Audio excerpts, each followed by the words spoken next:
When Havertz Payne stepped into the magical realm, the old rules were shattered. He wielded an iron-fisted control over Slytherin as the young lord of a gang, employing modern management strategies to optimize Knockturn Alley. Chapter 1. The Awakening at 11 and the Letter. The cold rain drummed against the rusted metal of an abandoned warehouse in East London, producing a ceaseless, irritating patter. Within the warehouse, the air was infused with the acrid scents of gunpowder, rust, and a faint, almost imperceptible hint of blood. A slender figure lay motionless atop a stack of wooden crates. 11-year-old Havertz Payne, with meticulously groomed dark golden hair incongruent with his age, possessed a pair of cerulean eyes devoid of childish innocence, replaced instead by a near-cold focus that he was observing a dimly lit apartment building 300 yards away through the high-powered scope of a Precision International AWM sniper rifle.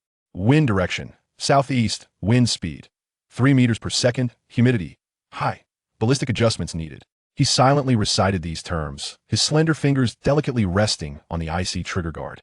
All of this felt both foreign and familiar to him. He was not simply Havertz Payne. Deep within his soul resided the memories of an adult named Lin Feng from the distant eastern land of Hogwarts. He recalled perishing in a bizarre car accident struck by a golden beam of light. The last thing he saw before losing consciousness was a swirling, strange cloud known as the Great Fortune. Upon awakening, he found himself as the heir to the Payne family, a notorious gang in Britain. In his previous life as an ordinary citizen of Hogwarts, his understanding of firearms was limited to films and video games. The M4A1 from Call of Duty, the Lee Enfield from Sniper Elite, and the astonishing gunplay from John Wick were all distant fantasies. Yet in this life, as the heir to the Payne family, these fantasies became part of his daily existence. The family's operations skirted the edges of legality, where gunfights and conflicts were commonplace. From the moment he could firmly grip a Glock 17 heavier and more tangible than he had ever seen in movies, she exhibited an astonishing talent and fervor for these precise instruments of death. The swiftness of handguns and the lethal elegance of sniper rifles captivated him deeply.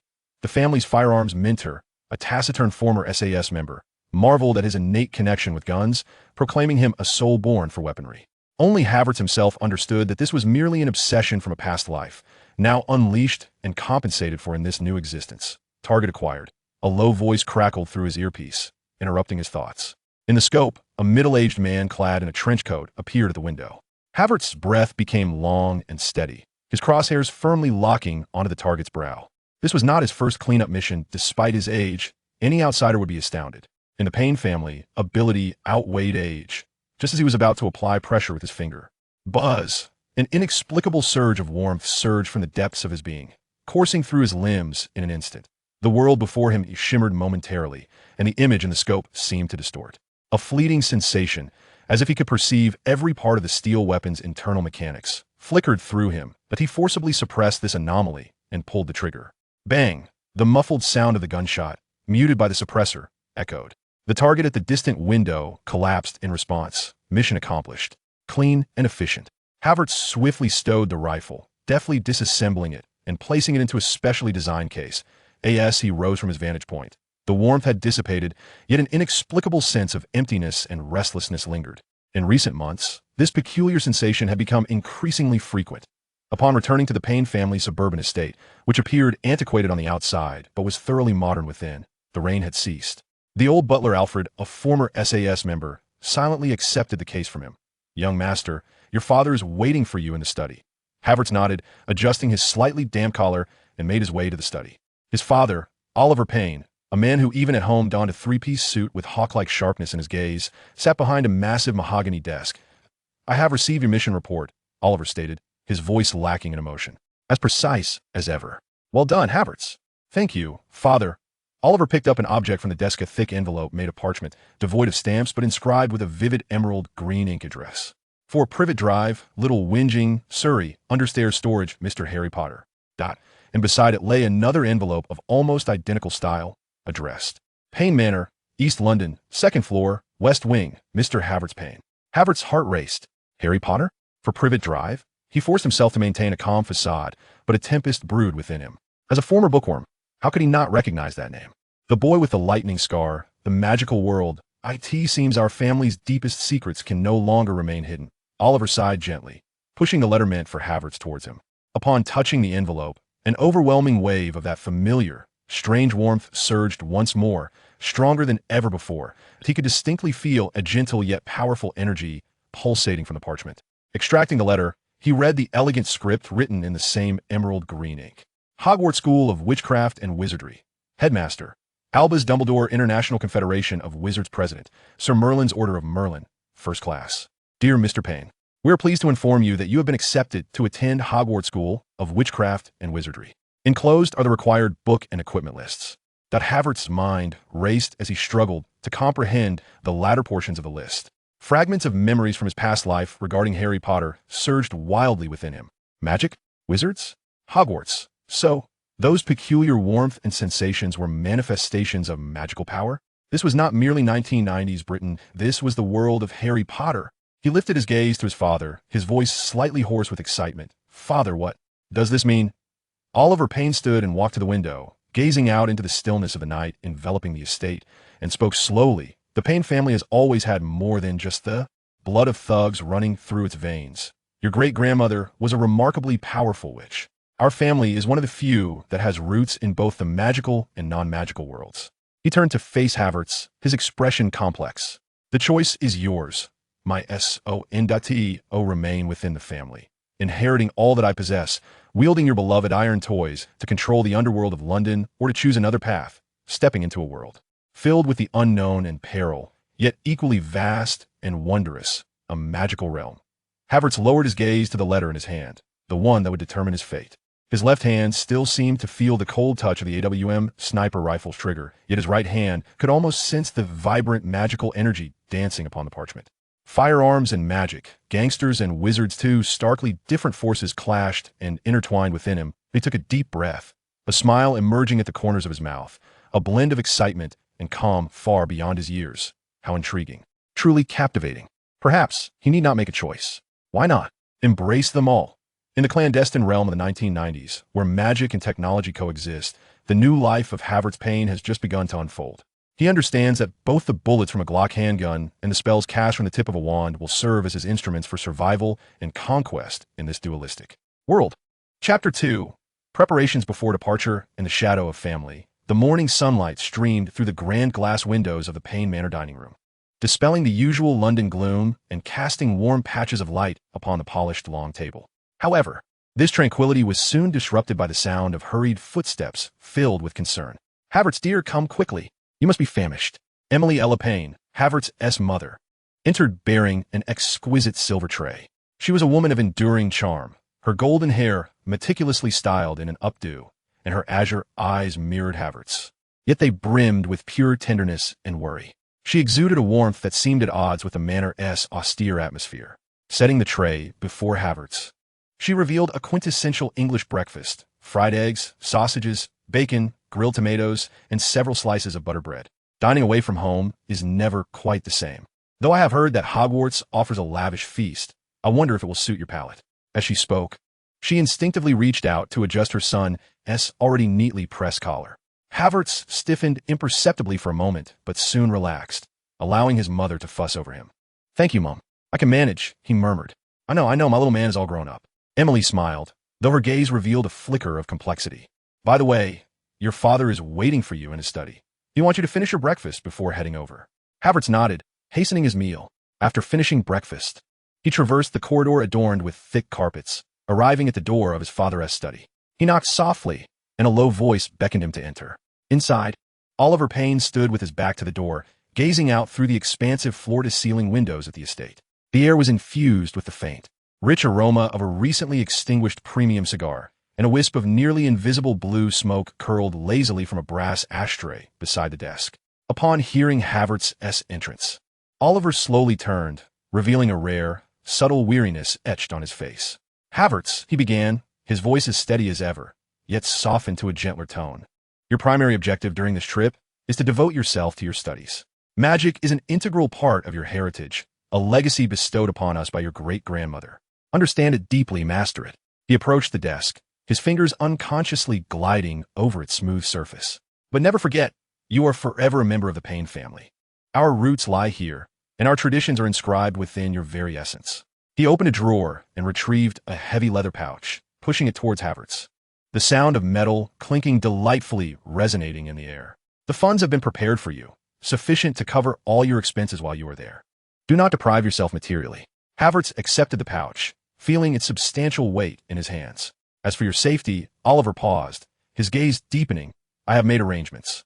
Your uncle David will accompany you to Diagon Alley to procure what you need. At the mention of his uncle, Oliver's tone conveyed a subtle trust and ease. David Payne, Oliver's younger brother, was Havertz's uncle. He was once one of the most distinguished agents of MI6, the British Secret Intelligence Service. During a perilous mission, he sustained grave injuries. Though he miraculously survived, he was left with the lifelong regret of being unable to father children. Since then, he devoted all his energy and affection to his only nephew, Havertz. With him by your side, your mother and I can rest easier, Oliver finally remarked, revealing his connections in that realm. Should you encounter anything you find challenging, do not hesitate to seek him out. He regards you as his own son. At this juncture, it seemed all pertinent matters had been addressed. A brief silence enveloped the study. Oliver instinctively pressed his hand against the table, as if attempting to steady himself. In that fleeting moment, Havertz keenly observed that his father's hand, which usually wielded any weapon with unwavering steadiness and signed documents with authority, was subtly trembling at the fingertips. This was not fatigue, but rather a suppressed concern regarding his son's imminent journey into an unknown world, one that even he could not fully navigate. A rush of mixed emotions, understanding and impulse surged within Havertz. He remained silent, stepping forward to embrace his father, who stood as resolutely as a pine tree. In a gentle yet firm manner, much to Oliver's momentary astonishment. Oliver's body stiffened for an instant. In the Payne family, such expressions of emotion were almost a luxury. However, he soon lifted the very hand that had just trembled, giving two firm, brief pats on his son's back. Go. Oliver's voice was even more hoarse than before. Yet the profound concern in his tone required no further articulation. Havertz released his embrace and stepped back, gazing at his father's now calm, yet softened visage, solemnly stating, I will, father. Please take care of yourselves. Upon leaving the study, Havertz spotted his mother, Emily, not far from the doorway, seemingly having just finished a conversation. Her worried expression considerably eased. I just spoke with your uncle David. Emily approached, her gaze warm as she looked at her son, as if she sensed the profound moment shared in the study. He said he would wait for us at the usual spot. We shall set off shortly. With him accompanying us, I feel much more at ease. At the estate's entrance, a robust black Land Rover was already idling. As Havertz and his mother approached the vehicle, the window of the front passenger seat descended. A weathered yet resolute face emerged, a toothpick dangling from the corner of his mouth, his gaze sharp as an eagle's. But it softened instantly upon seeing Havertz. What are you dawdling for, lad? David Payne's voice carried a hint of husky amusement. Get in quickly. I'll show you how the magical world conducts its business. The vehicle emitted a low growl as it departed from Payne Manor, steadily making its way towards London's enigmatic heart, towards the Leaky Cauldron and Diagon Alley. Chapter 3. The Leaky Cauldron and Diagon Alley. The Black Land Rover navigated smoothly through London's traffic. In the front passenger seat, Uncle David glanced at Havertz through the rearview mirror, breaking the silence within the vehicle. Lad, you haven't been slacking off lately, have you? Have your skills grown rusty? His tone was casual, yet his gaze bore an unmistakable weight of scrutiny. There are daily practices, Uncle, Havertz replied calmly. David nodded, his tone growing slightly more serious. Remember, the place we are heading to is vastly different from our territory. The people there employ all manner of techniques. You must keep your belongings close and remain vigilant. He paused and quietly inquired, by the way, did you bring the gift I gave you for your 10th birthday? Havertz was well aware that his uncle referred to the specially crafted Sig Sauer P226 handgun. I did. He succinctly replied, gently patting the concealed holster at his waist. A flicker of satisfaction crossed David's face. The vehicle came to a halt at a nondescript alley near Charing Cross. David remained in the car. I'll take you as far as here. Frank will take over. A middle-aged man, clad in a worn dragon-hide jacket with graying hair and a ruddy complexion, emerged from the shadows of the alley, clutching a silver flask. Hey, David, finally decided to bring your little treasure out? Frank's voice boomed as he tapped on the car window. David lowered the window and introduced Havertz, saying, Havertz, this is Frank, my blood brother. You could just call him Uncle Frank. He will guide you to Diagon Alley for your shopping. Havertz exited the vehicle and slightly bowed. Hello, Uncle Frank. Good. Frank appraised Havertz. Indeed, you bear a resemblance to David in his youth. Rest assured, David, your nephew is as good as my own. I will take good care of him. David nodded, exchanging a knowing glance with Frank before advising Havertz to be cautious. He then raised the window, and the Land Rover silently merged into the flow of traffic. Come on, lad, Follow me, and let your eyes feast. Frank beckoned as he led Havertz towards the grimy entrance of a narrow pub, the Broken Cauldron. Pushing open the creaking wooden door, a complex aroma rushed to meet them. The pub was dimly lit, filled with an eclectic mix of patrons engaged in conversation over drinks. Upon seeing Frank enter, they greeted him enthusiastically. "Hey, Frank, what brings you and the little one here today?" Frank draped an arm around Havertz's shoulders. "This is my good brother's nephew, Havertz, a new student entering Hogwarts this year. I'm here to help him acquire his essentials." Without lingering, Frank guided Havertz through the bustling pub to a small courtyard surrounded by walls. He drew his wand and tapped a specific brick several times. The brick began to tremble as if pulled by an invisible hand, and soon, surrounding bricks began to shift. Rolling aside, in an instant, a grand archway appeared before them, revealing a winding, cobblestone street bustling with life, teeming with people. Frank stowed away his wand and stepped aside, flashing a grin at the spellbound Havertz. "Welcome to Diagon Alley, lad." Even with Havertz's dual existence, he found himself momentarily awestruck by the vibrant scene before him. The bustling throngs donned robes and eccentric attire. Shop windows glittered with magical radiance. Owls soared overhead, and the air was infused with a medley of peculiar scents and the sounds of merchants hawking their wares.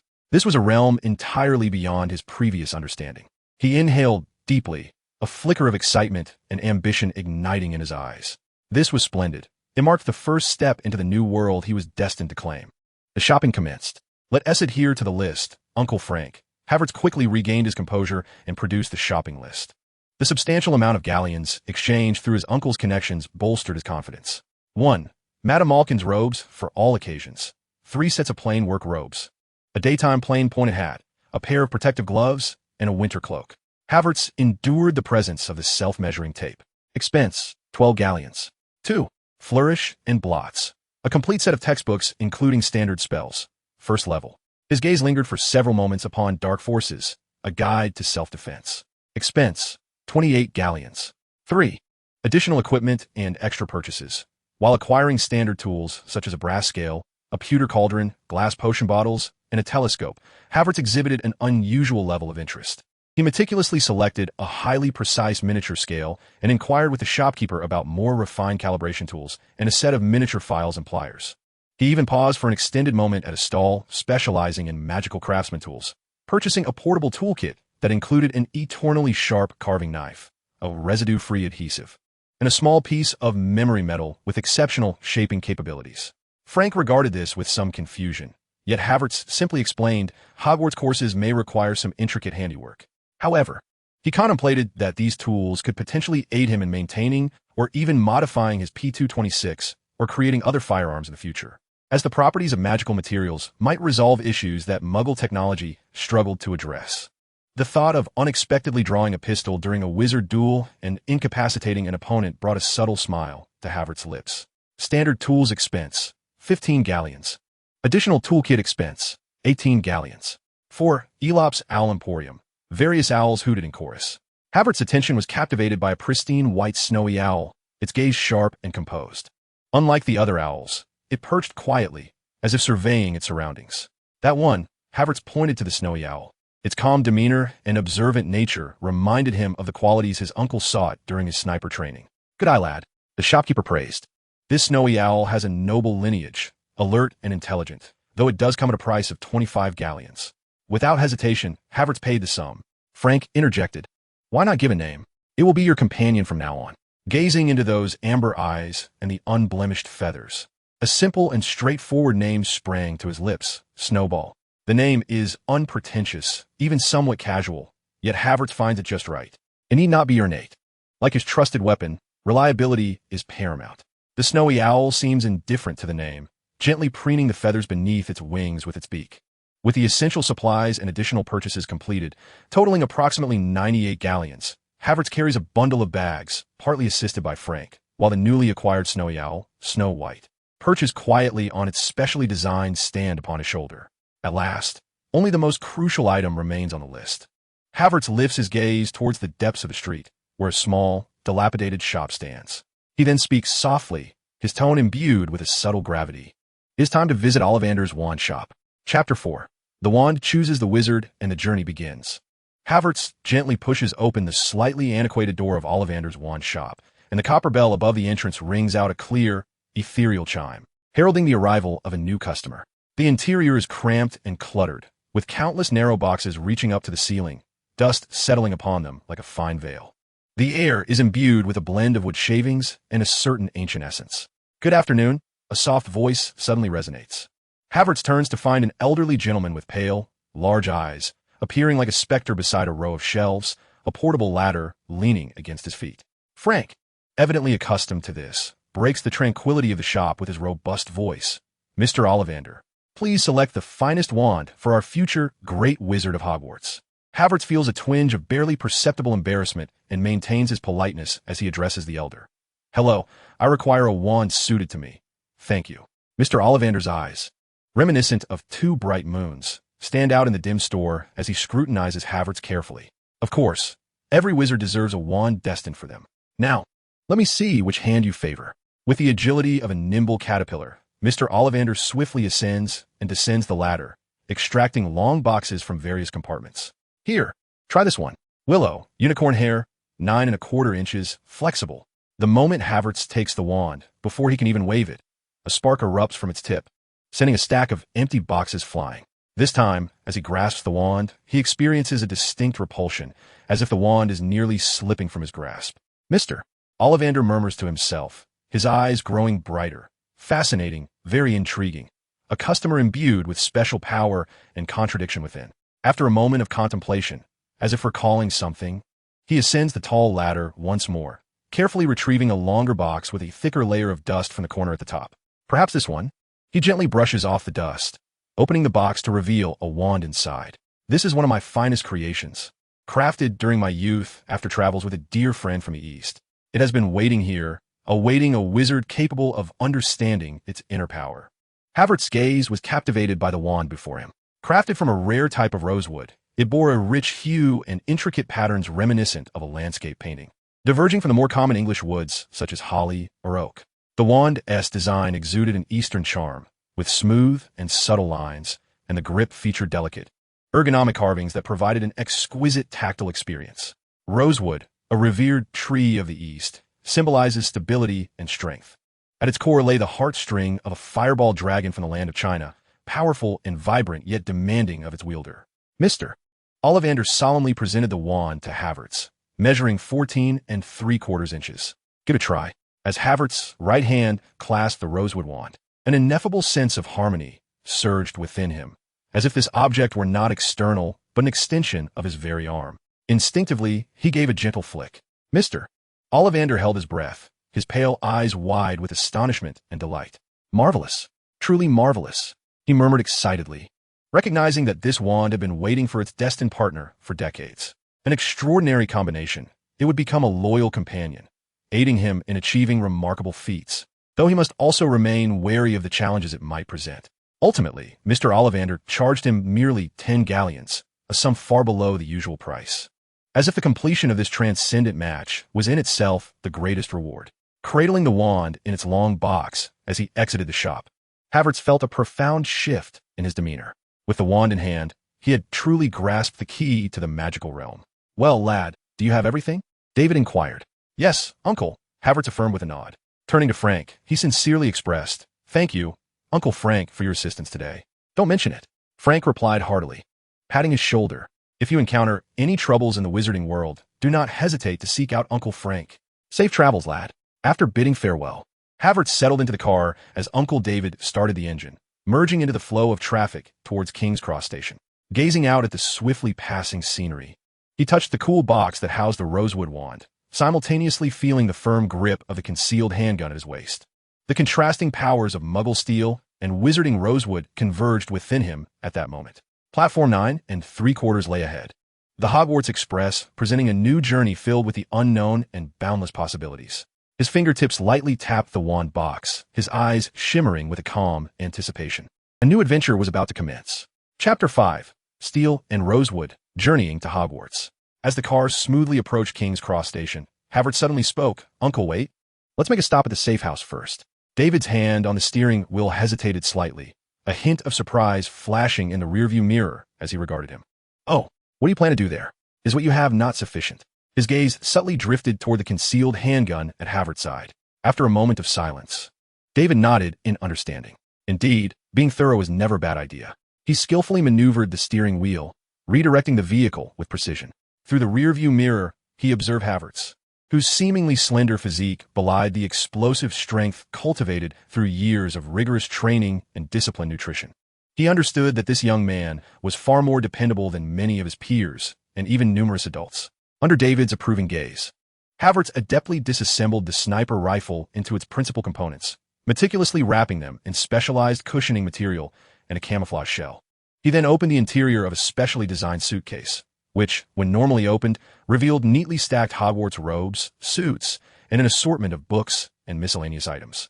Yet, within the concealed compartments and along the retractable handle, the rifle's parts, spare ammunition, and his invaluable modification tools were securely stowed away. Closing the suitcase, it appeared indistinguishable from an ordinary piece of luggage, albeit significantly heavier, a triviality for Havertz. Prepared, they set off once more, this time heading directly to King's Cross Station. Sitting in the speeding car, Havertz closed his eyes, seemingly resting, while tumultuous thoughts swirled within. The moment had finally arrived. Hogwarts awaited him. Vivid images of faces from the pages and screens of his past life danced in his mind. The boy with the lightning-shaped scar, a savior, and the exceptionally astute girl with tousled brown hair. In his previous life, they were revered as demigods in the hearts of countless readers. Yet in this existence, he would encounter them anew, cloaked in a different identity. As for Voldemort, a cold smirk crept upon Havertz's lips, silently vowing, "This time, let us see how audacious you can be in my presence." Upon reaching King's Cross Station, his uncle presented him with a small box, wishing him a joyful start to the school year, advising him to open it only after arriving at the dormitory before departing. Havertz deliberately lingered for a moment, hiding beside the pillar between platforms 9 and 10, like a patient hunter, observing quietly. As the clock neared 11, he spotted the disheveled-haired boy with round glasses, pushing a luggage cart, flanked by a group of anxious red-haired Weasleys. He refrained from approaching, merely watching as Harry, under Mrs. Weasley's guidance, nervously but resolutely dashed toward the barrier of platform 9 3/4, disappearing from view. Once the Weasley family and a few other scattered families, presumably of wizards, had entered, Havertz leisurely adjusted his tailored suit jacket, grasped his slightly cumbersome custom suitcase, and with steady and determined strides, effortlessly passed through the seemingly solid wall, as if traversing a mere curtain of water. Before him lay a breathtaking scene. The Hogwarts Express, a deep crimson locomotive shrouded in steam, stood elegantly at the platform, resembling a vintage steel giant. Its resplendent scarlet exterior shimmered in the mist, while the brass fittings gleamed with a polished brilliance. The front of the train bore the sign of the Hogwarts Express, with thick plumes of white steam billowing from the chimney, producing a rhythmic sound. The platform was bustling with parents bidding farewell and excited students. The hoots of owls intermingled with the clamor of students and the whistle of the steam train, creating a unique symphony. Havertz did not linger on the platform.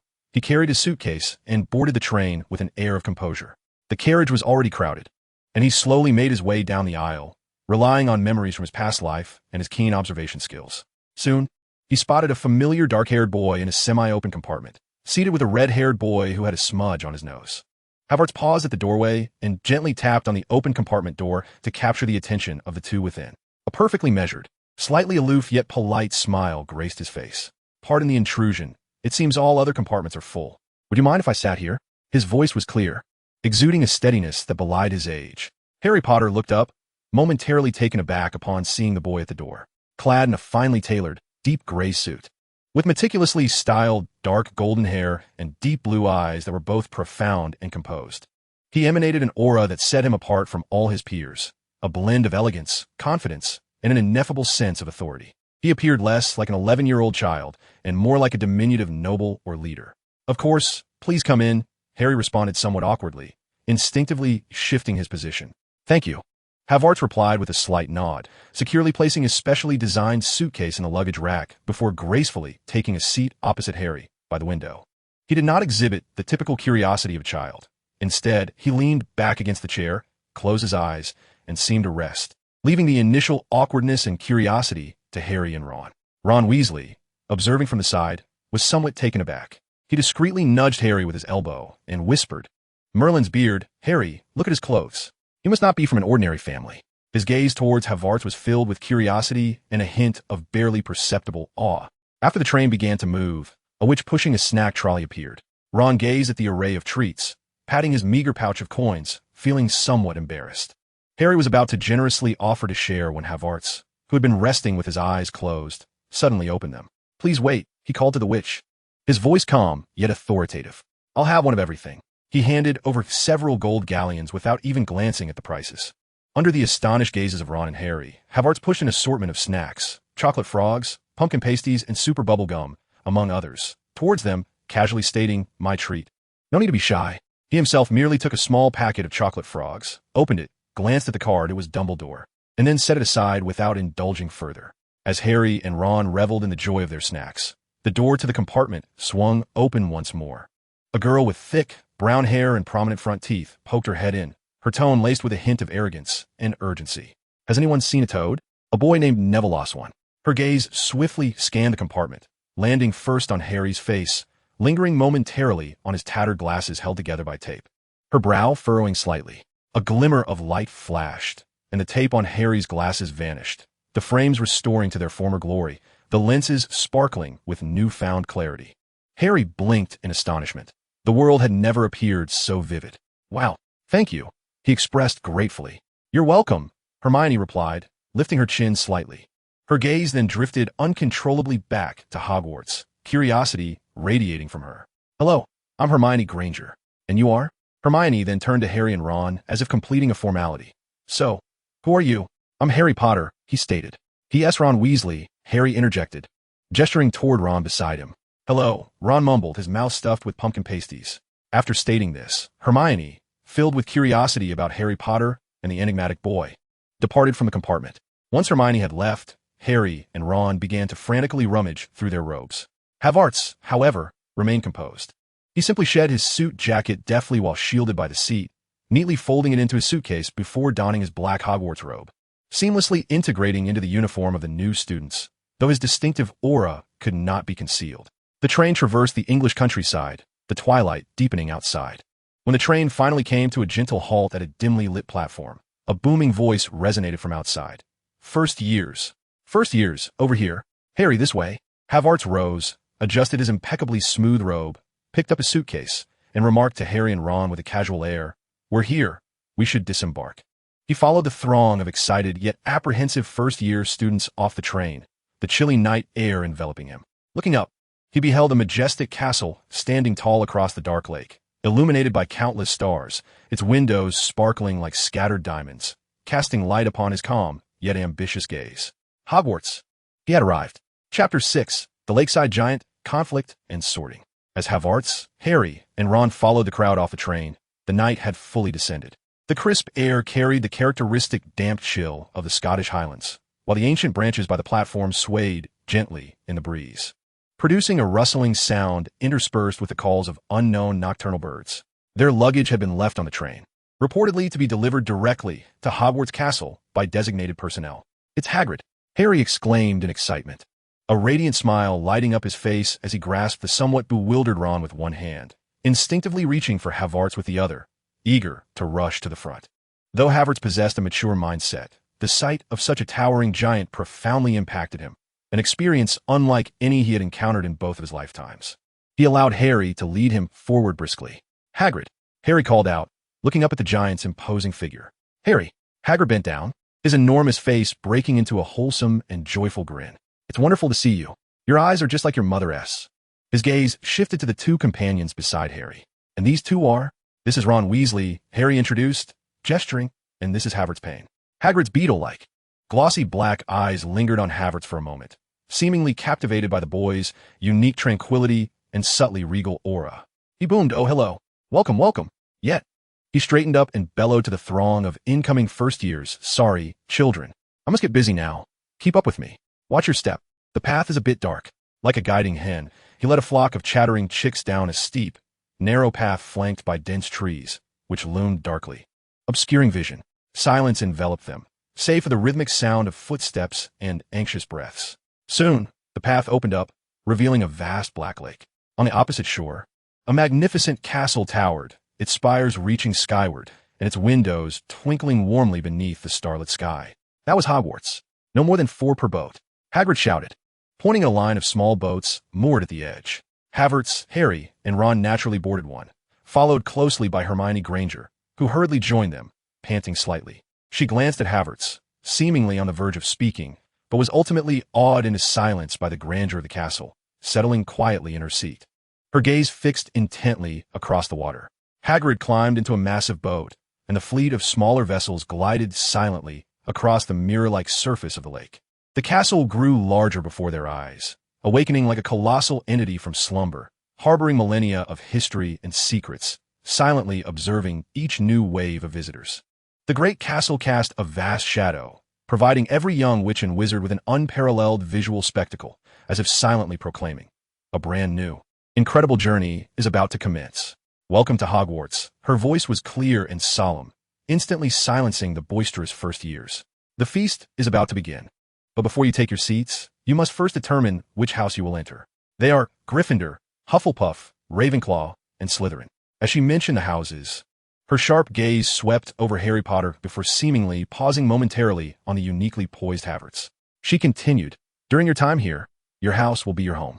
Your conduct will earn points for your house, while any misdeeds will result in point deductions.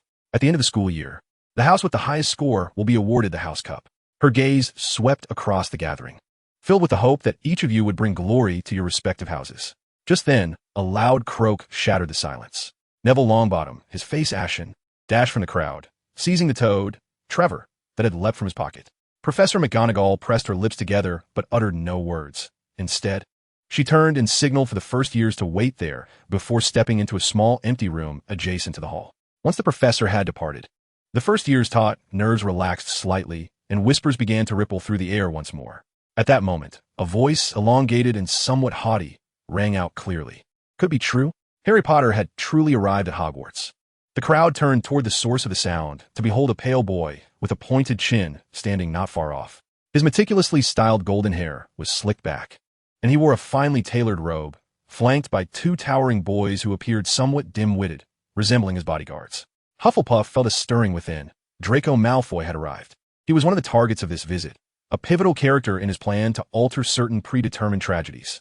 Malfoy approached Harry with a confident stride, entirely disregarding Ron and Hufflepuff beside him. I am Malfoy, Draco Malfoy. He introduced himself, his tone laced with an innate sense of superiority. The burly boy beside him let out a coarse chuckle. Ron could not suppress a soft cough, seemingly attempting to stifle a laugh. But his effort did not escape Malfoy's notice. His gray-blue eyes instantly shifted toward Ron, appraising his somewhat worn second-hand robe and the dust upon his nose, a smirk curling at the corner of his lips. You find my name amusing, do you? No need to inquire about your identity. My father has informed me that the Weasley family is comprised of redheads, covered in freckles, and burdened with so many children they can scarcely afford to raise them. The malice in his words caused Harry to furrow his brow, and Hermione displayed a look of disapproval. However, before Harry could retort, a figure moved. Hufflepuff acted with lightning speed. Before anyone could react, he had stepped forward, one hand deftly gripping Malfoy's wrist, the other clutching his collar, and with a surge of strength, executed a clean shoulder throw, slamming the arrogant young lord onto the cold floor with a resounding thud. The entrance fell into an immediate hush. Hermione covered her mouth with her hand, her brown eyes sparkling with a complex array of emotions. While she felt a twinge of disapproval at such a brutal resolution, deep within, she could not help but be awed by Hufflepuff's unhesitating defense of his companion and the sudden display of strength that was startlingly different from her expectations. His earlier actions were as precise as the illustrations in a combat manual she had read, embodying a certain cold, efficient beauty. She gazed at Hufflepuff's upright figure and impassive profile, feeling her heart skip a beat, her cheeks warming slightly. Malfoy glared venomously at Hufflepuff's retreating back, his fists clenched tightly. Yet, upon recalling that gaze, his fists loosened, leaving only a sense of trepidation. He quietly trailed at the end of the line. Professor McGonagall led them through the grand entrance hall and into the opulent auditorium. Havertz's gaze was instantly captivated. 4 long tables, each adorned with students, were illuminated by thousands of floating candles, casting a golden glow throughout the hall. The velvet black ceiling was dotted with twinkling stars, creating an atmosphere of mystery and depth.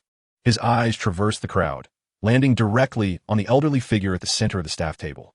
Albus Dumbledore, renowned as the greatest white wizard of the century, stood as the current headmaster of Hogwarts and one of the pinnacle figures in this cinematic world of magic. He bore long, silvery hair and a beard that could easily be tucked into his belt, adorned with half-moon spectacles that framed a pair of bright, blue eyes shimmering with wisdom and insight. At this moment, he did not survey the new students with the curiosity of his colleagues. Instead, he leaned slightly back in his chair, fingers interlaced, exuding an aura of serene observation, as if waiting for something beyond the mundane. Draped in a magnificent purple robe embroidered with swirling patterns of stars and moons, his mere presence radiated an ineffable blend of majesty and tranquility that was impossible to overlook. Dumbledore spoke little, merely noting the prohibition against entering the forbidden forest behind them, as well as the restricted areas on the right side of the third-floor corridor. With that, the sorting ceremony commenced. Professor McGonagall placed a four-legged stool before the line of first years and set a tattered, patched-up wizard hat atop it, explaining that the sorting would be conducted through the donning of the hat. The hall fell into a profound silence.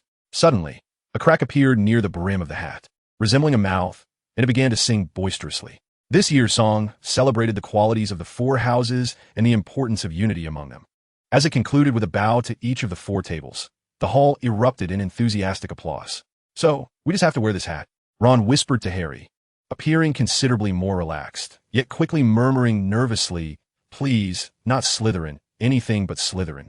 The Weasley family's prejudice against Slytherin was evidently deeply ingrained. Harry also felt a surge of anxiety, barely catching Ron's subsequent words. Havertz, however, remained composed, understanding that this was the pivotal moment that would dictate his destiny. Once the song concluded, the hat reverted to its inanimate state. Professor McGonagall stepped forward, holding a roll of parchment. "I will call out names, and whoever is named shall don the hat and sit upon the stool to await their sorting," she announced. Hannah Abbott, as the hat barely touched her head, it exclaimed, "Hufflepuff." The long table of Hufflepuff erupted with exuberant cheers and applause. Hermione Granger. Hermione practically sprinted forward, placing the hat upon her head. This time, the hat lingered for nearly a minute. Gryffindor, it finally declared. The furthest table on the right erupted with cheers as Hermione joyfully sprinted towards the Gryffindor long table. Draco Malfoy. Malfoy strode forward, and, as the sorting hat barely brushed against his hair, it bellowed, "Slytherin." With his head held high, he sauntered towards the Slytherin table, accompanied by Crabbe and Goyle. Next came Ron Weasley. He was sorted into Gryffindor, exhaling a sigh of relief as he hurried towards Harry and Hermione. Then, the entire hall held its breath in anticipation. Harry Potter. When this name echoed through the chamber, an uncanny silence enveloped the space, swiftly followed by an uproar of buzzing discussions louder than any prior. Potter, was she calling Potter? That Harry Potter?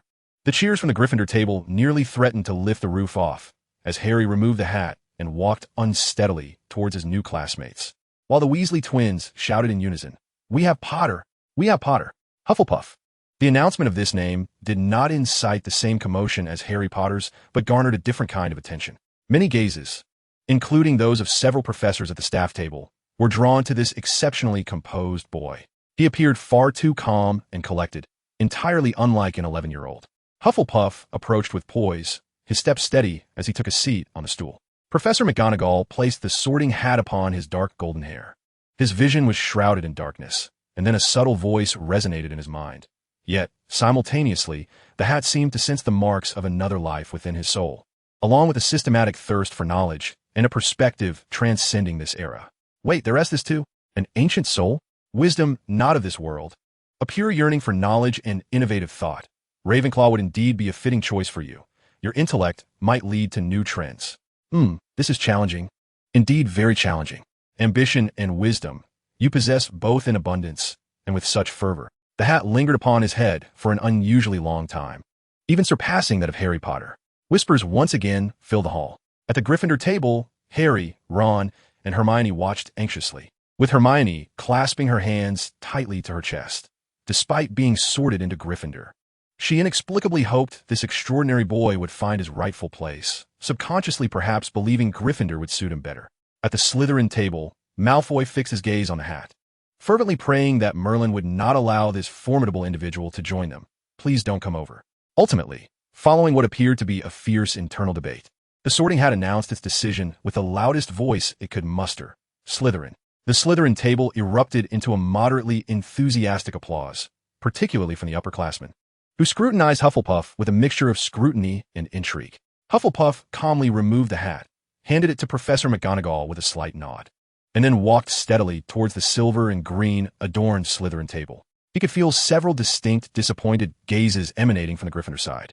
He chose a position near the end, slightly secluded, and then his gaze calmly settled on Malfoy, who was sitting not far away, fidgeting and stealing glances at him.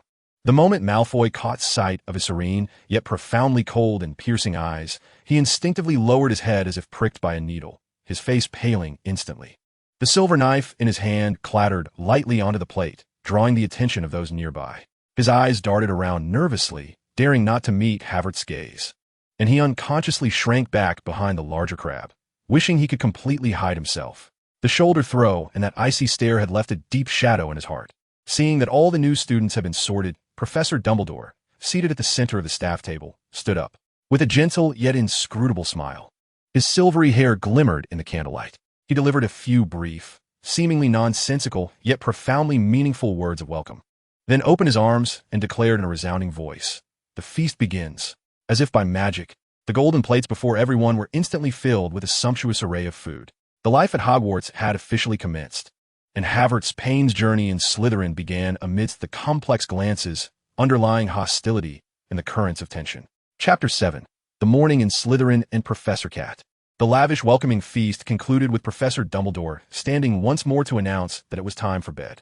Havertz rose with the flow of Slytherin students, his expression returning to its customary aloofness. When upperclassmen attempted to engage him in conversation, inquiring about his family or the earlier altercation with Malfoy, he merely responded with the briefest of affirmations. Yes, it's fine, his gaze distant, until eventually no one dared to pursue him further. Malfoy observed this scene from a distance, feeling a sense of relief as Havertz appeared isolated, muttering quietly to Crabbe and Goyle, "Humph, pretentious fool." Meanwhile, at the Gryffindor table, Harry pointed towards the staff table and asked his prefect, Percy Weasley, "Percy, who is that professor with black hair next to Professor Quirrell?" "I saw Professor Quirrell at the Leaky Cauldron." Percy followed his gaze, a hint of reverence in his voice as he replied, "That is Professor Severus Snape, the head of Slytherin House, who teaches potions.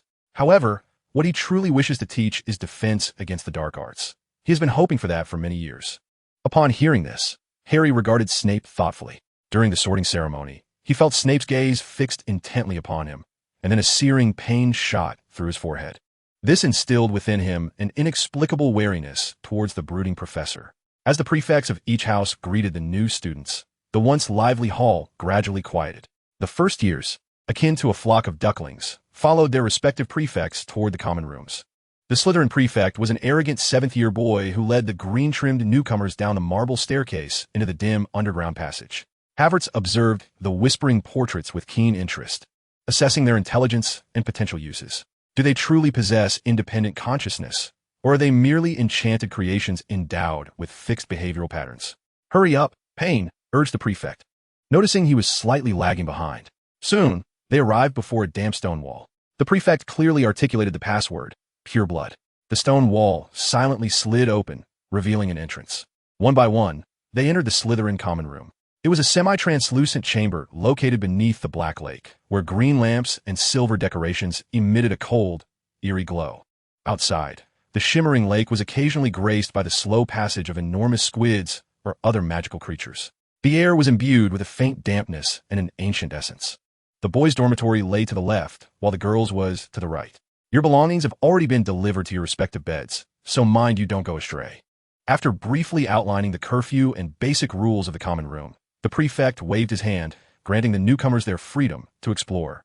Havertz located his dormitory, pushed the door open, and discovered Malfoy along with two other boys he did not recognize. Neither Crabbe nor Goyle were his roommates. Upon seeing Havertz, Malfoy forced a smile that was more grotesque than sorrowful and dryly remarked, "What a coincidence." Havertz ignored him and walked straight to his four-poster bed, where his luggage awaited him. He opened an unassuming small box to reveal some personal items, including a pair of polished brass knuckles, gleaming with a cold metallic sheen, another practical gift from his Uncle David, intended for close-quarters persuasion. Out of the corner of his eye, Malfoy caught sight of the dangerous brass knuckles, and his heart skipped a beat, draining the color from his face. He could almost envision the sensation of such an object striking against flesh. That night, Malfoy lay tossing and turning in bed, as if he could hear the faint sounds emanating from Havertz's side, most likely a figment of his imagination. Every slight noise sent shivers down his spine, filled with dread that the scourge would suddenly come to reprimand him. Under the weight of immense psychological pressure, he hardly slept a wink. The following morning, as dawn broke, Havertz opened his eyes promptly. He observed Malfoy across the room, sporting two enormous dark circles under his eyes, his gaze unfocused, clearly having endured a sleepless night. Havertz said nothing, rising to wash and change into comfortable attire before quietly exiting the dormitory. The Slytherin common room was devoid of occupants. Relying on his memory and sense of direction, he navigated the intricate underground corridors, occasionally needing to dodge a few early-rising ghosts on patrol. At last, he discovered a small door leading outside the castle, opening onto a grassy expanse by the lake, part of the communal area. Fresh air greeted him, and Havertz commenced his unwavering morning routine, a complex regimen combining explosiveness, flexibility, and combat techniques. His movements were precise and efficient, engaging every muscle to its fullest, as beads of sweat soon formed on his brow. This daily commitment was the source of his seemingly slender, yet powerfully built physique. He squinted his dark eyes, somewhat astonished at the figure outside, engaged in morning exercises. It was a first-year student from Slytherin, whom he recognized as Havertz Payne, the subject of some discussion following the sorting ceremony last night.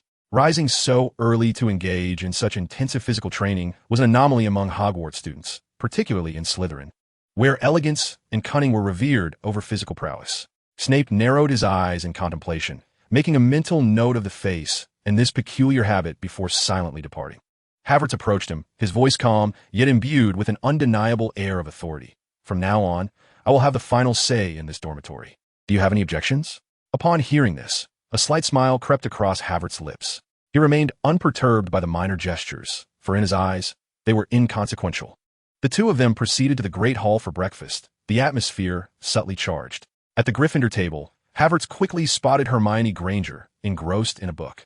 With only a small bowl of oatmeal before her, he sat diagonally across from her, seemingly attuned to her mood, and casually inquired, "Studying Transfiguration? Are you encountering any difficulties?"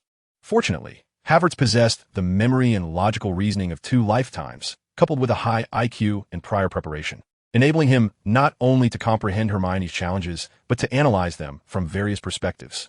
He even proposed insights that Hermione had not considered, combining them with a certain systematic optimization approach, a skill honed from his previous life in engineering.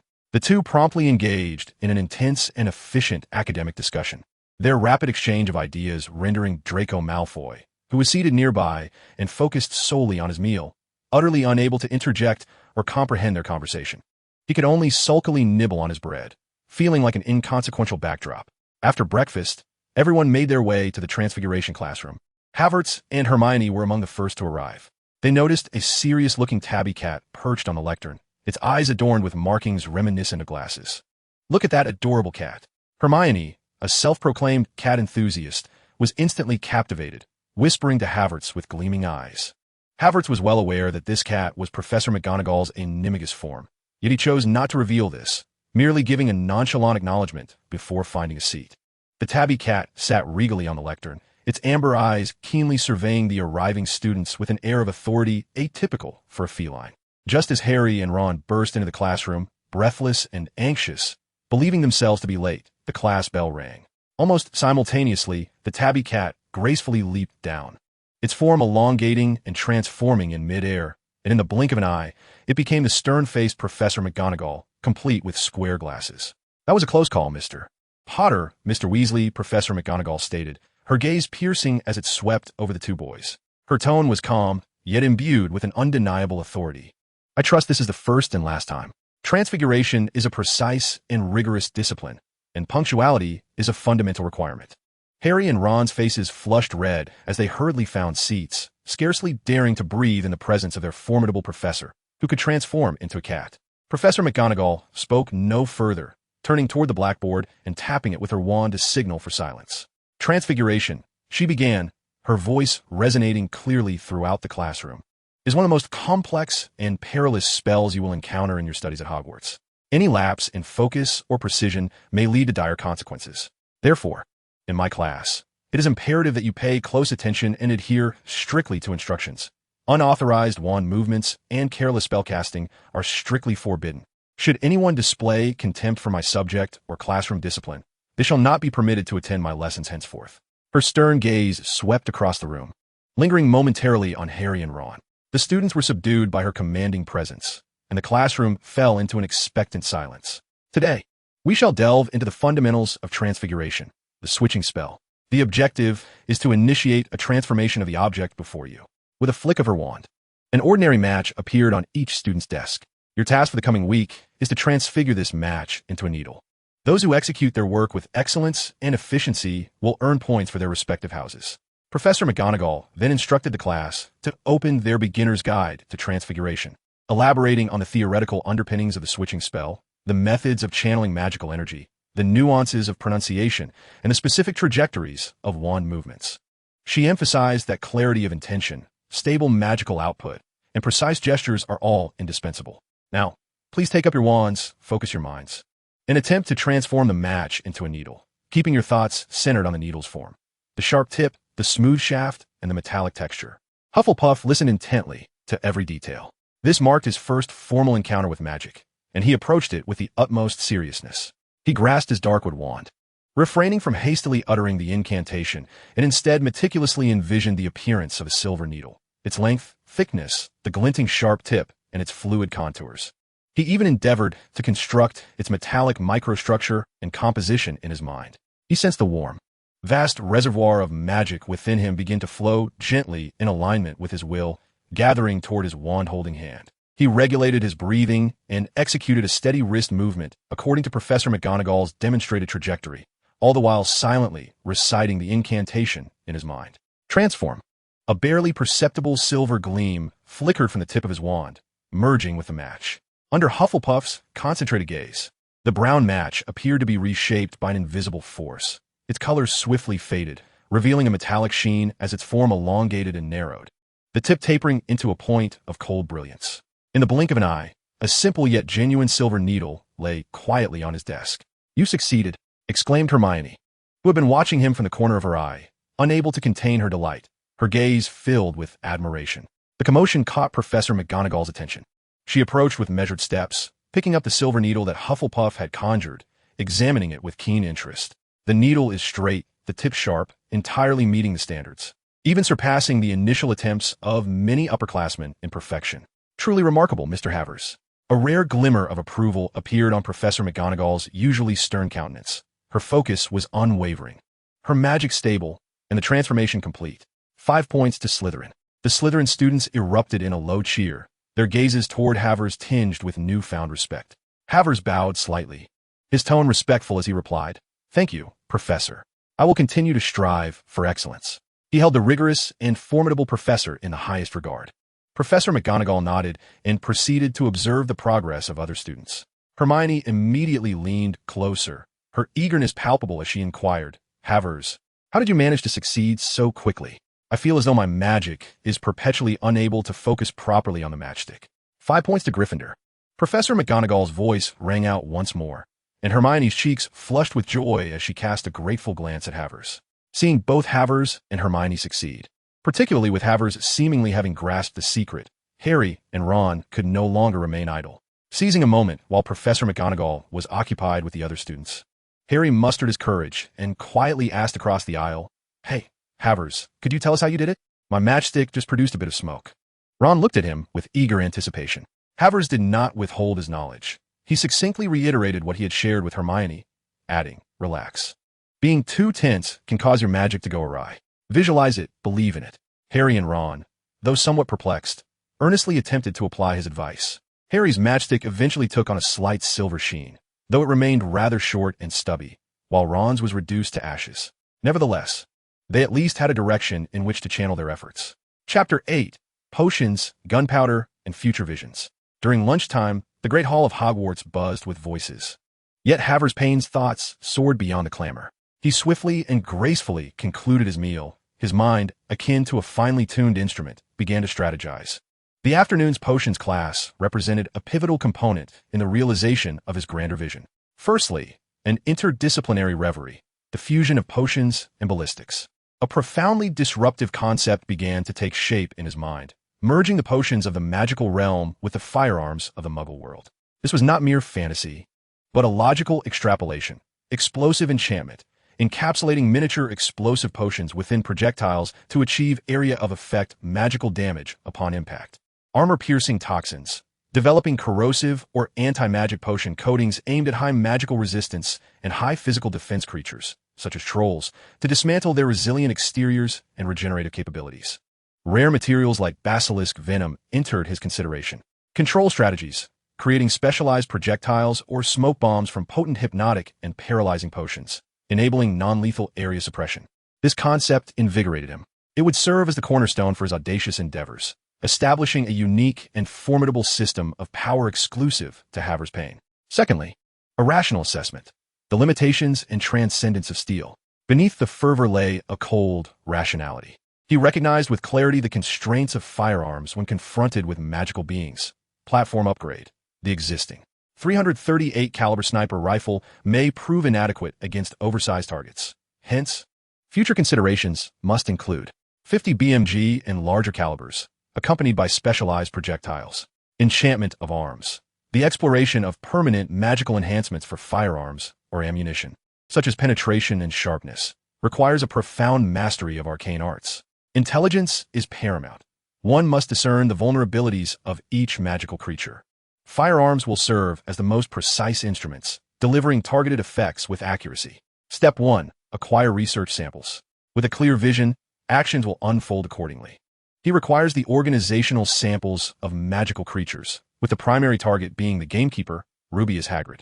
This half-giant's obsession with dangerous beasts and his fondness for Harry present an ideal opportunity for approach. He must devise a natural means of getting close and skillfully procure feathers, scales, and other samples without arousing suspicion. Bang! The cellar door was flung open with force, and Severus Snape glided into the classroom like a bat shrouded in shadows, instantly swallowing all sound. Open your books. Turn to page 3. Now, immediately. There were no greetings, no introductions, only cold commands, the rigid style unmistakably evident. When calling the roll reached Harry Potter, his voice faltered imperceptibly, his dark gaze abruptly locking onto Harry. Hufflepuff's keen eyes caught the fleeting complexity of Snape's expression, as his gaze became ensnared by Harry's strikingly green eyes, reminiscent of Lily's. A ripple of the past and a deep-seated emotion seemed to be quietly stirred. However, as Snape's gaze shifted downward to Harry's visage, which bore a striking resemblance to James Potter, loathing and pain spread like venom. He recalled the arrogant Potter, along with his friends, particularly that man and the traitor who had once humiliated him. And this boy was a perfect replica of his father, inheriting only his mother's eyes. This profound anguish and conflict instantaneously morphed into a cold malice. He closed the register, his voice deepening into a smooth yet venomous tone. Ah yes, Harry Potter, our newly renowned figure. He did not commence the lesson, but prowled towards Harry like a predator. I can teach you how to elevate your reputation, brew glory, and even stave off death, but there is one stipulation. You must not be the kind of fool I frequently encounter. He suddenly intensified his tone, leaning forward. Potter, what would be the result if I added daffodil root powder to the mugwort infusion? Then followed the classic trio of challenging questions, including the distinctions between Bezoar, Aconite, and Wolfsbane, culminating in a deduction of 1 point from Gryffindor due to Harry's retort. This targeted oppression rendered the classroom air almost suffocating. After intricately detailing the steps for the boil remedy on the blackboard, Snape moved like a specter among the students. Hufflepuff immediately engaged, his actions imbued with an almost stringent ritualistic precision, meticulous preparation, swiftly reviewing steps, validating them against the principles analyzed during the preview. Strict execution, precise control of low heat. Materials weighed with utmost accuracy. The grinding of serpent fangs demands both strength and uniformity. Master of timing, guided by an invisible stopwatch in his mind. He plunges the porcupine quills into the crucible at the perfect moment when the residual heat still lingers after removal from the flame. Steady manipulation. The stirring motion is as stable as a machine, 7 clockwise turns with consistent force.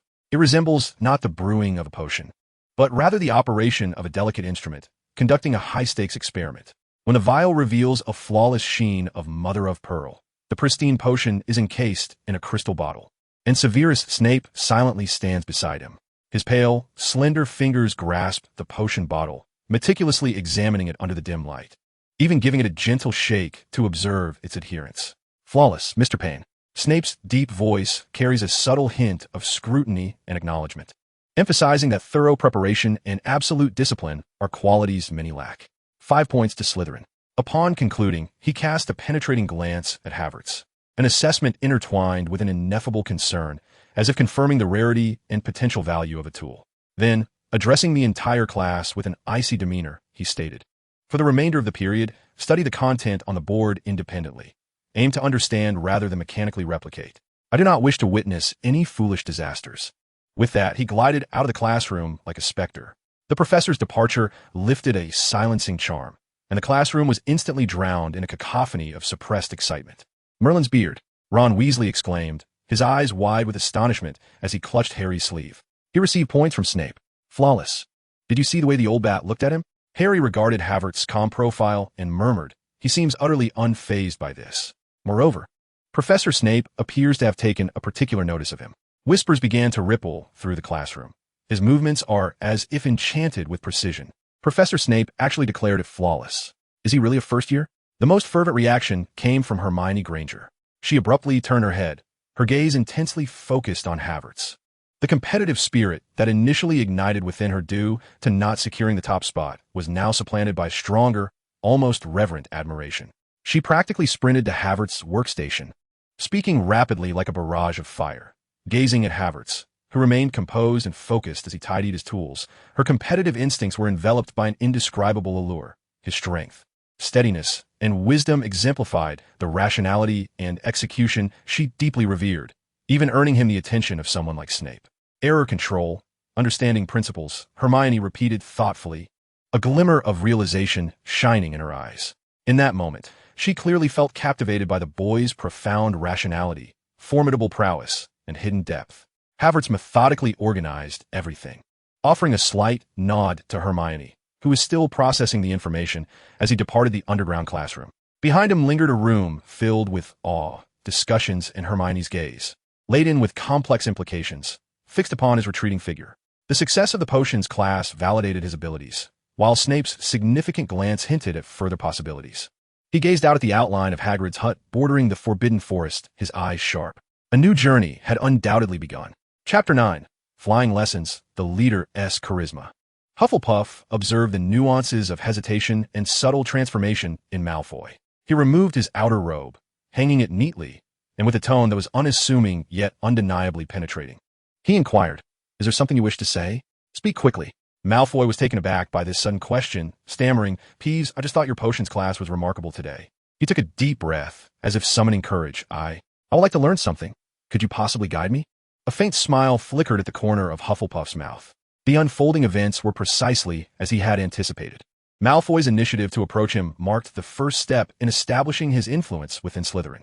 The essence of potions lay in precision and understanding, rather than mere rote memorization. Hufflepuff did not refuse. He succinctly advised Malfoy to grasp the underlying principles before merely following the steps. He maintained a balance of appropriate distance and authority, offering minimal guidance. Yet, this simple suggestion was a treasure to Malfoy, who eagerly nodded, "Yes, yes. Understand." Afterwards, they each retired for the night. Hufflepuff lay in bed, unable to immediately succumb to sleep. Following the day's musings on potions, his mind now revolved around the upcoming flying lesson. Were magical brooms truly practical? Would boys riding them not feel discomfort? Furthermore, the two-handed grip significantly restricted aerial maneuverability and combat effectiveness. Could alternative tools be employed? He pondered. Perhaps transforming into a motorcycle or a small aircraft. At least that would provide a seat and be more ergonomically designed. Or, akin to the legends of Eastern immortals, one might stand upon a flying sword, transforming it into a broom or another vehicle, liberating both hands entirely. He envisioned future scenarios. In the event of an aerial battle, one would need to precisely control flight direction while having the freedom to cast spells or directly aim and shoot. This would epitomize an efficient means of aerial force projection. Brooms seemed too primitive. As he delved deeper into his contemplations, he gradually drifted into slumber. Outside the castle, on the lawn, Professor Hooch, clad in a sleek leather uniform, bore a serious expression. Before her lay neatly arranged dozens of seemingly aged flying brooms. "Extend your right hands over the brooms," she commanded in a booming voice. Then firmly declared, up, The command echoed in succession. Hufflepuff's broom almost leapt into his hand the moment her words fell, obedient and stable. Drawing a surprised glance from Hermione beside him, Harry's broom responded just as swiftly. However, Neville Longbottom's broom was decidedly unruly, rolling on the ground amidst his panicked shouts of up, up. Ultimately, as Professor Hooch demonstrated the basic flying posture and turned to assist other students, Neville, overwhelmed with anxiety, propelled himself off the ground, resulting in his broom uncontrollably soaring into the sky. Ah! Neville's anguished scream pierced the sky as he twisted in midair, teetering on the brink of uncontrollable descent. Alas, the force of his fall was too great. Although Havertz significantly mitigated his plummet and altered his trajectory, Neville still tumbled across the grass, rolling several times, his arms grazed by the rough turf and sharp stones, leaving a cut from which blood oozed. Though far less severe than the broken wrist depicted in the original story, it was still a sight to behold. Mr. Longbottom, Mrs. Hooch's face turned pale as she rushed over. I will escort you to the infirmary. The others remained rooted to the ground, motionless. Anyone who dares to move will find themselves expelled from Hogwarts before they can utter a word about Quidditch. After delivering her stern warning, she hurriedly supported the sobbing Neville and departed. Once she was gone, the oppressive atmosphere eased somewhat. However, Malfoy suddenly erupted into laughter, bending down to retrieve the transparent memory orb swirling with mist that Neville had dropped. Look at this clumsy thing that Longbottom has dropped, he exclaimed triumphantly. Give it here. Malfoy. Harry stepped forward, his expression darkening. Malfoy snorted, not only refusing to comply, but also taunting, if he weren't so foolish. My master wouldn't have had to risk himself to save him. With that, he hurled the memory orb high towards the opposite side of the castle. When he landed gracefully on the lawn, holding the memory orb aloft, the Gryffindor students erupted into enthusiastic applause and cheers. Yet, Havertz paid no heed to Harry's impressive display. He remained where he was, brow furrowed, lost in contemplation of the brief flight he had just executed in a desperate attempt to rescue Neville. The sensation of controlling the broom, its responsiveness, and that feeling of instability compelled him to search for a better alternative. Had his hands not been occupied with the broom, he was confident he could have perfectly saved Neville. Otherwise, his injury weighed heavily on his mind. As the applause gradually subsided, Havertz stepped forward to confront the somewhat smug Malfoy, his voice low yet resonant enough for all to hear. Draco, he employed Malfoy's given name. Yet his tone bore an undeniable authority. You ought not to act in such a manner. The smugness on Malfoy's face faltered instantly, his expression shifting to one of bewilderment as he gazed at Havertz. Longbottom is our classmate, regardless of his clumsiness, Havertz continued, his gaze sweeping over all the Slytherin and Gryffindor first years gathered. At Hogwarts, we may belong to different houses, yet we are not enemies. It is the hallmark of a true stronghold to assist one another within our means, rather than to bully the weak and mock others' misfortunes. His words served to reprimand Malfoy, uphold order, and, before all present, particularly the non-Slytherin students, establish an image of calm leadership that transcended house biases. Many young witches and wizards regarded him with newfound respect, moving beyond mere awe of his prowess to a deeper sense of admiration. Wow, he makes a solid point, Ron Weasley whispered to Harry, his gaze toward Havertz tinged with admiration, recalling how impressive he had looked during the rescue. Meanwhile, Hermione stood at the edge of the crowd, her brown eyes fixed intently on Havertz. She observed his resolute actions while saving others, listened to the authority and vision he displayed while admonishing Malfoy, and recalled his astonishing performance in potions class. A blend of admiration, appreciation, and an indescribable flutter stirred within her heart, causing her gaze towards Havertz to be imbued with a distinct radiance. The collective attention of the onlookers, unbeknownst to them, shifted from Harry, who had just executed an impressive flight, to Havertz Payne, who was now exuding the charisma of a leader. Amidst the puzzled and curious stares, Harry and Havertz followed Madame Hooch as she led them away. When they reappeared before the crowd, the news they brought left everyone astonished. Professor McGonagall had made an exceptional recommendation, and Professor Snape, seemingly acquiescent after learning of Havertz's performance and words, raised no objections. Thus, Headmaster Dumbledore approved Harry Potter and Havertz Payne to become the youngest Quidditch team members in a century at Hogwarts. Harry was positioned as a seeker, while Havertz, due to his calm demeanor and precise control, was designated as a beater. Harry and Ron were elated, and Hermione shared in their joy. In the midst of their enthusiastic discussions, Harry suddenly proposed, "We must share this splendid news with Hagrid. He was the one who first introduced me to Quidditch." Havertz, Would you like to join us? A flicker of emotion crossed Havertz's face, yet he maintained his composure and nodded. Finally, the opportunity he had long awaited had arrived. He thought the meticulously planned endeavor to acquire magical creature specimens could now commence. Chapter 10. Late Visits, Secret Research, and the Halloween Transformation. The excitement of the Quidditch selection had yet to dissipate in the hearts of the young wizards, as Harry, Ron, Hermione, and the newly joined Havertz eagerly planned to visit Hagrid's hut that afternoon to share this momentous news. However, Hogwarts plans, especially those involving Harry Potter, often seem prone to unexpected disruptions. Just as their afternoon classes concluded and the quartet prepared to cross the lawn towards the Forbidden Forest, a shadowy figure, akin to a bat, materialized at the corridor's corner. Severus Snape. Potter, his voice chilled and smooth, laced with his usual sarcasm. I noticed that the potions assignment you submitted this morning was replete with astonishingly imaginative errors. I trust that tonight's detention will aid you in reflecting deeply on your unique philosophy of potion making. He offered Harry no opportunity for rebuttal, directly sentencing him to report to his office after dinner to deal with a batch of toad entrails that required meticulous categorization.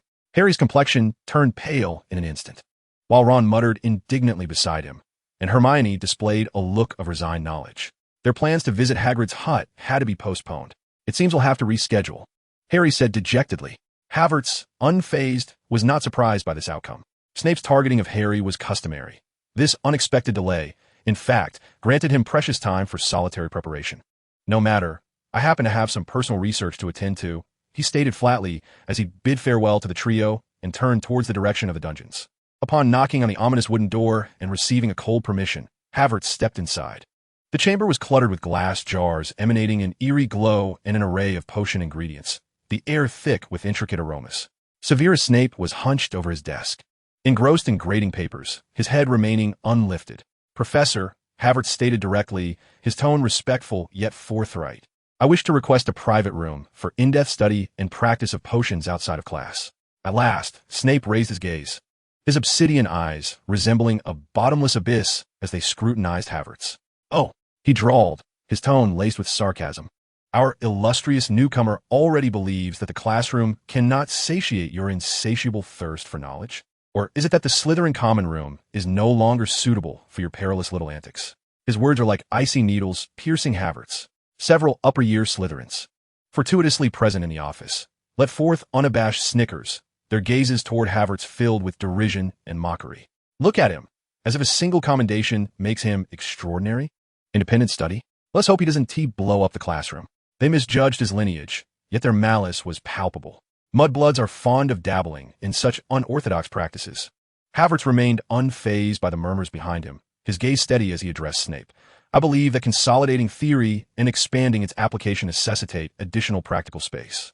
I assure you, all research will strictly adhere to the Hogwarts school regulations and the potion safety code. He emphasized the word safety. Snape narrowed his eyes, as if seeking to unearth deeper truths from Havertz's unruffled countenance. An oppressive silence lingered for a moment before he scoffed, retrieving a rusted brass key from his drawer and tossing it onto the desk. Downstairs, the abandoned potion material pre-processing room maintained absolute cleanliness. Should I discover any items that ought not to exist or any form of damage caused, you will deeply regret today's request. His voice lowered, laden with menace. Now, leave. Thank you, Professor. Havertz collected the key, bowing slightly, disregarding the still mocking gazes behind him, and exited the office with composure. The first step, conceptualization and implementation of the potion projectile. Modification of the projectile, utilizing magic and fine tools. He meticulously hollowed out the lead core at the tip of the bullet while preserving the primer and propellant intact. Infusion and solidification of the potion. He injected a concentrated, potent sleeping draft into the hollowed projectile. To address the potential for liquid to splatter or evaporate prematurely upon firing, he ingeniously adapted the principle of the freezing charm, attempting to instantaneously form a thin layer of magical ice at the tip of the projectile, securely sealing the potion within, thereby creating a specialized potion-infused ice projectile.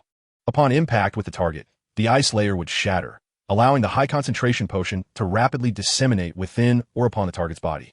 The second step, testing and parameter calibration.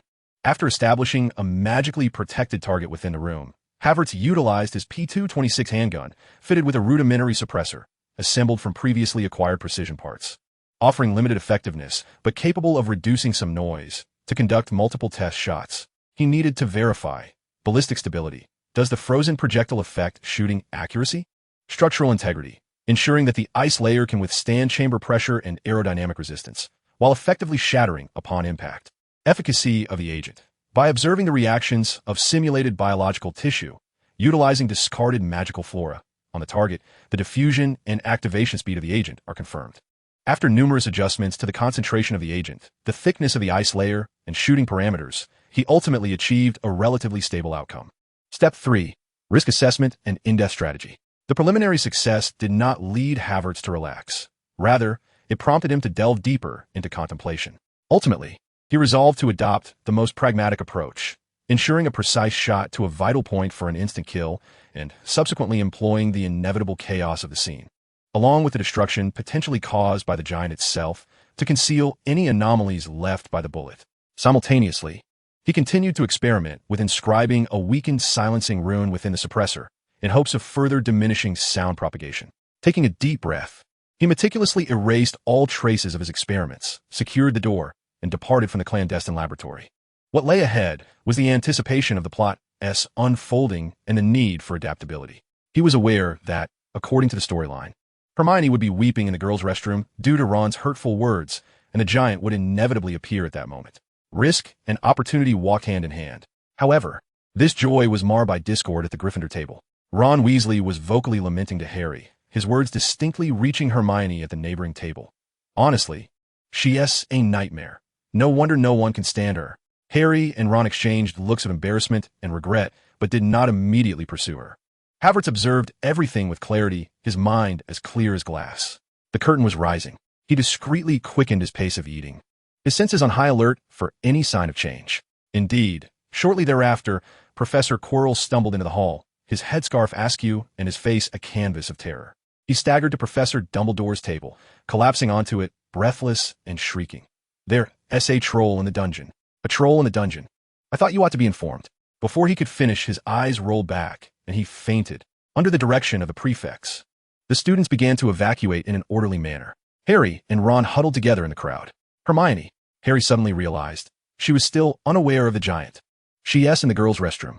Ron also grasped the gravity of the situation, the color draining from his face. They exchanged a determined glance, resolved to slip away and warn Hermione. Just as they maneuvered through the throng, Havertz's figure had already vanished like a specter down a shortcut leading to the girls' restroom on the second floor. He had anticipated Harry and Ron's actions, opting for a swifter route, needing to arrive first. As he hurried, he calmly checked the status of his P226 at his waist. The specially crafted potion-infused frozen rounds and hollow-point dum-dum bullets were ready, the suppressor firmly secured. Approaching the abandoned girls' restroom, a foul stench mingled with the odor of dirty socks and filth assaulted his senses, accompanied by low murmurs and heavy footsteps.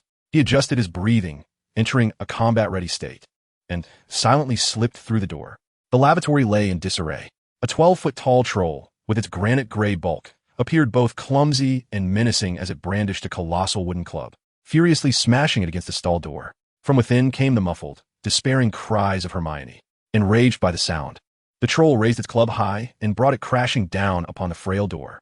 In a moment of peril, a silenced gunshot rang out, an oddly muted yet unmistakably clear sound. Havertz was firmly positioned at the entrance, gun in hand, his demeanor as calm as ice. The bullet did not strike the troll's resilient body, but instead found its mark precisely within its gaping maw, opened wide in a roar.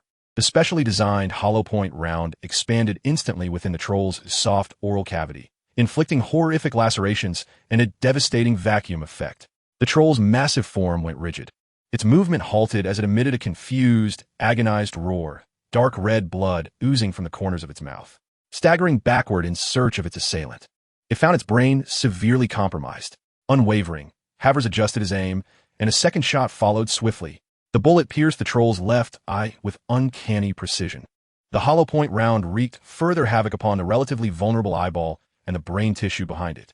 The troll failed to emit even a final cry of anguish, its colossal frame crashing to the ground like a felled tree, shaking the floor as the club clattered to rest. The entire sequence from the gunfire to the troll's collapse transpired in mere seconds. Havertz swiftly holstered his weapon and advanced. first ensuring the troll was lifeless before approaching the stall where Hermione had taken refuge. "Granger, you're safe now.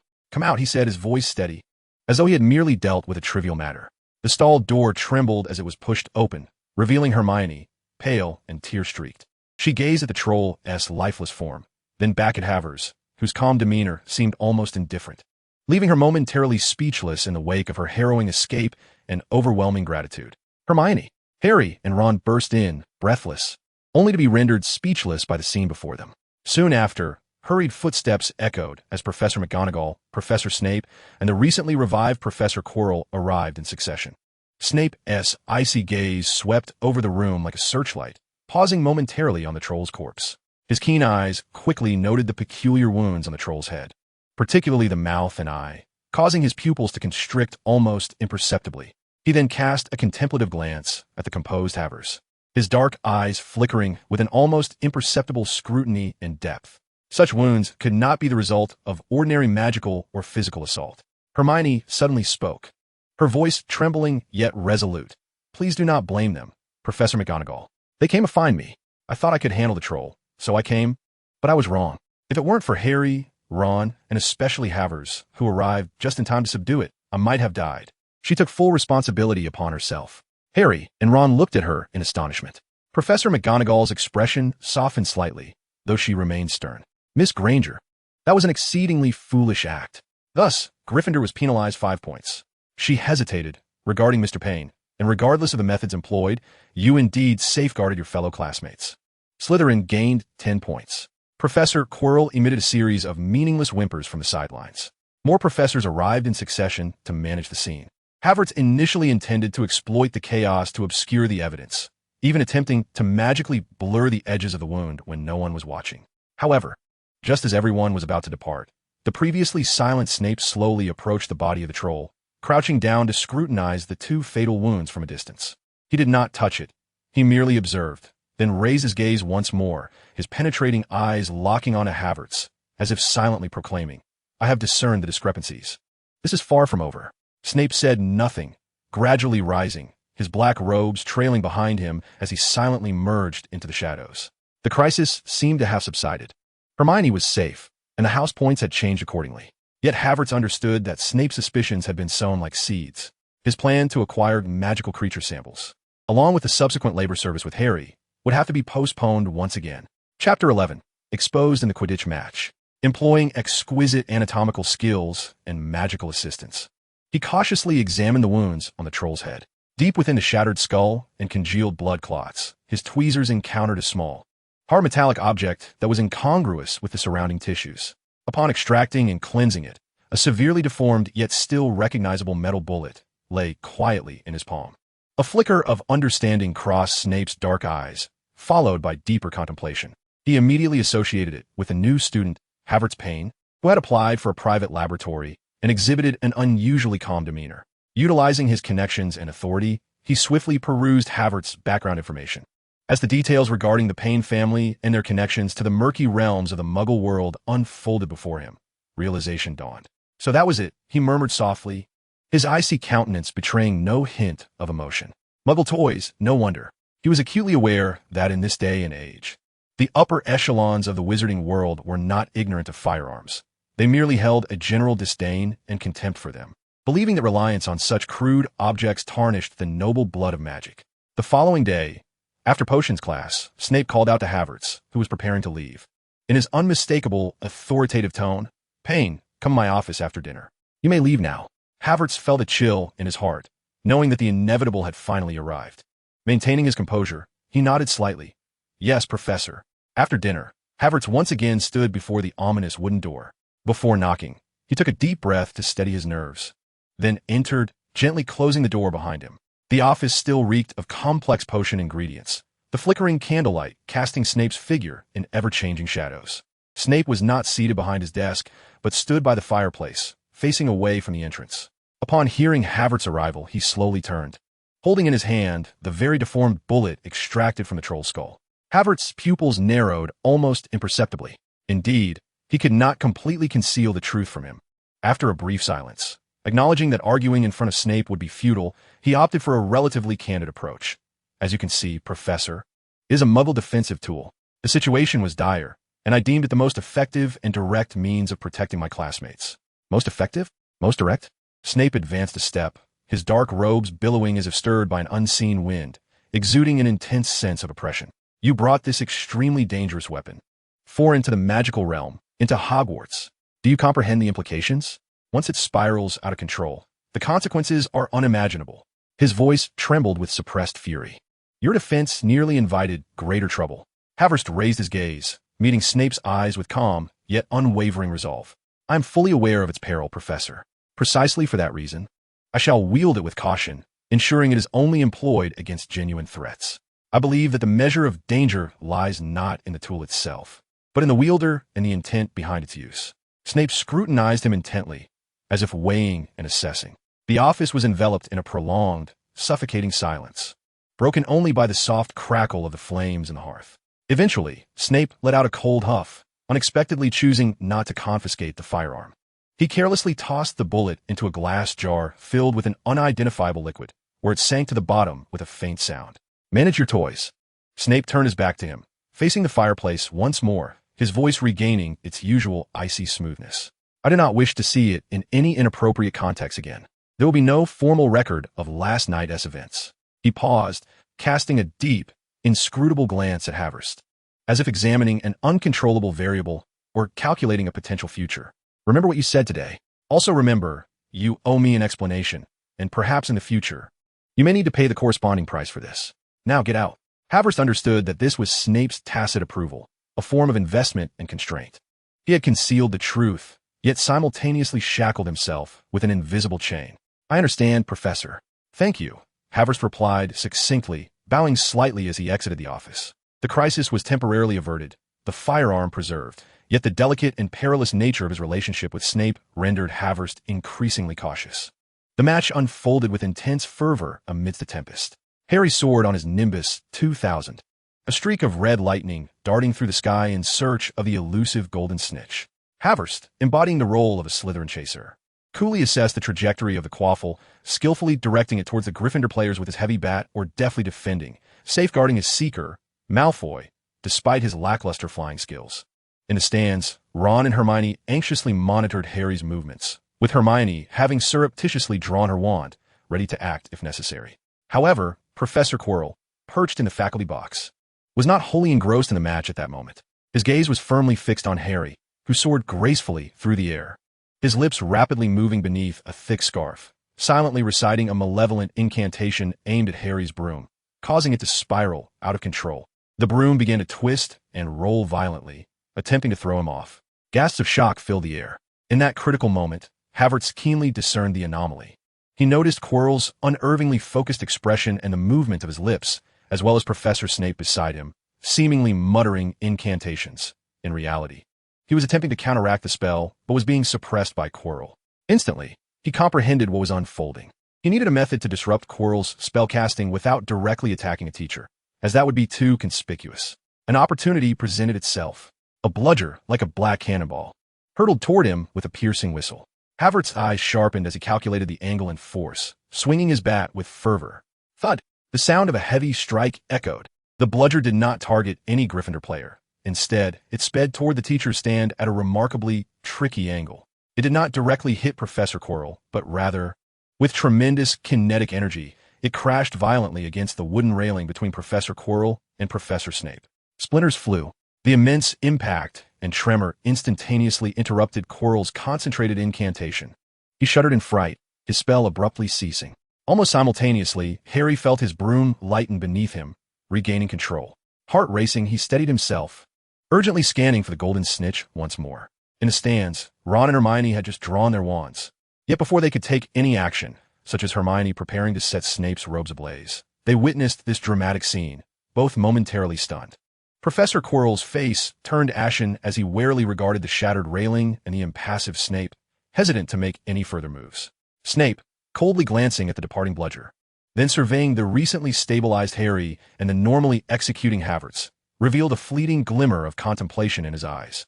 The disturbance had been quelled. Harry's broom no longer misbehaved. He focused intently, and in a daring dive, he narrowly caught the golden snitch in his mouth, almost choking in the process, securing victory for Gryffindor.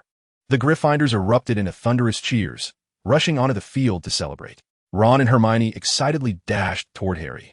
Havertz calmly observed the jubilant sea of red, gradually descending among the Slytherin team. Malfoy, nearby, was fuming, his face turning a shade of green as he incessantly complained. Unbeknownst to anyone, that seemingly erroneous strike was, in truth, a precise act of rescue.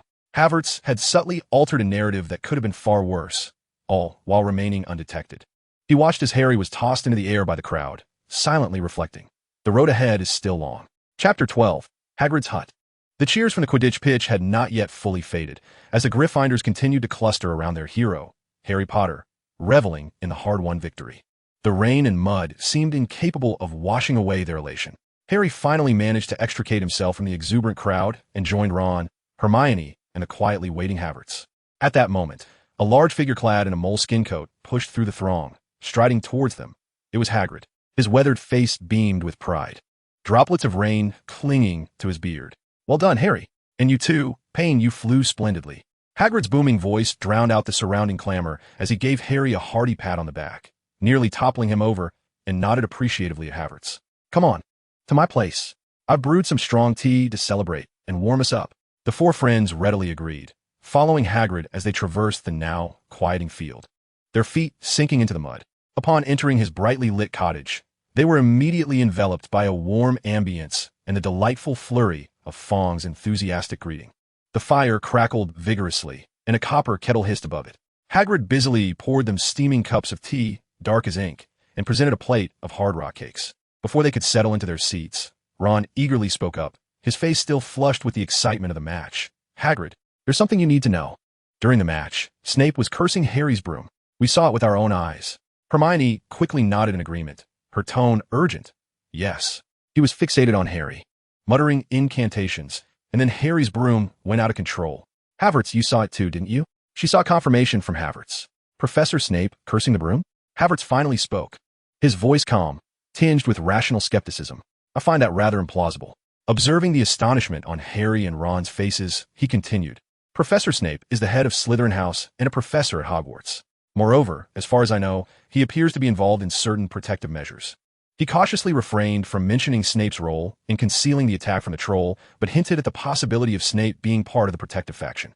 His actions could possibly be interpreted as inspecting or reinforcing defenses. Havertz made a valid point. Hermione immediately concurred, always leaning towards logical analysis. "We cannot hastily conclude that a professor is a thief based on mere speculation." Hagrid readily followed suit, nodding vigorously as if clutching at a lifeline. "Exactly. Snape is a professor. How could he possibly steal something entrusted to him by Dumbledore for safekeeping?" He spoke rapidly and anxiously. "Entrusted by Dumbledore?"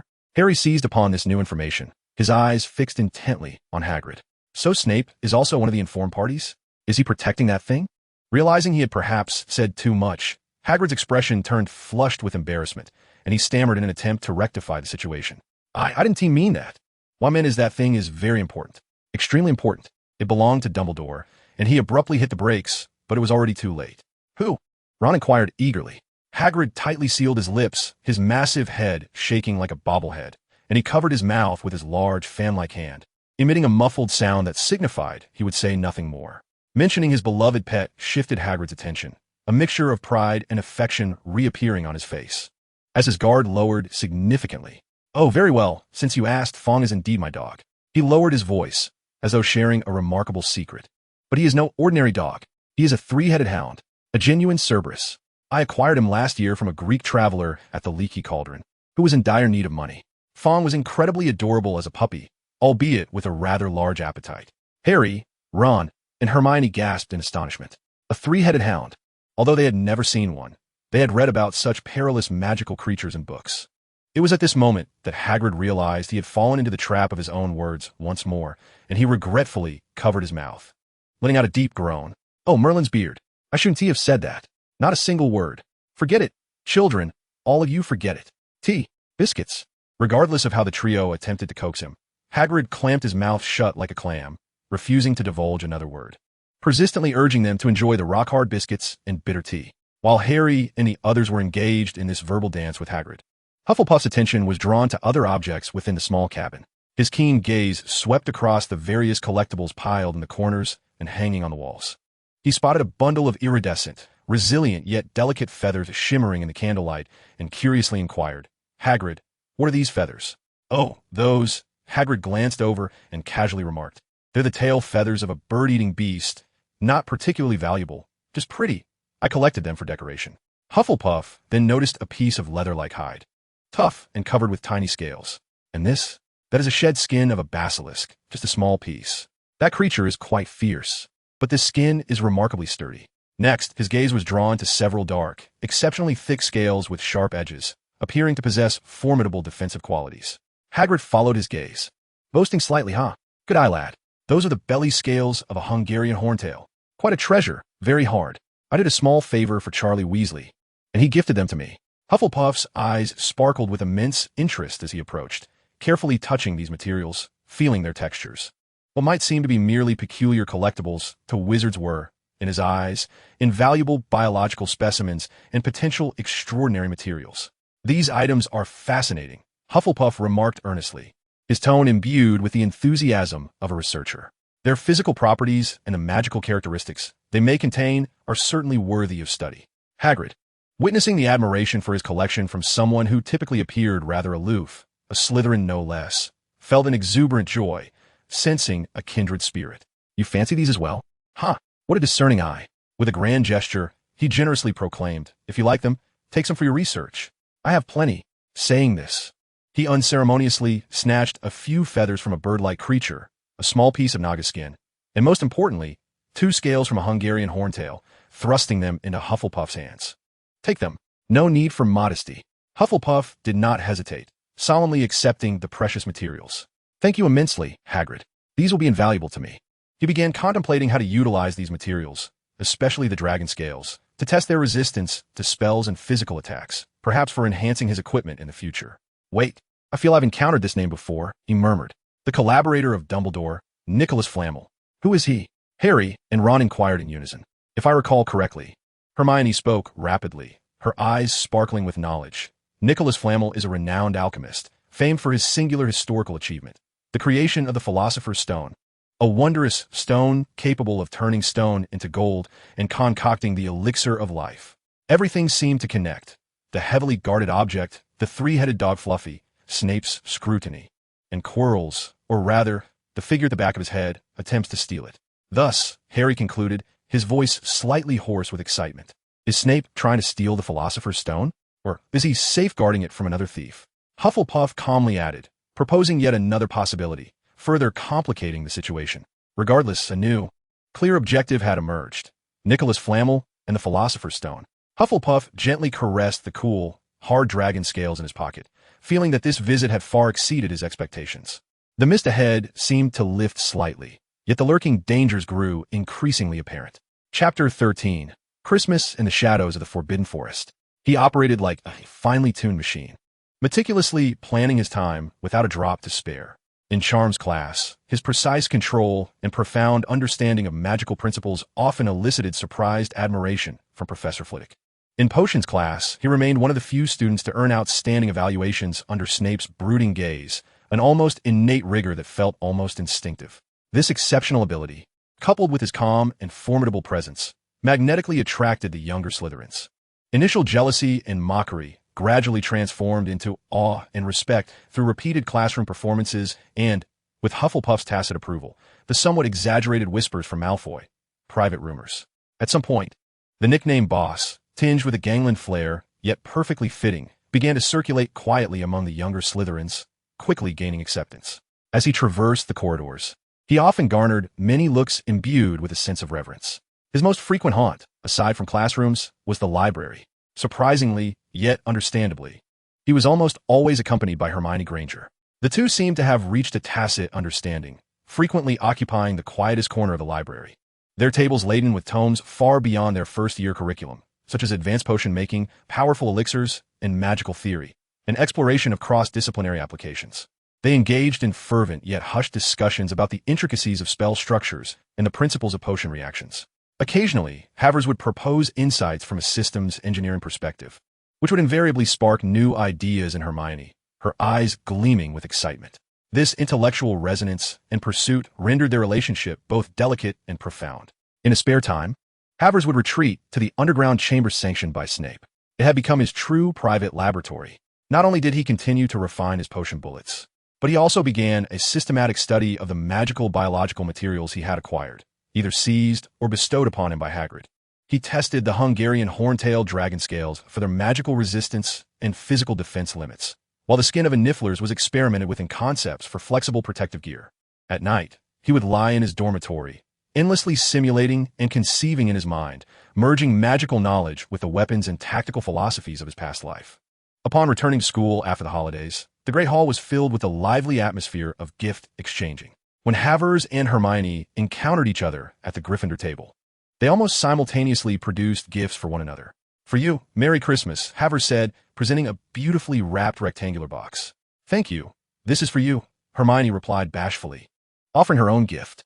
They opened them simultaneously, revealing two exquisitely crafted woolen scarves of differing styles. Havertz was a deep green adorned with subtle silver patterns, dignified and noble. Hermione's was vibrant in red and gold, exuding warmth and cheerfulness. "It seems we had the same idea," Havertz remarked with a slight smile. However, Hermione soon noticed a flatter box beneath the scarf. Curiously, she opened it, with Harry and Ron leaning in to see. Inside, nestled in soft lining, lay a smoothly designed, intricately crafted toy pistol, embellished with decorative carvings. Unlike any Muggle toy gun she had ever seen, it resembled a work of art. "What is this?" Hermione exclaimed, her eyes wide with surprise. Harry and Ron quickly unveiled their own rectangular boxes, revealing two more ordinary-looking toy guns, focused on practicality. "A little gift for self-defense," Havertz said in a lowered voice, his expression serious as he advised. "As I mentioned before, I hope it buys us some time. But remember, it must remain a secret. Do not reveal it unless absolutely necessary, and certainly do not flaunt it." The three nodded solemnly, Ron admiringly caressing his toy, while Harry carefully stowed his away. Hermione gazed at the exquisitely crafted gun in her hand, then looked at Havertz, her cheeks flushing slightly. A sweet sense of being treated specially washing over her as she, too, carefully set it aside. The quartet intercepted Hagrid outside his hut, and after persistent questioning, he eventually stammered out that he had won a dragon egg while playing cards at the pub. At this moment, it lay within the confines of the room, awaiting its hatching. This astonishing news quickly caught the attention of the secretly observing Malfoy, with a smug grin of mischief adorning his face. He was about to inform on them when Havertz silently materialized before him. "Draco," Havertz's voice was calm, yet his gaze sent a shiver down Malfoy's spine. "I do not wish to hear any whispers regarding the dragon egg from any professor. You saw nothing, do you understand?" Gazing into Havertz's eyes, which seemed to pierce through to the very core of his being, Malfoy recalled the fate of the troll and the authority of his leader. All his petty schemes extinguished in an instant, and he hurriedly nodded. "Why, yes, I understand, boss. I know nothing." Days later, in the dead of night, a Norwegian ridgeback dragon named Norbert hatched within Hagrid's hut.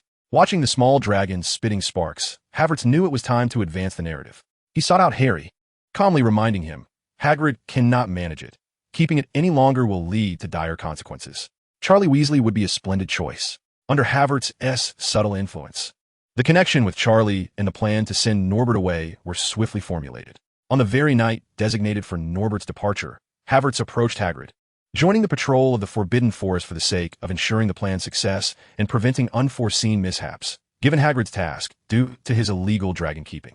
Before they set off, he deliberately reminded Harry, Ron, and Hermione, "Take that with you, conceal it beneath your robes, and carry it with you. Anything could happen in the Forbidden Forest." The night was dark and serene within the Forbidden Forest, imbued with an aura of the unknown. Hagrid, accompanied by Fawn, divided the group into smaller units. This time, Malfoy clung tightly to Havertz's robe, unwilling to join Hagrid's group.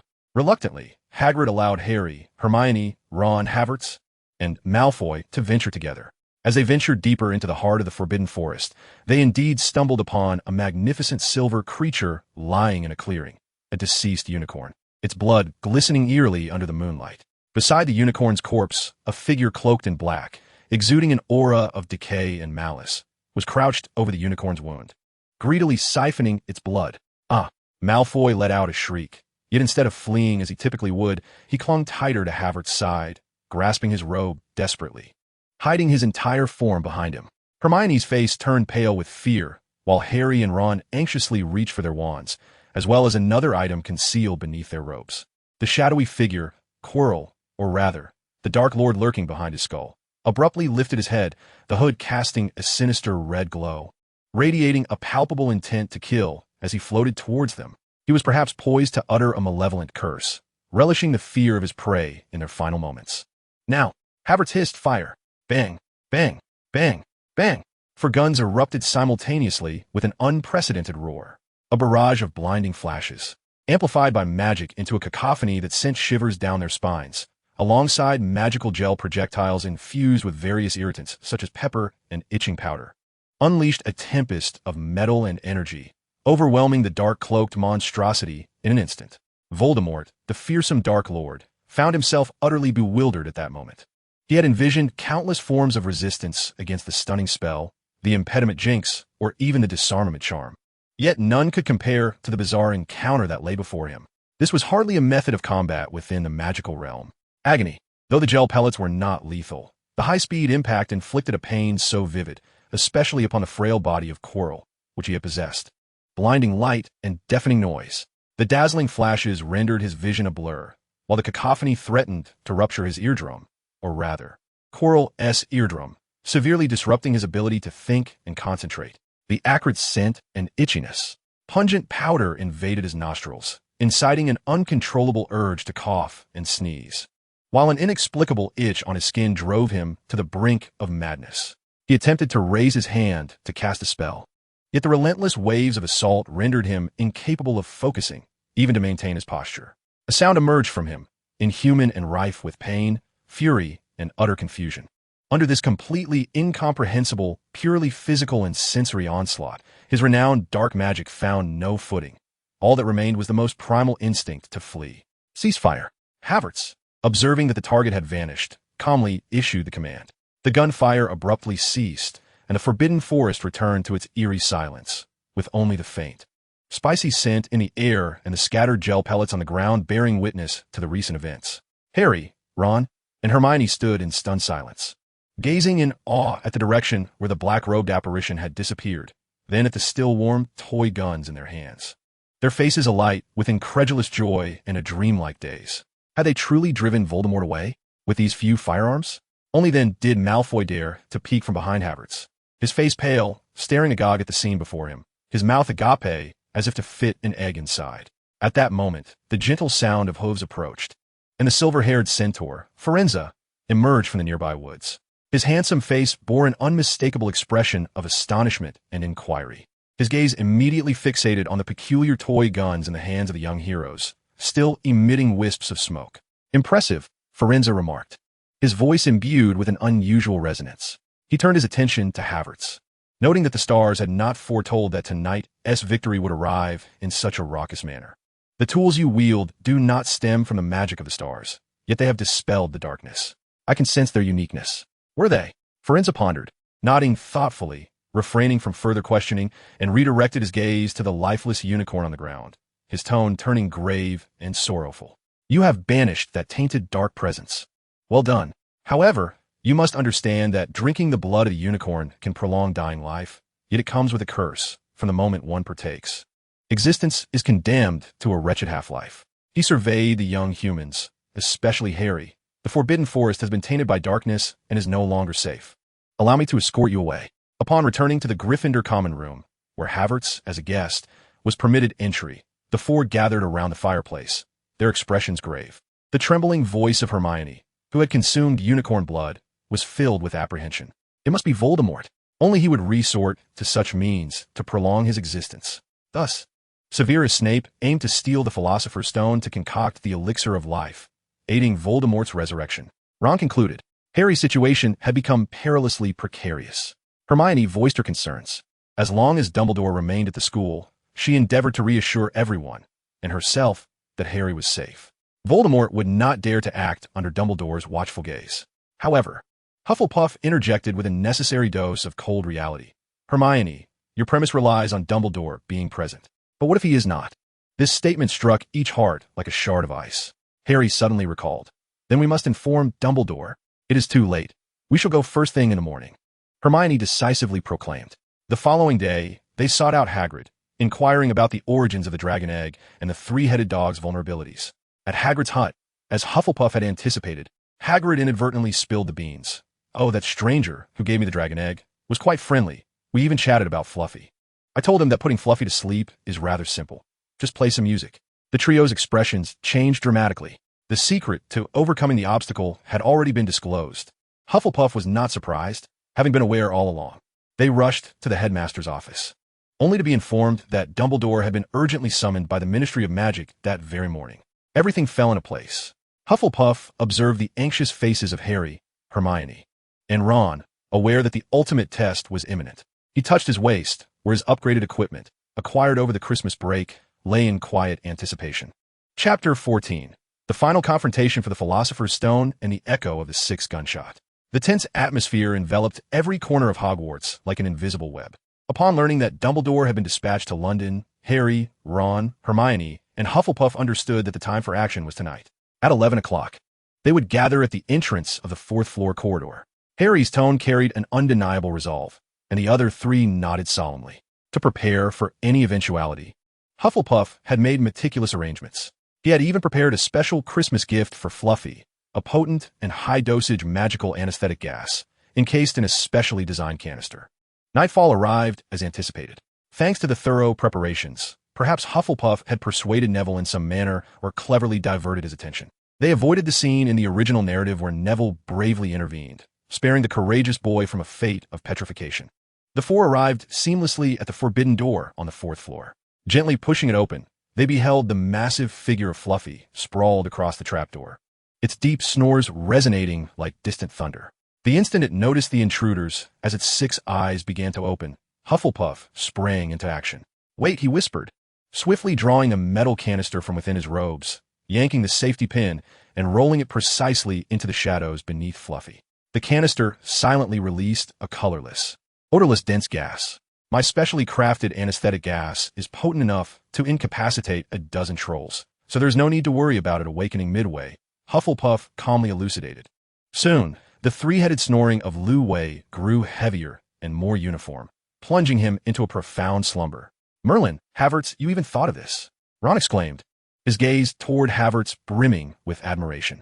Harry and Hermione also breathed a sigh of relief, having successfully navigated the first challenge. They leaped down from the trapdoor, landing atop the devil's snare. "Relax. The more you struggle, the tighter it will bind you," Hermione attempted to remind them with her bookish wisdom. But Havertz had already raised his wand. A flicker of light, a steady and brilliant white beam erupted from the tip of his wand, resembling a miniature sun. The devil's snare hissed, as if scorched, swiftly retracting to clear a path. Indeed, Havertz mused, observing the retreating vines, sometimes straightforward illumination is far more effective than complex incantations. He reaffirmed that the fusion of firearms and magic constituted the most efficient approach. Only Ron remained frozen in fear above, dragged down by a determined Harry. The next chamber was a sky filled with fluttering keys. Countless winged keys swirled like a flock of birds, and Harry mounted his broom, his gaze sharp as he sought the ancient key. However, Havertz once again surprised everyone with his unexpected action. He raised his hand, brandishing his genuine P226, equipped with a silencer, almost without aiming. Bang! Bang! 2 exceedingly faint gunshots echoed, muffled by the silencer. In the air, the ancient key, frantically evading, had its wings shattered. It instantly lost balance, wobbling as it plummeted, only to be caught deftly by Havertz. The room fell into a profound silence. Harry hovered on his broom, while Ron and Hermione gaped in astonishment. "There's no need for such trouble." Havertz crouched down, retrieving a small crystal vial from his pocket, containing a clear potion. He pried open Ron's mouth and dripped a few drops inside. Within seconds, Ron groaned as he awakened, still somewhat weak, but otherwise unharmed. "A revitalizing potion. I always keep it on hand," Havertz explained. Finally, they arrived at their destination. The room housed the famed mirror of Ariste, before which stood a figure, Professor Quirrell. "You," Harry gasped.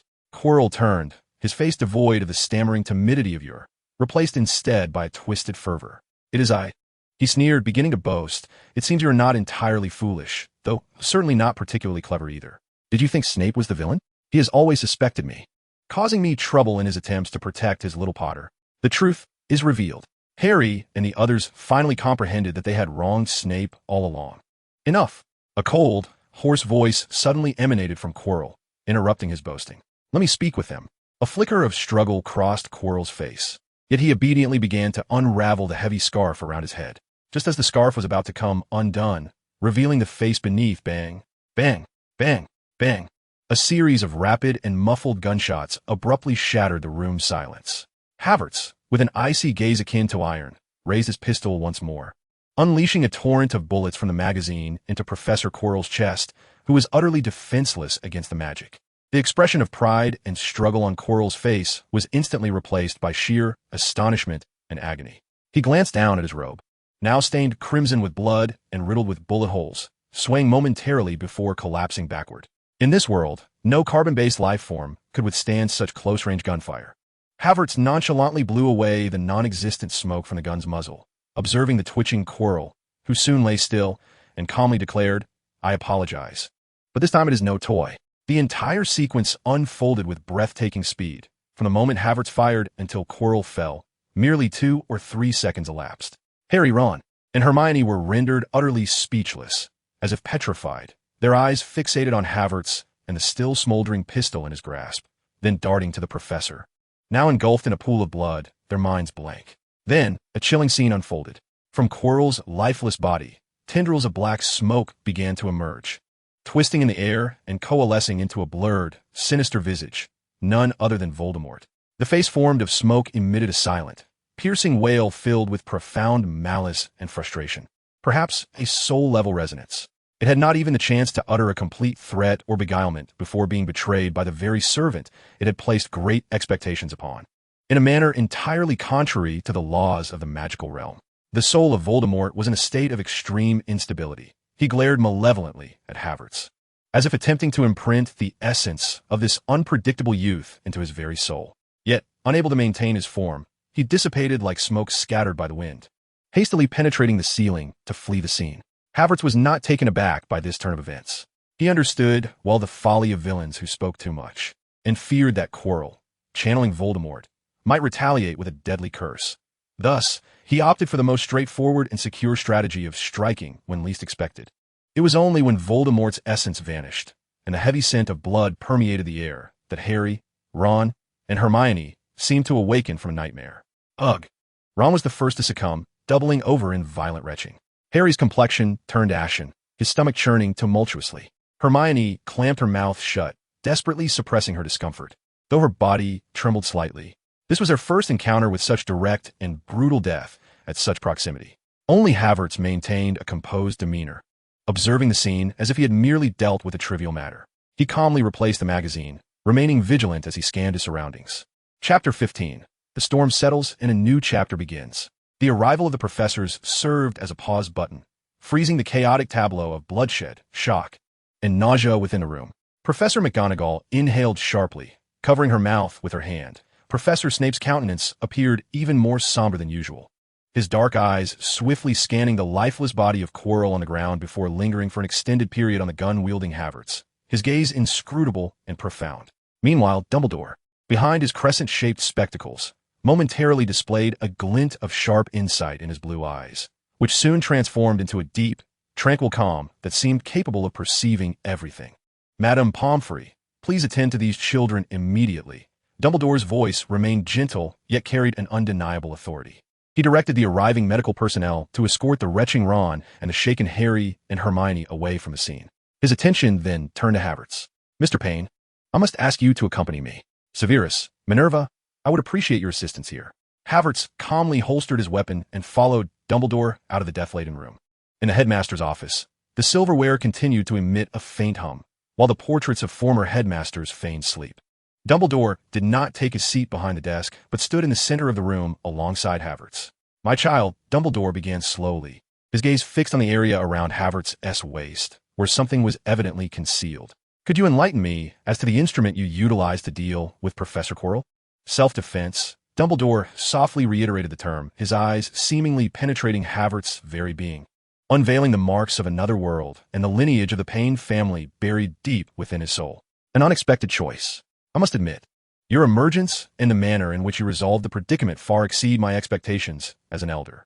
It seems you have thoroughly disrupted the trial I had originally devised for Harry. A long silence enveloped the office, punctuated only by the occasional rustle of Fawkes preening his feathers. Dumbledore appeared to be weighing the situation, mulling over the implications.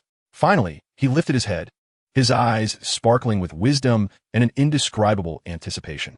I will not confiscate it. Dumbledore's decision took Havertz by surprise, yet it seemed to resonate with logic. However, I must caution you, Mr. Payne, that such tools are far too extraordinary for Hogwarts, or indeed, the entire magical community. You must safeguard it and refrain from using it unless absolutely necessary. His tone was serious, but not purely prohibitive. It bore the essence of a cautionary observation. Havertz keenly grasped this underlying significance and slightly bowed. I understand, Headmaster. I shall exercise prudence. Dumbledore nodded, a nearly mischievous yet profoundly deep smile gracing his face. I eagerly anticipate the transformations your presence might bring to this ancient and somewhat stagnant magical realm. Time progresses, and the wizarding world cannot remain forever stagnant, can it? Apart from Harry, I am equally curious about the path that lies ahead for you. The content of this conversation was strictly confidential. Externally, as per Dumbledore's directive, the official narrative proclaimed that Harry Potter, through extraordinary courage and the power of maternal love, triumphed over Professor Quirrell, thwarting Voldemort's scheme to seize the Philosopher's Stone.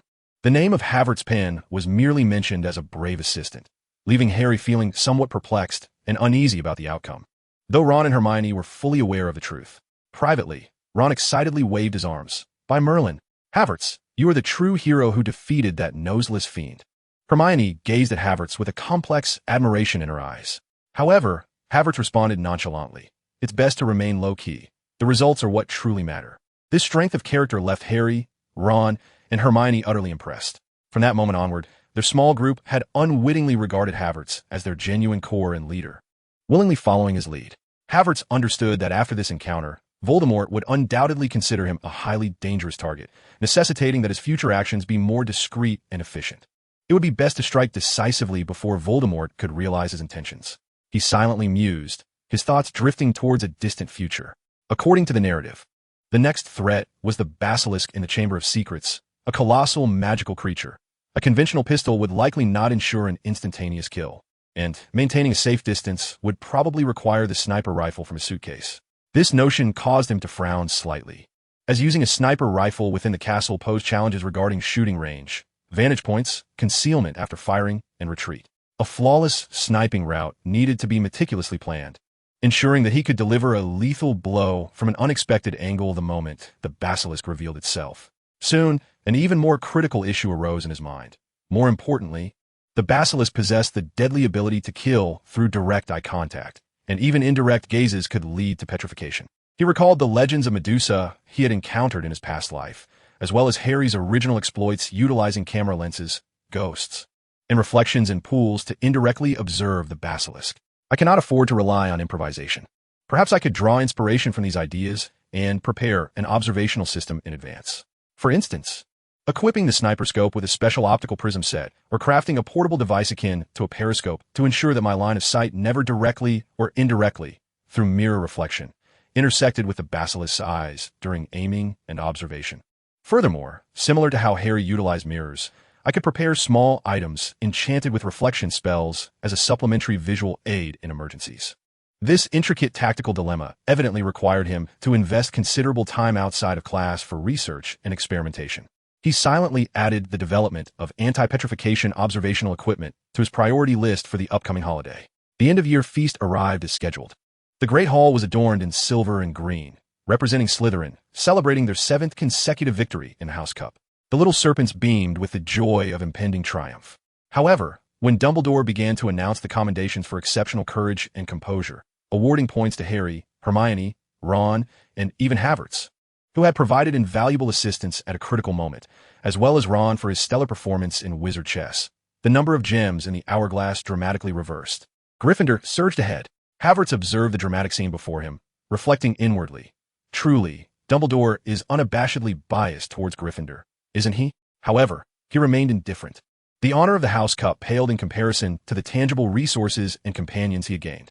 Walking alongside Harry, Ron, and Hermione, Havertz engaged in discussions about their holiday plans, all adorned with relaxed smiles. Ron was still mimicking Snape's expression upon witnessing the house cup change hands, provoking an involuntary laugh from Hermione. Behind the highest window of the castle, Albus Dumbledore quietly watched the four figures, his gaze lingering particularly on the boy with dark golden hair and a composed demeanor. Dumbledore smiled faintly, his eyes reflecting profound thoughts. A variable? Indeed he is. Yet, he evokes a distinctly different sensation within me. I have a premonition, Severus, that this boy may influence the future of the magical world more profoundly than Tom Riddle, albeit in ways we cannot yet fathom. Snape's pupils constricted sharply, a flicker of genuine shock crossing his face. To liken Havertz Payne to the one whose name cannot be spoken? From Dumbledore's tone, he sensed not concern, but an unprecedented anticipation. Chapter 16. The warmth of home and contemplating the future. The Hogwarts Express exhaled white steam, gradually coming to a halt at Platform 9 of King's Cross Station like a weary beast. The bustling crowd was infused with the joy of reunions and the sorrow of farewells. Havertz Payne, carrying the seemingly ordinary yet deceptively intricate suitcase, descended the train with a calm demeanor. He quickly spotted the figure waiting at a distance on the platform. His father, Oliver Payne, impeccably dressed in a dark suit, stood tall and resolute like the ancient castle walls, silent yet unwavering. His mother, Emily, could hardly conceal her excitement as she hurried forward to envelop him in a warm embrace that nearly obliterated the distance between them. Upon returning to Payne Manor, the atmosphere during dinner was one of long-lost warmth and tranquility. The long mahogany dining table was adorned with gleaming silverware and a selection of dishes prepared at Emily's request, featuring Havertz's favorites. Throughout the meal, his mother peppered him with questions about mundane school matters. Was history of magic dull? How was he getting along with his roommate, despite the fact that he had no real roommate? Was the Scottish winter harsh on his hands and feet? Her inquiries were filled with the simplest concerns of a loving family. Occasionally, his father interjected, inquiring about the current management structure of Hogwarts, the positions and backgrounds of the various heads of houses, his words imbued with the cautiousness characteristic of a family patriarch, yet Havertz could clearly perceive the deep-seated care beneath. After dinner, Oliver gently dabbed his mouth with a pristine napkin and gestured for Havertz to join him in the study. As Oliver turned slowly, his hawk-like gaze fixed on his son, as if seeking to penetrate the depths of his soul. Are you capable of handling it? At present, I am managing well. Havertz met his father's gaze without flinching. However, based on the information I've gathered, the forthcoming academic year may not be as tranquil for Hogwarts. Potential troubles could prove to be rather more formidable. He alluded to the insidious threats lurking within the castle, yet prudently refrained from mentioning the specific terms of the chamber and the basilisk. I understand, father. When the time comes, I shall not hold back. Havertz nodded solemnly. This weighty support from his family fortified his resolve. His core objective was clear and singular: how to efficiently and safely eliminate the basilisk within the chamber. His thoughts oscillated among several feasible strategies. Option 1. Ambush at the entrance, saturation strike. Anticipate the approximate time and location of the chamber's entrance opening, the girls' lavatory where the weeping Myrtle resides, and while the basilisk has yet to fully emerge from the pipes. Employ specially crafted large-caliber armor-piercing and incendiary rounds, utilizing a precision sniper rifle for a remote saturation attack, aiming to deliver a devastating blow before it poses any threat. The advantage lies in the preemptive strike with lower personal risk. However, the challenge resides in the need for extreme precision and timing, as the tremendous sound of the explosion, the barrage of bullets, and the flames may be difficult to conceal, potentially triggering unnecessary investigations and panic. Option 2. Concealment in the hall, precision sniping. Infiltrate the likely locations of the basilisk's appearance, such as the Grand Hall or other relatively open areas, employing an enhanced disillusionment charm to mask one's presence, possibly even integrating the finest Muggle camouflage techniques for perfect concealment and establish a sniper position. Wait for the basilisk to reveal itself, aiming for its recognized weak points, the eyes, the interior of the upper jaw, to execute a decisive and lethal shot. The advantage here is greater control, with potentially lesser collateral damage, yet the risk is exceedingly high should concealment fail or the first strike not prove instantly fatal. He would be directly exposed to the basilisk's deadly gaze, with no hope of redemption. The spells to obscure his form and presence must be executed flawlessly. But the most crucial issue remains: line of sight. He murmured to himself, I must ensure that my observation and aiming system can unequivocally avoid direct eye contact with the basilisk's gaze. He contemplated the previously conceived periscope-style sight, augmented by optical principles and magical enhancements, and whether it might be possible to concoct a special lens material capable of deflecting or absorbing that lethal curse gaze. Almost forgetting this most perilous trigger, Havertz furrowed his brow, emphatically inscribing the words diadem, Horcrux, in his notebook and underscoring it twice. Historically, it was Lucius Malfoy who had covertly slipped the diary into Ginny Weasley's textbook, leading to her being controlled and ultimately unleashing the chamber. If I merely slay the basilisk, the diary, as a Horcrux, remains a considerable and living threat. Voldemort as fragment of soul could continue to wreak havoc through other means, perhaps even choosing a new target. He paused his tactical deliberations, beginning to reassess the entire chain of events with renewed calm. The source must be severed, yet to actively intervene and swap the diary? He immediately dismissed his earlier thought. The risks were uncontrollable. I cannot guarantee that I would remain untainted and uncorrupted by its allure during my contact with the diary. Should I be ensnared, with the knowledge and resources at my disposal, the consequences would be unimaginable. The tale of Harry Potter might very well be rewritten as the chronicles of Voldemort's ascendancy. His gaze sharpened, and the tip of his pen danced swiftly across the paper. This would be the singular opportunity. The entrance to the hidden chamber would be ajar, with the basilisk's attention entirely captivated by Harry and Riddle. My position, ensconced in absolute safety within the shadows, would present the most opportune moment for a decisive strike as the creature's colossal form emerged from the entrance, poised to unleash its fury. This revised plan illuminated his mind, directing his research with newfound clarity. How to ensure, from an extraordinary distance, a fateful and precise shot could be delivered, and afterward, to safely procure at least one basilisk fang, the sole reliable weapon for obliterating the Horcrux diary. Days slipped by unnoticed amidst intense study, experimentation, and fleeting moments of familial warmth.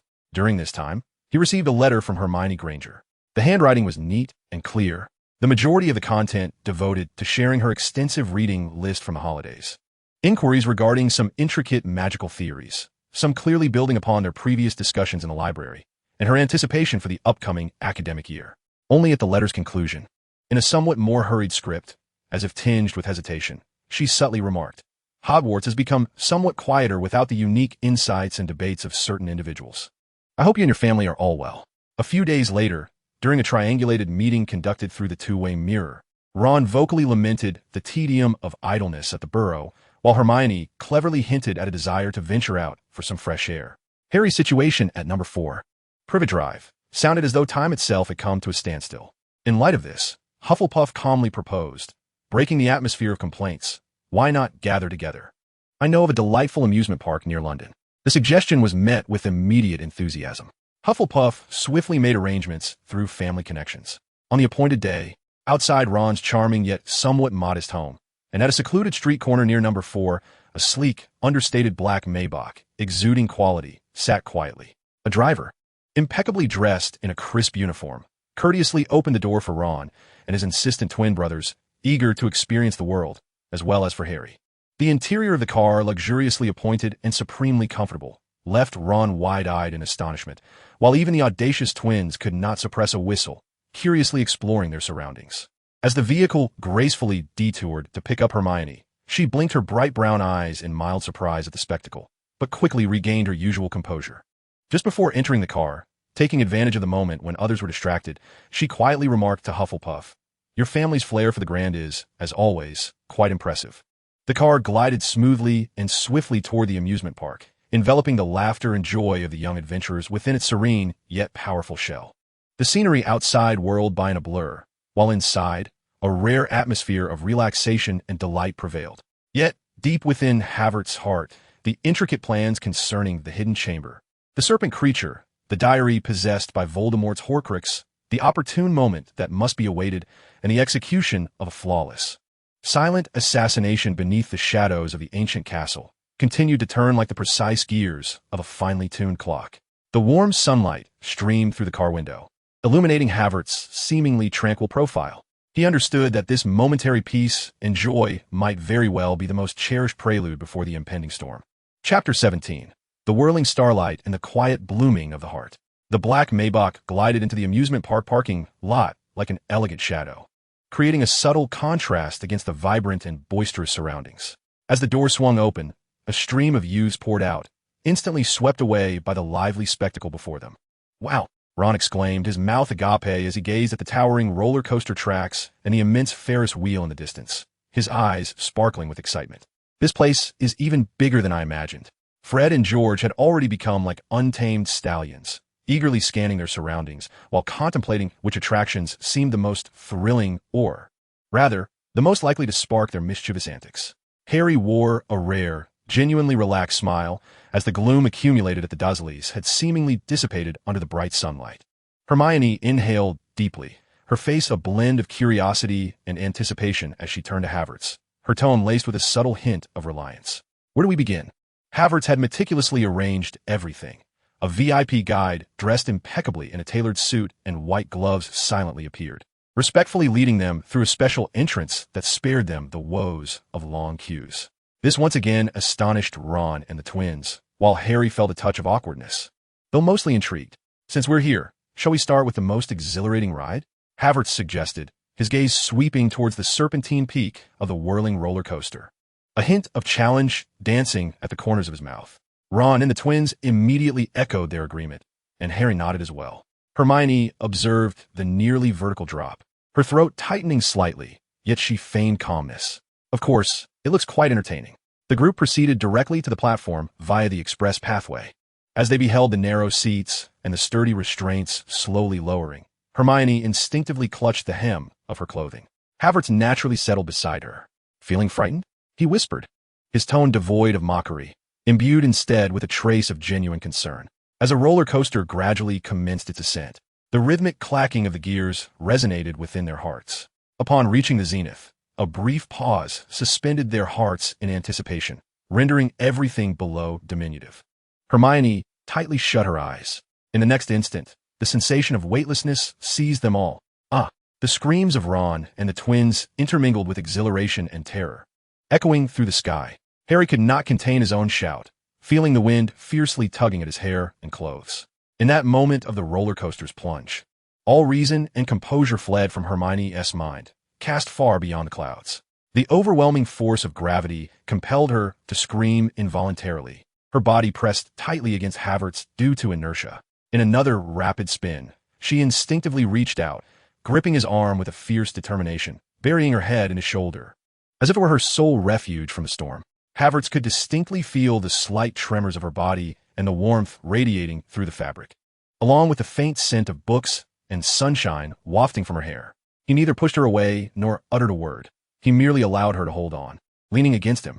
In yet another violent rotation, he subconsciously placed his other hand gently atop hers, a silent gesture of reassurance. The wind howled in her ears. The world spun chaotically, yet in that moment, Hermione oddly sensed, apart from the thrill of her racing heart, an indescribable sense of safety emanating from this composed youth, who remained unflustered even amidst the tumult. Observing her rare display of panic, a flicker of amusement crossed Havertz's eyes. He shifted his arm, slightly numb from her grip, and spoke with calmness. "I understand. The acceleration truly exceeds expectations." Gradually, Hermione loosened her hold, shedding the pretense of a top student, laughing joyfully like the other girls. Even as they spun wildly in the teacup ride, she and Havertz collaborated to turn the central disc, making the cup whirl so rapidly it seemed on the verge of flying off its axis. Her laughter, akin to silver bells mixed with gasps of excitement, filled the air. As the sun dipped below the horizon, painting the sky in warm hues of orange and red, the amusement park lights illuminated one by one, resembling scattered stars upon the earth. After a day full of fun, although their spirits remained high, fatigue began to set in, and stomachs started to rumble. "I'm hungry," Ron admitted, patting his belly. "Can we grab something to eat? I've heard Muggle hamburgers are quite delicious."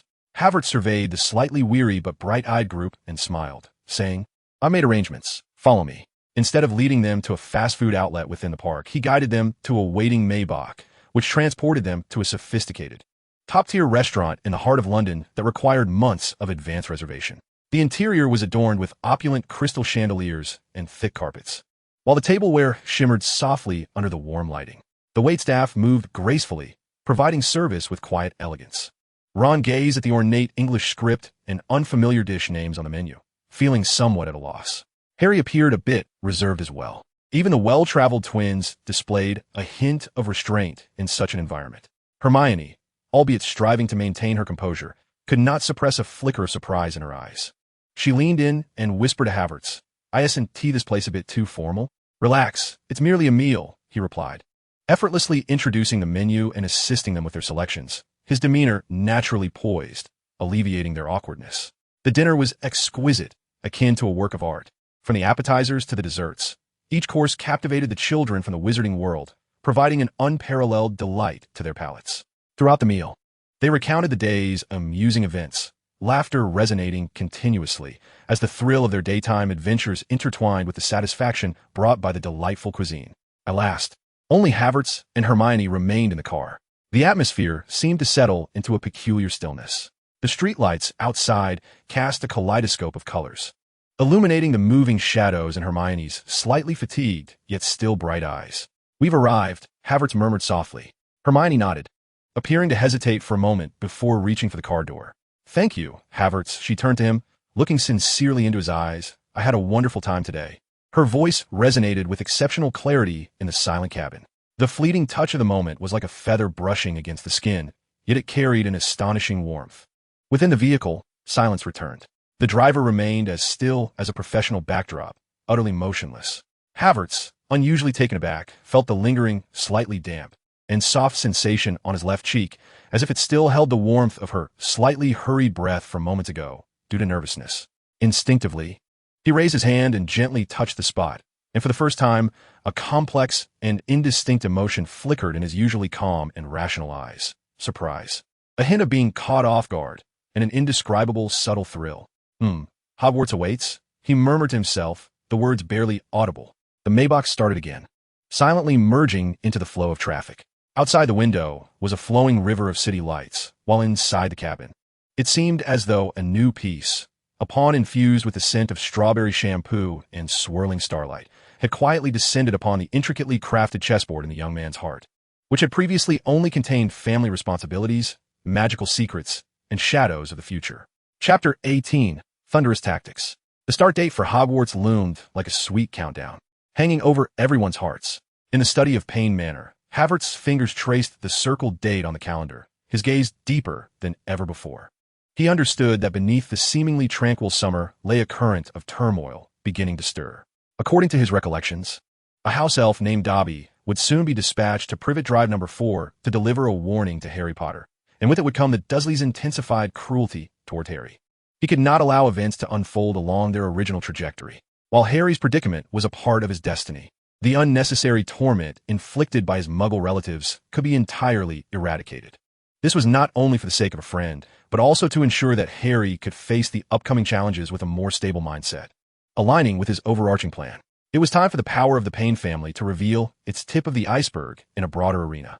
As he pondered specific intervention strategies, an urgent letter, delivered by the family owl, was placed beside his breakfast plate. The letter was from a senior agent of the family operating in the Muggle world, succinct and precise in its wording. "Master Havertz, in accordance with your directives, basic surveillance of 4 Privet Drive and the Dursley family has been established. Early this morning, abnormal magical fluctuations were detected, not caused by a wizard's wand, but exhibiting characteristics of magical creatures within the target residence. Additionally, based on behavioral pattern analysis and external observations, Harry Potter's recent activities appear to be increasingly restricted. Suspected of experiencing escalated verbal and emotional abuse. Please advise on the next course of action." Efficient indeed. Havertz set aside the letter and lifted his cup of red tea, taking a sip. Indeed, Dobby had gone. Thus, his intervention must be executed without delay. He need not personally confront those foolish muggles, for that would soil his hands. A mere cog from the family machinery would suffice. He rose and made his way to the study, connecting to a direct line with the chief legal advisor of the Muggle world through a two-way mirror, an enchanted version that linked with specific Muggle communication devices. The mirror shimmered to life, revealing the shrewd face of a middle-aged man wearing gold-rimmed spectacles. Richard Lloyd, the helm of Lloyd Payne Legal Associates, a prominent figure in the Muggle legal realm. "Sir, how may I assist you?" Richard's voice was steady and respectful. "Richard, there's a small complication that requires your attention," Havertz replied, his tone as nonchalant as discussing the weather. "The address is 4 Privet Drive, Little Whinging, Surrey. The resident is Vernon Dursley, a supervisor at Grunnings. Currently residing in their household is a boy named Harry Potter, a friend of mine." He paused slightly on the word friend and Richard immediately grasped the implication, his expression becoming more intent. I understand your meaning, sir. Richard inclined his head slightly. What level of educational impact is required? A nearly imperceptible smile graced Havertz's lips, devoid of curvature. Let them comprehend profoundly that there are some individuals whom they can neither fathom nor afford to offend. Henceforth, let the name Harry Potter evoke in them a sense of reverence rather than disdain. You may determine the specifics. I shall only concern myself with the outcome. At your command, sir. I shall personally oversee the matter to ensure Mr. Dursley and his family fully recognize their errors. That very afternoon, at 4 Privet Drive, Vernon Dursley was seething with rage over the previous night's inexplicable disaster, a significant order ruined by some unseen creature. He attributed all blame to Harry, convinced that he had once again employed those peculiar tricks. Harry was locked away in the cupboard under the stairs, now relocated to the second-floor bedroom with a railing, listening to his Uncle Vernon's bellowing and Aunt Petunia's shrill agreement, while Dudley gleefully indulged in ice cream. As Vernon huffed and puffed, contemplating further cuts to Harry's rations and even considering nailing the windows shut, the doorbell rang with an urgent tone that exuded an authoritative presence. Vernon muttered irritably as he approached the door, expecting a salesman or neighbor. However, the sight that greeted him outside rendered him instantly mute.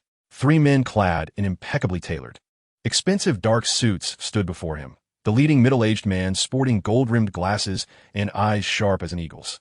Flanking him were 2 robust, stern-looking young men, each carrying a sleek black briefcase. Behind them, a Rolls-Royce Phantom idled, its mere presence akin to a silent proclamation. Mr. Vernon Dursley? Richard Lloyd inquired, his voice steady yet laden with immense pressure. Why, yes, that's me. Who are you? Vernon stammered, overwhelmed by the imposing display. Without waiting for an invitation from Vernon, Richard, accompanied by 2 aides, entered the living room with an air of ownership. Aunt Petunia and Dudley were rendered motionless by the sudden, oppressive atmosphere. Richard nonchalantly settled into the finest sofa, while one aide promptly opened a briefcase to extract several thin documents, and the other stood seemingly at ease. Yet his gaze swept the room like a searchlight, eventually landing on Harry, who was nervously peering through the crack of the door down the staircase. Mr. Dursley. Richard adjusted his glasses, his cold gaze piercing through the lenses. Let us be succinct. We represent the interests of the Payne family. Young Master Harry Potter is the heir to our family legacy and a very important friend of Mr. Havertz Payne. The mention of the Payne family left Vernon perplexed, but the terms heir and very important friend instinctively unsettled him. A name you need not fully comprehend, yet must hold in absolute reverence. Richard stated with an indifferent tone. It has come to our attention that young Master Harry's living conditions, treatment, and personal freedoms within your household appear to contravene basic humanitarian standards and the laws safeguarding British youth. He picked up a document and read slowly, for instance, long-term residence in substandard, cramped quarters, a glaringly discriminatory shortage of food, unjustified restrictions on his freedom to engage in outdoor activities, as well as ongoing records of mental oppression and verbal abuse. With each point he articulated, the color drained further from Vernon and Petunia's faces. This is slander. It's for his own good. Vernon stammered, wanting to declare Harry a freak. What he is of no consequence. Richard interrupted sharply, his tone suddenly severe. What matters is that from this moment forward, should young Master Harry suffer any indignity, be it a mere reduction in his dinner portion or a decline in his spirits due to your words, I assure you, Mr. Dursley, what you stand to lose will extend far beyond a mere order. He paused, casting his gaze over the garishly decorated living room and the company car that Vernon cherished. Will Grant & Company continue to employ an individual suspected of abusing a minor relative? Will your bank loan be extended without issue? Even, will this house remain securely yours? These, he noted, would become pressing concerns. Richard's tone regained its calm, yet his words bore an icy weight, suffocating the Dursley family. Cold sweat beaded on Vernon's plump face. He opened his mouth, but could produce no sound. Aunt Petunia covered her mouth, her eyes filled with dread. Dudley, sensing the gravity of the situation, shrank behind his mother. Richard stood, adjusting his already immaculate suit. Our conversation has concluded. I trust you will make a judicious choice. We shall remain vigilant. He deliberately emphasized the last 2 words. Vernon nodded like a puppet. Richard and his entourage departed as quietly as they had arrived. The Rolls-Royce Phantom glided away silently, leaving the Dursley living room shrouded in a deathly stillness. Moments later, Harry heard footsteps on the staircase. It was Uncle Vernon. He instinctively recoiled, fearing another torrent of rage. However, upon the door's opening, A grotesque, almost sycophantic smile contorted Vernon's plump face. "Harry, my boy," his voice was dry and peculiar. "You must be feeling quite stifled in there. Wouldn't you like to come downstairs to watch some television? Or perhaps take a stroll? How about we have roast beef for dinner? Just like Dudley, a big chunk." Harry was utterly taken aback, gazing at his uncle's unprecedented expression of fearful obsequiousness, and recalling the imposing men downstairs and their mention of the Hufflepuff family. In that instant, understanding dawned upon him. It was Hufflepuff. A surge of indescribable warmth surged through him, shattering the years of pent-up grievances and icy barriers in his heart. He had never anticipated that someone would rescue him from this seemingly hopeless predicament in such a thunderous manner. This was not mere consolation. It was an absolute force that obliterated all injustices imposed upon him. He looked out the window, as if he could see the distant black luxury car and the friend within, who was always so composed, with a background as profound as the depths of the ocean. "Roast beef sounds delightful," Harry murmured, striving to keep his voice steady. For the first time at number 4, Privet Drive, he straightened his back.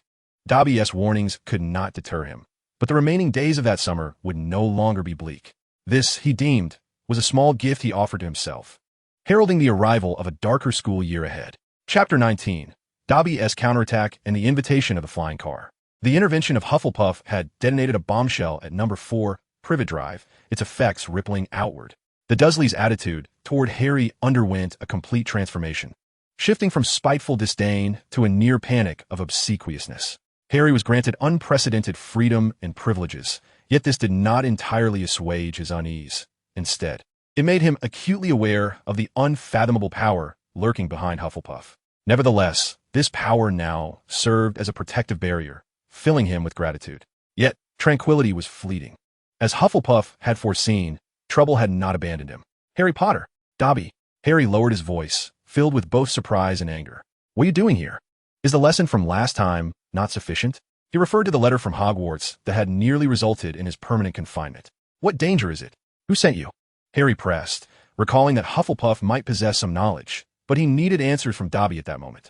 "Dobby cannot say. Dobby is a bad elf. Bad Dobby." Dobby began to bang his head against the wall, producing dull thuds that startled Harry and drew Aunt Petunia's gasp and Uncle Vernon's anxious glance.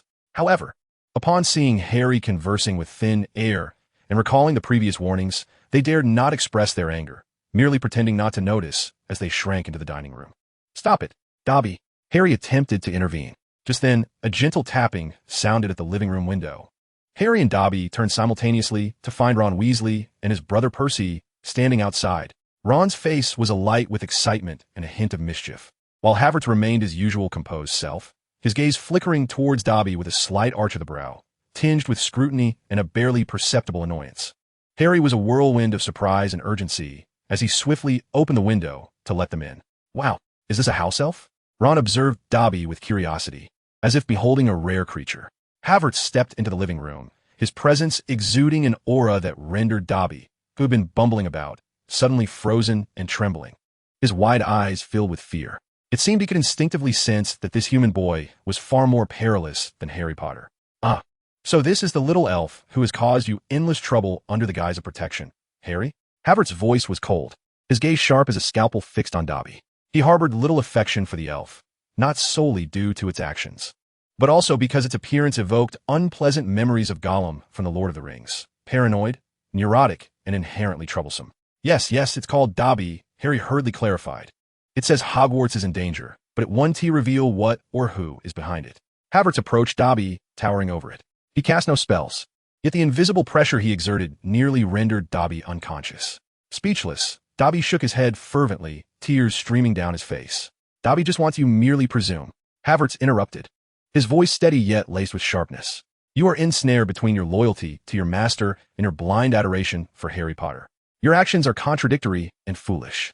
Have you considered how your master would punish you if he knew you were here, attempting to meddle with the fate of the Savior? And if Harry were to lose the ability to learn, grow, and confront the true threats of the future due to your so-called protection, how would you reconcile that?" Each word struck Dobby's heart like a whip, presenting a raw and unvarnished dissection of the consequences of its chaotic behavior. "Dobby is a bad elf," it wailed, once more attempting to dash against the wall. Collapsing to the ground, sobbing, it ceased its frantic motions. Dobby glanced at Havertz, then at Harry, its eyes filled with turmoil and anguish. Ultimately, Its concern for Harry overwhelmed its fear of its master. Or perhaps Havertz's words made it realize that its actions might endanger Harry. Harry Potter must leave here. It choked, ultimately refraining from uttering its master's name, yet its demeanor softened. Please leave now. At that moment, a feigned enthusiastic yet trembling voice emerged from outside the window. Harry, would your friends like to stay for dinner? We've prepared some wonderful roast. This voice was the final straw. Dobby screamed. No, Harry Potter must go. It snapped its fingers. Bang! With a resounding crash. The opulent chandelier in the living room swayed violently, as if something had collided with the room above the Dursleys, accompanied by Uncle Vernon's panic shouts and Aunt Petunia's piercing screams. They've done it again, Ron exclaimed. Harry's expression shifted, recognizing that the Dursleys' fortunate days had come to an abrupt end, and he must depart immediately. How do we leave? The Flu network is unavailable, and the night bus is far too conspicuous, Ron fretted. We have a plan, Percy declared, a mixture of anxiety and excitement illuminating his face as he turned to Havertz. Hey, Havertz, would you like to experience something extraordinary? My father's flying car is just outside. It may not be as comfortable as your family's vehicle, but I assure you it will be thrilling. At this, a spark of genuine curiosity flickered in Havertz's eyes. He had grown weary of luxurious sedans. Yet this contravening of the statute of secrecy, infused with Weasley ingenuity, piqued his interest. He nodded. That sounds delightful. I would be more than willing to try it. The three of them, along with Hedwig in her cage, quickly climbed into the Ford Anglia parked outside the garden on Privet Drive. The interior felt somewhat cramped, imbued with the scent of aged leather and magic, a stark contrast to the opulent comfort of Maybach, yet it exuded a sense of adventure. Percy took the driver's seat, eagerly fiddling with the additional buttons. This one should activate the invisibility, he said, pressing a button. The car emitted a gentle vibration as its body gradually became transparent, merging with the night. Havertz, seated in the back, felt the old car ascend slowly under magical propulsion, a smile creeping onto his lips. It was a brand new, rugged, and liberating experience. Chapter 20. The Fireworks and Insights of a Burrow. In the night, the enchanted Ford Anglia, after enduring a far longer and bumpier flight than anticipated, finally began its descent. At the helm was Percy Weasley, gripping the steering wheel with a serious demeanor, his lips pressed into a thin line, clearly burdened by the immense pressure of this unauthorized rescue mission. I see the house. Hold on, I'm going to land. Percy's voice trembled with tension. He pressed the button to deactivate the invisibility, and the Burrow's crooked, seemingly precarious silhouette, yet defiantly standing, gradually came into view under the moonlight. The car descended in a manner that was not particularly graceful, but ultimately safe, landing near the dilapidated shed beside the yard. The jarring turbulence prompted Harry and Havertz in the back seat to instinctively grasp onto anything to stabilize themselves. Merlin's beard.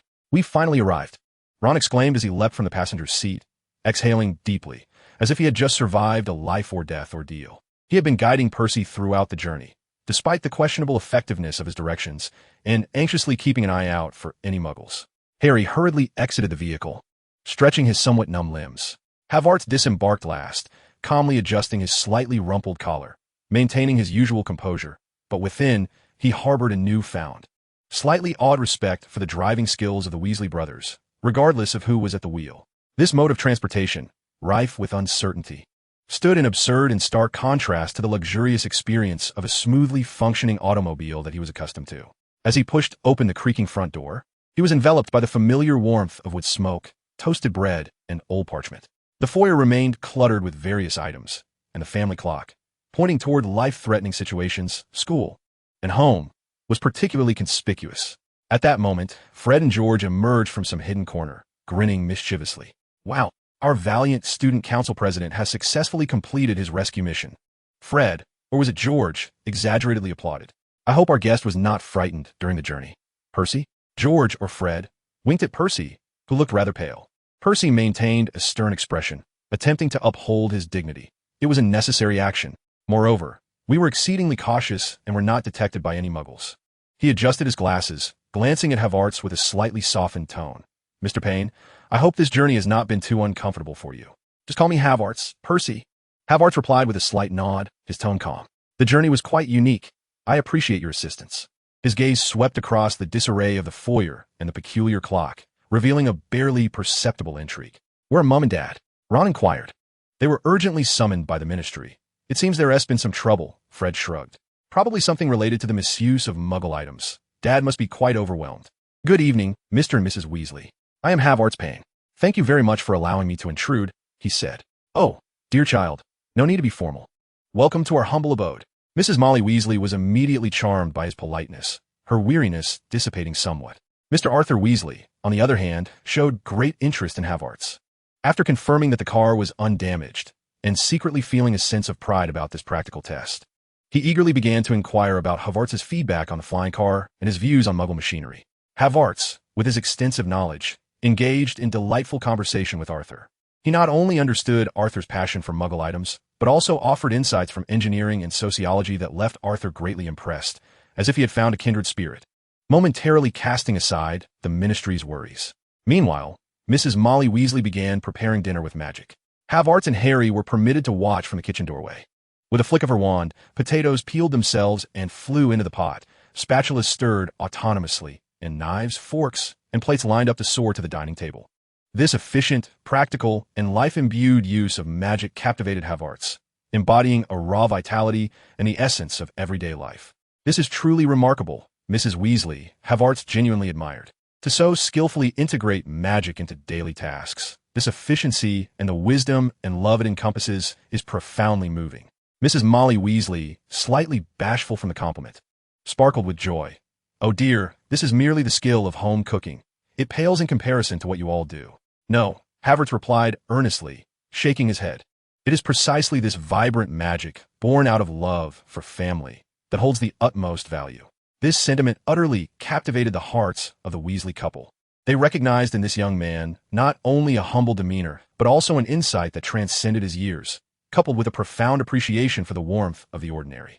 At dinner, the long table was adorned with the sumptuous dishes prepared by Mrs. Weasley, and the atmosphere was filled with warmth and camaraderie. Arthur continued his conversation with Havertz, discussing everything from the bureaucratic nature of the Ministry of Magic to the principles behind the latest Muggle inventions. Havertz consistently engaged in the dialogue, offering profound perspectives that left Arthur animated.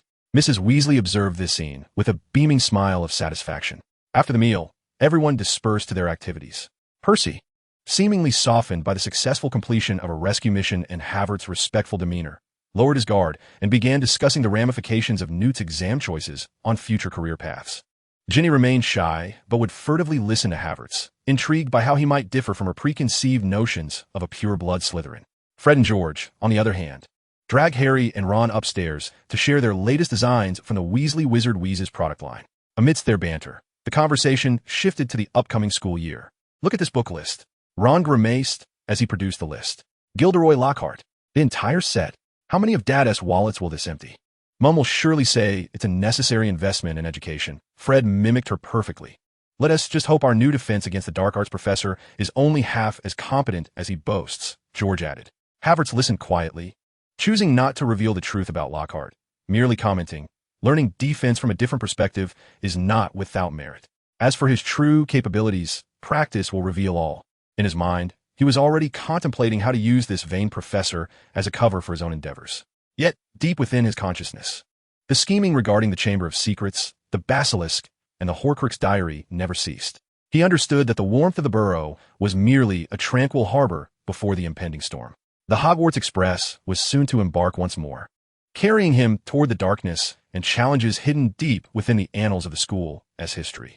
Chapter 21. The Disturbance in Diagon Alley and the Mystery of the Diary. The morning at the burrow began with the crowing of roosters and the enticing aroma of frying bacon wafting from the kitchen. Today was a significant day. The family was set to travel to Diagon Alley to procure Ginny-esque school supplies. At the long table, Mrs. Weasley meticulously checked the shopping list. With Ginny sitting beside her, a mixture of excitement and anxiety washing over her, as this would be her first outing as a prospective Hogwarts student. Is the flu powder ready, Arthur? Mrs. Weasley inquired. Of course, dear, Arthur Weasley responded, patting his pocket, enough for all of us. The group gathered around the enormous fireplace in the sitting room, which bore a slight layer of ash. For both Harry and Havertz, it was their first encounter with and use of the Flu Network. Listen, you two, Ron said with an air of experience, this may seem simple, but it can be a bit disorienting the first time you use it. The key is to articulate clearly. He turned to his mother, Mum. We should let them practice the names of the places first, right? Oh yes, good idea. Madame Molly nodded. Harry, Havertz, repeat after me. Diagon Alley. She slowed her pace, enunciating clearly. Harry appeared somewhat anxious, stumbling through the words, his tongue seemingly tied. In contrast, Havertz calmly echoed her, his pronunciation impeccable, though internally he was far from tranquil.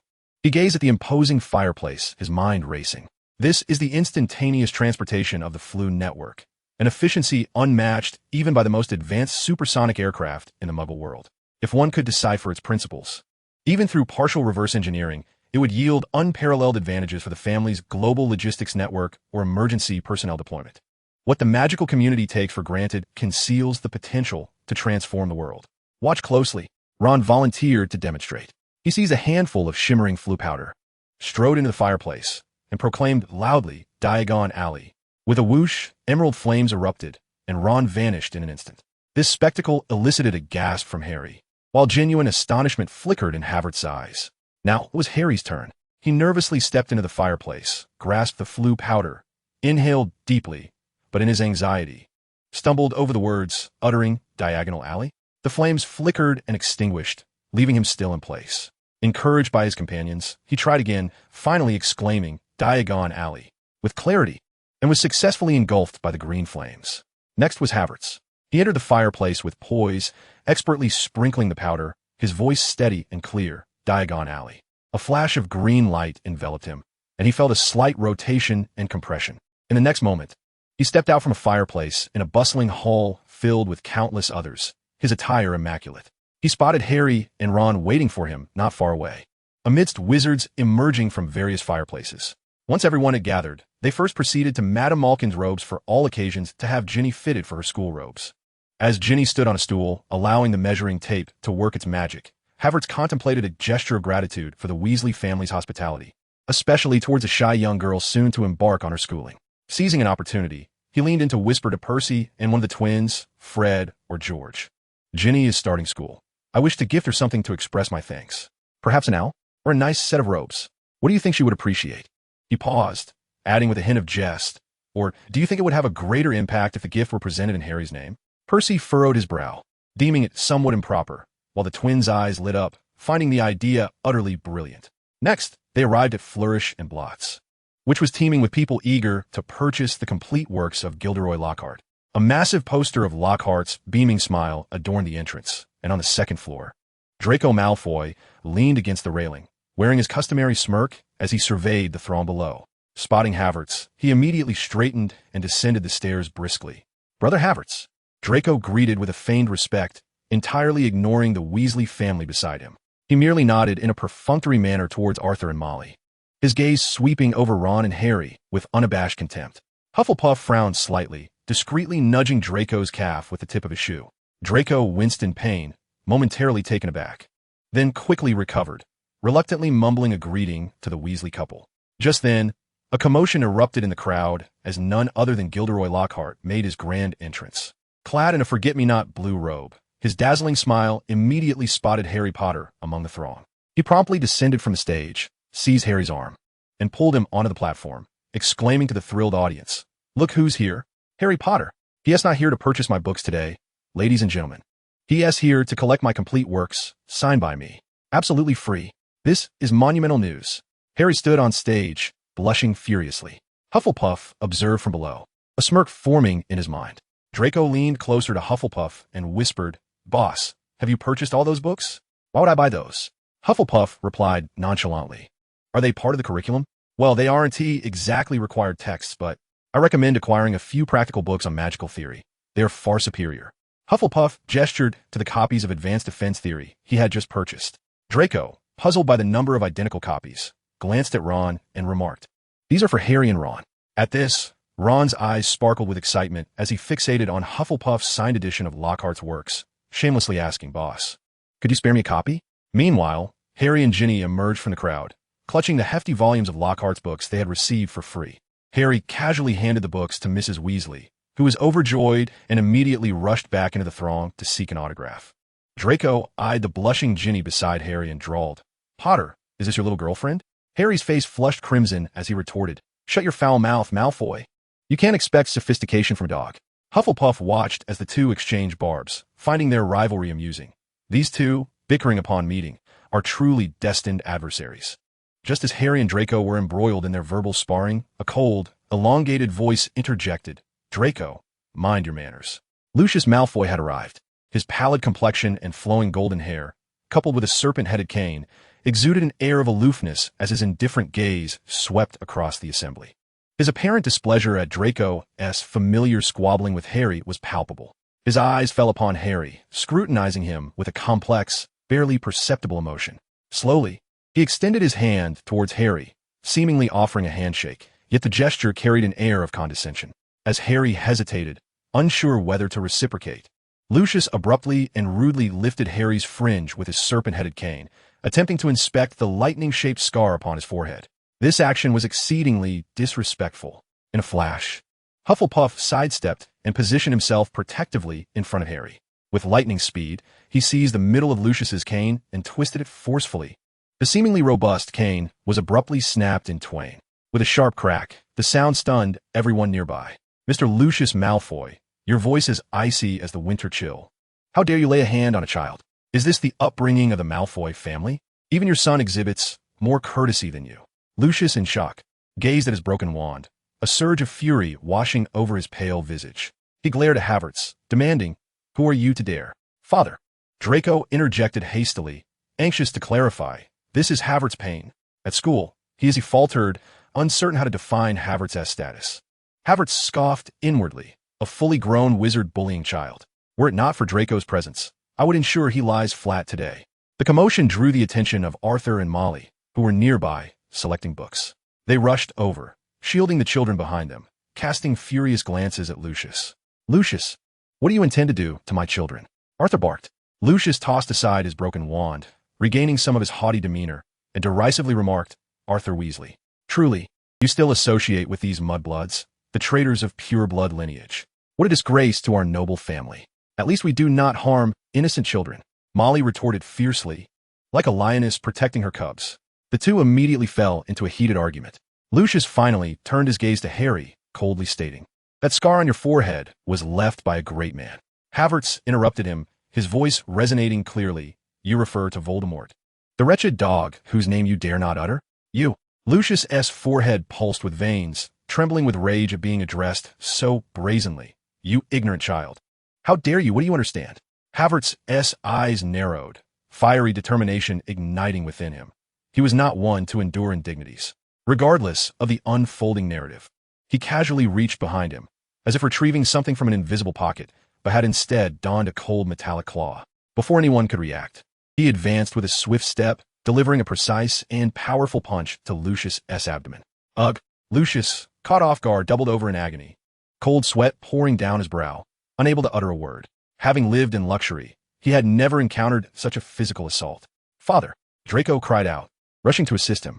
Lucius clutched his stomach, staring at Havertz in disbelief, astonished that this youth had dared to strike him with such ferocity. Havertz looked down upon him with disdain, his tone dripping with contempt. "You cannot even utter his name. What else could you possibly be but a coward?"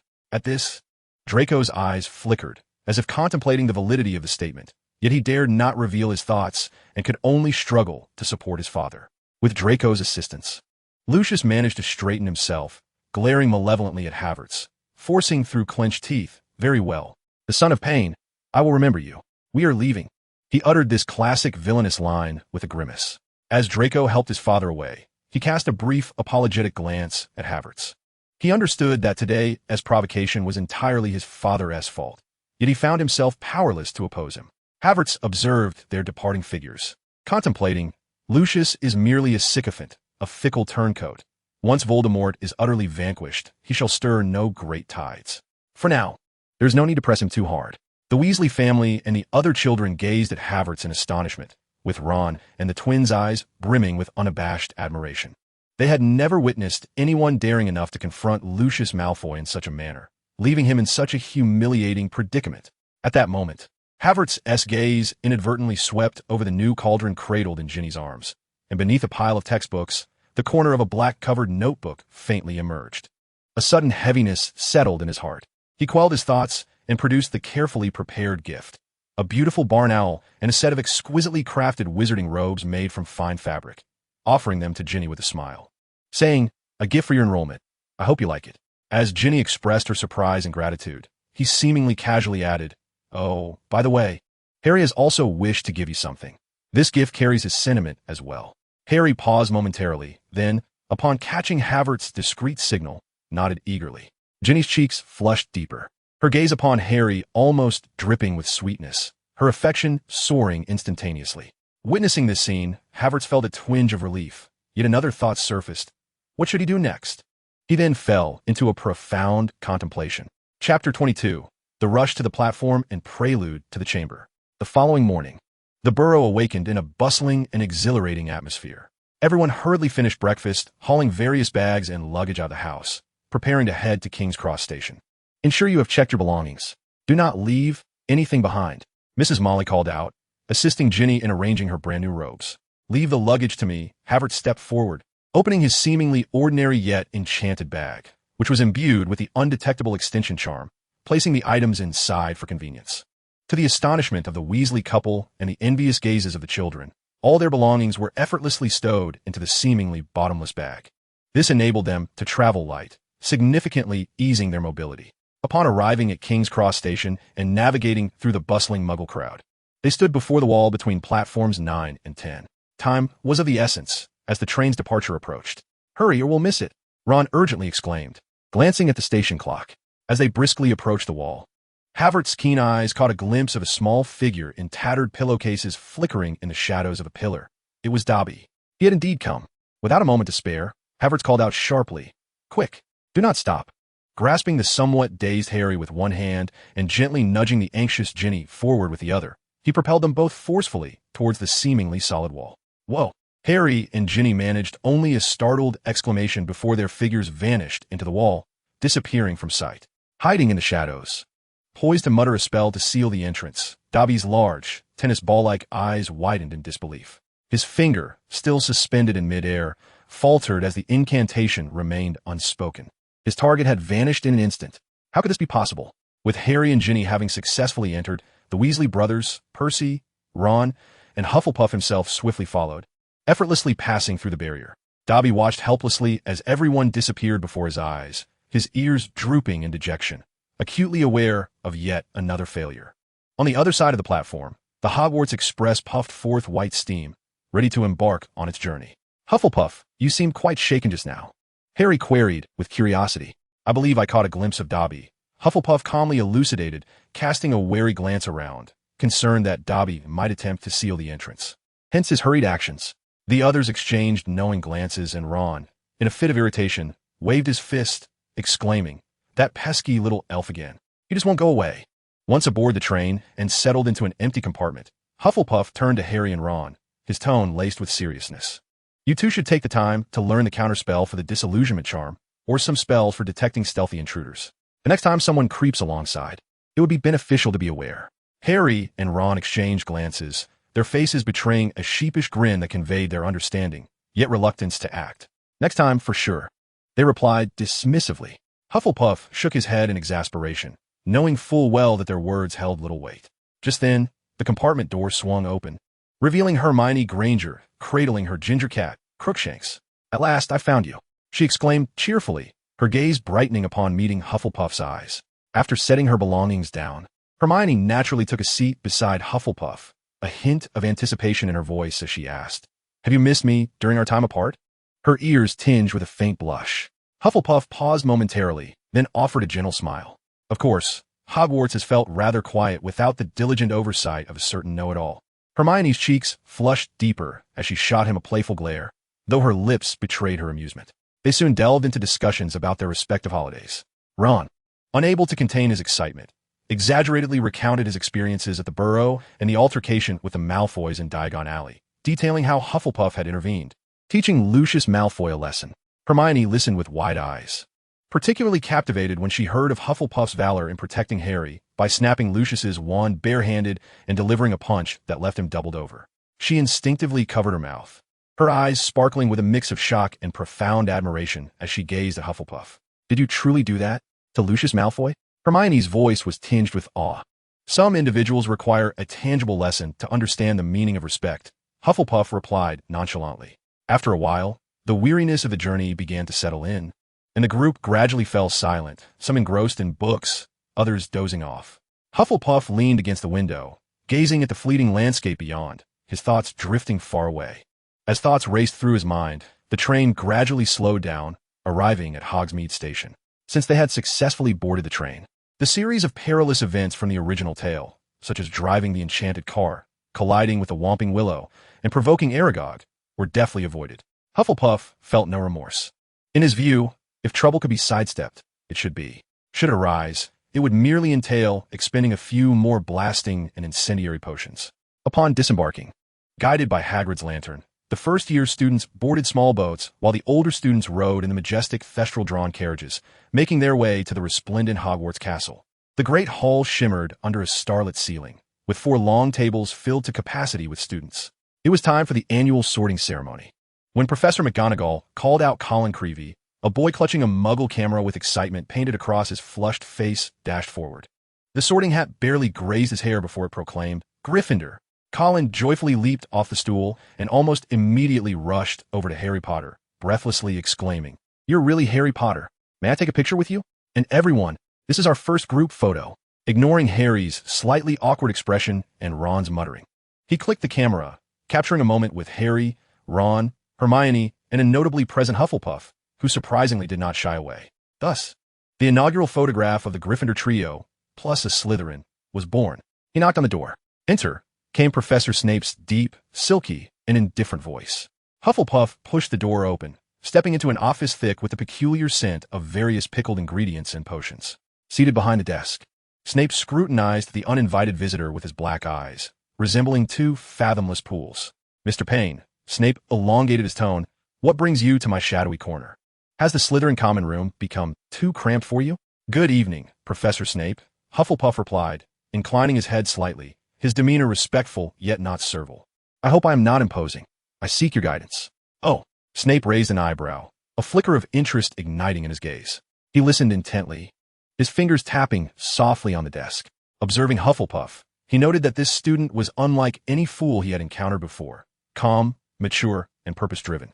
"House elf," Snape quietly echoed, a glint of something elusive flashing in his eyes. "It seems the trouble you've encountered is more intriguing than I anticipated." After a brief pause, his piercing gaze seemed to penetrate Hufflepuff's very soul. "Every night at 10, if you have no other commitments, you may come by. Remember, Payne, I detest wasting time on foolish questions." "I understand, Professor. Thank you very much." Hufflepuff nodded earnestly. He recognized that this would be a significant opportunity to enhance his skills. As he exited Snape's office, Hufflepuff walked through the dimly lit corridors, contemplating his forthcoming plans. The Chamber of Secrets was soon to be opened, the basilisk stirring, and the Diary Horcrux had already infiltrated the castle. He needed strength, more knowledge, and preparation to confront the shadows looming over his second year. Chapter 23, Mandrix and the Cornish Pixies. On the second day back at Hogwarts, as he made his way to the Great Hall for breakfast, Havertz encountered a visibly anxious Draco Malfoy near the entrance hall.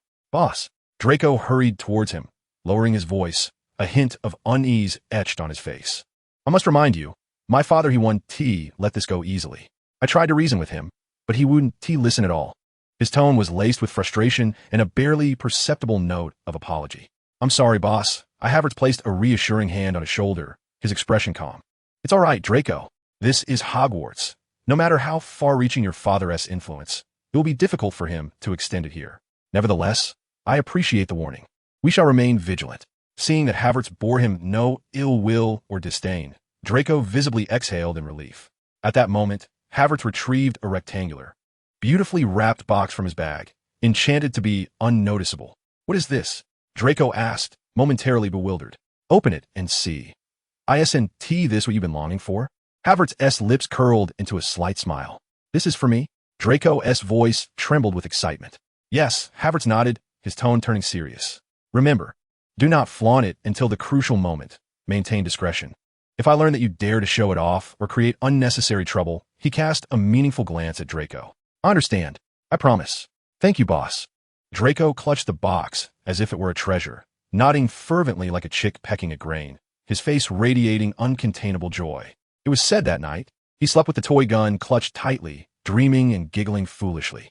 The morning lesson was herbology, held in the third greenhouse. The stout and affable Professor Sprout stood before rows of pots containing young mandrakes, her smile warm. Good morning, class. Welcome, second years, to Greenhouse 3. Today, we shall learn how to repot mandrakes. Can anyone tell me what characteristics the roots of a mandrake possess? Absolutely correct. 10 points to Gryffindor. Professor Sprout exclaimed, her delight evident. Therefore, ensure you wear your earmuffs. Soon, each student received a thick pair of earmuffs and a set of dragonhide gloves. The greenhouse was instantly filled with a cacophony of piercing, dizzying wails that could still be faintly discerned even through the earmuffs. The students scrambled to repot the mandrakes, which resembled ill-tempered, underdeveloped infants. Havertz, however, moved with remarkable skill and precision. He donned his gloves, steadily grasped the mandrake's flailing limbs, and deftly extracted it from its old pot, barely affected by its struggles. With fluidity, he transferred it into a larger new pot, filled it with soil, and compacted it, all in one seamless motion. Professor Sprout observed from the side, her eyes filled with admiration. A splendid technique, Mr. Payne. Your movements are both swift and steady. It is evident that you possess a fine understanding of the plant's characteristics. 10 points to Slytherin. Nearby, Hermione, witnessing Havertz's commendation, was not to be outdone. She focused intently and completed her repotting task with increased speed, albeit with a hint of tension. Nevertheless, she executed it quite admirably. After the class concluded, as they made their way to the next lesson, Havertz seized an opportunity to mention Malfoy's warning to Harry and Ron. Malfoy had suggested that his father might take action, urging them to exercise caution. Harry was somewhat taken aback. Could it be that Malfoy was actually looking out for them? It seemed that his perception of Malfoy had subtly shifted. However, Ron scoffed dismissively, "Come on, Harry. Who knows if he is just a weasel wishing us well? Perhaps his father sent him to lull us into a false sense of security." Years of prejudice made it difficult for Ron to accept that Malfoy could harbor any goodwill. The afternoon ushered in the eagerly anticipated, if not by all, then certainly by some of the girls, the defense against the dark arts class. Professor Gilderoy Lockhart, clad in a resplendent violet robe, descended the steps at the front of the classroom with the flair of a celebrity, his face adorned with that trademark, meticulously calculated radiant smile.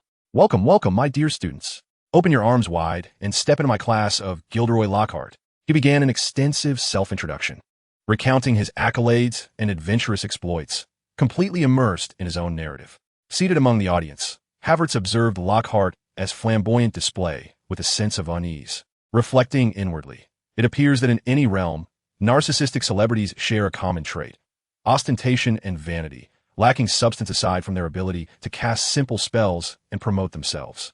Meanwhile, the surrounding young witches, such as Lavender Brown and Parvati Patil, gazed at Lockhart with starry eyes, utterly captivated by his charm. Most of the boys, however, wore expressions of disdain, viewing him as pretentious. Hermione regarded Lockhart with a critical eye. While she found his tales of adventure entertaining, her gaze revealed a deeper scrutiny. In her mind, true strength should resemble that of Havertz, composed, reserved, and possessing genuine skill, rather than parading around like a peacock. Unconsciously, she glanced at the calm Havertz beside her, and the contrast was unmistakable. Today, we shall confront a cunning and perilous creature, the Cornish pixie. He dramatically unveiled a cloth to reveal a cluster of mischievous, bluish-green pixies with pointed ears, grimacing at one another from within their cage. Lockhart, flustered, waved his wand as though it were a mere stick, failing to capture even a single pixie, and instead, his wand was snatched away, resulting in utter chaos and embarrassment. Amid this pandemonium, Havertz rose with calm composure. He did not utter an overly complex incantation, but simply steadied his wand toward the center of the classroom. A wave of precise and formidable magical energy surged outward, incapacitating the pixies in a moment, a variant of the binding spell. An invisible shockwave radiated from him, and the raucous pixies, as if pressed by an unseen force, plummeted to the ground, landing with a thud and promptly losing consciousness. The classroom fell silent, all eyes fixed in awe upon Havertz, their expressions filled with shock and admiration. With a single spell, he had resolved the predicament that had left the illustrious Professor Lockhart utterly flummoxed. Professor Lockhart stood frozen in place, his smile utterly petrified, transforming into a visage of profound discomfort. The meticulously prepared presentation had devolved into a farce, and the credit for resolving the predicament had been usurped by a mere second-year student. This left him feeling an overwhelming sense of embarrassment and fury. He managed to force out a smile that was more painful than tears and dryly remarked, Ah, an exceptionally crisp spell, Mr. Payne. It appears you have thoroughly prepared yourself. Now, who can assist Mr. Longbottom down from the chandelier? Thus, the lesson concluded in an atmosphere both bizarre and awkward. Havertz's intervention not only resolved the issue with the house elf, but also subtly undermined Lockhart's already precarious authority. Chapter 24. On-field conflict and the opening of the chamber. Mr. Payne, if your meager magical control cannot remain as steady as a stirring cauldron, I suggest you challenge a troll to an intellectual contest. Perhaps that might restore some of your confidence. It seems your mental fortitude is lacking, as foolish notions nearly ooze from your eyes. Havertz was well accustomed to such remarks. He calmly accepted the criticism and focused even more intently on his adjustments and practice. His progress was remarkable, far exceeding that of his peers in both the application of silent spells and the brewing of complex potions. Havertz was not surprised. After all, Draco had shown considerable flying talent during their first year flying lessons. Congratulations, he nodded nonchalantly. Soon, the day arrived for the Slytherin Quidditch team's training. Upon arriving at the pitch, they discovered that the Gryffindor team was already present. It turned out that Gryffindor had reserved the field for the day. However, Slytherin's captain, Marcus Flint, smugly produced a note authorized by Professor Snape, permitting them to share the pitch for adaptive training. The two teams faced off at the center of the field, and the atmosphere instantly grew tense. The moment Draco spotted Harry, he approached like a cat drawn to catnip, taunting in his characteristic elongated drawl. "Oh, Potter, still using that ancient Firebolt 2000? Look at our team." He proudly gestured toward his lineup of brand new brooms. "My father sponsored the latest Firebolt 2001 for the entire team. It's a notch above your 2000. A victorious smile spread across his face. Harry's face flushed with anger, and Ron glared furiously. Hermione, unable to bear it any longer, stepped forward to retort. "Having good equipment doesn't guarantee victory, Malfoy. Quidditch is far more about skill and teamwork." Draco was about to fire back, but Captain Flint impatiently shoved him aside, bellowing at Hermione. "Shut up. What do you know about Quidditch, you mudblood? Stay out of this." The moment Flint uttered the term mudblood, the air grew heavy with tension.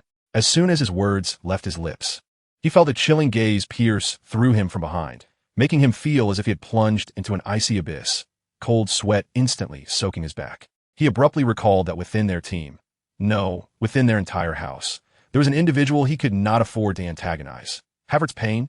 At this moment, Havertz's gaze was as frigid as the ice of the polar regions, radiating an unmistakable aura of menace. He advanced steadily towards Flint, and before anyone could react, he delivered a swift kick to the back of Flint's knee. Flint let out a pained cry, collapsing to one knee. Following this, Havertz unleashed a precise and powerful hook, striking Flint's cheekbone with a resounding thud. Flint was momentarily dazed, stars dancing before his eyes.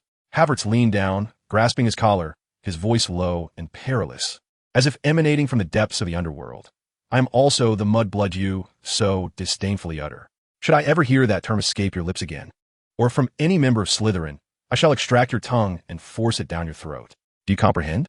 Flint, terrified to his core, disregarded the agonizing pain in his face and stammered, "I am sorry. Payne, it was unintentional.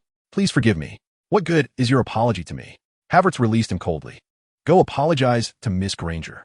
Flint scrambled over to Hermione, bowing deeply at a 90-degree angle, his voice trembling with emotion.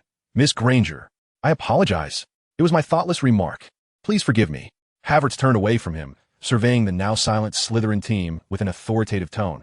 "Listen closely. Anyone who dares to employ such language to incite internal discrimination and disrupt our unity should not be surprised if I become merciless." The Slytherin members nodded fervently, assuring him, "We won't. Rest assured, Havertz." Only then did Havertz shift his attention to Harry and his companions, his tone softening somewhat. "You may continue your practice. We will occupy the other side, without interference." Hermione watched Havertz standing up for her, his powerful demeanor protective in nature, causing her heart to race. Her eyes sparkling with admiration, believing Havertz to be extraordinarily handsome at that moment. Harry and Ron stared in astonishment, their thoughts converging on a singular notion. Incredibly impressive. Somehow, this incident later reached Professor Snape's ears. When Snape heard the term mudblood uttered by a student from his own house, he rarely erupted in fury. That word was like a key, unlocking a vault of buried pain. It was due to that very term that he lost Lily, leaving him with a scowl as dark as a storm cloud. He subsequently summoned Flint to his office for an hour-long, deeply impactful conversation, deducting 50 points from Slytherin. Remember, The essence of transfiguration lies in clear imagination and stable magical output. Professor McGonagall surveyed the classroom. You must vividly envision the shape, material, and even the essence of the object in your mind as a goblet. Any stray thought could lead to unsatisfactory results. Before the students lay a small box containing a beetle. They began to experiment, and the classroom occasionally echoed with faint explosions or the appearance of bizarre goblets. Some sprouting legs, others writhing. Havertz effortlessly completed his task, transforming the beetle before him into an elegantly designed, shimmering silver goblet, earning a barely perceptible nod of approval from Professor McGonagall. At that moment, he noticed Ron beside him, wearing a troubled expression as he gazed at his pet Scabbers. The mouse appeared more listless than usual, trembling in the palm of Ron's hand. A flicker of coldness crossed Havertz's eyes.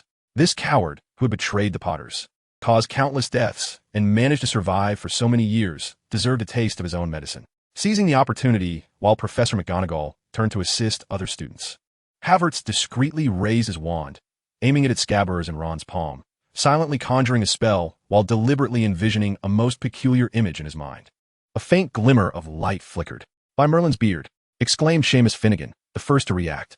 There, in Ron's hand, where Scabbers had been, stood a goblet. However, this goblet was entirely the dull gray of a mouse, its base short and crooked, resembling the curled tail of a rodent, with several realistic, quivering whiskers adorning its body. Most amusingly, the rim of the goblet was fashioned to mimic the shape of two tiny mouse ears. It was an utterly whimsical rodent-themed goblet. A number of students couldn't help but burst into laughter. Ron stared at this bizarre creation in his hand, his face flushed with embarrassment, though he couldn't suppress a hint of amusement. Scabbers, or rather, this goblet, quivered slightly in his palm, seemingly aware of the terrified and humiliated spirit within. Professor McGonagall approached at the sound, her expression turning serious as she regarded the unprecedented goblet. The corners of her mouth twitched slightly, as if she was struggling to contain her reaction. Adjusting her glasses, she looked at Havertz and said, "Mr. Payne, while your creativity is unique, transfiguration requires precise replication of the target form, not artistic creation. However, your ability to completely transform a living creature and maintain a stable, solid form demonstrates exceptional control over your magic. 5 points to Slytherin for a successful transformation." She paused and added, "But next time, please adhere more strictly to the standard form." Hermione, observing the scene, felt convinced that Havertz was being deliberately mischievous, though she couldn't fathom why he would target a mouse, attributing it to the peculiar sense of humor among boys. "Professor," Hermione inquired clearly, "could you tell us about the Chamber of Secrets? What does the inscription on the wall mean?" The classroom fell silent, all students straining to listen. Professor McGonagall's expression grew grave. After a moment of silence, she began to speak slowly. "This is a legend that has circulated at Hogwarts for a long time. It is said that one of the school's founders, Salazar Slytherin, built a secret chamber within a castle, known as the Chamber of Secrets. It is said that he left behind a most fearsome creature within, and only his true heir could unlock the hidden chamber, releasing this beast to purge those he deemed unworthy of learning magic." She paused, surveying the array of terrified or curious faces below her.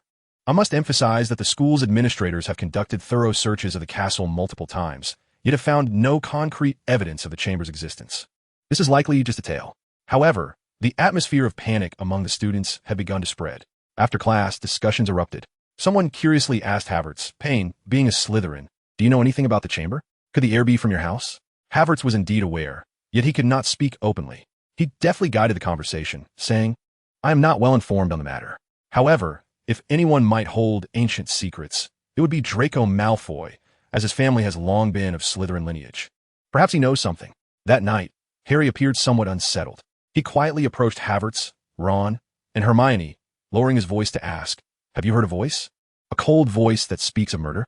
Havertz felt a chill run through him, realizing that the plot was unfolding. He replied nonchalantly, "I did hear something. It seemed to emanate from the walls. Shall we investigate?" The group followed the faint sound through the empty corridors, ultimately reaching a secluded hallway where they encountered a chilling sight. A rigid, dead spider lay on the floor, and on the wall, words smeared in crimson, as if written in blood. "The chamber has been opened.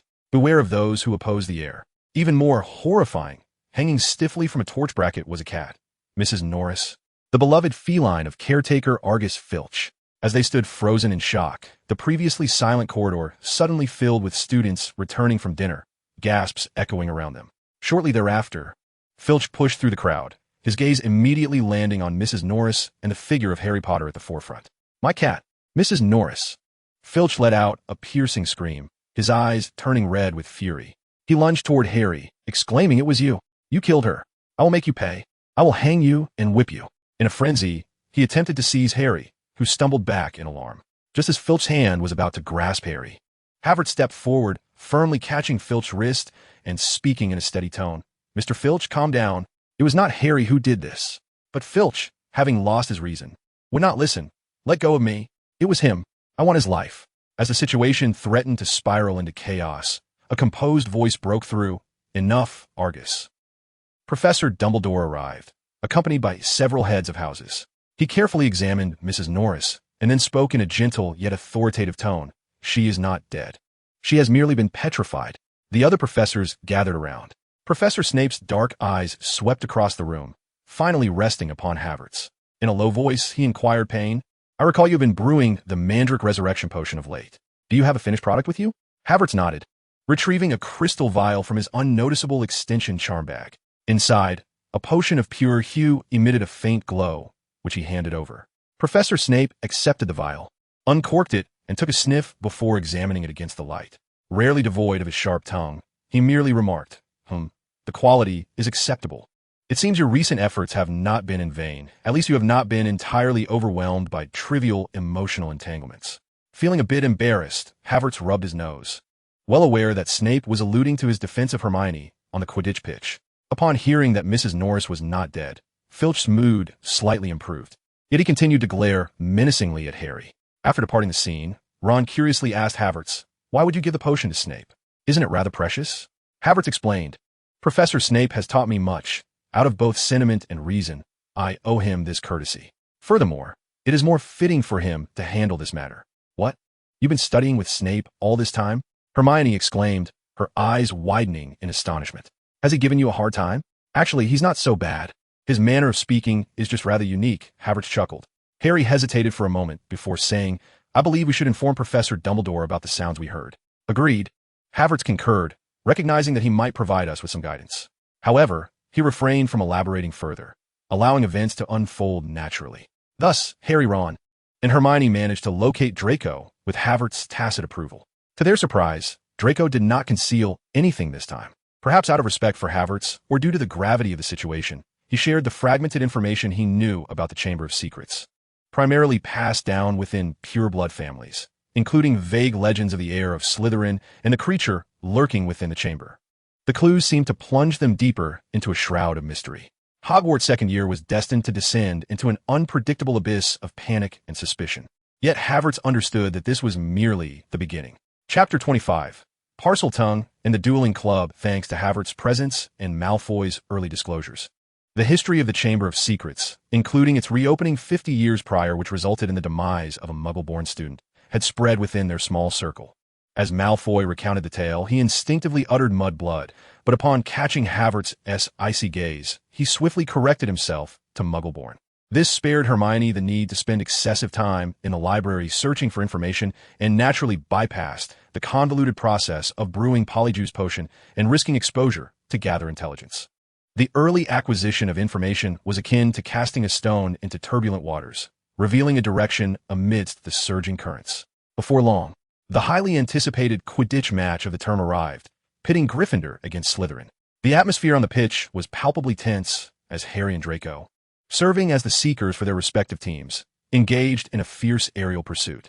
In their relentless chase for the golden snitch, they were nearly neck and neck, their bodies colliding and interfering with one another, creating an electrifying atmosphere. However, an unexpected incident occurred. A bludger seemed to have gone mad, disregarding all other players and fixating solely on Harry, launching a series of ferocious attacks with astonishing speed and force. Harry narrowly dodged in the air, facing perilous moments. Just as the out-of-control bludger hurtled toward the back of Harry's head with alarming velocity, a figure darted past. It was Havertz.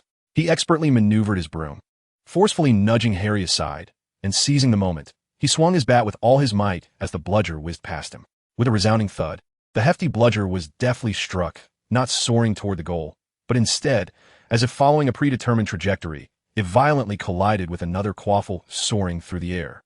The impacted quaffle instantly changed direction, and an extraordinarily acute angle zipped into the Gryffindor goal. The Slytherin stands erupted in cheers, while Gryffindor was engulfed in shock and dismay. This remarkable save and assist showcased Havertz's astounding reflexes and precise anticipation of the ball's trajectory, eliciting gasps from the spectators. Havertz's performance was nothing short of spectacular, and ultimately, amidst the lingering shock, Harry managed to seize the golden snitch through his exceptional skills, securing victory for Gryffindor. Yet, everyone remembered Havertz's breathtaking intervention that turned the tide. More importantly, thanks to his timely assistance, Harry avoided the grim fate of having his arm broken by the bludger.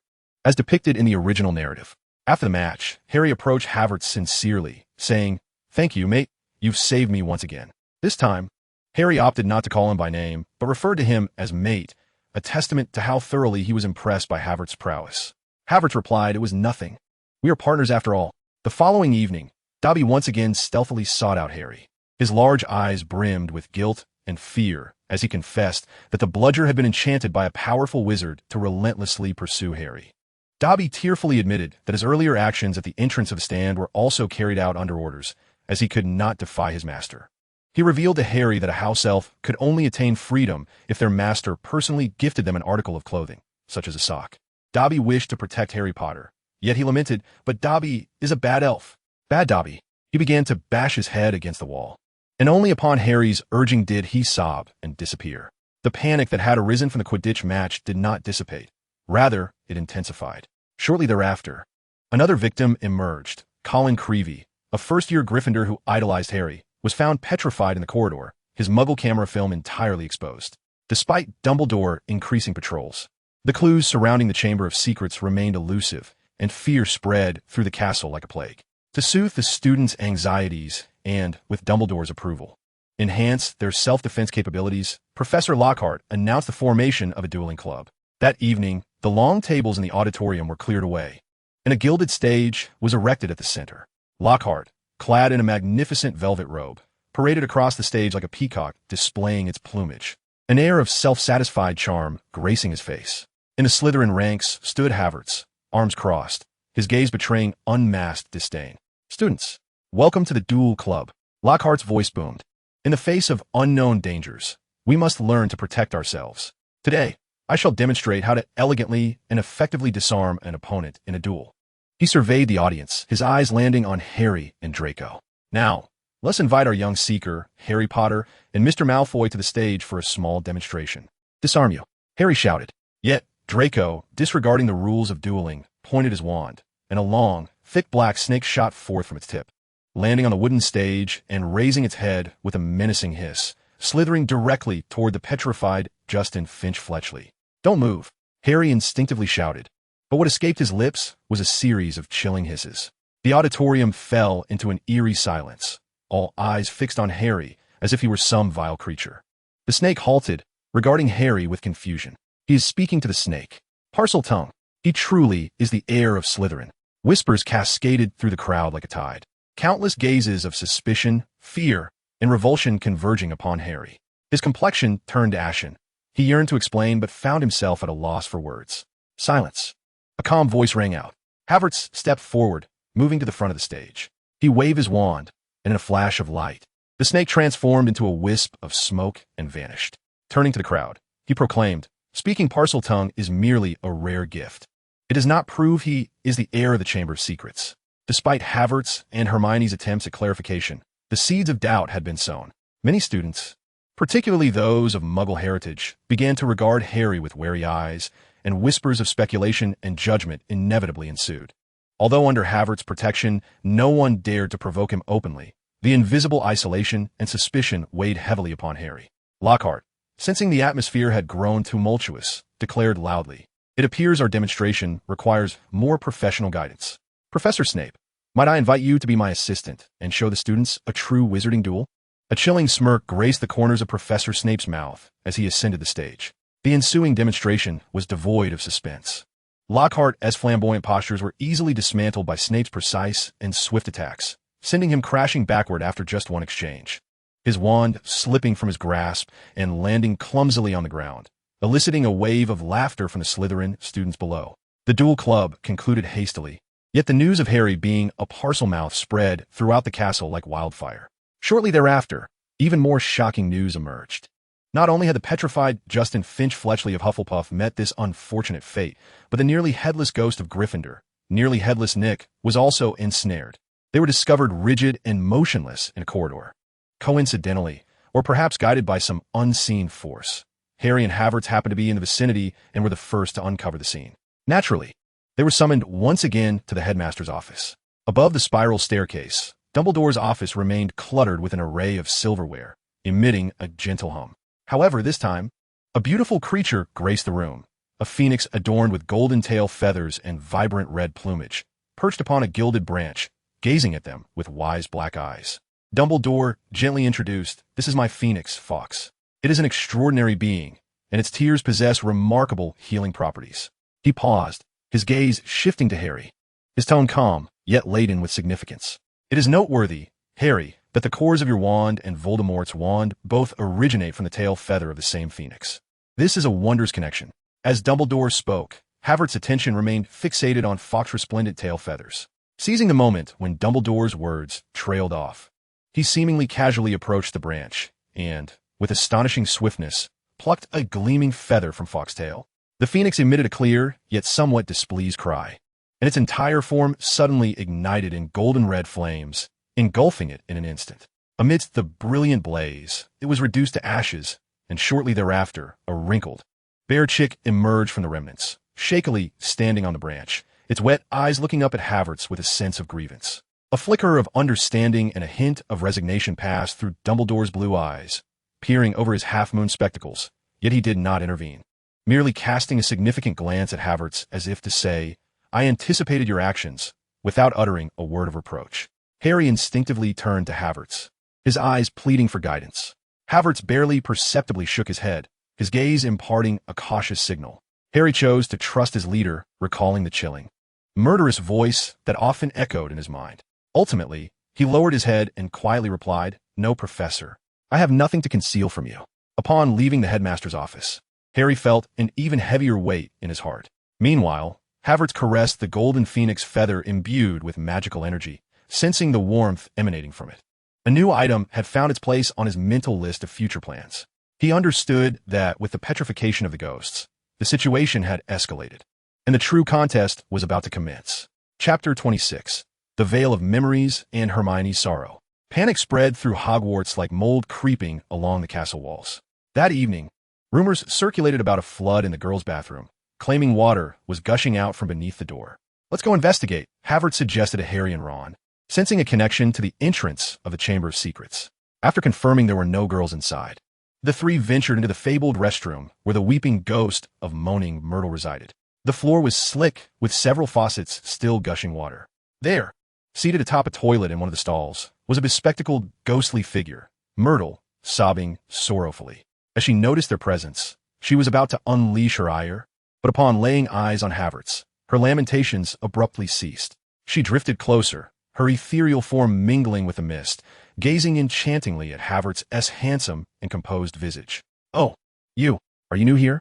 I haven't seen you before," Myrtle said bashfully, attempting to strike up a conversation. "You look truly special." Havertz paid her no mind, his gaze sweeping over the damp floor. At that moment, Harry stumbled upon a black-covered diary lying in a small puddle, appearing rather unremarkable. "Hey, look at this," Harry exclaimed as he picked it up. The cover bore the faint inscription of Tom Riddle's name, along with the date from 50 years prior. Havertz's heart skipped a beat. Tom Marvolo Riddle had finally made his appearance.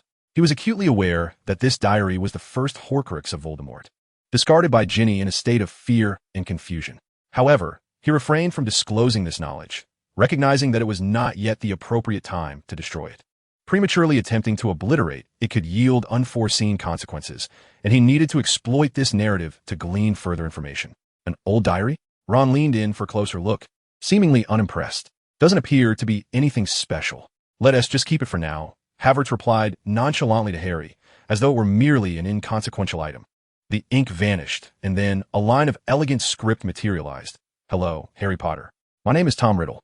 He witnessed the Hogwarts of 50 years ago, saw a much younger Dumbledore, then a professor of transfiguration, and sensed an atmosphere of panic reminiscent of the present. Then he beheld a handsome, accomplished student body president, Tom Riddle, well loved by both students and faculty. The memory culminated in Riddle pointing out Hagrid to the then headmaster and professors, accusing him of harboring a dangerous creature, a giant spider named Aragog, within the castle, and alleging that he had opened the Chamber of Secrets, leading to the death of a girl, the very girl who was now weeping, moaning Myrtle. Hagrid? Ron exclaimed in disbelief. No way. While Hagrid may have a penchant for peculiar creatures, he would never harm anyone. Havertz nodded, following Hermione's line of reasoning. Hermione is correct. Memories can indeed be manipulated and fabricated. A diary capable of conversing and revealing memories is inherently perilous and extraordinary. We cannot take its word at face value. He understood well that this was a carefully constructed lie by Riddle, aimed at framing Hagrid and concealing his own misdeeds. Just as they were engaged in discussion, grim news unfolded. Someone had stealthily infiltrated Harry's dormitory during their class, ransacking his belongings, and the diary of Tom Riddle had vanished without a trace. Yet, this was not the most dreadful of news. Shortly thereafter, a revelation struck Havertz like a bolt of lightning.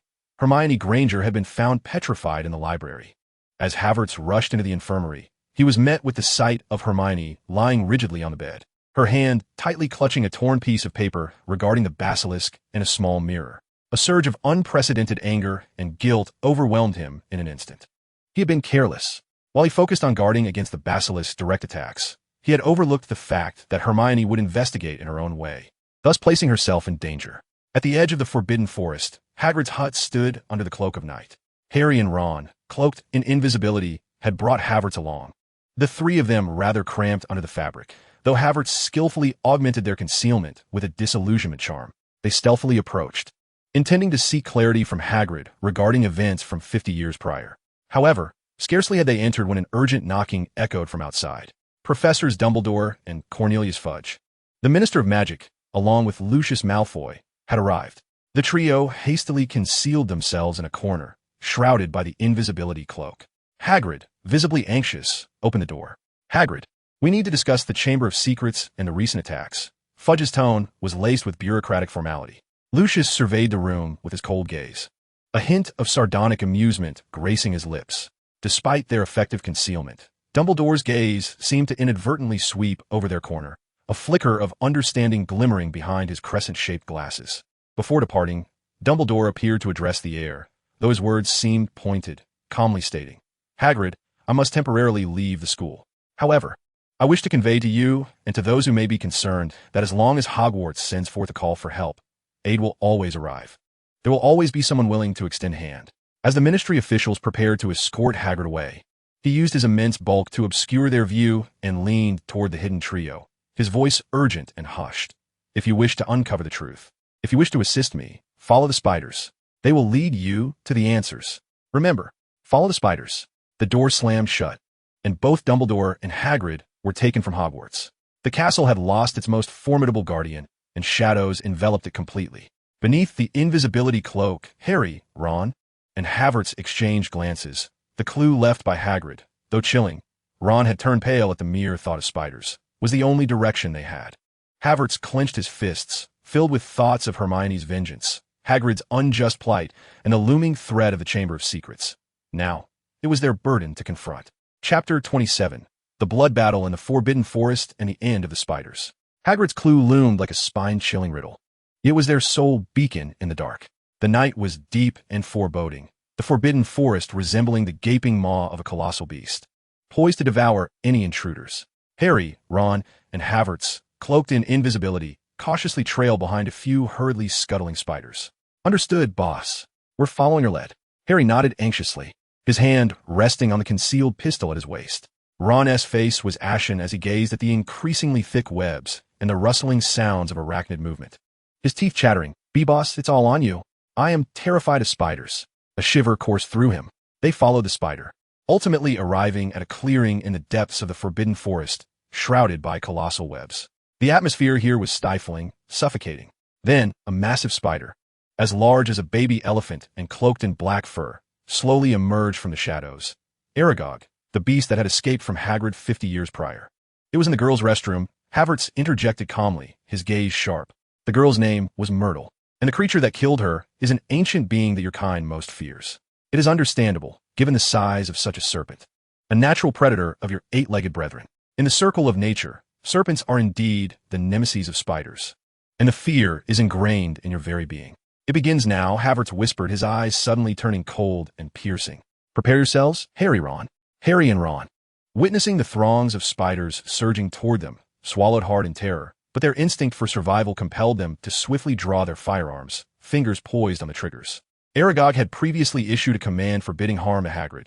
It was evident that these three strangers were not included in that decree. It remained silent, tacitly allowing its progeny to hunt.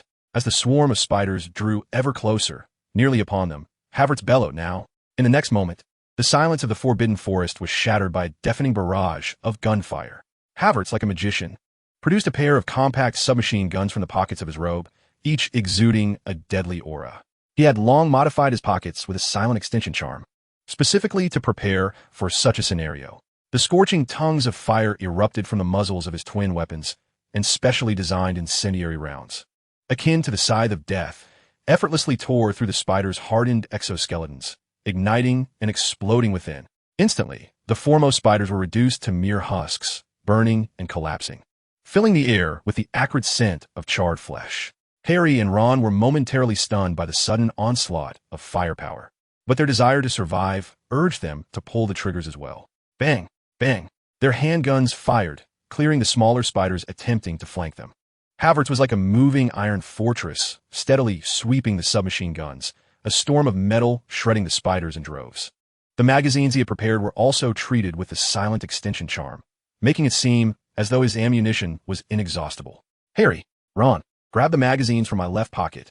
Quickly, Havertz shouted over the din of gunfire, his hands occupied and unable to reload. Harry, quick on the uptake, reached into the pocket Havertz indicated, retrieving several magazines filled with bullets, tossing one to Ron before swiftly reloading his own. At that moment, the forbidden forest had transformed into a hellish battleground.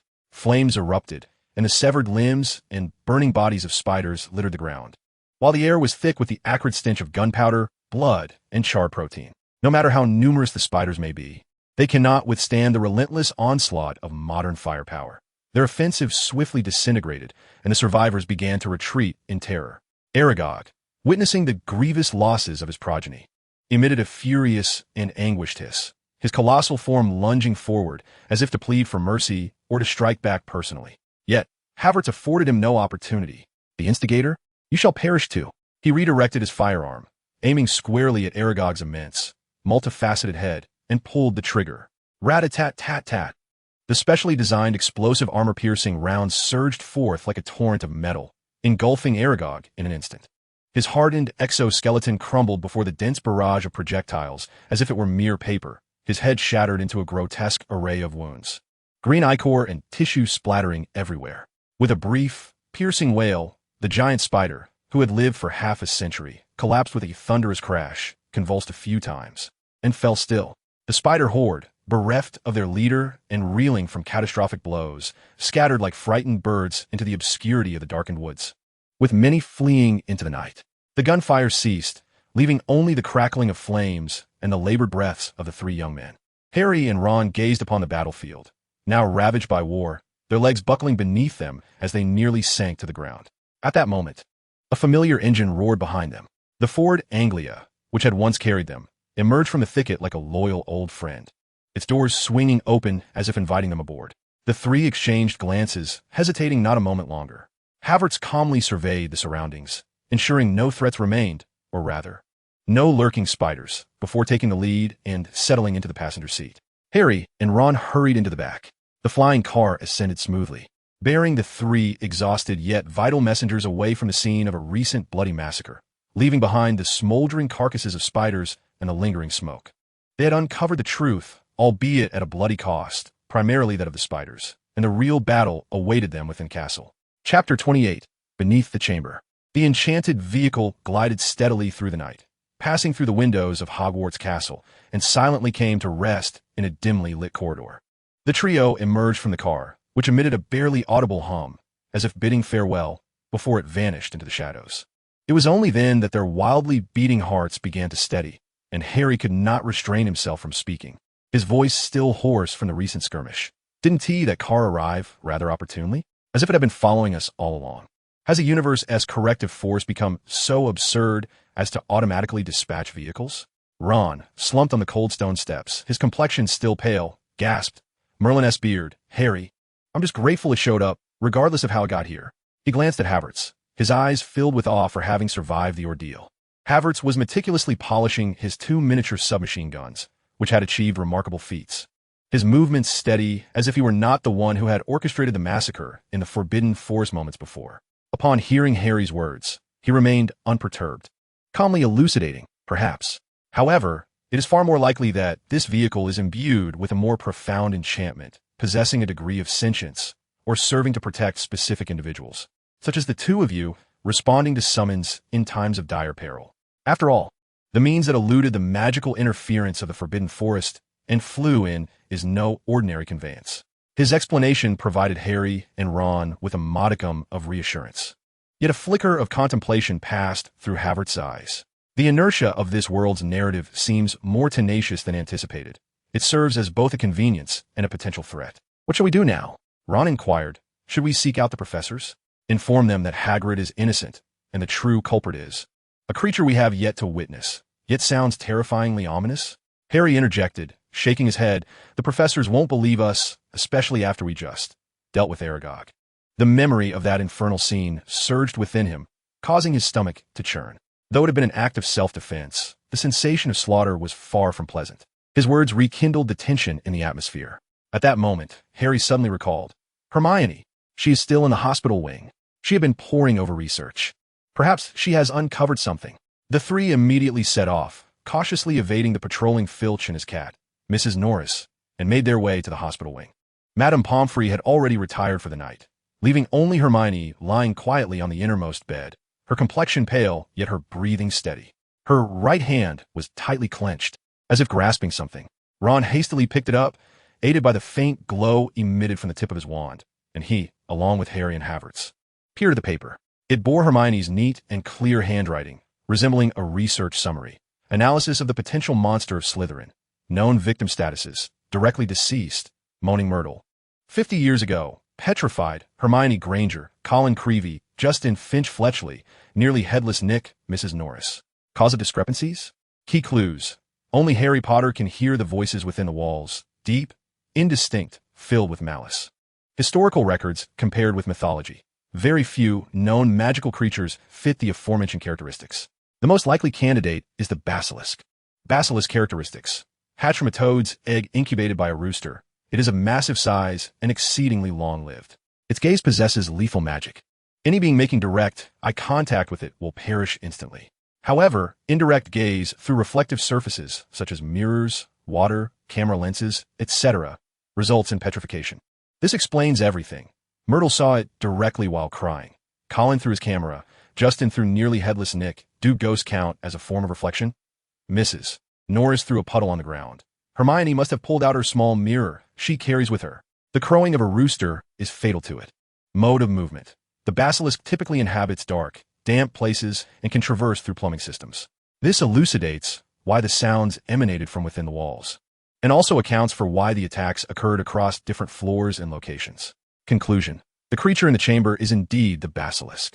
The opener must be a Parselmouth, as Salazar, Slytherin himself, was.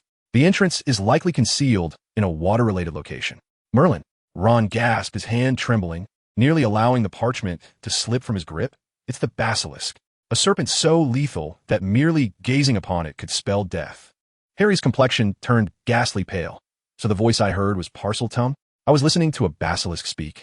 This realization filled him with a wave of nausea and dread. The Slytherin blood coursing through him, sending chills down his spine once more. Hufflepuff quickly scanned the entire text, a look of enlightenment dawning in his eyes. Everything makes sense now. Myrtle was killed in the girls' bathroom precisely because the basilisk traversed through the pipes and emerged from some exit there. And you are a Parselmouth, Potter. That is why only you can hear it. Hermione truly is a genius. He gazed at the sleeping Hermione in the hospital bed, a hint of admiration in his tone. An ominous premonition suddenly seized the trio. They burst from the hospital wing, mingling with the panicked crowd, just in time to overhear a few weeping Gryffindor girls discussing. It's Ginny Weasley. She has been taken. There were words left on the wall.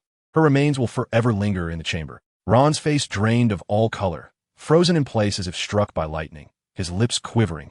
Yet no sound escaped. Harry clutched his arm tightly, preventing him from collapsing. Ginny, Ron finally managed to squeeze out a desperate voice. No? Hope. Harry and Ron exchanged a glance, recognizing the absurdity and deeper terror reflected in each other's eyes. Relying on Lockhart? After a brief, suffocating silence, Lockhart's characteristic yet noticeably faltering voice broke through. Oh, of course. It's time for me to prepare and gather my tools, followed by the hurried sound of retreating footsteps. He intends to flee. I would wager all my chocolate frog cards on it. Ron muttered through clenched teeth, anger temporarily overshadowing his sorrow. Keep up with him, Hufflepuff succinctly instructed. Just as Lockhart's hand was about to grasp the door handle, 3 figures emerged from the shadows, blocking his path. Harry and Ron raised their wands, their hands trembling slightly, yet their gazes remained resolute. Hufflepuff stood with arms crossed, regarding him coolly, her stare more intimidating than any wand. Oh, it's you children. Lockhart feigned a highly unappealing smile. I am on a highly confidential mission. Spare us, Lockhart, Harry retorted sharply. We know you intend to escape. Ginny Weasley has been taken into the chamber. Lockhart's smile faltered entirely, morphing into unabashed terror. That is dreadful. But listen, children, I cannot handle whatever lies within the chamber. In truth, I do not recall much of what I wrote in my books. We do not care. Ron bellowed, tears brimming in his eyes. That is my sister. You must tell us everything you know. Otherwise, he brandished his wand, uncertain of what to do next. Havertz stepped forward, his voice low yet imbued with an undeniable authority. Professor, you are presented with 2 choices. First, we could hand you over to Professor McGonagall, exposing you as a thorough charlatan and coward, condemning you to a lifetime in Azkaban. Second, accompany us to the designated location, where perhaps you may salvage a modicum of dignity. Lockhart gazed into Havertz's eyes, which seemed to penetrate the very essence of his being, then glanced at Harry and Ron's resolute expressions, realizing there was no escape. He slumped down, nearly in tears. Fine, but you must protect me. Take us to the restroom where moaning Myrtle perished, Harry commanded. They nearly escorted the weak-kneed Lockhart to the girls' lavatory on the 2nd floor. It was as dreary and dilapidated as ever. Moaning Myrtle was seated on the toilet in the innermost stall, sobbing despondently. Oh, it's you again? Myrtle floated out, her curiosity piqued by the unexpected visitors, accompanied by a dashing yet seemingly ineffectual professor. She winked at Lockhart, who managed a grim smile, more pitiful than tears. Myrtle, Harry implored urgently. We wish to know, what did you see at the moment of your death? Myrtle's emotions surged instantly. Oh, it was dreadful. I remember hiding in the restroom, weeping because Olive Hornby mocked my glasses, and then I heard a boy's voice speaking in a peculiar language. I opened the door to tell him to go away. She dramatically covered her face, and then I died. A peculiar language? Where did it originate? Havertz inquired sharply. Right from there. Myrtle pointed to a sink, exclaiming that the voice emanated from the tap. All eyes converged on the sink, which appeared to be an ancient brass basin, adorned on its side with a serpent-like emblem nearly obscured by limescale. Indeed, here lies the serpentine mark, Havertz asserted, the entrance to the Chamber of Secrets. For he knew the plot. Open it. In an instant, the sink emitted a blinding white light. It began to whirl rapidly, and soon the entire basin, along with the plumbing beneath, vanished into the ground as if it had never existed, revealing a dark, profound passageway wide enough for an adult to traverse. A chill, damp draft, carrying the stench of decay, surged forth from the opening. The abyss appeared endless, as if it led straight to hell. Lockhart let out a terrified shriek and turned to flee. But Havertz was swifter. He seized Lockhart by the collar and, with no compassion, unceremoniously kicked him down into the darkness. His piercing screams were swiftly engulfed by the shadows, fading into the distance. Harry and Ron stared at the inky void, swallowing hard as the last vestiges of color drained from their faces. For Ginny, Harry said, looking at Ron, his voice trembling yet resolute. Ron nodded heavily, fear still gripping him, but the determination to rescue his sister overshadowed all else. Havertz said nothing, silently retrieving several glowing spheres from his pocket, products of prudent preparation, and tossed them down, their faint luminescence barely illuminating the slick walls of the tunnel. He was the first to grasp the edge of the opening and, without hesitation, leaped into the abyss below. Harry and Ron exchanged a glance, took a deep breath, and followed suit, plunging into the unknown darkness. Chapter 29, Barrett and the Phoenix. The descent felt interminable and nauseating. They tumbled as if on a slick, frigid, endless stone slide, the only sounds being the wind and their own stifled gasps. At last, a glimmer of light appeared ahead, accompanied by the dull thud and pained groan of Lockhart landing prematurely. Havertz adjusted his position and landed gracefully, as nimble as a cat. He quickly rolled aside and raised his wand. Following him was Harry, who barely maintained his balance, staggering a few steps before coming to a stop. Lastly, Ron descended awkwardly, nearly falling flat, and as he landed, his wand, tucked at his waist, snapped against a protruding stone with a loud crack. "Ouch!" Ron cried out, hastily retrieving his wand, only to discover a conspicuous crack winding its way from the base upward, as if it might shatter entirely at any moment. "My wand," Ron lamented, a woeful expression on his face. It appeared to be a vast, damp tunnel, with a faint light visible in the distance, and the air thick with the stench of stale blood and earth. Suddenly, a shocking turn of events unfolded. The previously crumpled Lockhart, groaning on the ground, suddenly flashed a glint of cunning and madness in his eyes. Seizing the moment while Ron was distracted by his damaged wand, he lunged forward and snatched the cracked wand from him. "What are you doing?" Ron exclaimed, a mix of anger and fear in his voice. Lockhart's face twisted into a grotesque mask of terror and reckless desperation. "I'm sorry, children. I cannot allow you to remember me in such a state. Oblivion," he bellowed, aiming the fractured wand at the now steady Harry and Havertz. However, the wand was already severely compromised, as Lockhart forcibly attempted to unleash a powerful spell. The crack at the wand's base erupted in uncontrolled brilliance, followed by a catastrophic explosion. Boom! A torrent of chaotic magical energy surged back upon Lockhart, striking him like an invisible hammer.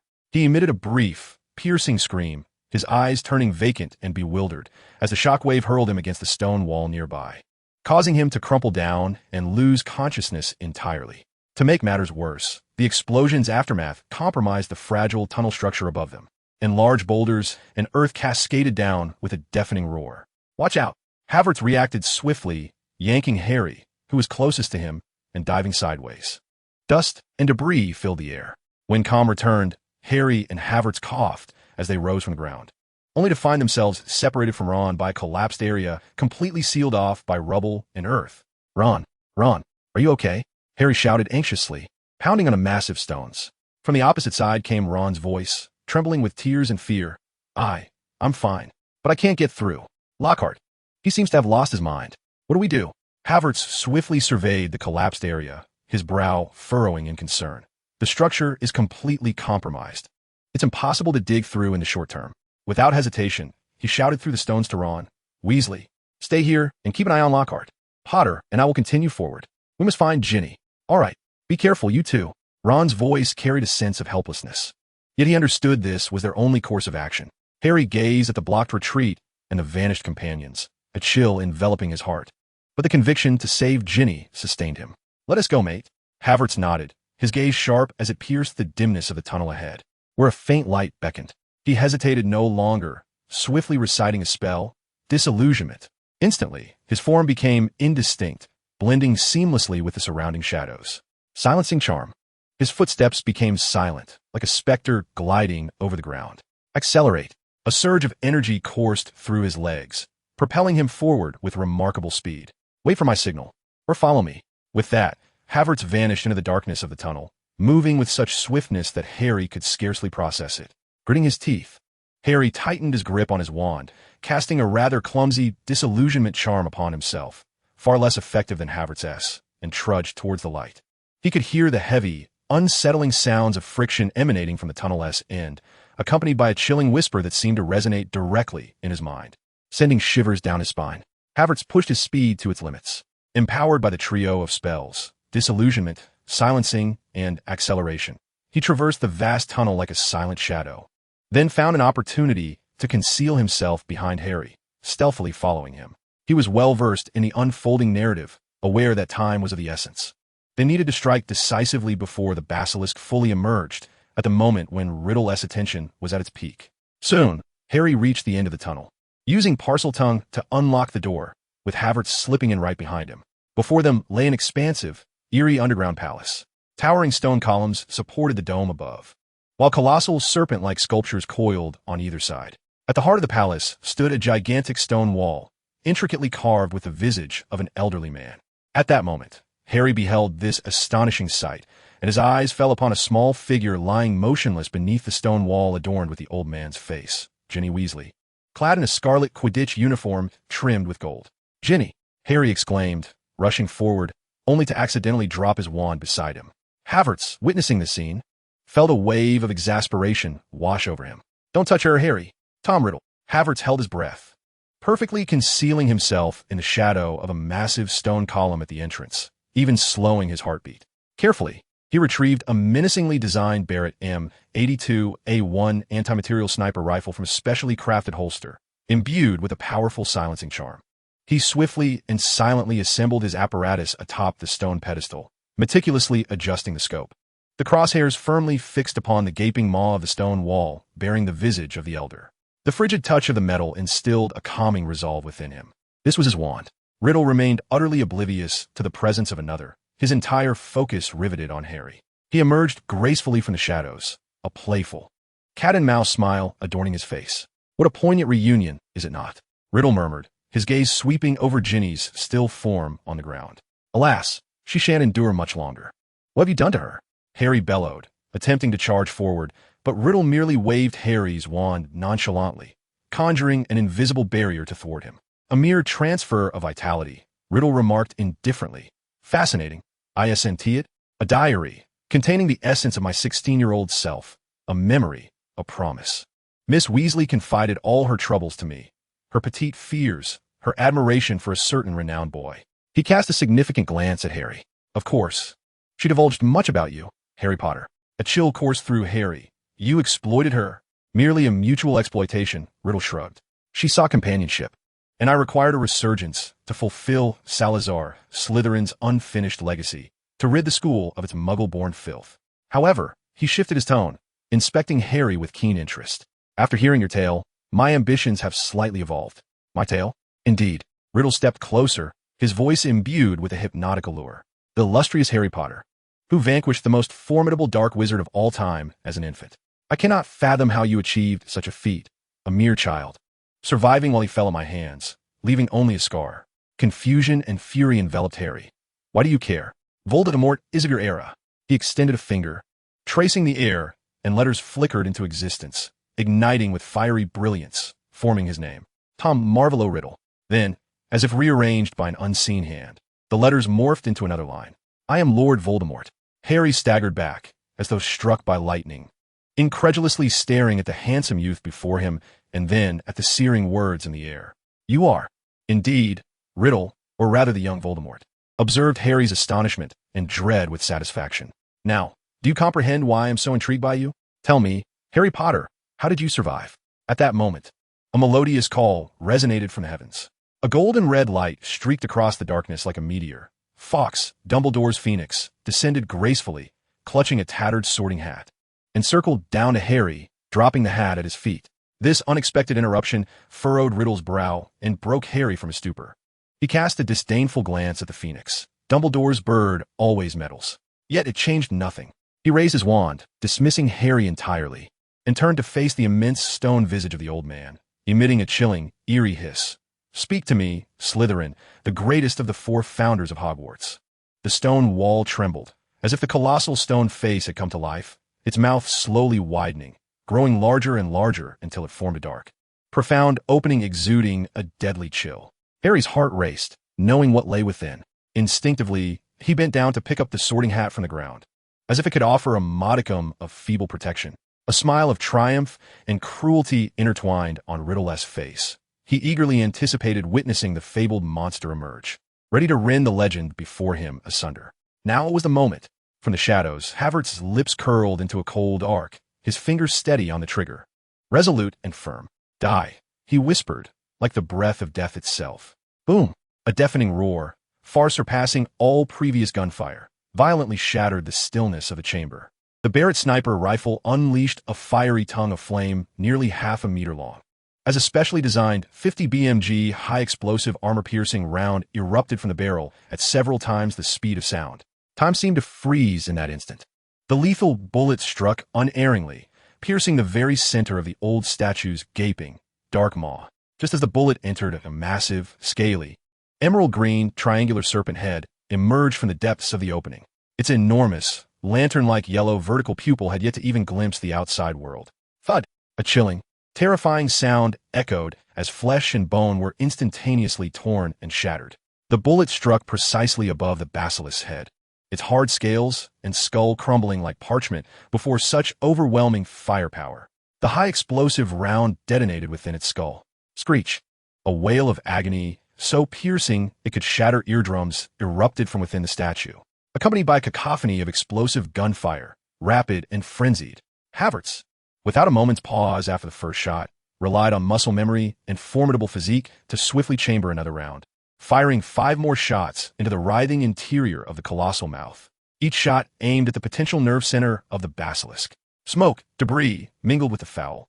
Green blood and shattered tissue surged forth from the statue's gaping maw. The entire chamber quaked violently. Harry and Riddle instinctively crouched down, covering their heads, faces filled with shock and bewilderment. Moments later, the gunfire ceased. The smoke began to dissipate. The massive stone statue's mouth had been utterly obliterated, leaving only a jagged, gaping hole. Within that cavity, a vague, shattered, immobile shadow could be discerned.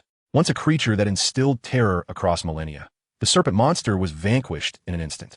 Unable even to meet its adversary's gaze, at the threshold of its own lair, obliterated by a force from another dimension.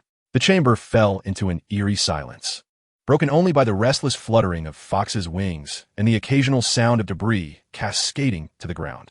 Then, under the astonished, dazed, and incredulous stares of Harry and Riddle, a figure emerged slowly from the shadows of the stone pillar at the entrance. The effects of the disillusionment charm were fading, revealing the true visage of a newcomer. Clad in what appeared to be an ordinary wizard's robe, he bore upon his shoulder a Barrett-heavy sniper rifle, exuding an aura of chilling death, its barrel still wreathed in wisps of smoke. His steps were measured, his gaze composed, as if what had transpired was but a trivial task. At that moment, Havertz's silhouette, enveloped in the swirling smoke and dim light, resembled a deity descending from the heavens.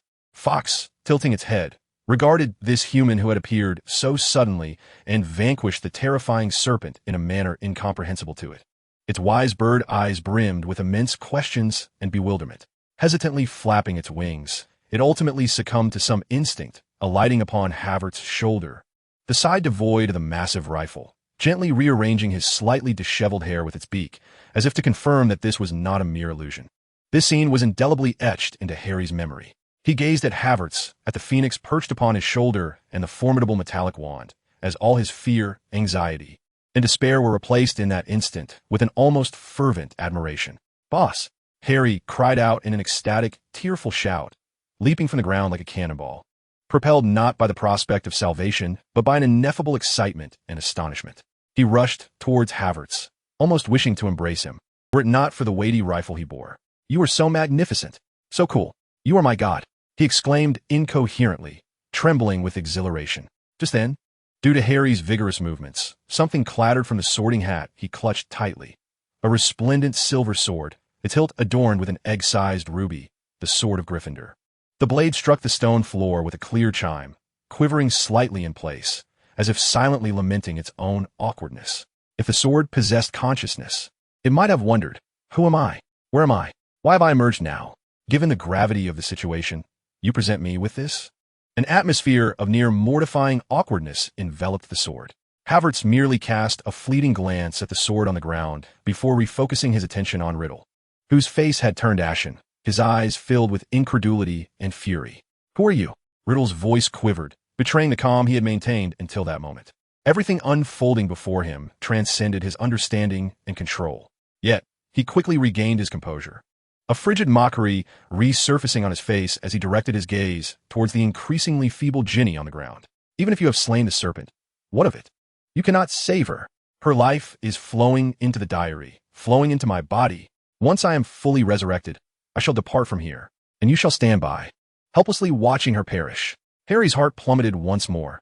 He anxiously glanced at Ginny, then at Havertz. Yet, Havertz remained unperturbed, shouldering the Barrett as he strode confidently towards the shattered entrance of the basilisk's lair. He disregarded Riddle's fiery glare, peering inside. Thankfully, he seemed to be muttering to himself, his tone as casual as if inspecting ingredients, though the eyes and skull were utterly obliterated. "Ah, here are a few intact fangs, albeit broken. Yet the tips should still be of use. As he spoke, under the astonished gazes of Riddle and Harry, he astonishingly began to sift through the shattered remnants of the basilisk skull with his bare hands, adorned with dragonhide gloves, meticulously selecting and collecting several broken, yet still sharp fangs, which still retained venom, and carefully placing them into a specially crafted lead box. These are crucial magical materials capable of destroying Horcruxes and must not be wasted. Then, holding one of the dripping fangs, he turned and calmly advanced towards Riddle, or rather, towards the open black diary inscribed with Tom Riddle's name at his feet. The mockery on Riddle's face instantly froze, morphing into sheer terror and panic. "What are you doing? Stop. That is mine," he screamed, attempting to rush forward to intervene. But Havertz was swifter. He raised the fong, imbued with deadly basilisk venom, high above and plunged it forcefully into the seemingly ordinary diary. "No!" Riddle emitted a shrill, inhuman wail of agony. The fong easily pierced through the pages of the diary.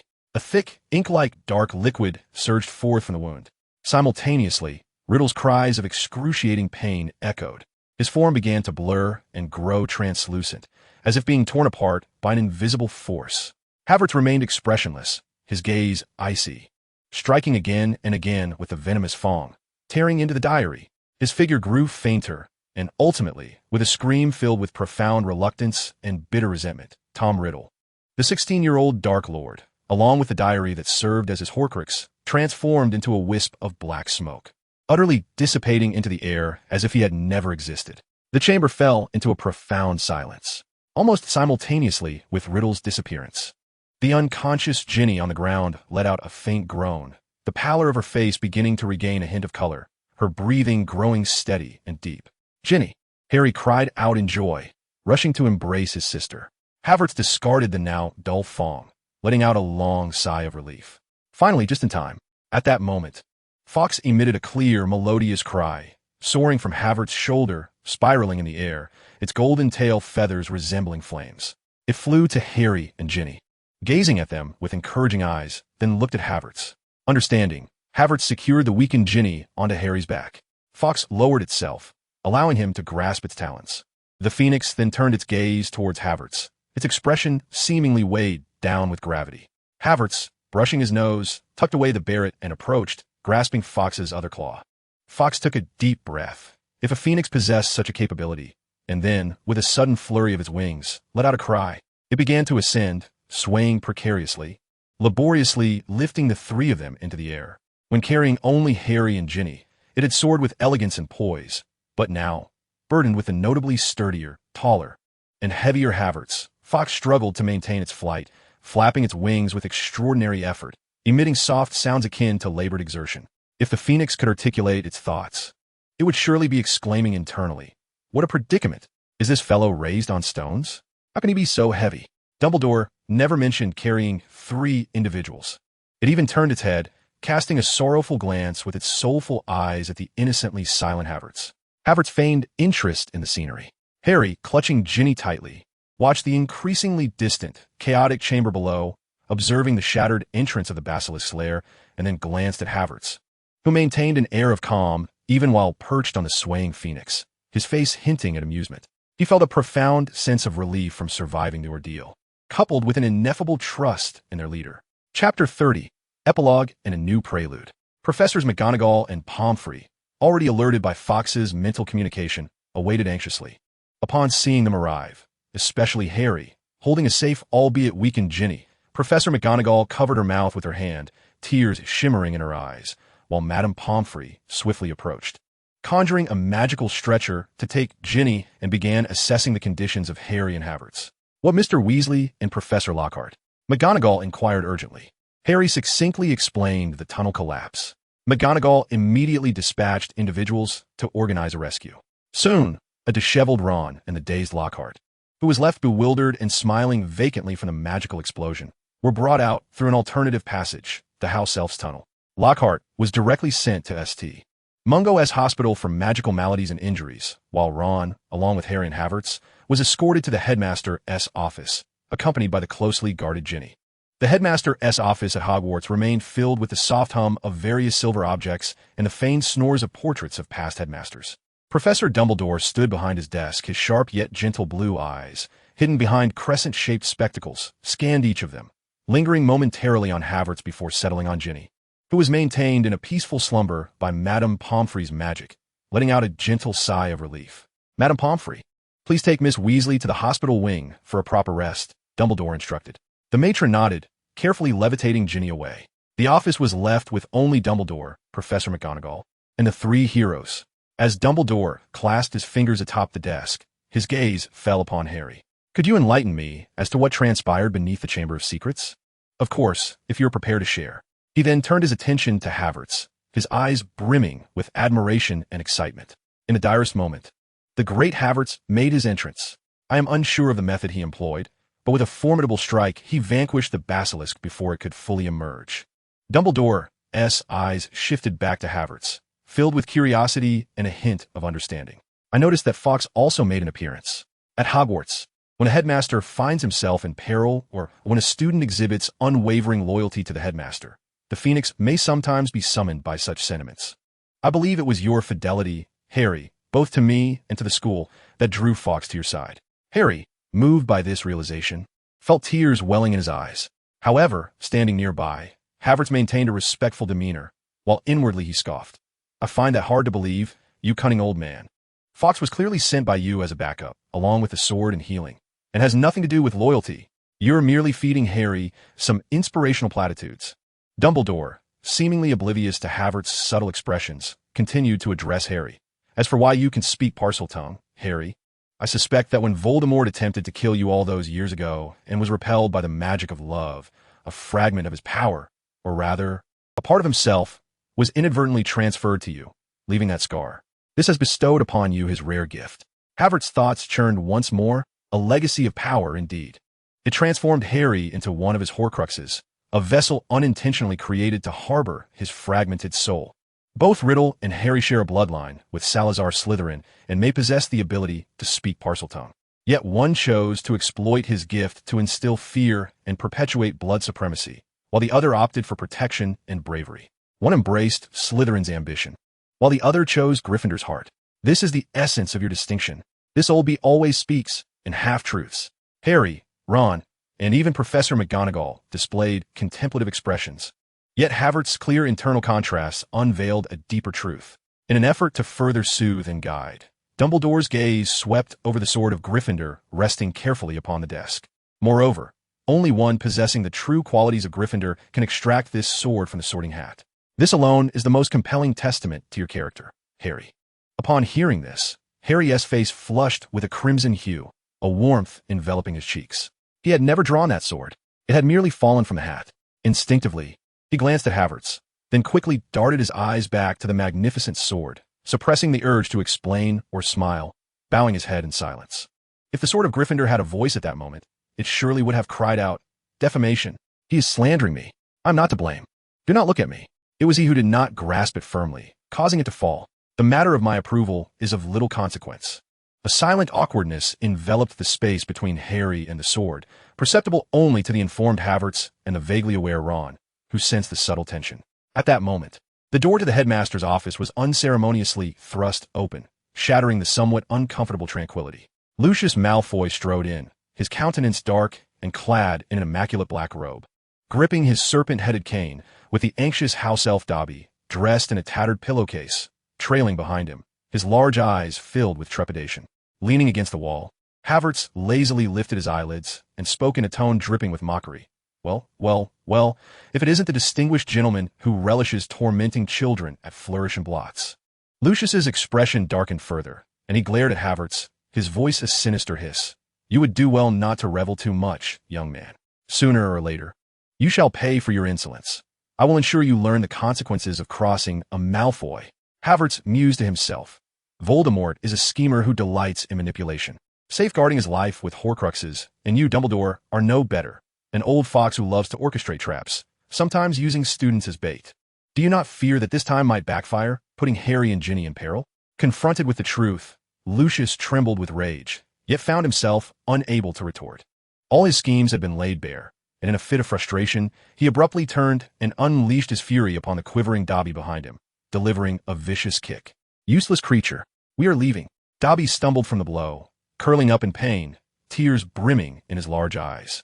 Witnessing this, Harry's anger ignited, recalling Dobby's peculiar warnings. A plan swiftly formed in his mind. He bent down, ostensibly to tie his shoelaces, while deftly removing one of his foul socks, and, taking advantage of Lucius's distraction, stuffed it into the already bewitched black diary, which had lost its magic but retained its form. "Mr. Malfoy," Harry called out to Lucius, who was about to sweep away, raising the diary. "This is yours. I believe you wouldn't want to leave it behind, would you?" Lucius cast a disdainful glance at the diary that had thwarted his plans, snorted coldly, seized it, and without a second thought, thrust it into Dobby's hands, who had just managed to rise, barking, "Hold on to this filthy thing." He turned to leave once more. However, the moment Dobby grasped the diary, he sensed a foreign object within. Trembling, he opened it to discover the crumpled sock, still warm from Harry's body. His tennis ball-sized eyes widened in disbelief, filled with uncontainable joy. "And master, you have given Dobby a piece of clothing?" Dobby's voice soared with excitement. "You have tucked a sock inside the book for Dobby. Dobby is free. Dobby is free." Dobby raised the sock aloft, as if it were the most precious treasure in the world, jubilantly exclaiming, bouncing in place. With magical sparks crackling around him, Harry provocatively glanced at Lucius, deliberately raising his sockless foot to reveal his bare ankle. Lucius's face contorted with extreme fury as he abruptly drew his serpent-headed wand, aiming it at Harry, his lips moving as if uttering the incantation for a lethal Avada Kedavra. In that critical moment, Havertz, who had been leaning against the door as though indifferent to the unfolding drama, unexpectedly brandished an exaggeratedly designed, brightly colored toy water gun, which he had modified internally. Seemingly nonchalant, he raised his hand and pulled the trigger. With a swift whoosh, a specially crafted rubber bullet, surprisingly forceful, shot forth at an astonishing speed, striking Lucius squarely on the forehead. Ouch! Lucius, caught off guard, was knocked backward by the tremendous impact, landing on his back in a most undignified manner, his wand flying from his grasp. Struggling to rise, a large, red, swollen bump rapidly formed on his forehead, and his furious expression rendered him comically absurd. Havertz, blowing imaginary smoke from the non-existent muzzle, lazily remarked, "Oops, my hand slipped.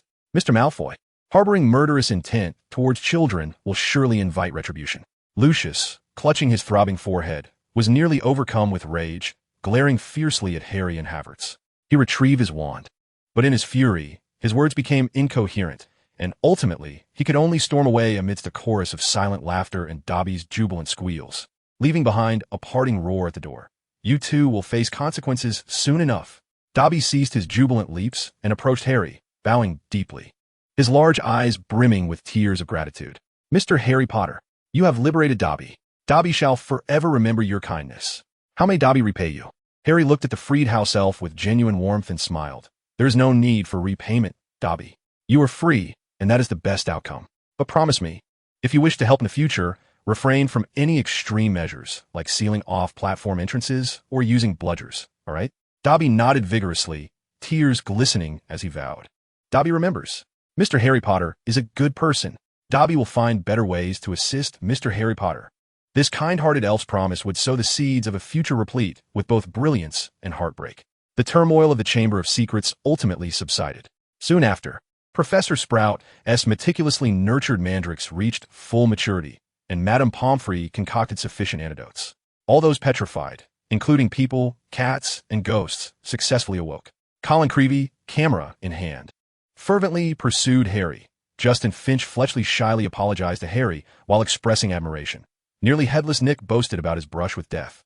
Meanwhile, Hermione Granger, upon being freed from petrification in the hospital wing, blinked in bewilderment before memories flooded back. She immediately leapt from her bed, scarcely pausing to arrange her disheveled hair, and rushed into the bustling Great Hall at dinner time. She immediately spotted Harry and Ron seated at the long table of Gryffindor and hurried over, enveloping them both in a warm, tight embrace. "Oh, Harry, Ron, I read Ginny's note. You were so brave. I knew you could uncover the truth," she exclaimed, her voice quivering with emotion. Then, her gaze shifted to the side, where Hufflepuff was leisurely slicing into a piece of steak. Her cheeks flushed slightly as she approached him, not for an embrace, but rather shyly and solemnly extended her hand.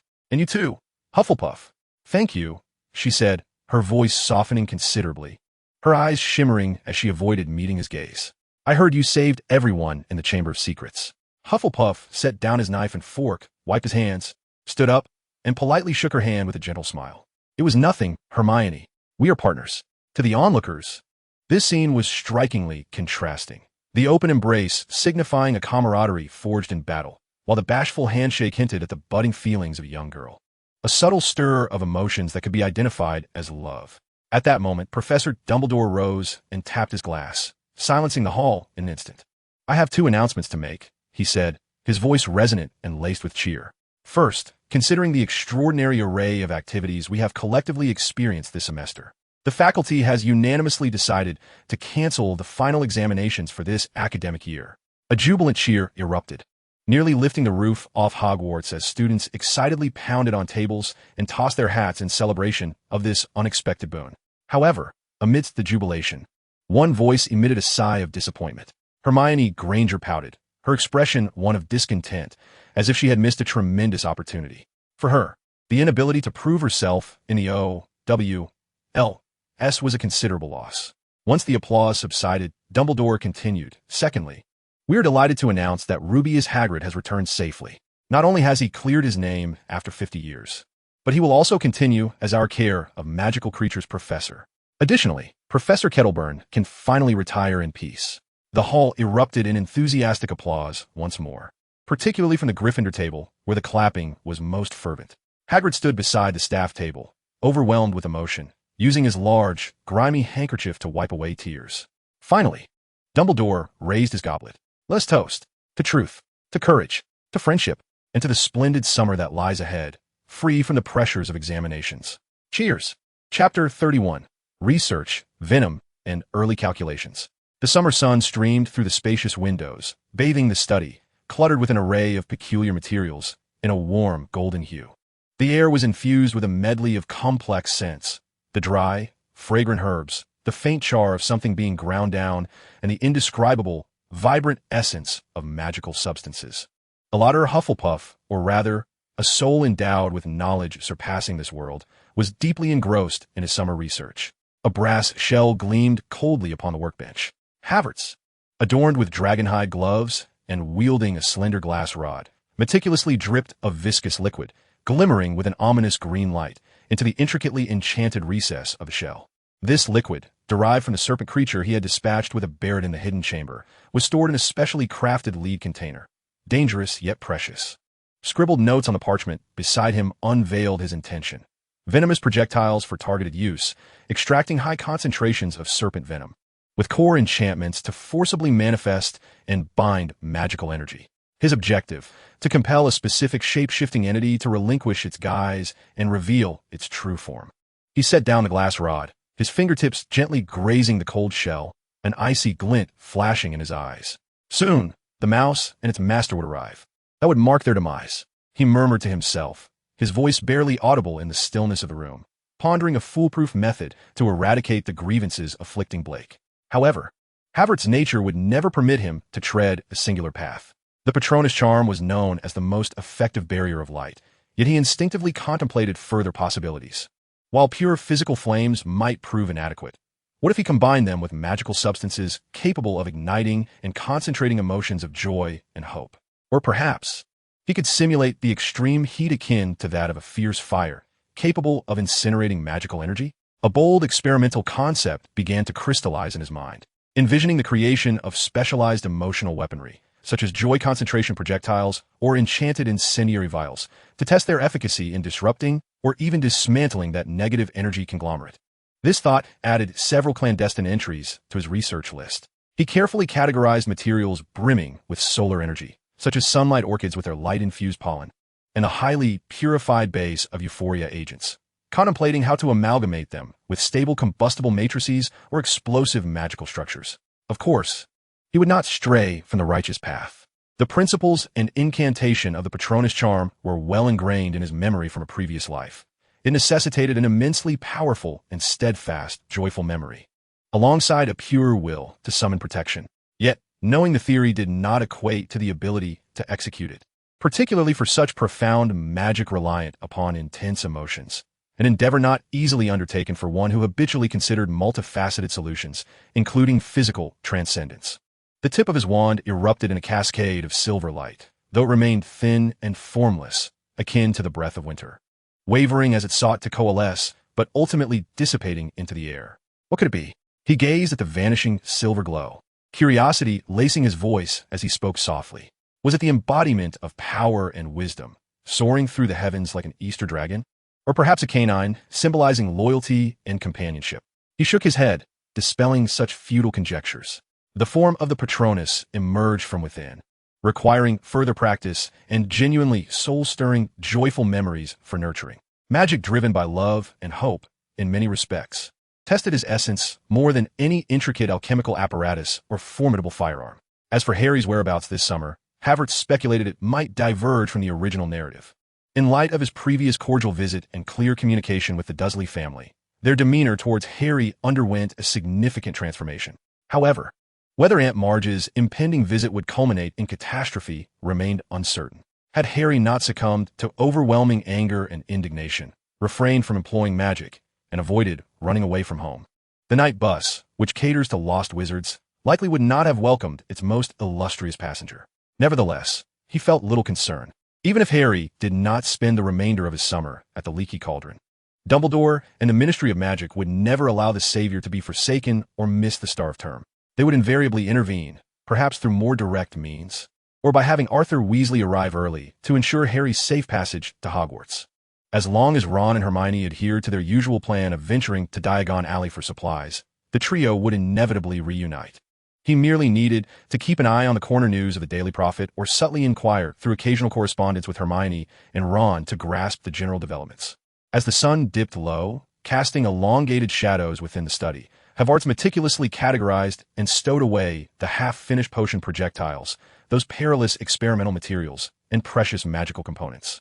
His gaze remained calm and resolute, as if he could see beyond the tranquility before him to the impending storm. He understood that the curtain was about to rise on the third year, fraught with known conspiracies, hidden grievances, and unknown dark challenges. The whistle of the Hogwarts Express seemed to resonate faintly on the distant horizon, and this time, the unexpected visitor aboard the train might experience an unprecedented welcome. Chapter 32. The Leaky Cauldron. The late summer streets of London bore a hint of stifling heat. The air infused with the exhaust fumes and the damp essence wafting from the Thames. Elder Havertz, carrying a seemingly ordinary suitcase imbued with an undetectable extension charm, blended into the throng of Charing Cross. He had just learned through a reliable source, perhaps a clandestine contact from Knockturn Alley, that Harry Potter had indeed succumbed to temptation, inflating his Aunt Marge with magic during her visit, and subsequently running away from home. The anticipated incident had transpired, as Havertz navigated through the crowd. His gaze swept over the oblivious muggles, and he mused that the world's capacity for correction should not be underestimated. Despite having forewarned the Dursleys, the oppressive atmosphere and scornful insults had accumulated to a breaking point, allowing Harry's inherent impulsiveness to prevail. This deepened his apprehension regarding the so-called inertia of the plot. It also solidified his conviction that he must intervene at certain critical junctures to avert regrettable inevitabilities. Pushing open the small, grimy door felt akin to traversing an invisible membrane. The clamor of the Muggle world was instantaneously silenced, replaced by the bar's characteristic dimness, cacophony, and the mingling aromas of various magical scents, charred sausages, butterbeer, and the musty scent of aged wood and dust. As always, the bar brimmed with a diverse array of wizards. In a dimly lit corner, several bespectacled old witches sipped sherry, softly exchanging gossip. A male sorcerer, resembling a pirate, gazed despondently at a bubbling purple concoction, and a few hurried wizards, their robes stained with indeterminate substances, likely just returned from some clandestine dealings. Havertz's keen eyes swiftly scanned the scene, and soon near the bar, he spotted two familiar figures, Hermione Granger and Ron Weasley. They perched on high stools, half-finished butterbeers before them, their faces etched with evident anxiety as they appeared to engage in fervent discussion. Havertz refrained from approaching immediately. Instead, he made his way to the bar and requested a glass of lemon ice water from the proprietor, Tom. As he paid, he casually inquired, "Business seems brisk lately? I heard a celebrity is staying here for a few days." Tom, while counting change, lowered his voice with a hint of pride. "Indeed. Harry Potter. I heard he was personally escorted here by the Minister of Magic last night. He.S. in room 11 upstairs. Merlin's beard. My little establishment hasn't enjoyed this much attention in ages." Confirmed. Havertz understood. The narrative arc remained resolutely steadfast. Holding his drink, he approached Hermione and Ron. "Hey," he greeted simply taking a seat beside them. Havertz. Hermione immediately turned, her expression a blend of concern and joy at seeing a friend. You're here. We were worried about you. Have you heard? Harry. Yes, I've heard. Havertz nodded, taking a sip of his ice water. He inflated his relatives and ran away. And now he has been placed here by Fudge, correct? Exactly.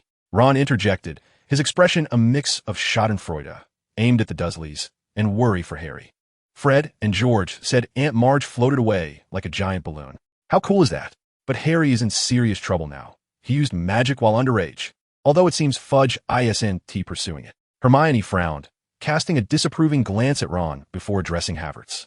We were just about to check on him, but it seems he hasn't left his room. We're a bit concerned about his state, after all. He has to face Dementors and a fugitive. Havertz responded calmly, indeed. Ron shuddered suddenly, lowering his voice. You saw the newspapers too? Goodness, Sirius Black. That madman. He escaped to hunt Harry. His tone was filled with dread. Hermione echoed his concern. It's terrifying. The Ministry has even stationed Dementors around Hogwarts. Havertz, what do you think we should do? His composure seemed to ease the tension between them, and Ron and Hermione relaxed slightly. Oh, by the way, Havertz recalled, glancing at Ron with a subtle guiding tone. How has your pet rat, Scabbers, been lately? After the chamber incident, he hasn't developed any issues, has he? Ron paused, taken aback that Havertz would inquire about this. He scratched his head. Scabbers? Oh, he is the same as ever, sickly and sleeping all day. To be honest, I don't think he has much time left. Poor old thing. Is that so? Havertz replied with a weighty significance, choosing not to elaborate further. He understood that the pitiful old fellow was the true eye of the storm this year. His venomous projectiles had already been prepared. In the following days, Havertz took residence at the Broken Cauldron. He spent most of his time in his room, continuing his research and practicing the Guardian Charm, under the condition of a powerful soundproofing spell, the silvery mist appearing slightly more solid than before. It's still far from fully formed. Occasionally, he would descend to the bar to listen to the latest gossip, observing the occasional visits from Ministry officials, such as Cornelius Fudge, and witnessing the palpable relief mixed with concern on Harry's face as he finally emerged from his room to reunite with Ron and Hermione. Upon spotting Havertz, Harry's eyes lit up, and he hurried over, exclaiming, "Hey, you're here too?" "Yes," Havertz replied, patting his shoulder, refraining from inquiring about the Dursleys, simply saying, "It's good that you're here. Prepare yourself. See you at school." In an unnoticed corner, Havertz's gaze occasionally deepened. He caressed the cold, venomous projectile in his pocket, alongside several newly crafted prototypes of small joy smoke bombs, emitting faint waves of warmth. He observed the faint silhouette of an Auror in a cloak outside the window, sensing the tension in the air brought about by Black's escape. Everything was unfolding according to the script, and now, the actor equipped with a script and unconventional props was ready. The Hogwarts Express was about to depart, and that unexpected guest from Azkaban must be eagerly anticipating his moment to perform. Havertz raised his cup, draining the last of the icy water. He was curious about the sparks that would fly when the cold kiss of death met his warm greeting. Chapter 33. The Chill on the Express. At King's Cross Station at the end of summer, Platform 9 3/4 was enveloped in the usual tumult of farewells and the joy of reunions. The steam locomotive huffed heavily, exhaling dense, fluffy clouds of white smoke. Over here. Hey, mate. Ron Weasley, with his fiery red hair, leaned out of the window, waving vigorously. We saved you a spot. Havertz approached, pulling his suitcase, a smile gracing his lips. As he stepped into the compartment, Hermione enveloped him in a warm embrace, exclaiming, "So good to see you." Indeed, especially considering the incident with Aunt Marge. Ron nudged Harry playfully, and the three erupted in laughter. Havertz settled beside Harry, his gaze sweeping across the corners of the compartment. There sat a man swathed tightly in an old cloak. "Who is that?" Harry whispered. "A new passenger, I suppose," Havertz replied nonchalantly, fully aware it was Remus Lupin. Just before the train departed, Mrs. Weasley hurriedly knocked on the window. "Scabbers. I nearly forgot him." She thrust a droopy brown rat into Ron's hands. Havertz noted that the man in the corner slightly twitched his fingers upon hearing the name Scabbers. As the train pulled away from London, the sky suddenly darkened. An unnatural chill began to permeate the compartment. "Do you not feel the cold?" Hermione inquired, rubbing her arms. At that moment, strange frost patterns began to form on the window. Havertz immediately became alert. "It's here." No sooner had he spoken than the train jolted violently, coming to an abrupt halt amidst the shrill screech of brakes. The lights extinguished, plunging the surroundings into an eerie silence. Harry suddenly clutched his forehead, curling up in agony. I hear a woman scream. A tall figure, draped in tattered black robes, glided into the compartment, exuding a suffocating coldness, and floated directly towards Harry. "Dementor!" Hermione cried out. Ron stood frozen, while Hermione's wand remained suspended in midair. In a moment of desperation, Havertz sprang up, hurling a glass vial that shimmered with orange light at the Dementor. "Take this!" The vial shattered, releasing a burst of warm, pink smoke. The Dementor momentarily halted, seemingly disrupted by the sudden wave of joy. Enraged, the creature turned its attention to Havertz, and a more intense chill enveloped the air. Havertz felt his happy memories slipping away, yet he resolutely raised his wand. Expecto Patronum. A solid beam of silver light erupted forth, pushing the Dementor back a step. Just then, a man in the corner suddenly lifted his cloak and stood up. "Leave it to me." Expecto Patronum.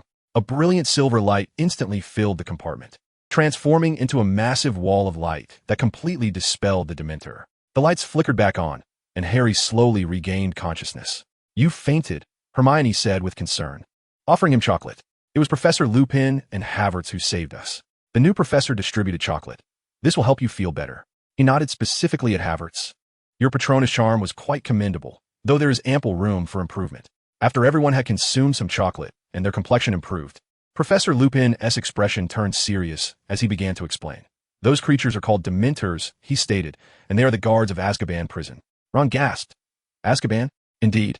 Lupin nodded. "They feed on human happiness and positive emotions. When near them, you will feel an overwhelming coldness and despair, as if all joy has vanished." Hermione asked anxiously, "Why are they here?"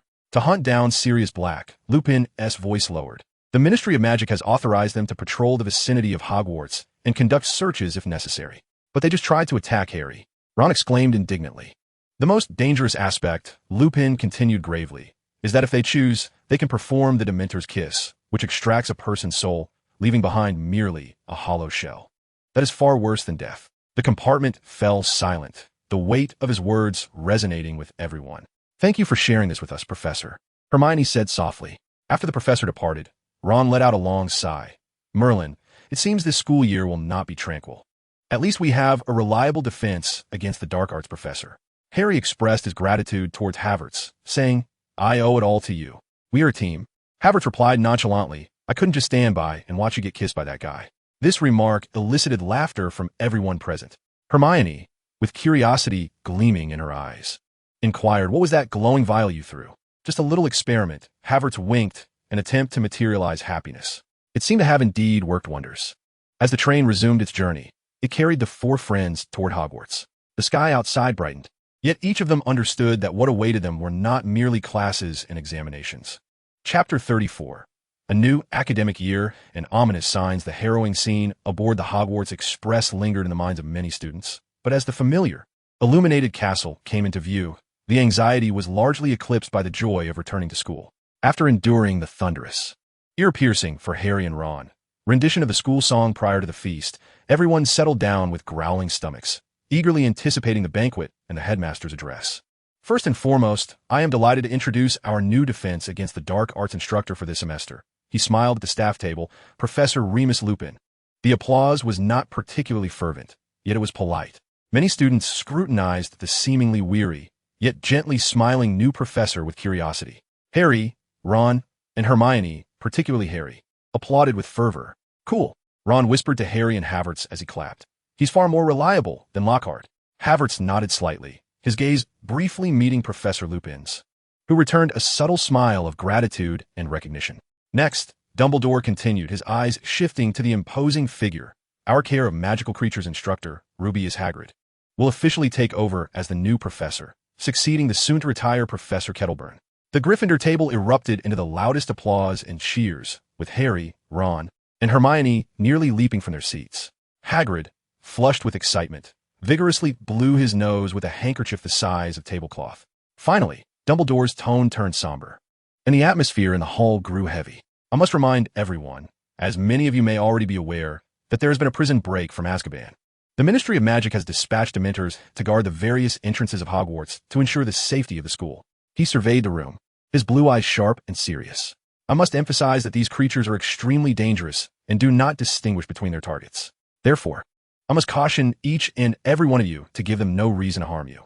No student is permitted to engage with Dementors, and leaving the school grounds without permission is strictly forbidden. Dementors cannot be deceived or disguised, even by an invisibility cloak. His last statement seemed to cast a fleeting glance at Harry.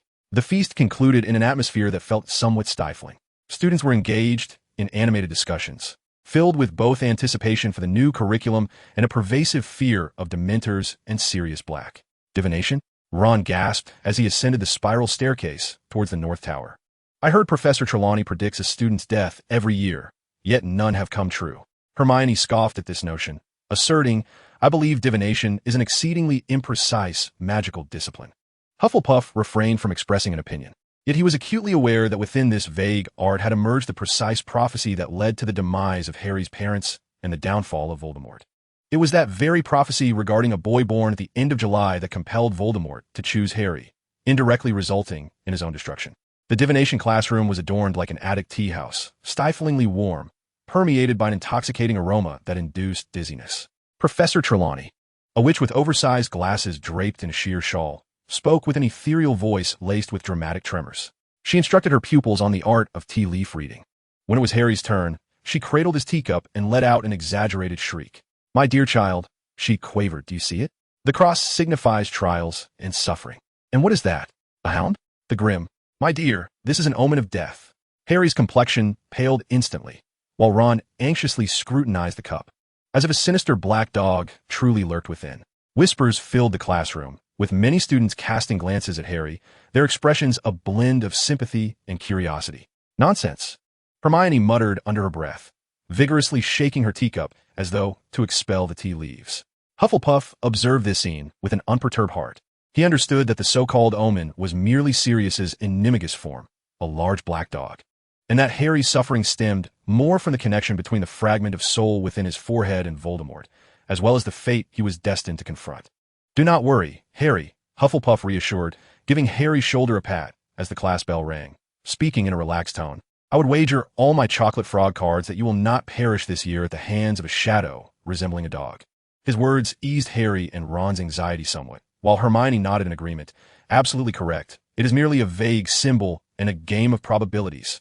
However, despite the comforting words of his friends, Trelawney's dramatic prophecy of death had planted a seed of unease deep within Harry's heart. Hufflepuff, on the other hand, was acutely aware that the true danger lay not within the teacup, but rather in the Dementors lurking beyond the castle walls, and in a certain rat that was secretly scheming. The curtain on the new academic year had been drawn completely back, unveiling a tapestry of unknown classes, eerie prophecies, and real threats concealed within the shadows. Chapter 35, The Hippogriff. The Thursday afternoon sun cast a warm golden hue over the grounds of Hogwarts Castle.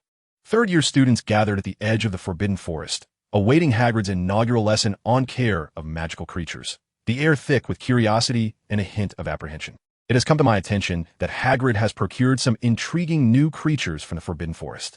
Ron Weasley, both anxious and excited, rubbed his hands together, hoping they would not be too terrifying. Hermione Granger clutched her precariously bound book of magical creatures with a serious demeanor, asserting that as long as they adhered strictly to the instructions, there should be no issues. Aladdin Hufflepuff stood by his friends, maintaining a composed expression. At that moment, Draco Malfoy approached briskly. Boss, Malfoy whispered, my father wrote to say Hagrid has acquired some dangerous beasts. Should I do something? Hufflepuff gently shook his head, replying, no need. Draco, just maintain your respect. Just then, Hagrid emerged from his hut, beaming with enthusiasm. He led the students to a fenced area, and as they beheld the creatures within, gasps of astonishment filled the air. A majestic hippogriff stood calmly, possessing the body of a horse, the head of an eagle, and immense wings, its feathers shimmering with a metallic sheen in the sunlight. Isn't it splendid? Hagrid exclaimed proudly, patting the gray-blue buckbeak beside him. This is a hippogriff, very noble and proud. Do not insult it, or you may pay dearly. Neville Longbottom, startled by this warning, stepped back and inadvertently trod on his own snarling book of magical creatures, which snapped shut, nearly pinching his nose. Hufflepuff observed the flustered Neville with a wry smile, reflecting on the irony of fate. Who would have imagined that this anxious boy would one day sever Nagini's head? Even Voldemort would not have anticipated that the threat foretold in prophecy would arise from the Longbottom family. Fantastic, Harry! Ron exclaimed, enthusiastically patting Harry's back. Malfoy immediately interjected with a mocking tone. TSK, the Savior has finally found a mount worthy of him, just as reckless. Harry retorted. At least I have the courage to try, Malfoy. Unlike some who merely hide and throw insults. Courage? Malfoy scoffed. I call that foolishness. My father has said that only brainless Gryffindors would recklessly ride uncontrolled beasts. Both of you should quiet down, Hermione impatiently interrupted. Must you always bicker when we meet? Don't you ever get tired? So, who else would like to give it a try? Hagrid quickly interjected to diffuse the tension. After receiving Hufflepuff's approval, Malfoy stepped forward. However, displaying disdain for Hagrid's teaching methods, he neglected to bow and reached directly towards the hippogriff. This impudent act incensed the proud creature. It emitted a sharp warning cry and raised its claws to strike at Malfoy. Paralyzed by fear, Malfoy stood frozen as Hagrid's shout came too late. In a split second, Hufflepuff dashed in front of Malfoy. He swiftly projected a calming magical intent while emitting a peculiar low hiss, momentarily halting the enraged creature.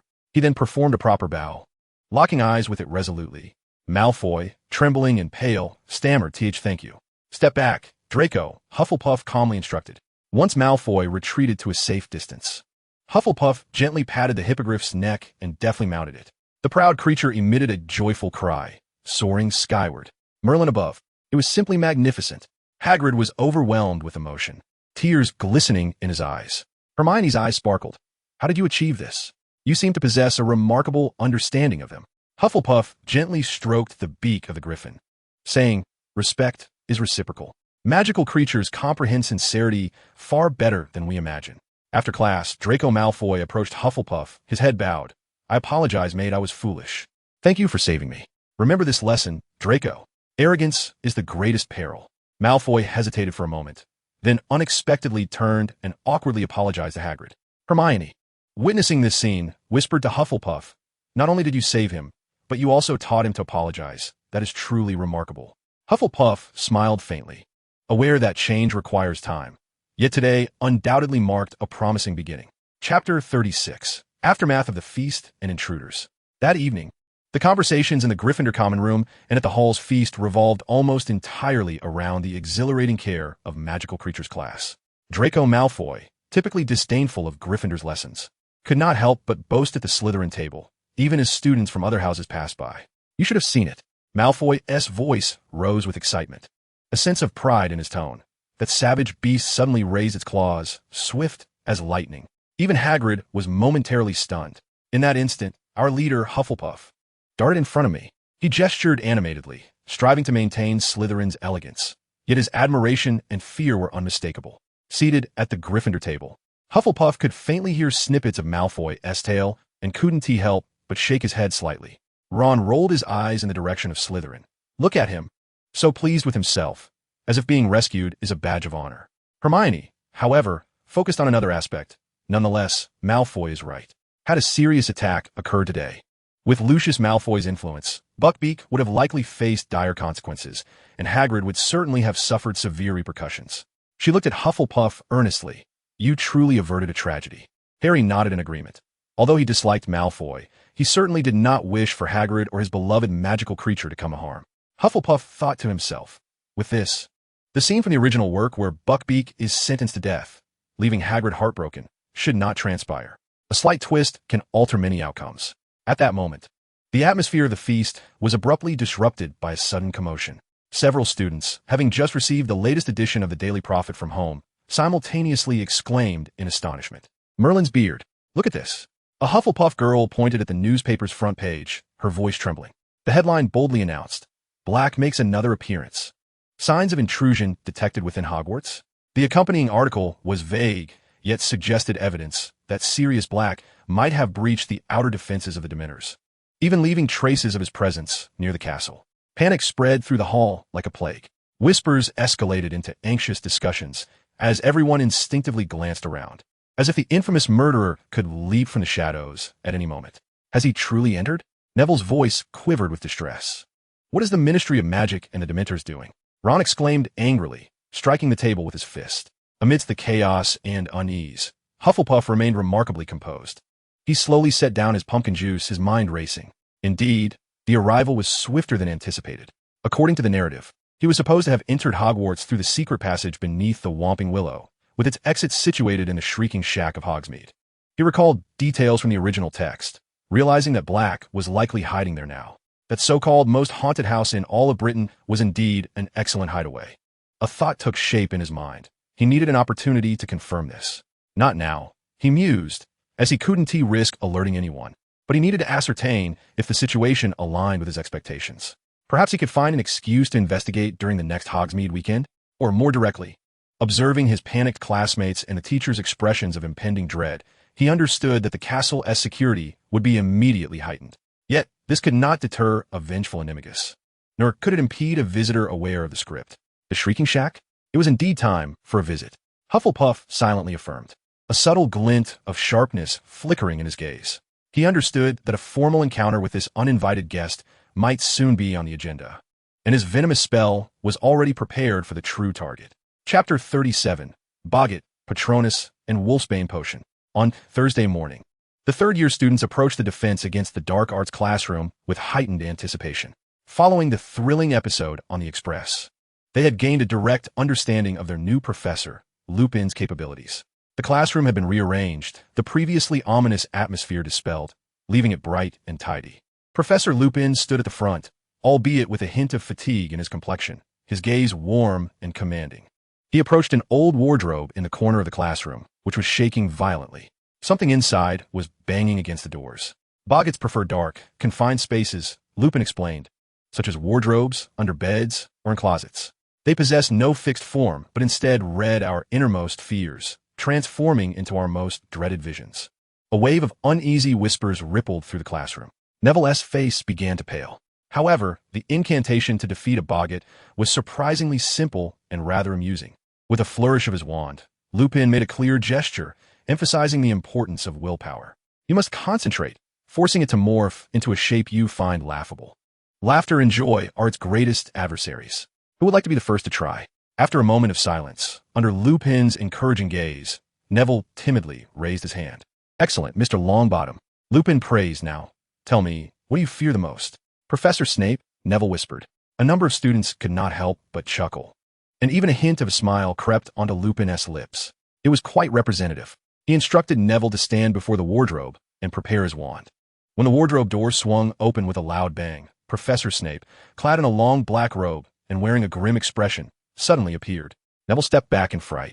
But encouraged by Lupin and the expectant gazes of his classmates, he exclaimed, "Ridiculous!" With a loud bang, Snape was instantly adorned in a vibrant, frilly women's gown, and atop his head rested a tattered high hat embellished with a vulture feather. The classroom erupted in a cacophony of laughter, and even Neville himself could not suppress his amusement. The boggart, transformed into Snape, seemed bewildered by this ludicrous attire, standing frozen in place. "Splendid, Neville," cheered Parvati Patil. Next, one by one, the students stepped forward. Parvati's enormous snake morphed into a comically oversized plate of spaghetti. Ron's giant spider donned roller skates, its 8 legs tangling in a chaotic tumble. Harry's Dementor was adorned with a clown's red nose, emitting absurd whimpering sounds. Each successful transformation elicited waves of laughter, significantly alleviating the previously tense atmosphere in the classroom. At last, it was Hufflepuff's turn. He calmly approached the wardrobe, just as the boggart had been transformed by the previous student into a dancing, capering conch. All eyes were fixed upon him, curious about what fear could possibly haunt this ever-surprising classmate. The boggart twisted and morphed rapidly before him, but to everyone's astonishment, it did not stabilize into a specific image. Instead, it coalesced into a nebulous cloud, continuously shifting and swirling, within which flickered fragmented visions, burning castles, fallen friends, and an overwhelming sense of despair as if fate itself had been forcibly twisted. A heavy, oppressive atmosphere permeated the room, starkly contrasting with the earlier lightheartedness. Professor Lupin furrowed his brow, sensing something unusual. Hufflepuff gazed intently at the mist that represented the deepest fears within him, the ultimate dread of irreversible tragedy and the loss of those dear to him. He inhaled deeply, resolutely pointing his wand at it. Ridiculous! With a resounding bang, the ominous mist abruptly contracted, transforming into a figure awkwardly dressed in a ballet tutu, clumsily attempting to perform Swan Lake. Voldemort, or rather, a resemblance of serpent-faced creature? Although this image was ludicrous, it lacked the hilarity of the others, carrying an eerie undertone instead. A few scattered, hesitant laughs echoed through the classroom. Hufflepuff recognized that he had succeeded yet it felt as though he had not entirely triumphed. The Boggett had captured fears so abstract and complex that even humor could not entirely dispel them. Harry, Ron, and Hermione endeavored to assist. Harry was already conjuring wisps of silver mist, Ron's wand tip occasionally sparking silver stars, while Hermione furrowed her brow, seemingly searching her vast reservoir of knowledge for her happiest memory. Expecto Patronum, a beam of silver light, more solid and radiant than any produced on the train, surged forth from the tip of his wand. The radiance was both warm and powerful, instantly dispelling the lingering chill of Bogart's presence in the classroom, drawing the attention of all the students. The silver light flowed and surged, as if a formidable being was on the verge of emerging from its cocoon, outlining a vague yet majestic silhouette. Yet, at the very moment when this form was about to solidify, it seemed to lack a crucial element. The silvery glow quivered slightly, ultimately remaining in this rich but indeterminate state, akin to an energy core waiting to be awakened. An exceptionally potent force, Mr. Payne, Professor Lupin remarked as he approached him, his eyes filled with wonder and a hint of inquiry. Your willpower and reservoir of magical energy far exceed those of your peers.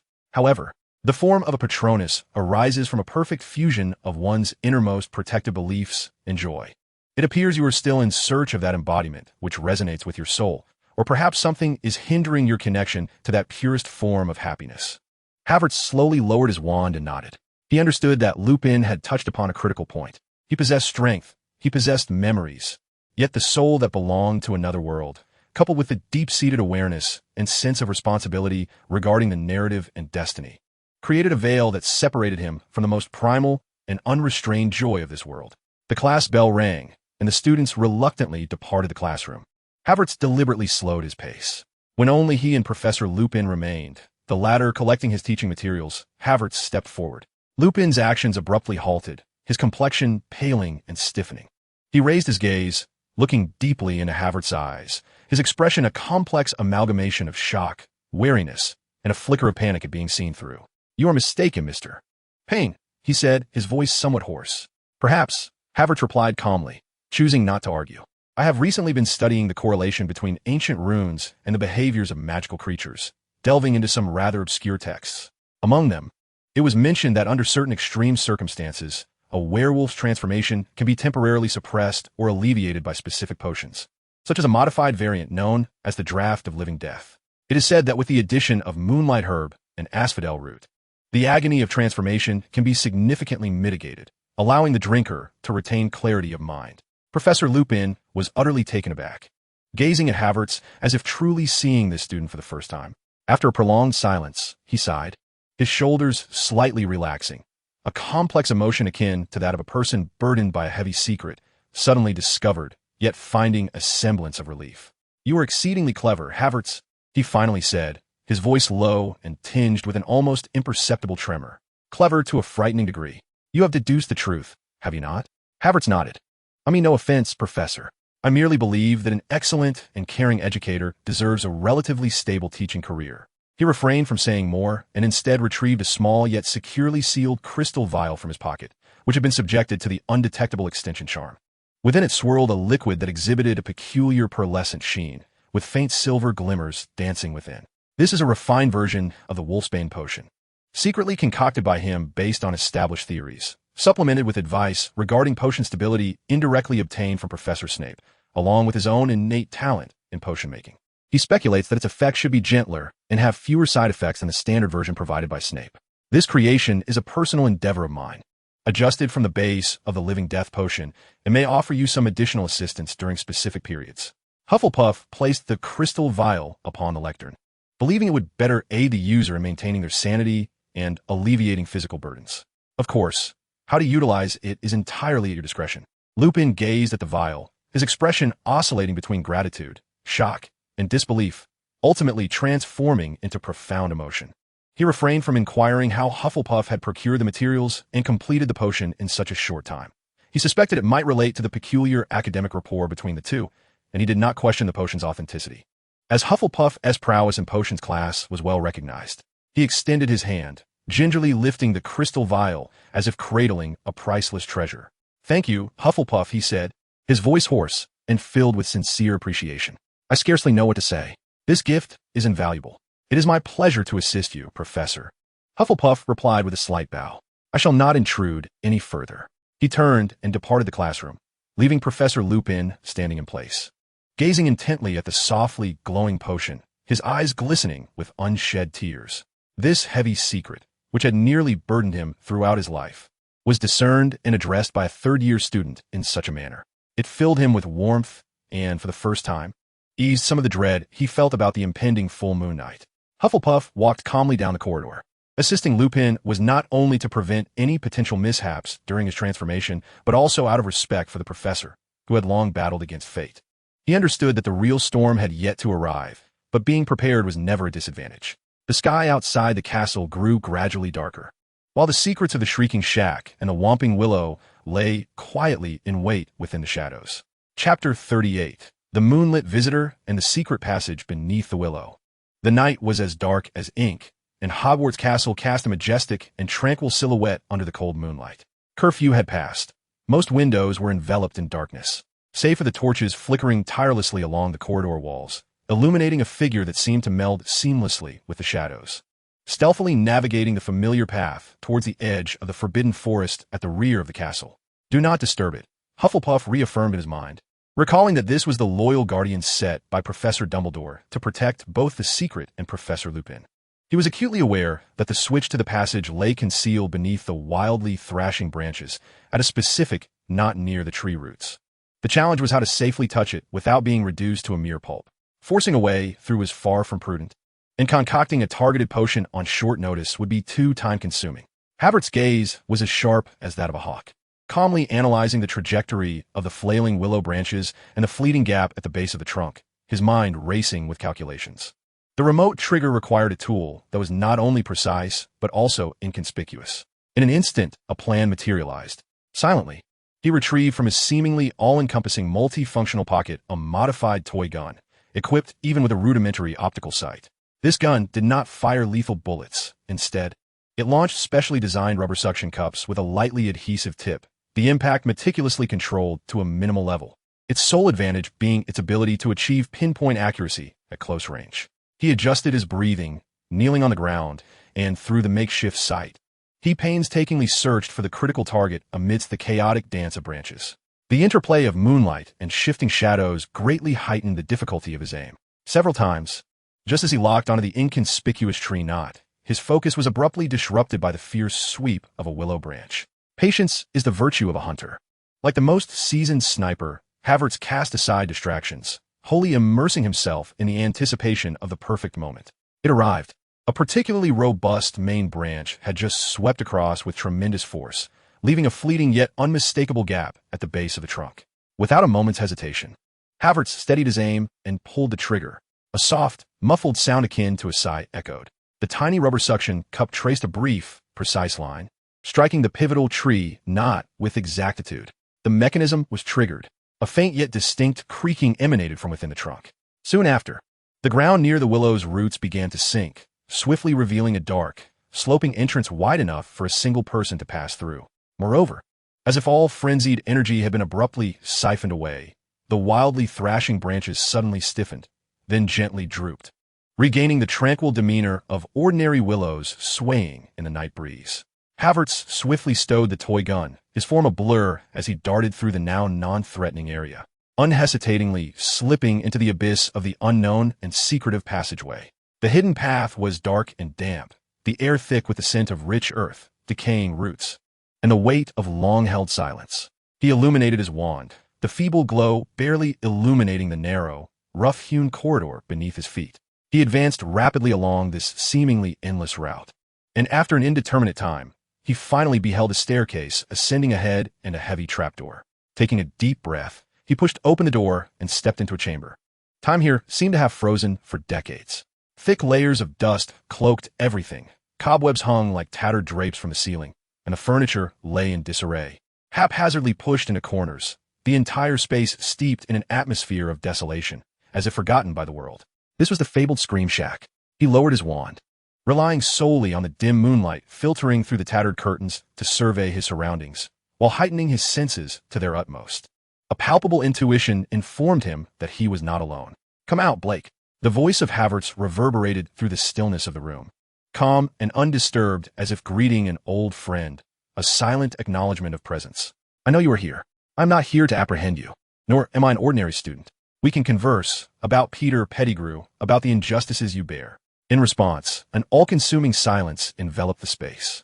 Yet moments later, from the darkest recesses of the room, shrouded in tattered furniture and heavy shadows, a faint sound of rustling emerged. Following this, a pair of glimmering, beastly eyes flickered to life within the darkness. Gradually, a massive, emaciated black figure stepped forth, an oversized dog, gaunt from prolonged malnutrition. He fixed an intense gaze upon Havertz, a threatening growl reverberating deep within its throat.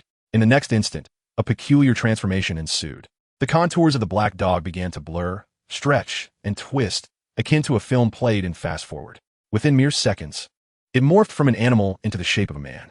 He was emaciated, nearly skeletal, with sunken eye sockets that made his gray eyes appear strikingly large and wild. Oily, matted black hair hung to his shoulders, and ragged clothing barely concealed his form, exuding the marks of prolonged wandering and imprisonment. Yet even so, one could still discern the remnants of the black family's distinctive handsomeness and rebellious spirit in his straight nose and profound gaze. Sirius Black stood before Havertz in human form, truly present. Who are you?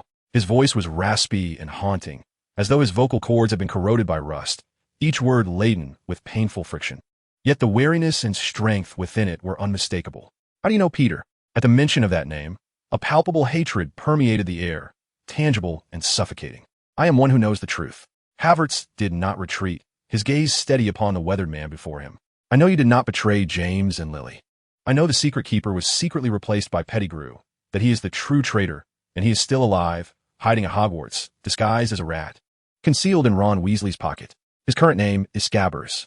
Sirius's body began to tremble violently, not from cold, but from an overwhelming surge of emotion. He staggered forward, his deep-set eyes igniting with disbelief, ecstasy, and an even deeper anguish and rage. Scabbers! Scabbers! He let out a long-suppressed roar, like a wounded beast. I knew it. I knew he wouldn't dare stray far from his animagus form. He's indeed here. That despicable, filthy traitor. He suddenly turned his gaze upon Havertz, his eyes sharp and filled with a near-desperate plea. Harry, how is he? Is he safe? Does he resemble James? Harry is well. He is safe. At least for now, Havertz reassured him with certainty. He has inherited James's hair and Lily's eyes. However, your presence, along with the increasing number of Dementors outside the castle, causes him considerable distress and fear. A profound sense of guilt and anguish flickers across Sirius's face as he grips his tangled hair with fervor. I must find Peter. I must avenge James and Lily. I must reveal the truth to Harry, to let him know his godfather is no murderer. His emotions teeter on the brink of collapse. The prolonged, inhuman existence and heavy injustice nearly overwhelming him. I understand your feelings. Havertz's voice possesses a peculiar, calming strength. But should you act impulsively now, not only will you fail to capture that wily rat, but you may also find yourself once again imprisoned in Azkaban. And your proximity could place Harry in even greater peril. Peter is exceedingly alert and cowardly. At the slightest disturbance, he will immediately hide, making it nearly impossible to find him again. What am I to do? Sirius exclaims, almost in a howl, his chest heaving violently. I have waited 12 years. I cannot wait another day. Wait for the right moment. Havertz articulates clearly. You need patience, Black. You also require assistance. I am aware of your objective, and I can aid you. But before that, you must remain calm and protect yourself. We must ensure that, at the most unexpected moment, when Peter has nowhere to flee, we strike decisively. As he speaks, Havertz retrieves several parcels of food wrapped in oil paper and a small flask of fresh water from that magical pocket, gently placing them on a somewhat battered table. Here, for you to regain your strength. Stay here and recuperate, avoiding exposure. When the time is ripe, I will return. Sirius gazes in astonishment at the suddenly materialized food and water, then looks up at this mysterious, composed boy who seems entirely unlike a youth. Countless questions churn within him. Who is this boy? How does he know such secrets? What are his intentions? Yet at this moment, this youth is the first and only person he has encountered in 12 years who claims to believe in his innocence and is willing to offer tangible assistance. That bottle of water, that piece of bread, are more precious to him than any treasure. Thank you. He finally manages to squeeze out these 3 words from his parched throat, his voice still hoarse, but tinged with a barely perceptible quiver. Havertz nods, refraining from uttering further comforting words. Remember, patience. For Harry, and for the vindication you deserve. The entrance behind him slowly seals shut, fitting tightly.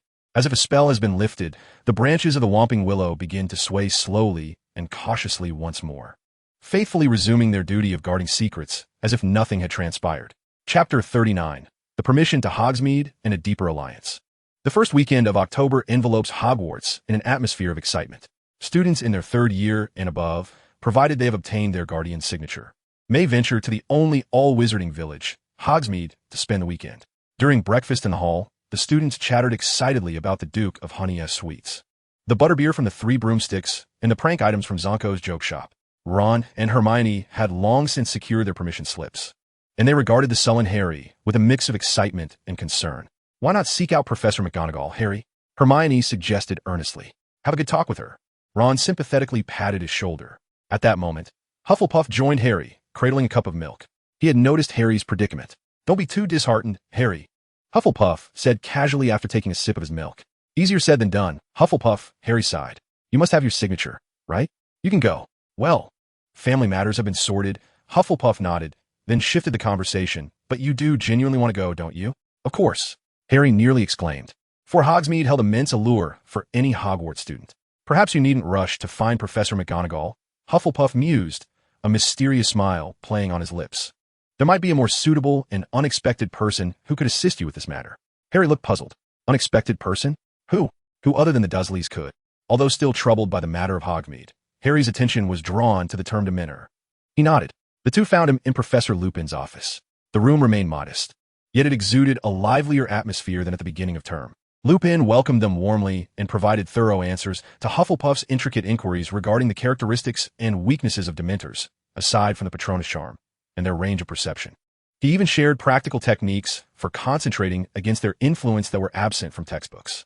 Harry listened intently, feeling greatly enlightened. After their discussion, Harry excused himself due to a prior commitment to Quidditch practice. Only Lupin and Hufflepuff remained in the office, and the atmosphere subtly shifted. The gentle smile on Professor Lupin's face gradually faded. He approached the door, ensuring Harry was well away, then softly closed it and turned, his gaze complex as it settled on Hufflepuff. He has left, Lupin's voice lowered. Now, Hufflepuff, may we converse? About you, about me, and the gentleman with the large feet we both know. Indeed, Hufflepuff replied. Lupin moved to the window, observing the courtyard bustling with activity. He appeared unwell, yet there was a newfound intensity in his demeanor. He informed me that a mysterious boy named Hufflepuff Payne found him, provided him with food and water, and promised to assist him. Turning, his gaze sharpened as he fixed it on Hufflepuff, he continued, I wish to understand why you did this. How did you know of the secret passage in the Shrieking Shack? How did you know of Peter's and Nimigus form? How did you come to know all of this? This far exceeds the knowledge of a third-year student, even most adult wizards. Faced with Lupin's barrage of questions, Hufflepuff remained composed. He had long prepared a carefully crafted speech, a blend of truth and fiction, yet convincing enough to garner belief. Professor, Havertz began slowly, his tone steady. First and foremost, please trust that I harbor no ill will towards you, Black or Harry. I hail from a notably powerful Muggle family, the Payne family. My lineage is renowned in certain circles for its expertise in information networks and long-term investments. And in recent years, we have sought to venture into the wizarding world. As times are indeed changing, he introduced a vague yet weighty background. We possess our own channels, through which we have uncovered truths deliberately concealed or overlooked by the Ministry of Magic. The information regarding Peter Pettigrew's survival and his status as an animagus comes from these sources. He paused, gauging Lupin's reaction, and upon noticing his attentive demeanor, he continued. As for why I have chosen to intervene, Havertz's voice took on a more somber tone. It is because my family believes, or rather, we have perceived certain signs, that the one whose name cannot be spoken has not truly vanished. He is amassing power, biding his time for resurrection. Lupin's pupils dilated suddenly, his expression turning grave. What are you saying? This cannot be. Nothing is impossible, Professor, Havertz calmly countered. The Dark Lord's influence is far more entrenched than the Ministry is willing to acknowledge. His revival will undoubtedly usher in a new wave of turmoil and war. This does not align with our family's interests. We seek stability and development. He redirected the motive towards a more macro and self-serving perspective, which paradoxically rendered it more authentic. In light of this potential conflict, Havertz continued, Harry Potter, as the boy who once survived great peril will undoubtedly once again be thrust into the spotlight. We believe that a powerful, innocent, and loyal godfather standing by his side is crucial for him and for the future landscape. We cannot bear to see a good man, Sirius, waste away in Azkaban while the true traitor roams free. Such injustice would undermine the future's potential to combat darkness. The office fell into a prolonged silence. Professor Lupin gazed deeply at Havertz, as if trying to penetrate the depths of his soul to discern his true thoughts. Havertz's explanation was plausible, encompassing familial interests, future concerns, and personal loyalty, rendering it nearly impeccable. After a long while, Lupin exhaled deeply, his tense shoulders relaxing. I do not know what to say, Havertz. His voice carried a hint of weariness, yet also a sense of relief. The weight of your revelations is immense. The prospect of Voldemort's potential return is terrifying. Yet, regarding Sirius and Peter, thank you. Thank you for believing in him, and for your willingness to assist us. He stepped closer to Havertz, speaking earnestly. I will keep your secrets about your family, about your sources of information. I will also strive to support Sirius, ensuring he does not act rashly. We must proceed with careful deliberation. Havertz nodded. This is precisely what I hope for, Professor. Collaboration is far more effective than solitary endeavors. Exiting Professor Lupin's office, Havertz realized that he had forged a fragile alliance with Professor Lupin and Sirius, based on shared objectives and partial truths. The next step was to await an opportune moment to expose the mouse that had been hiding for 12 years to the light of day. Chapter 40. The True Self and the Heart of Guardianship. In the Scottish Highlands of October, the weather shifts unpredictably. The Quidditch pitch lay shrouded beneath leaden gray clouds, as fierce winds lashed against the rain, mercilessly striking every spectator present. Today marked the match between Gryffindor and Slytherin, yet the inclement weather did little to dampen the students' enthusiasm. As the stands overflowed with those clad in raincoats, brandishing the banners of their house. This dreadful weather, Ron complained in the Gryffindor locker room, vigorously polishing his bat. Harry inspected his firebolt, his gaze resolute. The weather is fair for both teams. We must secure victory. Beside him, Havertz silently adjusted his protective gear, his eyes scanning the torrential rain outside, brow furrowed. In the air, beyond the scent of damp earth, lingered a faint, familiar chill. An ominous premonition gripped him. The match commenced with Madame Hooch's whistle, the fierce winds rendering the quaffle nearly uncontrollable, while the bludgers became nearly invisible in the downpour. As seekers, Harry and Malfoy inevitably drew closer soon after taking flight. Looks like the hero is going to become a drenched rat today, Potter, Malfoy shouted over the howling winds, the rain clinging his pale golden hair to his forehead. The two adversaries, as if bound by fate, raced side by side through the rain, exchanging glances and brief verbal jabs. Suddenly, Harry caught a glimmer of gold darting through the clouds above. It was the golden snitch. I see it. He yelled to his teammates behind him, gripping the broomstick tightly as the firebolt emitted a melodious hum, soaring upwards against the storm like a falcon breaking free from its constraints. Almost simultaneously, Havertz on the stands moved as well, the ominous sense growing stronger. Without a moment's hesitation, he mounted his Comet 260 and plunged into the abyss of clouds that seemed capable of swallowing everything. How did Havertz get up there? Ron exclaimed from the stands, narrowly dodging a rogue bludger. Hermione clenched her hands anxiously, oblivious to the icy rain pelting her face. Her gaze fixed on the two figures rapidly vanishing into the heavy curtain of rain, her heart racing in her chest. The conditions above were tenfold worse than below. The winds howled, threatening to topple riders from their brooms. The frigid rain blurred visibility, and thunder rumbled through the dense clouds, producing a deafening roar. Harry desperately pursued the elusive golden speck ahead, with Havertz following closely behind, his wand quietly gripped in hand, alert to his surroundings. At that moment, the familiar, bone-deep sensation of icy despair surged forth like an invisible tsunami from all directions, more intense and overwhelming than during the incident on the train. Harry, watch out above! Havertz, with every ounce of strength, let out a shout, his voice barely audible amidst the tumult of wind and thunder. From the depths of the roiling dark clouds emerged dozens, if not hundreds, of figures cloaked in tattered black robes. They glided silently, forming a colossal, suffocating encirclement that trapped Harry and Havertz within. Drawn by the overwhelming joy emanating from the stadium and Harry's intense personal emotions, they collectively abandoned their posts. Havertz's eyes widened in desperation as he yearned to rush forward and catch Harry, yet he found himself ensnared in a perilous situation. A multitude of Dementors focused their attention on him, their frenzied pull siphoning away his joyful memories, blurring and fading the warm images in his mind. Cold despair surged through him like a potent venom, infiltrating every fiber of his being.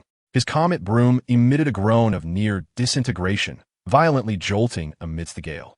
He felt his consciousness gradually freezing, being dragged into an abyss of endless darkness. Was he to perish here, witnessing Harry's fall before his very eyes? No, absolutely not. In the final moment before his awareness was wholly consumed, an overwhelming surge of defiance and protective resolve erupted from the depths of his soul, akin to a volcano that had long been dormant. He recalled the joyous time spent with Harry, Ron, and Malfoy within the castle, shared laughter, thrilling adventures, and moments of unconditional trust, a bond of friendship unbreakable.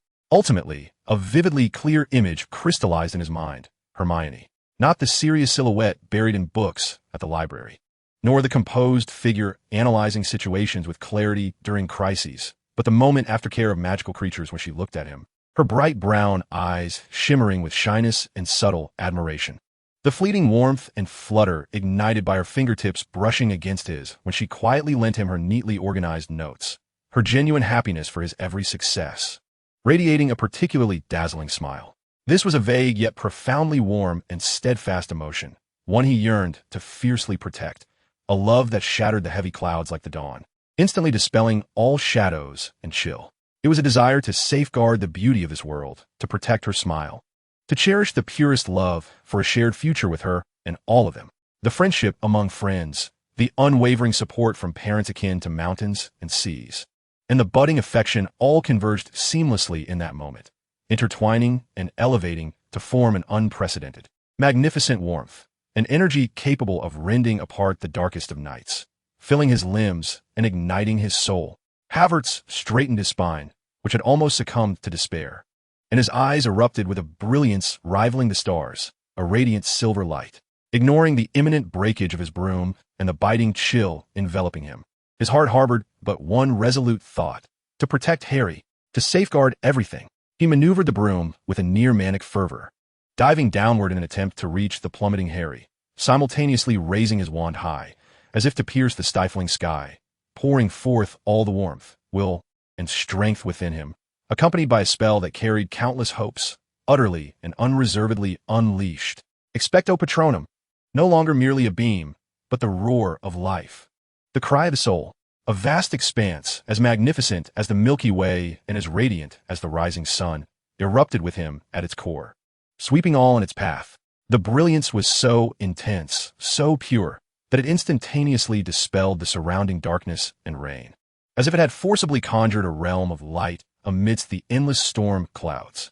The radiance coalesced and took form at a speed visible to the naked eye, no longer a vague outline, but an exquisitely clear, supremely majestic, and profoundly sacred presence. It was an Eastern dragon.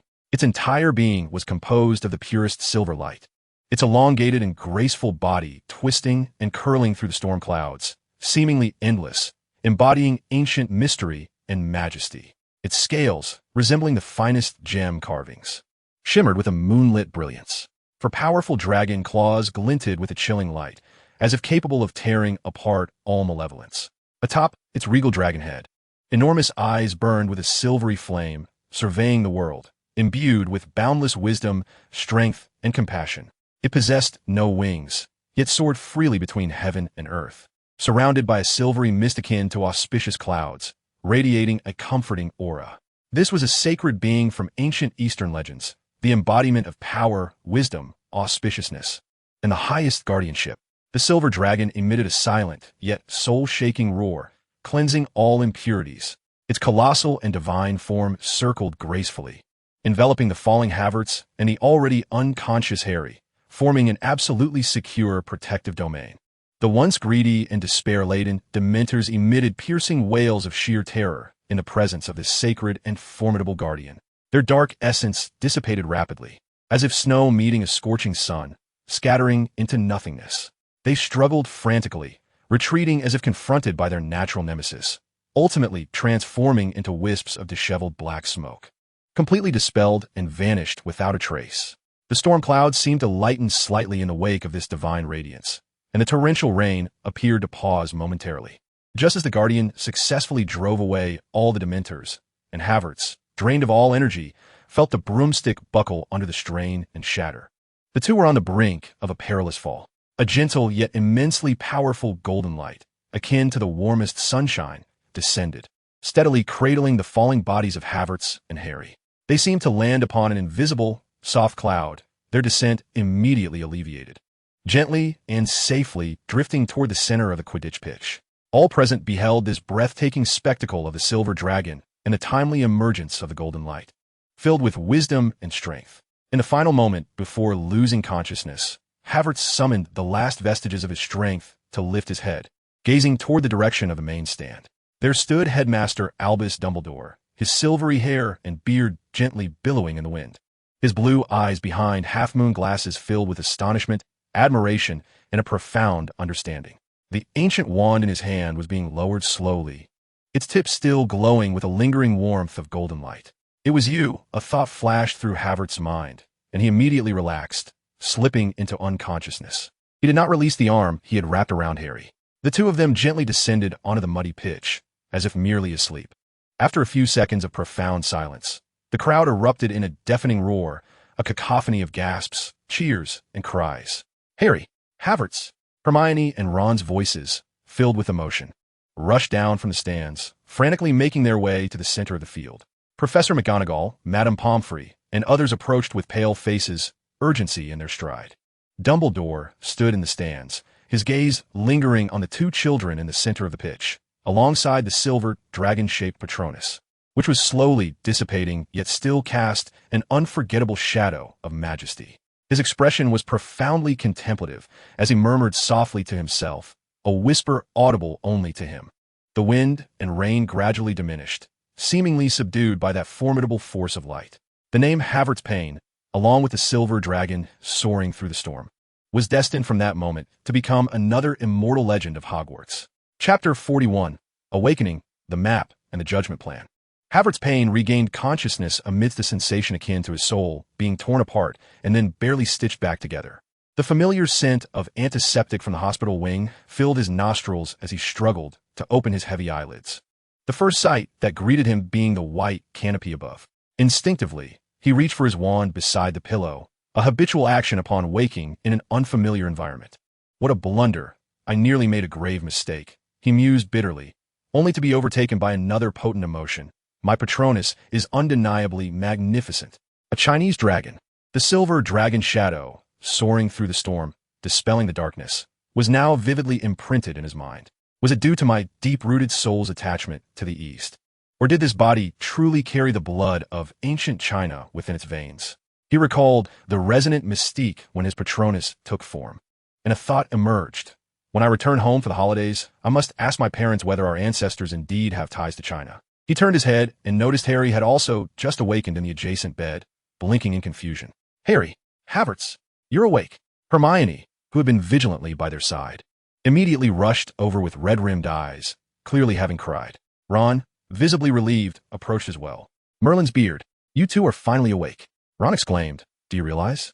The entire crowd witnessed it. Havertz, that silver creature you summoned, was it a dragon? It drove away all the Dementors. And Professor Dumbledore, he caught you at the last moment. Thanks again for saving me, mate. Harry's voice was hoarse. Havertz managed a weak smile and waved his hand dismissively. Do we really need to say this between us? He spoke naturally, as if it were an unspoken understanding. Harry smiled back, but the expression quickly transformed into confusion. But why do those Dementors always fixate on me? This time, there were so many of them. This inquiry found its resolution a few days later when they visited Professor Lupin, who was also recuperating. Professor Lupin's complexion appeared even more pallid than theirs. The effects of the full moon had evidently not yet completely dissipated. As he listened to Harry's questions, he regarded him with a gentle, somewhat pitying gaze. Harry, this is due to your exceedingly tragic experiences. He chose his words with care. Dementors feed on joyful memories. They are irresistibly drawn to those whose hearts are laden with sorrow, trauma, and whose psychological defenses are relatively fragile. For you, having lost your parents in childhood and having grown up in an unfriendly familial environment, these experiences have caused you to subconsciously accumulate a wealth of painful memories. Your mental defenses appear rather feeble in the face of a swarm of Dementors, allowing them to easily influence you, even to the point of rendering you unconscious. He turned his gaze to Havertz, admiration evident in his eyes. And Havertz, your inner strength is evidently more resilient and complex than Harry's. You can withstand longer and unleash formidable power at critical moments. Harry suddenly realized, his expression shifting to one of determination. Professor, please teach me that spell. The Patronus charm that drives away Dementors. I no longer wish to be a passive victim. His eyes lit up as he turned to Havertz. Yes. Big brother, can you teach me? Havertz nodded. Of course, once we have both been discharged, we can find a time to begin. I could sneak over wearing the invisibility cloak. Harry muttered, glancing at Ron and Hermione, who were all set to go. Absolutely not, Harry. Hermione immediately protested. It's far too dangerous. Just then, Fred and George Weasley suddenly emerged from behind a suit of armor, grinning with that signature, mischievous expression. Heard there, a poor lad who can't get Hogsmeade? Fred feigned a sigh. Need a bit of special assistance? George winked. They conspiratorially handed Harry a seemingly blank, tattered piece of parchment. Here you go, this is our, investment in you, Fred whispered solemnly. I solemnly swear I am up to no good. Harry, somewhat skeptical, complied. The next moment, ink lines sprang to life from the tip of his wand, spreading and outlining a detailed map of Hogwarts and its grounds. To his astonishment, countless names labeled in minuscule font were moving across the map. The Marauder's Map, George proudly proclaimed. It not only reveals all the secret passages of the castle, but also displays the real-time locations of everyone. Harry was left speechless. This was truly the coveted artifact he had always dreamed of. He was no longer confined within the castle's walls. Meanwhile, Havertz did not indulge in the holiday atmosphere for long. He spent most of his time in a corner of the common room or in the practice room provided by Professor Snape, surrounded by an array of notes and sketches. His core objective remained clear, to swiftly and cleanly exonerate Sirius Black and capture Peter Pettigrew. Should he directly inform Dumbledore? He had considered it, but lacking decisive evidence made it difficult to gain trust, and it could potentially alert the enemy. At long last, after numerous iterations of contemplation, a plan began to crystallize within his mind. The crux lay in transparency and confrontation. Havertz delicately touched the parchment with his quill. If only he could devise a method to surreptitiously usher Sirius into the castle without inciting panic. Alternatively, a more prudent approach might involve a clandestine meeting with Professor Dumbledore, revealing a fraction of the truth to secure his tacit approval or even support. Subsequently, he could choose an opportune moment, perhaps during an assembly in the auditorium attended by the entire student body, to unveil Sirius. Concurrently, it was imperative to ensure that Peter, Wormtail, was present and that there existed a means to swiftly subdue him, preventing his transformation and escape. He contemplated the venomous projectiles he had long prepared, along with some formidable binding spells. Most crucially, a prominent figure representing the official stance, such as Minister Cornelius Fudge, must witness the entire affair.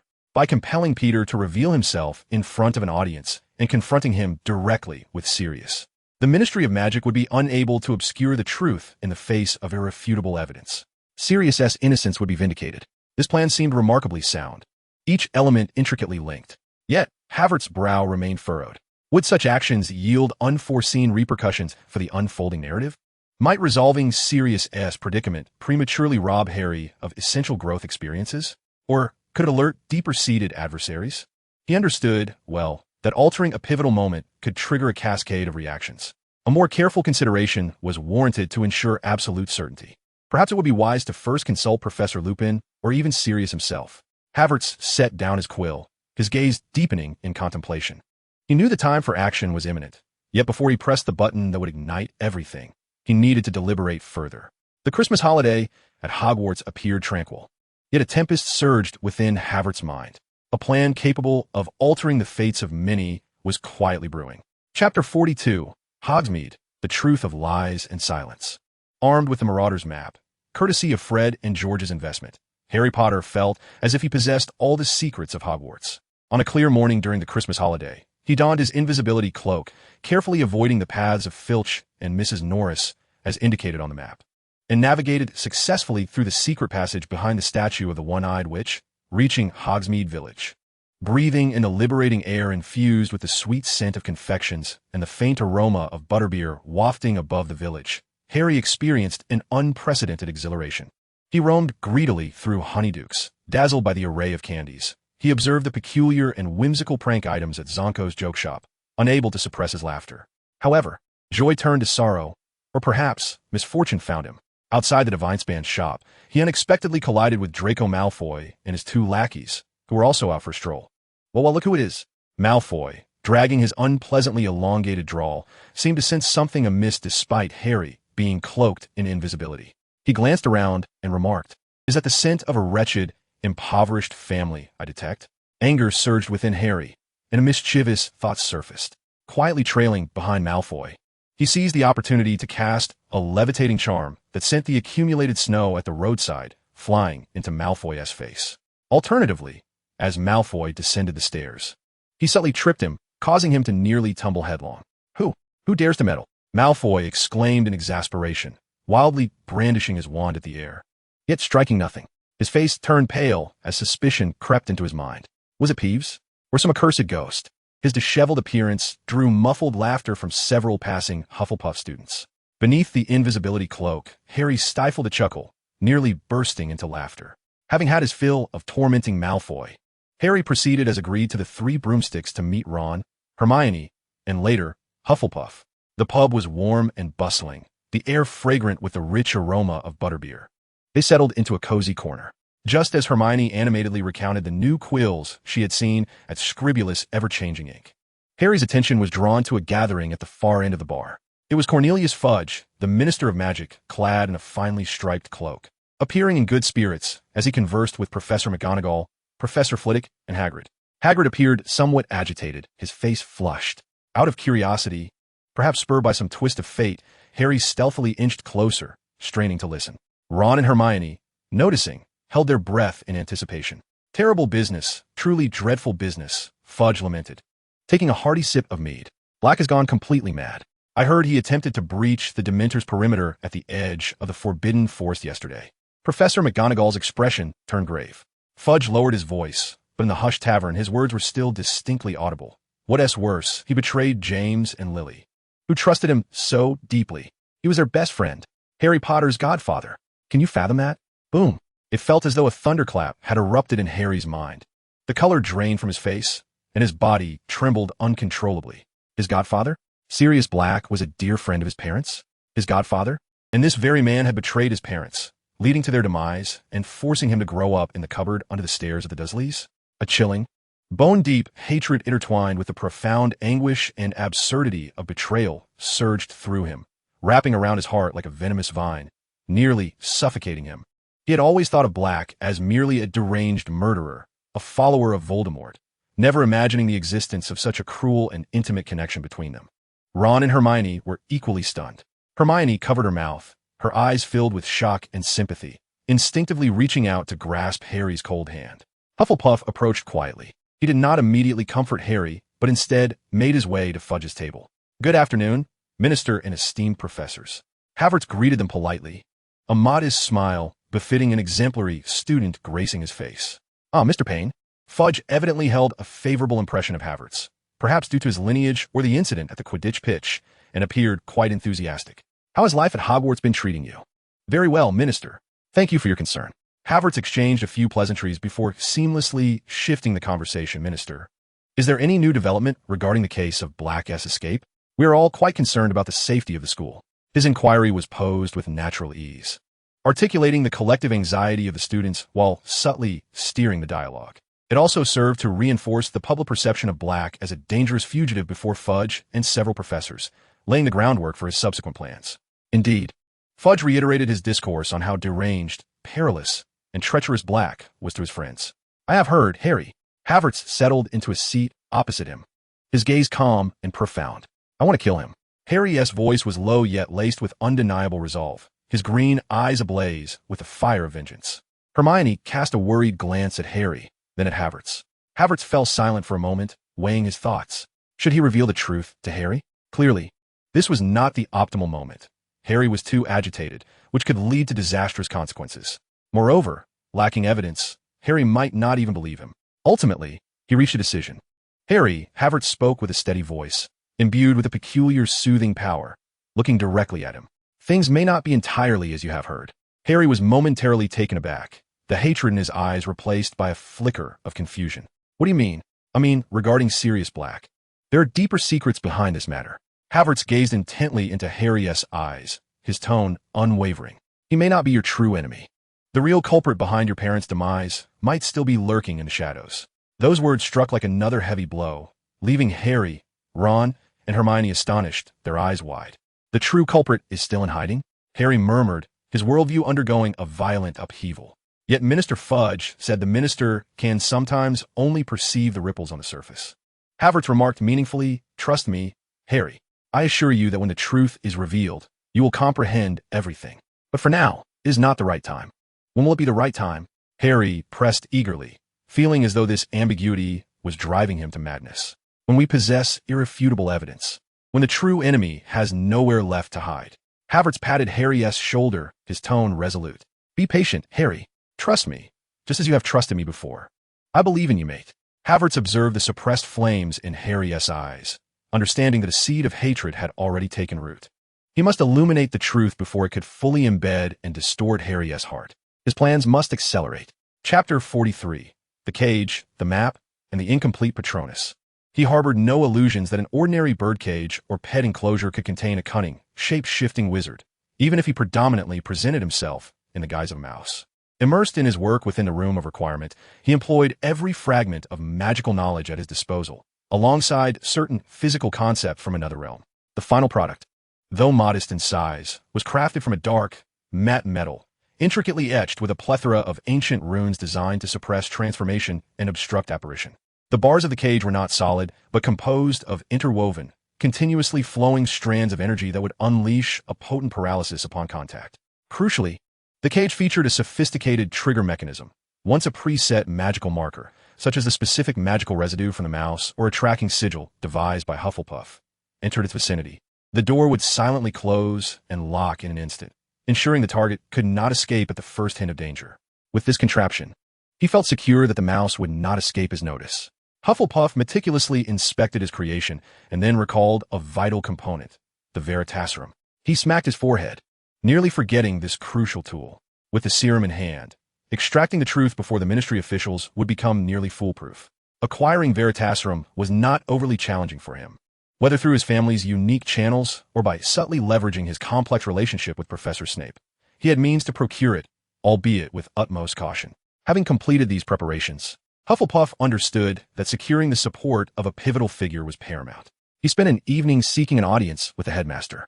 Professor Dumbledore appeared unsurprised by his arrival, inviting Hufflepuff to sit, his sharp blue eyes glinting with perceptive insight behind his crescent-shaped spectacles.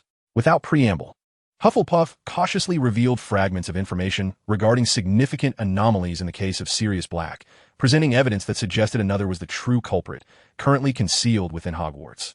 He sought Dumbledore's guidance and collaboration to choose the opportune moment to publicly clarify the truth, exonerate the innocent, and bring the real offender to justice. Dumbledore listened intently, fingers interlaced upon the table, and after a prolonged silence, he finally spoke. "This is a grave accusation, Hufflepuff. You will need irrefutable evidence. I am in the process of gathering it, Headmaster. Additionally, I request that, if necessary, you might invite Minister Fudge to witness the proceedings." Hufflepuff's gaze was resolute. With Dumbledore's tacit approval, he felt emboldened.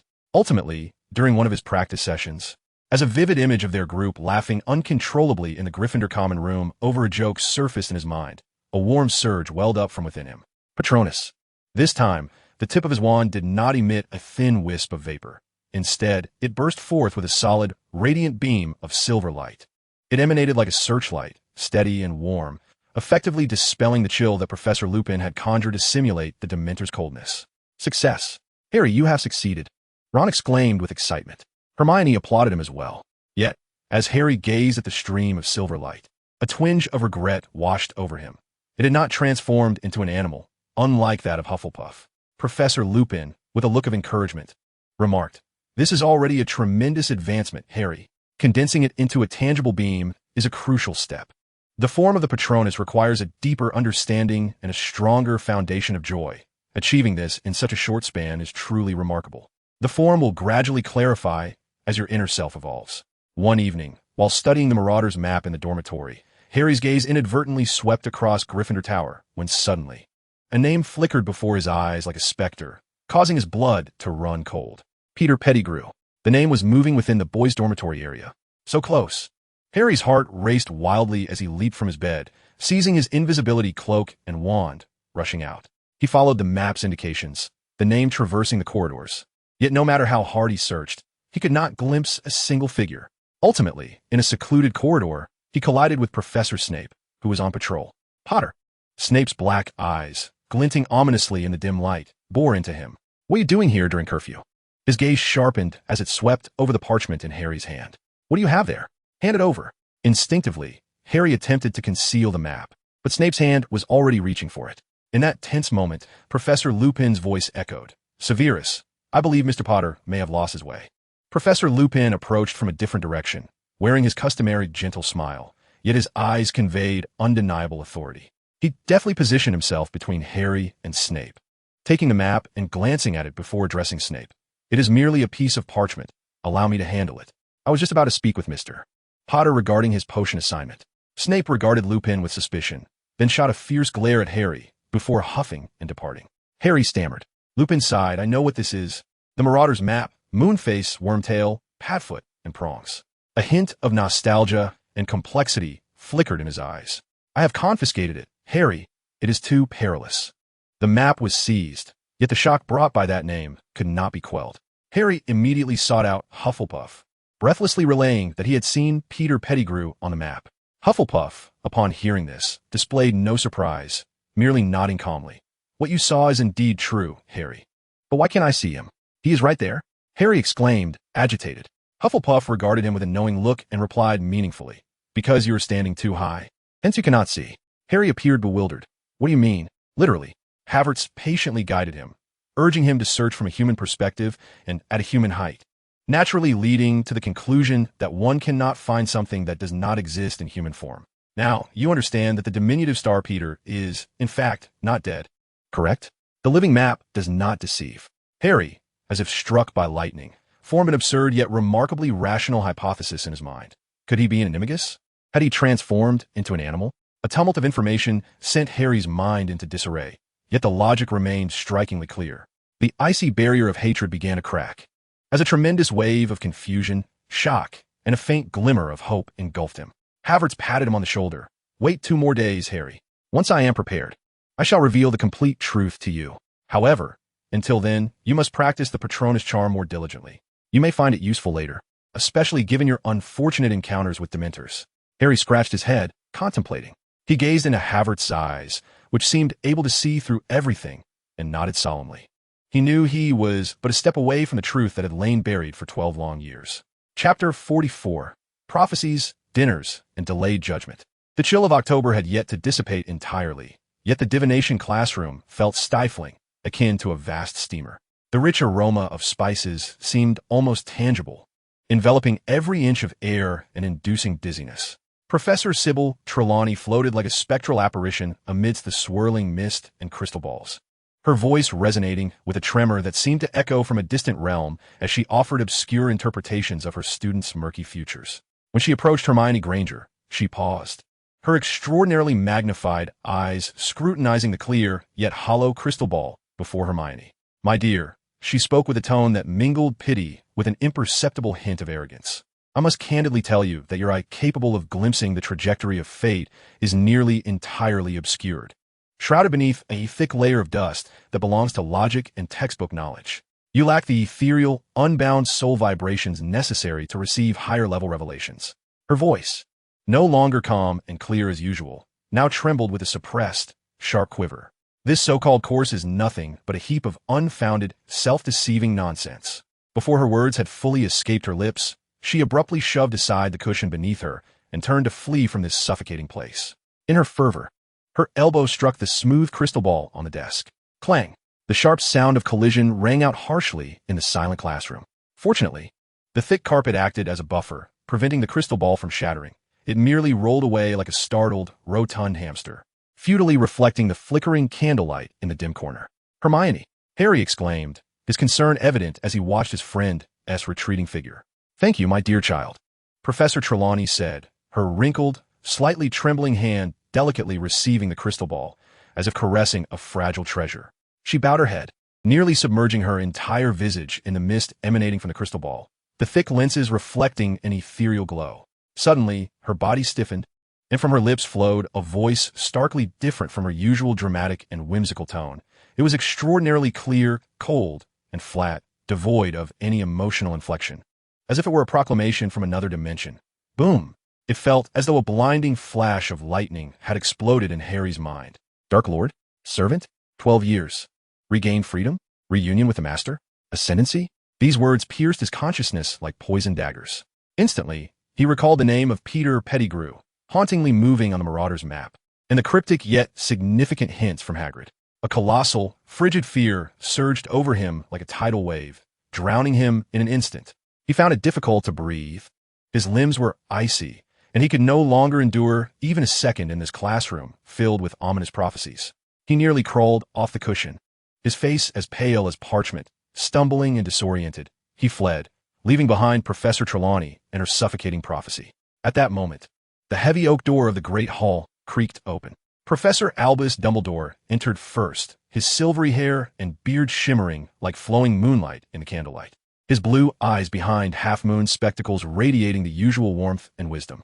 However, to the students' astonishment, he was followed by several individuals, the foremost of whom donned an elegant pinstriped cloak, wearing a politician's exaggerated smile. None other than Cornelius Fudge, the Minister of Magic. Behind him trailed several solemn officials clad in formal ministry robes. As Minister Fudge's polished shoes crossed the threshold of the Great Hall, his rotund figure and signature grin captured nearly every gaze in the room.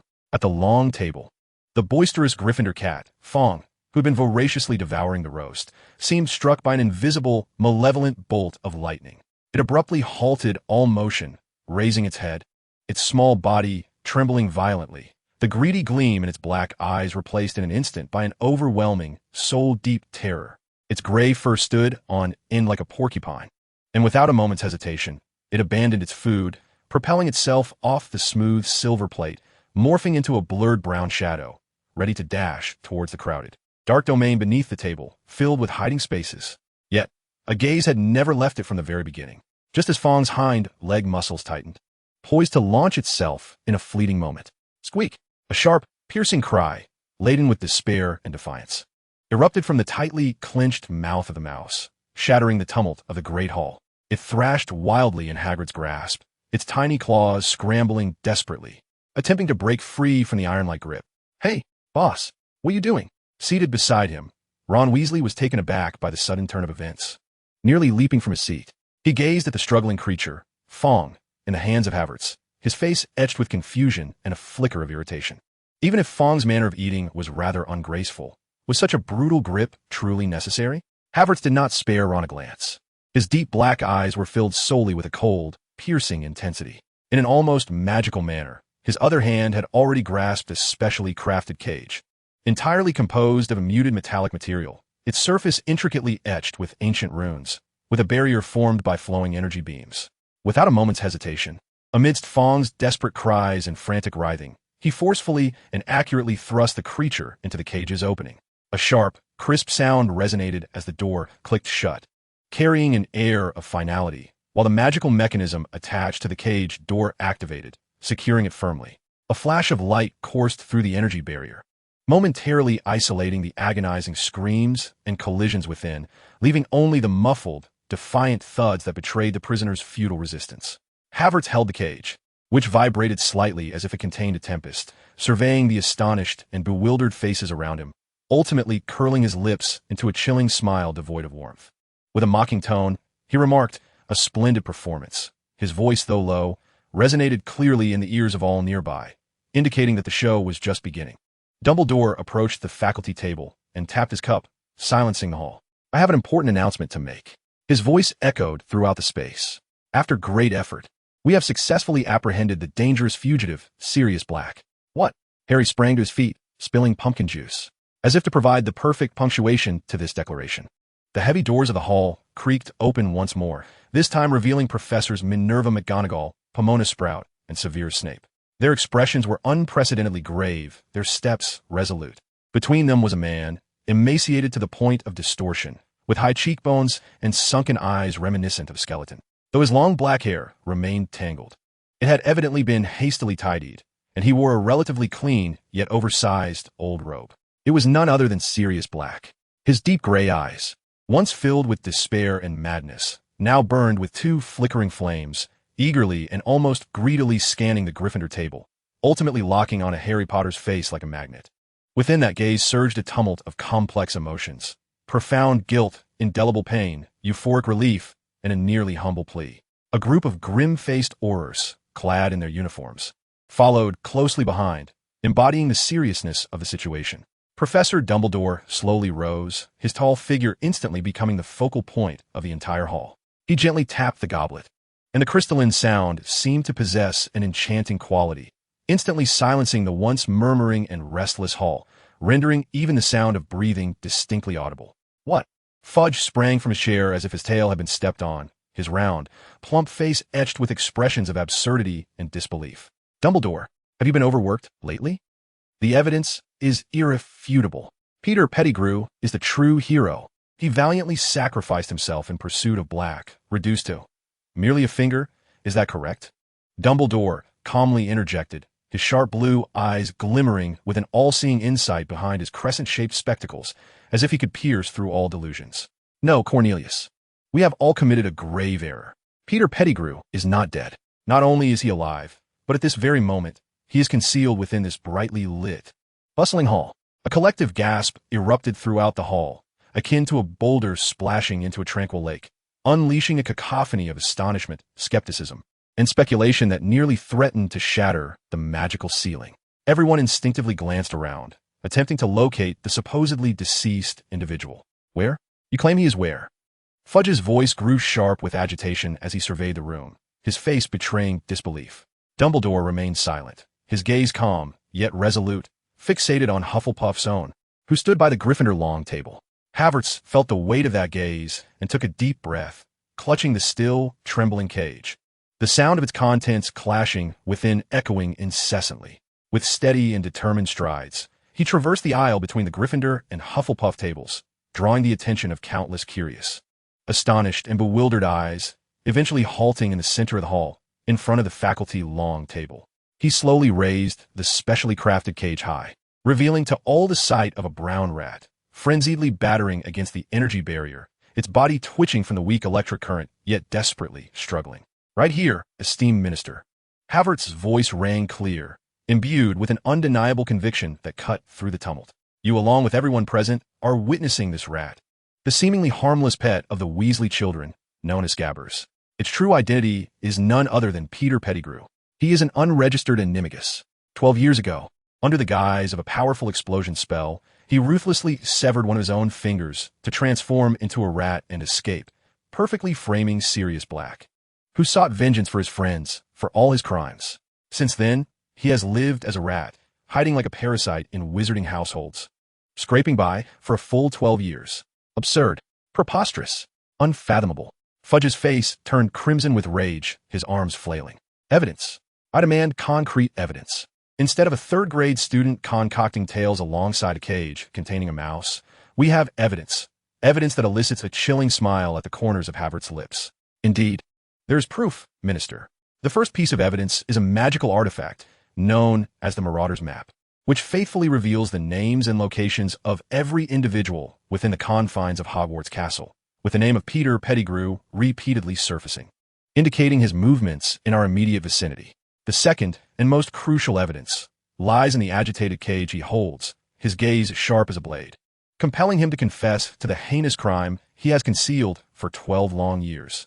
As the words left his lips, Professor Dumbledore subtly raised his ring-adorned hand, executing an almost imperceptible gesture.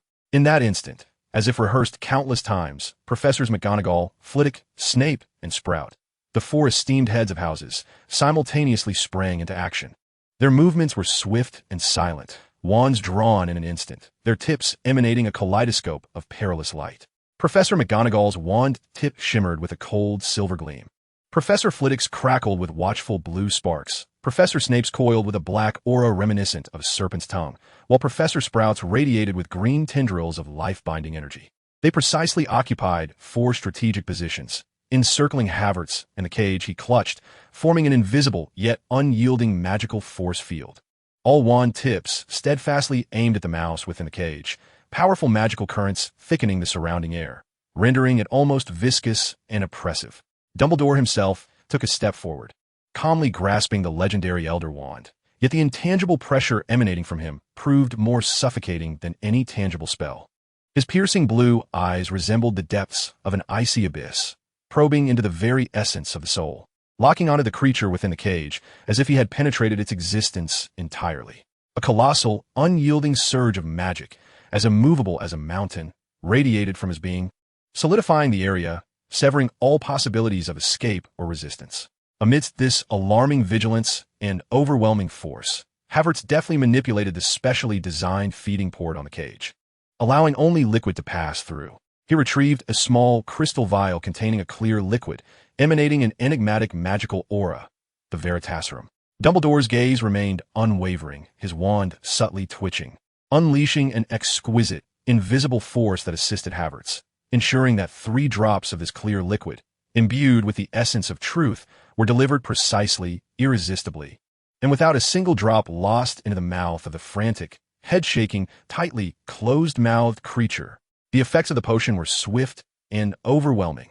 Inside the cage, the mouse, which had been thrashing and squealing in desperation, suddenly froze, as if all its strength had been instantaneously siphoned away.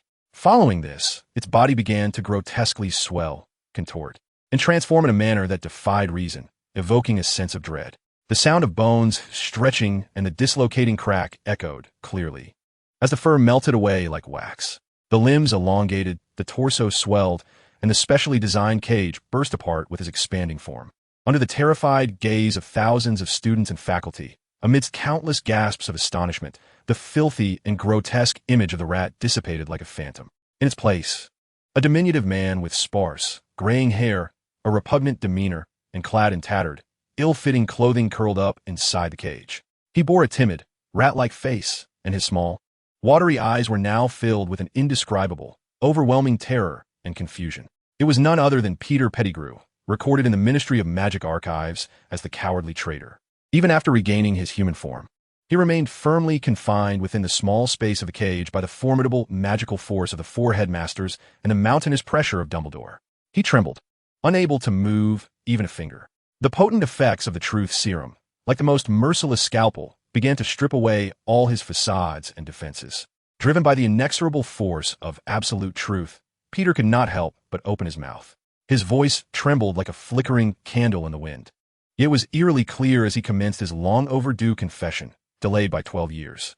He spoke haltingly but with complete candor, revealing the dark conspiracy, how he had aligned with Voldemort out of fear, how he had cunningly suggested that the Potters change their secret keeper while secretly assuming that role himself, how he had disclosed their hiding place to the Dark Lord, and how, when pursued to the brink by a furious Sirius, he callously blew up an entire street, severed his own finger, transformed, and escaped, perfectly framing others for his crimes.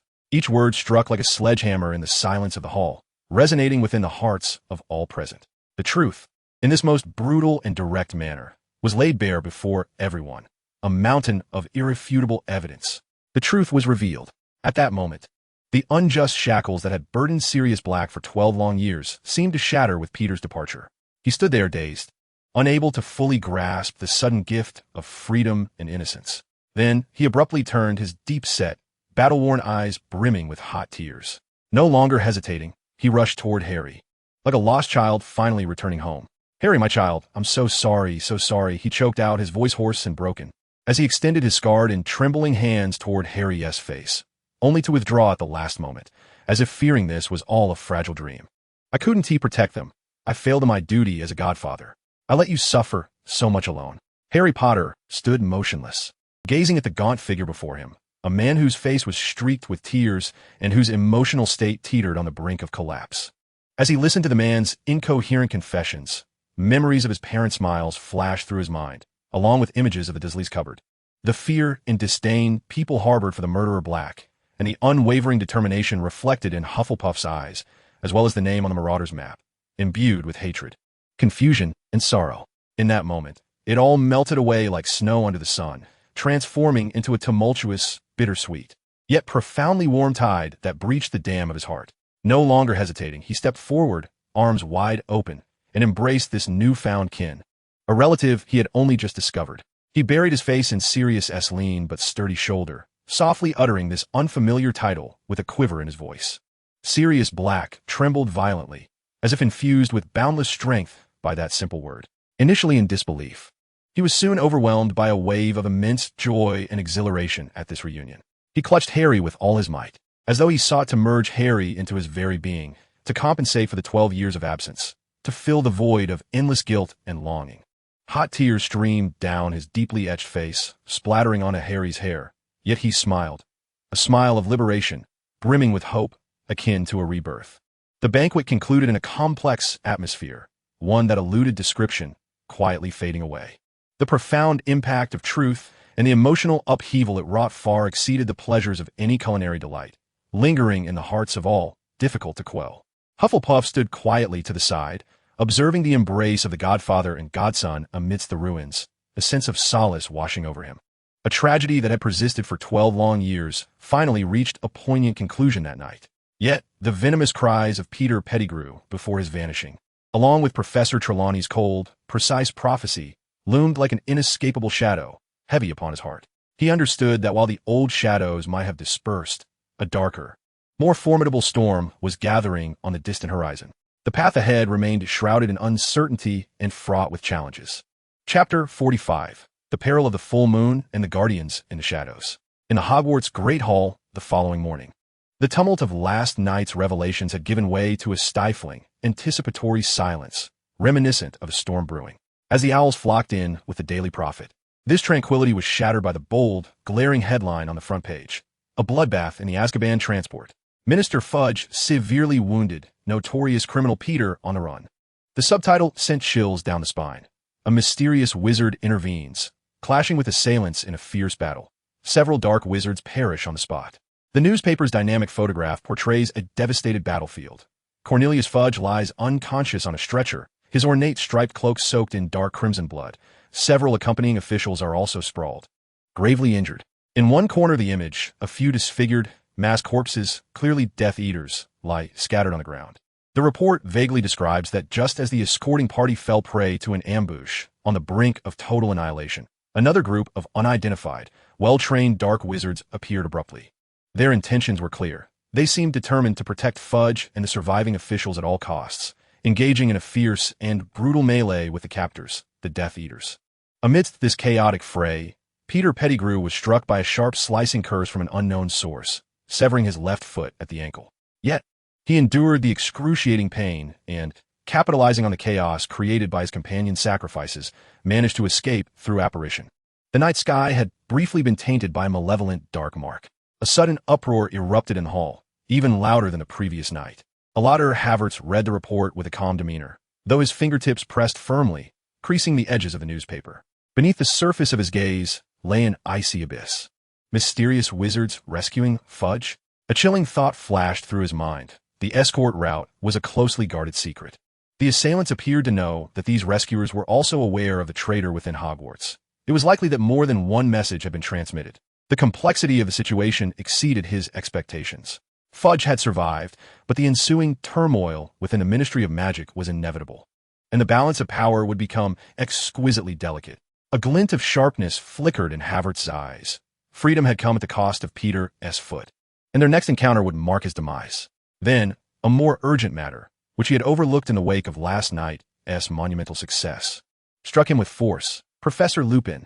In his preoccupation with Peter and Black, he had completely forgotten about Remus Lupin's werewolf identity and the impending full moon. A wave of regret tightened his chest. The day's classes were shrouded in the shadow of the minister's assault and the escape of a dangerous convict. Whispers filled the air among students, professors wore grave expressions, and the atmosphere in the castle felt palpably tense. Havertz attempted to find Harry after class to at least remind him to keep an eye on Lupin, but was informed by Percy Weasley. Harry? Along with Ron and Hermione? I haven't seen them since breakfast. They might be with Hagrid. A heaviness settled in Havertz's heart. No, at such a time, they were more likely to be heading towards. He hastened towards the castle entrance, the evening sky already tinged with deep indigo. He looked up, spotting the moon, partially veiled by thin clouds, yet its full outline was still discernible, slowly rising from the edge of the forbidden forest. What a beautifully full moon, he thought instinctively, But in the next moment, a chill shot from his feet straight to the top of his head. Blast! The night of the full moon. This was bad. Harry and the others were in danger. The shrieking shack. Without a moment's hesitation, his body acted more swiftly than his thoughts. His wand slipped into his hand as he murmured urgently, swift as the wind, light as a feather. Two beams of magical brilliance flashed past him. He surged forth like an arrow released from its bow, resembling a specter in the night, gliding just above the ground as he raced toward the willow that struck. The wind howled past his ears, and a singular thought consumed his mind. Faster. Meanwhile, outside the shrieking shack in the desolate courtyard, the atmosphere was warm and joyous. Though Sirius appeared haggard, he was invigorated, draping an arm around Harry's shoulders as he excitedly recounted tales of yore. Once, we suspected Snape, the greasy-haired old bat, of secretly dabbling in dark magic. James concocted a brilliant plan, stealthily adding a drop of billywig secretion to his cauldron. And what should have been a perfect calming potion transformed into. Oh, Remus, relax. Sirius waved dismissively, lost in the delight of sharing past glories with his godson. I bet Snape still gets furious at the mere recollection of it. He looked like a puffed up. Just then, the clouds obscuring the moon finally drifted away. The pristine, cold, and complete moonlight poured down like a spotlight on a stage, illuminating the entire courtyard and starkly revealing Remus Lupin's suddenly pale face. No, Remus could only emit a short, terrified whimper. The moment the moonlight touched his skin, the horrifying transformation began. His body convulsed violently, twisting grotesquely, and the sickening sound of bones cracking echoed in the still night. His suit tore apart, his face contorted, gray fur erupted wildly, and fangs pierced his lips. A howl erupted. The fully transformed werewolf appeared before them, its murky yellow eyes locking onto its nearest prey, the terrified Ron Weasley, who had collapsed to the ground. Ron. Harry gasped. Hermione's spell struck the werewolf's dense fur, merely causing it to shake in anger. The werewolf growled, drool dripping from its maw, crouching low, muscles tensed, ready to pounce on the horrified Ron. Just as the fangs were about to reach Ron, an obstacle emerged. A cold, powerful spell shot forth from the shadows, and an invisible wall abruptly appeared between the werewolf and Ron. The creature collided with it, emitting a furious and bewildered roar. Snape stepped out from the shadow of the ancient tree, his black cloak swirling, his countenance dark enough to reign. The anger that had simmered within him, due to humiliation, now found an outlet, transforming into a chilling intent to confront the monster before him. Lupin, he spoke in a low, dangerous tone, his wand steadily aimed at the werewolf. Look at you in this repulsive state. The werewolf, entirely captivated by this newly emerged, threatening target, abandoned Ron and prowled forward, growling ominously as it approached Snape. Snape stood his ground, unwavering, as he faced the werewolf. However, the frenzied creature moved with blinding speed, feinting before launching itself forward, claws slicing through the air with deadly intent. Snape sidestepped, yet his wand was struck by a fierce gust of claw-like wind, slipping from his grasp and landing several paces away in the grass. The moment he lost his wand, Snape's pupils constricted, but instead of retreating, he surged forward, spreading his thin arms wide, resolutely shielding the stunned Harry, Hermione, and the injured Ron from the frenzied beast before him. Do not harm them, he forced through clenched teeth, his gaze fiercely determined. Akin to a guardian owl protecting its nest, the werewolf howled, its hind legs coiling, poised to unleash a lethal strike. Just then, a more resonant, primal howl echoed from the depths of the forbidden forest, reminiscent of ancient wilderness. The werewolf Lupin halted abruptly, bewildered, glancing at the troublesome prey before it, then abruptly turning its gaze towards the forest. That call bore an irresistible primal magic. The instinct of the wild overwhelmed all else. With a reluctant roar filled with rage and regret, it pivoted sharply, its powerful hind legs propelling it like a streak of gray lightning into the dense thicket, vanishing into the enveloping darkness. The crisis had finally passed. Havertz, now able to discern the outline of the flailing branches of the enraged willow, clearly heard the nearby primal howl and the earlier sharp clash of spells. Had the battle already commenced? Was Professor Snape already here? A tightness gripped his heart as he channeled his magical energy unreservedly into the movement spell, his speed surging once more, his figure leaving an almost imperceptible afterimage in the moonlight as he darted towards the shrieking shed. His right hand instinctively rested firmly on his weapon at his waist. Chapter 46. The Guardian and the Ripples of Time and Space. But Professor, Hermione exclaimed urgently, pointing to the struggling figure of Sirius, who was pale and attempting to rise. Mr. Black is injured, and Harry, before she could finish, Sirius, just having regained his human form, his robes shoulder drenched in blood, abruptly lifted his head, looking toward the direction the werewolf had vanished, anxiety and determination etched in his eyes. Remus has completely lost his mind. It's far too dangerous out there. For him and for others.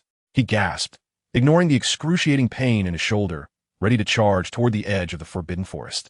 Godfather, wait, I'm coming with you, Harry shouted without a moment's hesitation. He could not bear to watch his newly discovered family member venture into peril alone. Potter, Black, stop, Snape barked sharply, raising his wand once more, seemingly intent on forcibly halting them. Harry, Ron and Hermione cried out in unison. At that moment, a figure arrived like a gust of wind, halting nearby and breathing heavily. It was Havertz, who had rushed at full speed. Upon witnessing the scene, with Professor Snape holding Ron and Hermione and bloodstains marking the ground, he felt a sinking sensation in his chest. Professor Snape, what happened? Where are Harry and Sirius? Havertz inquired rapidly, his sharp gaze scanning the surroundings. Snape let out a cold snort, his tone laced with the usual sarcasm and a hint of barely concealed agitation. Mr.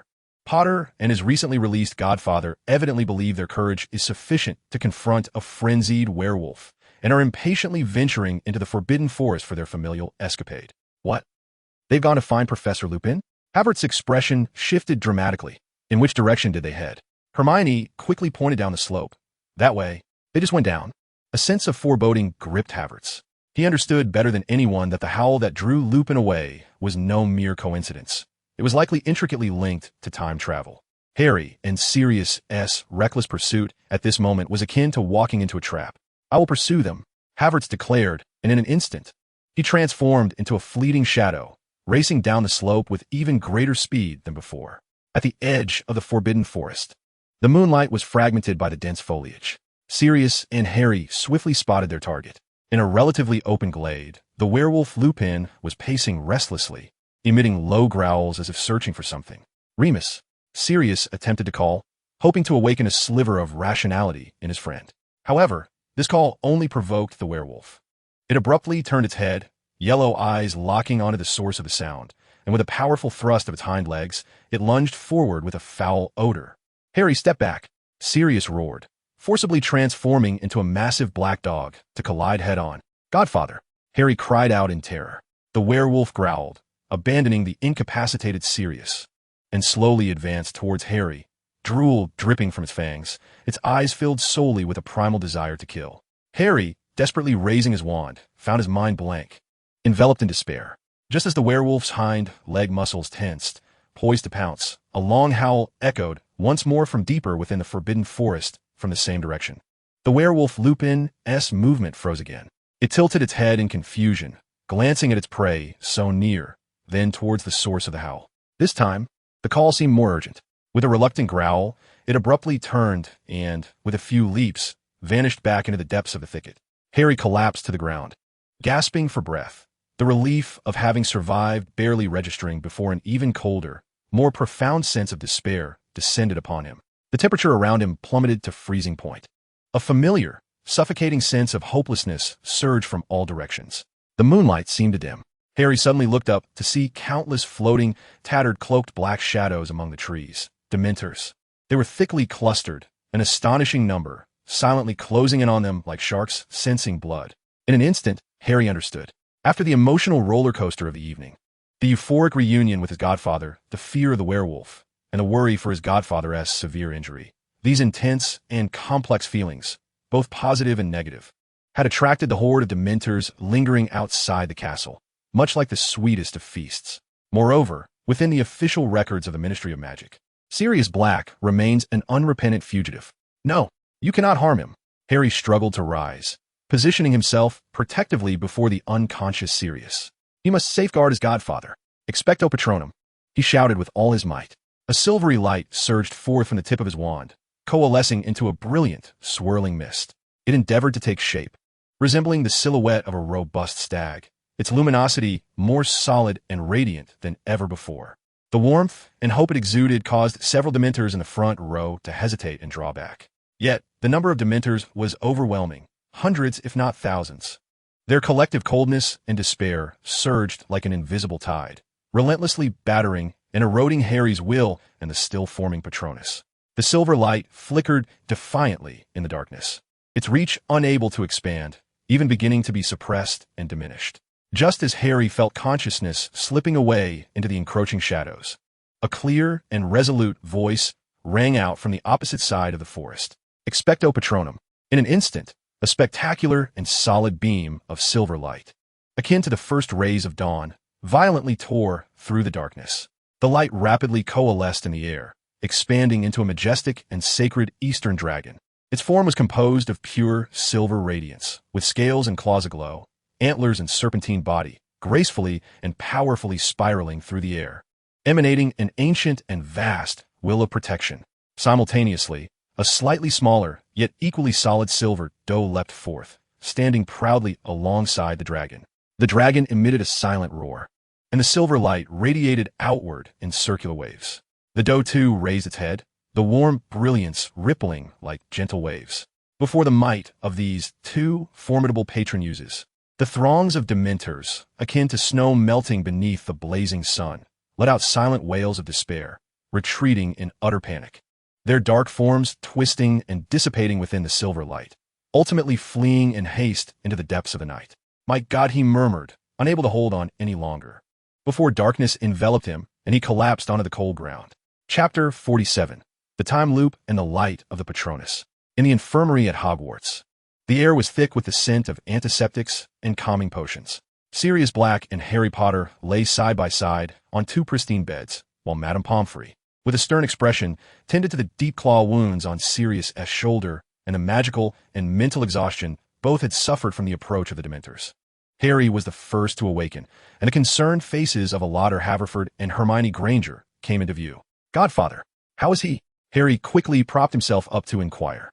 "He is fine, Mr. Potter, merely suffering from excessive blood loss and physical exhaustion. He requires rest," a steady voice replied. Professor Albus Dumbledore had appeared at the foot of the bed, his gaze behind crescent-shaped glasses deep and gentle, though a hint of barely perceptible gravity lingered between his brows. "The experiences you encountered last night have been reported to me by Professor Snape and Mr. Hufflepuff." He approached the bedside, his voice lowered. "Minister Fudge is gravely injured. The ministry is in disarray, and Peter is on the run during this delicate moment. My position, as well as that of Hogwarts, has become exceedingly precarious, leaving many matters unsuitable for my direct intervention." His gaze swept over Harry, Hermione, and finally settled on Hufflepuff, yet time possesses a remarkable elasticity and potential. If navigated skillfully, you might achieve much behind the scenes, rectify certain regrets, and even alter outcomes that seem predestined. Hermione's eyes abruptly lit up. She appeared to grasp something profound. Cautiously, she retrieved a delicate golden chain from the inner lining of her robe, its pendant a small, intricately designed hourglass time-turner. "But Professor," Hermione hesitated, "this is intended solely for personal study, and it is strictly forbidden to alter significant events." Sometimes, Miss Granger, a glint of mischief flickered in Dumbledore's eyes. "For the sake of a greater good and necessary corrections, we must engage in a creative interpretation of the rules. Of course, utmost caution is essential, ensuring that only those involved are aware. Given that the time-turner's design accommodates a single user, the prospect of fitting 3 individuals at this moment seemed exceedingly tenuous." Without hesitation, Hufflepuff extended his arm, pulling Hermione and Harry tightly to his side, their bodies nearly pressed together. Hermione's cheeks flushed with warmth, but the urgency of the situation compelled her to grasp Hufflepuff's robe tightly. Harry, on the other side, endeavored to shrink his form. Ron, observing from the sidelines, was left dumbfounded, clearly unable to join this time-traveling trio. "Hold on tight," Hufflepuff said in a hushed tone. Hermione took a deep breath, her fingers gripping the slender chain of the time-turner, and began to turn it steadily, making 6 firm rotations. In an instant, the light of the infirmary began to swirl chaotically, distorting, while the surroundings blurred like paint flung into a vortex. A powerful sensation of dizziness and tugging enveloped the 3, as if they were thrust into a rapidly retreating cylinder. Time seemed to stretch indefinitely, or perhaps it was merely a fleeting moment before a solid ground sensation returned, and the surroundings stabilized. "Hurry, to the school gates, they should have just departed," Hufflepuff urged, swiftly extracting a large invisibility cloak from his bag, enveloping the trio completely. Shadows materialized from the woods, their ghastly pale masks marking them as Death Eaters. Without a moment's hesitation, they unleashed a torrent of lethal green and red lights toward the escort. Avada Kedavra, piercing agony. The ministry officials were caught off guard, and several collapsed instantly. Fudge screamed in terror, shielded by two Aurors, but the situation remained dire. Wormtail's eyes rekindled with a frantic will to survive, seizing the moment of chaos to drag his shackles deeper into the woods. "We cannot let them succeed," Harry shouted, his eyes ablaze with fury, especially upon seeing Peter's attempt to flee. "Conceal your identities," Hufflepuff decisively commanded. The three hastily donned black wizarding robes, quickly covering their faces with pre-prepared black masks. As if moving like a specter, Havertz ascended to a vantage point. Beneath his invisibility cloak, his magically modified sniper rifle was swiftly positioned. He held his breath, the frigid crosshairs ensnaring a Death Eater uttering dark incantations. Bang! A dull yet distinctive gunshot shattered the stillness of the night. The Death Eater collapsed, a crimson bloom erupting from his chest as the enchanted bullet effortlessly tore through his hastily conjured ironclad protection. Bang! Bang! Two more precise shots rang out, felling two additional Death Eaters, causing chaos among their ranks. An ambush. Which family is responsible? No, this is not magic. Peter, you shall not escape. Harry could no longer contain himself, bursting forth from his cloak, his wand aimed at the despicable figure, memories of his parents flooding his mind. All his hatred and fury converging into a blinding beam of red light. Disarm your weapon. A chilling scream pierced the air as Peter's body, in mid-flight, suddenly pitched forward. His left leg below the knee was severed by an invisible blade. Blood instantly soaked the ground.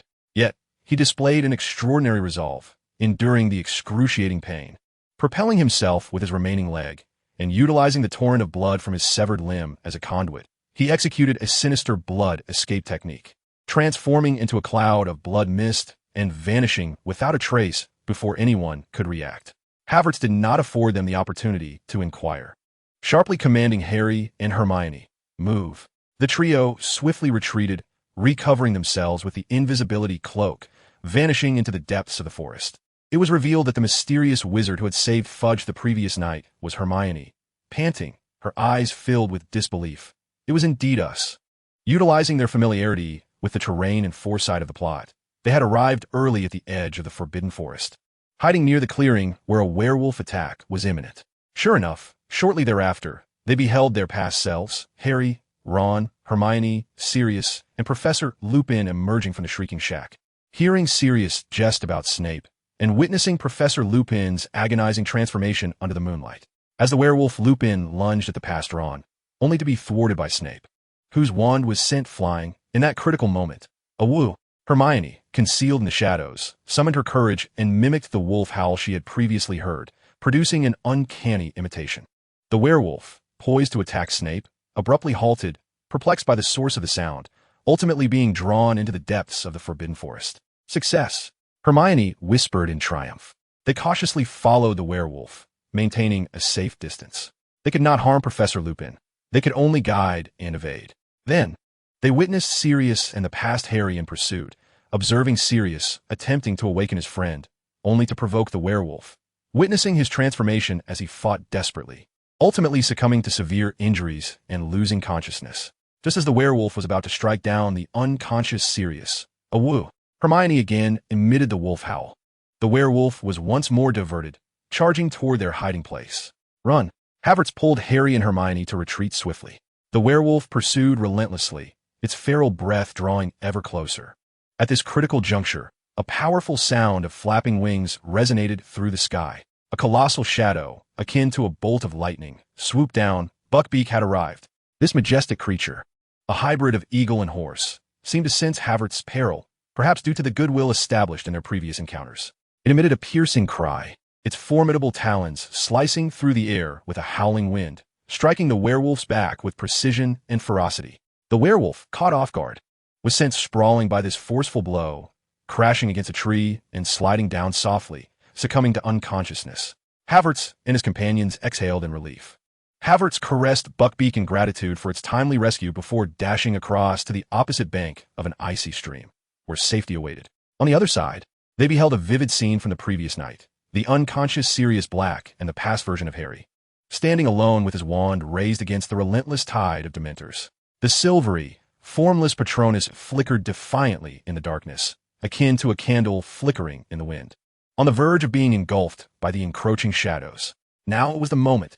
Havertz and the present Harry exchanged a glance, and together they surged forth from their hiding place, raising their wands and channeling every ounce of strength, every joyful memory, and all their protective resolve into the incantation. Expecto Patronum, they cried in unison. A brilliance even more radiant and refined than the previous night erupted forth. A majestic silver dragon soared into the air, its movements scattering shimmering light, while a robust silver stag leaped forth, its hooves glowing with luminescence. The convergence of these two potent Patronus energies was akin to casting two suns into the dark tide. Where the silver light shone, the Dementors emitted silent howls of despair, retreating in droves, dissipating as the chilling sense of hopelessness was utterly banished. On the opposite bank, the weary past Harry, in his final moments before losing consciousness, witnessed the dazzling silver dragon and stag dispelling the darkness, and saw, illuminated by the dragon's radiance, a familiar figure rushing toward him. At this moment, the circle of time beautifully closed. Chapter 48, A New Beginning. The cold night wind whistled past their ears, and Buckbeak's broad, warm back became the sole support for the three companions. Hermione sat at the forefront, gripping the leather strap attached to the hippogriff's collar with one hand, while Havertz, seated behind her, held her close with one arm and grasped the other end of the strap with his other hand. Harry occupied the rear, clutching Havertz's robe tightly, his fingertips turning pale from the pressure. They had just returned from a harrowing journey through time, their bodies still tinged with a slight dizziness and disorientation from the time-turner. Yet their spirits soared in an exhilarating blend of triumph and fatigue from averting tragedy. Beneath them, the silhouette of Hogwarts Castle appeared tranquil and serene under the moonlight, the black lake resembling a vast jewel of inky darkness, while the forbidden forest loomed as an unfathomable abyss. They carefully circumvented the potential detection of the front, relying on Havertz's familiarity with the castle structure and Buckbeak's extraordinary flying prowess to glide silently to the western side of the castle, landing precisely on a secluded small balcony outside the infirmary, designated for owl deliveries. Three figures stealthily pushed open the window, connecting the balcony to the infirmary, akin to three weary birds returning to their nest, silently stepping into the room. The warm air, infused with the sense of antiseptic and lemon cleaner, enveloped them, creating a stark contrast to the chill of the night outside. Only a few dimly lit wall lamps illuminated the infirmary, establishing a tranquil atmosphere conducive to rest. As they barely steadied themselves, they nearly collided with a figure.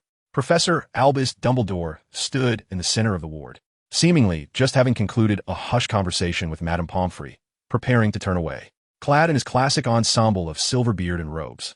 With crescent-shaped spectacles perched on his nose, he bore a subtle, almost imperceptible weariness that suggested an all-seeing awareness.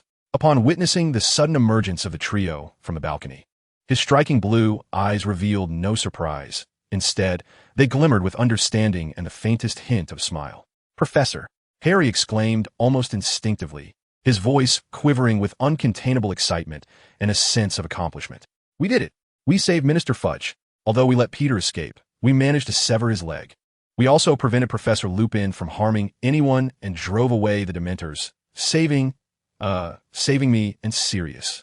He rushed through his words, his cheeks flushed with exhilaration. Hermione nodded vigorously, her eyes sparkling with the thrill of their remarkable feat, despite her apparent exhaustion. Havertz maintained a more composed demeanor, merely offering a slight nod to Dumbledore. In their shared glance, no further words were necessary. He gently stepped forward, patting Havertz and Harry on the shoulders with his uninjured hand, and acknowledging Hermione with an approving nod. "Well done, children. Now it is time to rest. Do not forget, the most splendid adventure tales often lie hidden in the embrace of good night." As his words faded, the door softly closed behind him, restoring tranquility to the infirmary. The three exchanged glances and an unspoken sentiment, a blend of immense pride and admiration for the headmaster's wisdom, enveloped their hearts. "He knows everything, doesn't he?" Hermione murmured in awe. "He always does," Havertz chuckled softly, shaking his head. At that moment, a voice emerged from the ward, bewildered and questioning. "Hey, you three, weren't you just here? How'd you come in from that side?" Ron Weasley's voice, thick with sleep and confusion, broke the stillness as he propped himself up in bed, rubbing his eyes and gazing at the trio who seemed to have materialized at the doorway. Harry, Hermione, and Havertz quickly exchanged glances. Oh, Ron. Harry endeavored to keep his tone casual. We just, went to the door to take a look at the moon, right? The moon. Hermione interjected, her voice slightly hurried. Tonight's moon is, particularly round, so we just went to the balcony to get a better view. She gestured toward the direction of the balcony, attempting to divert Ron's attention. Havertz maintained an expression of serene acceptance of the situation, even nodding in agreement. As they watched him recline, once more, the trio finally exhaled, unable to resist sharing a glance and a smile laden with the thrill of having successfully concealed a monumental secret, tinged with a hint of mischievous triumph and profound exhaustion. They staggered to their respective empty hospital beds, collapsing as if their weary bodies were pleading for respite. The following day, Hogwarts awakened to an atmosphere steeped in complexity. Meanwhile, another incident unfolded within the very walls of Hogwarts, triggering more immediate repercussions. The revelation that Professor Remus Lupin, the Defense Against the Dark Arts instructor, was indeed a werewolf had somehow slipped into the public domain. Despite Dumbledore's earnest attempts to quell the rumors, the commotion that transpired near the Shrieking Shack the previous night, Professor Snape's injuries, and the fact that Professor Lupin was discovered unconscious at the edge of the Forbidden Forest by the early rising Hagrid, fueled the rapid dissemination of gossip. By noon, Professor Lupin, still bearing a pallid complexion, made his appearance in the Great Hall. Rather than approaching the staff table, he stood in the center of the hall, where all students turned their gazes upon him, whispers rising like a tide. He appeared composed, yet the depths of his eyes concealed an indelible pain and weariness. Dear students, his voice, though not loud, resonated clearly throughout the hushed hall. I believe some of you may have heard rumors. Yes, I, Remus Lupin, am a werewolf. Despite prior speculation, the confirmation of this truth elicited a collective gasp from the assembly. Many students, particularly those in the lower years, displayed expressions of fear. Upon concluding his statement, he offered a slight bow to the audience, avoiding their gazes, straightened his back, and under the weight of all eyes, resolutely exited the hall. His silhouette bore the poignant dignity of a hero's farewell. Harry felt a tightening in his throat. He understood that Professor Lupin's departure was inevitable. Yet this knowledge did little to alleviate the sorrow and a twinge of guilt he felt within. Hermione's eyes were tinged with red, and Ron silently lowered his head. Only Hagrid gazed deeply in the direction of Lupin's exit, lost in contemplation. With the issuance of an official statement and a clarification from the Daily Prophet, the Ministry of Magic formally rescinded all warrants for Sirius Black and publicly apologized to him. This signified the long-awaited order for the Dementor army lurking around Hogwarts to withdraw. They dissipated like receding tides of dark waters, leaving behind a chill that had lingered for months. The oppressive coldness that had enveloped the castle began to dissipate, as sunlight seemed to grow warmer and more radiant. A few days later, on a sunlit afternoon, Harry, Ron, Hermione, and Hagrid were summoned to Professor McGonagall's office. Upon entering, they were greeted by a surprising sight. Sirius Black stood before them, his face still pale and gaunt, yet exuding vitality, with life rekindled in his gray eyes. He donned a perfectly tailored new robe, his long black hair neatly tied at the back, and he appeared to have regained a youthful vigor, reminiscent of the dashing Gryffindor prince of yesteryears. Beside him, leaning against the wall, stood two broomsticks. One, with a sleek design and a mahogany handle, boasted razor-thin bristles that shimmered luxuriously in the sunlight, was none other than the latest model, the Firebolt. The other broom, also a Firebolt, bore subtle modifications. Its handle seemed to be crafted from a darker, almost ebony wood, and the binding of its bristles exuded a more composed and restrained aura, yet concealed a latent brilliance.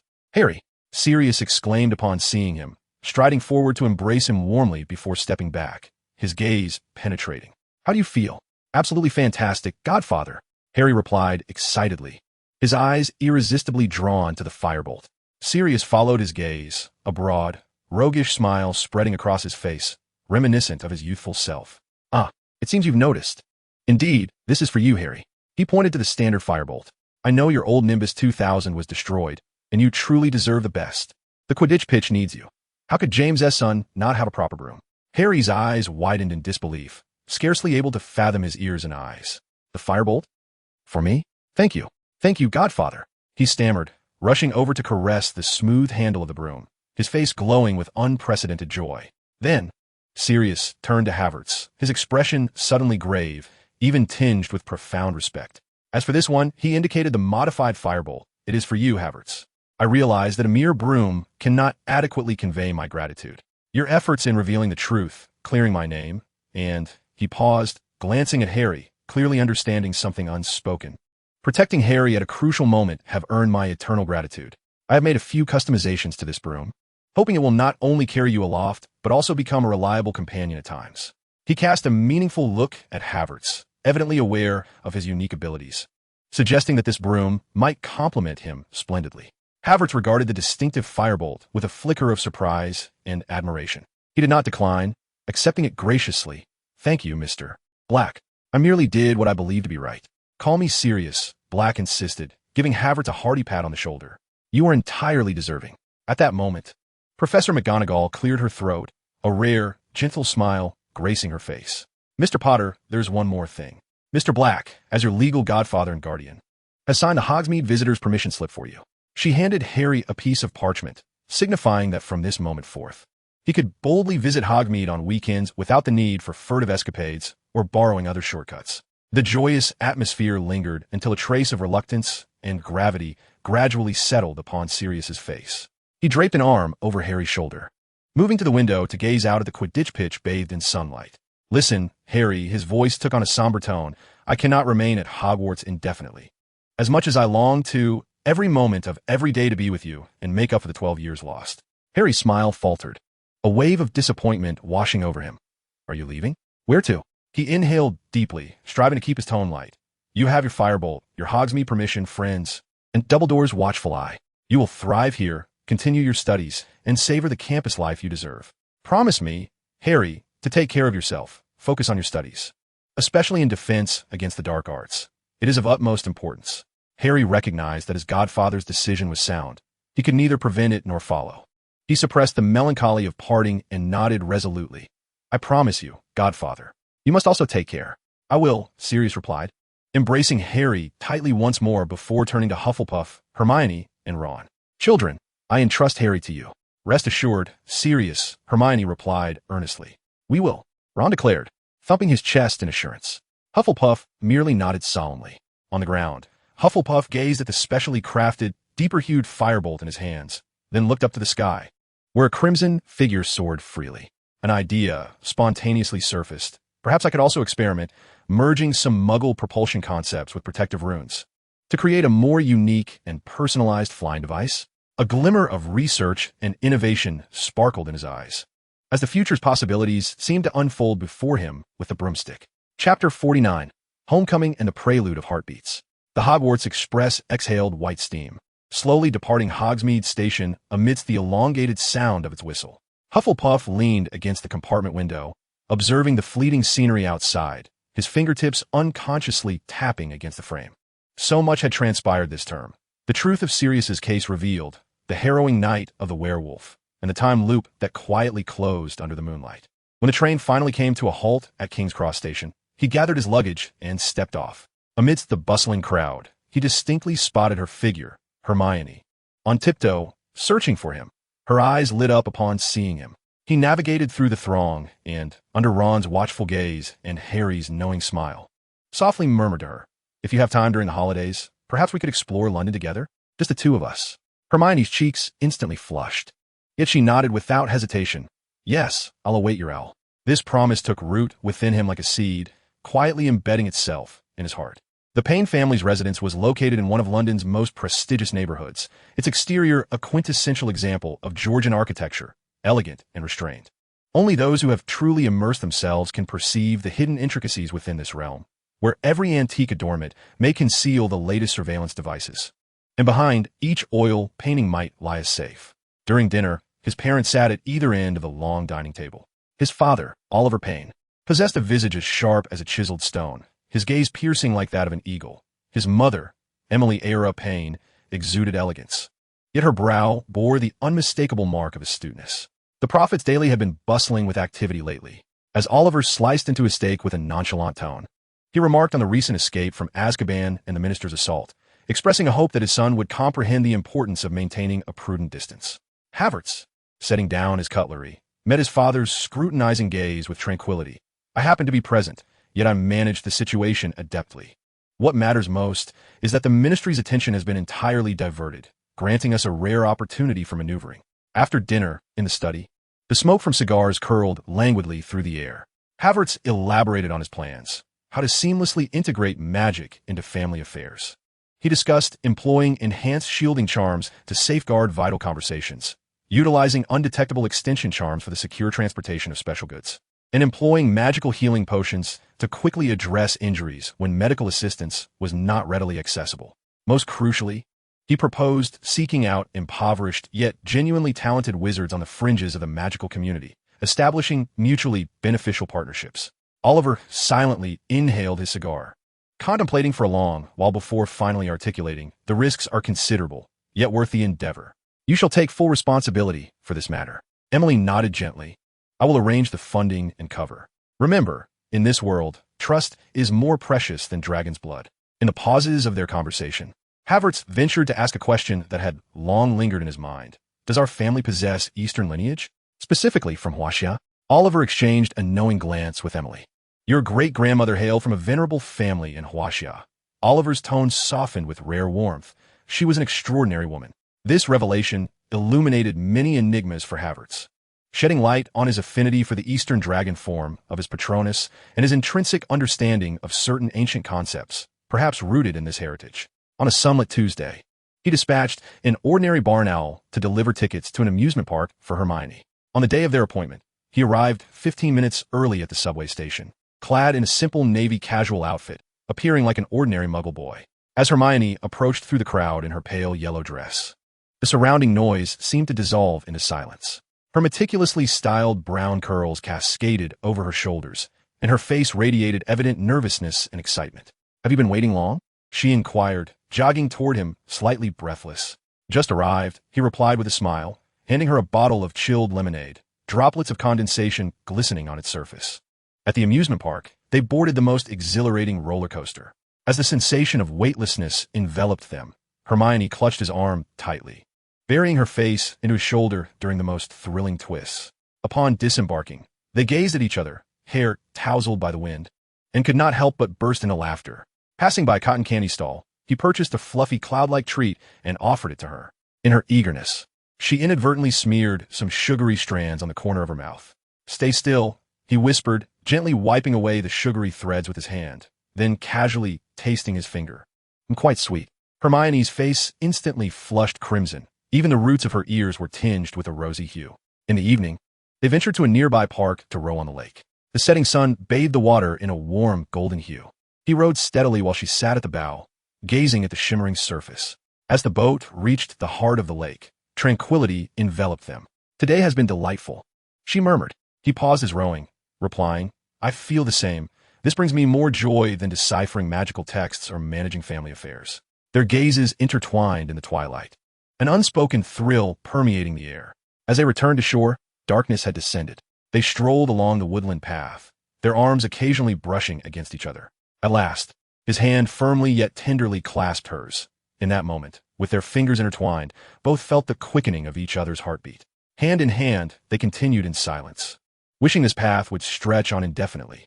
Approaching Hermione's home, he noticed a familiar black car, the family security vehicle, maintaining a discreet distance.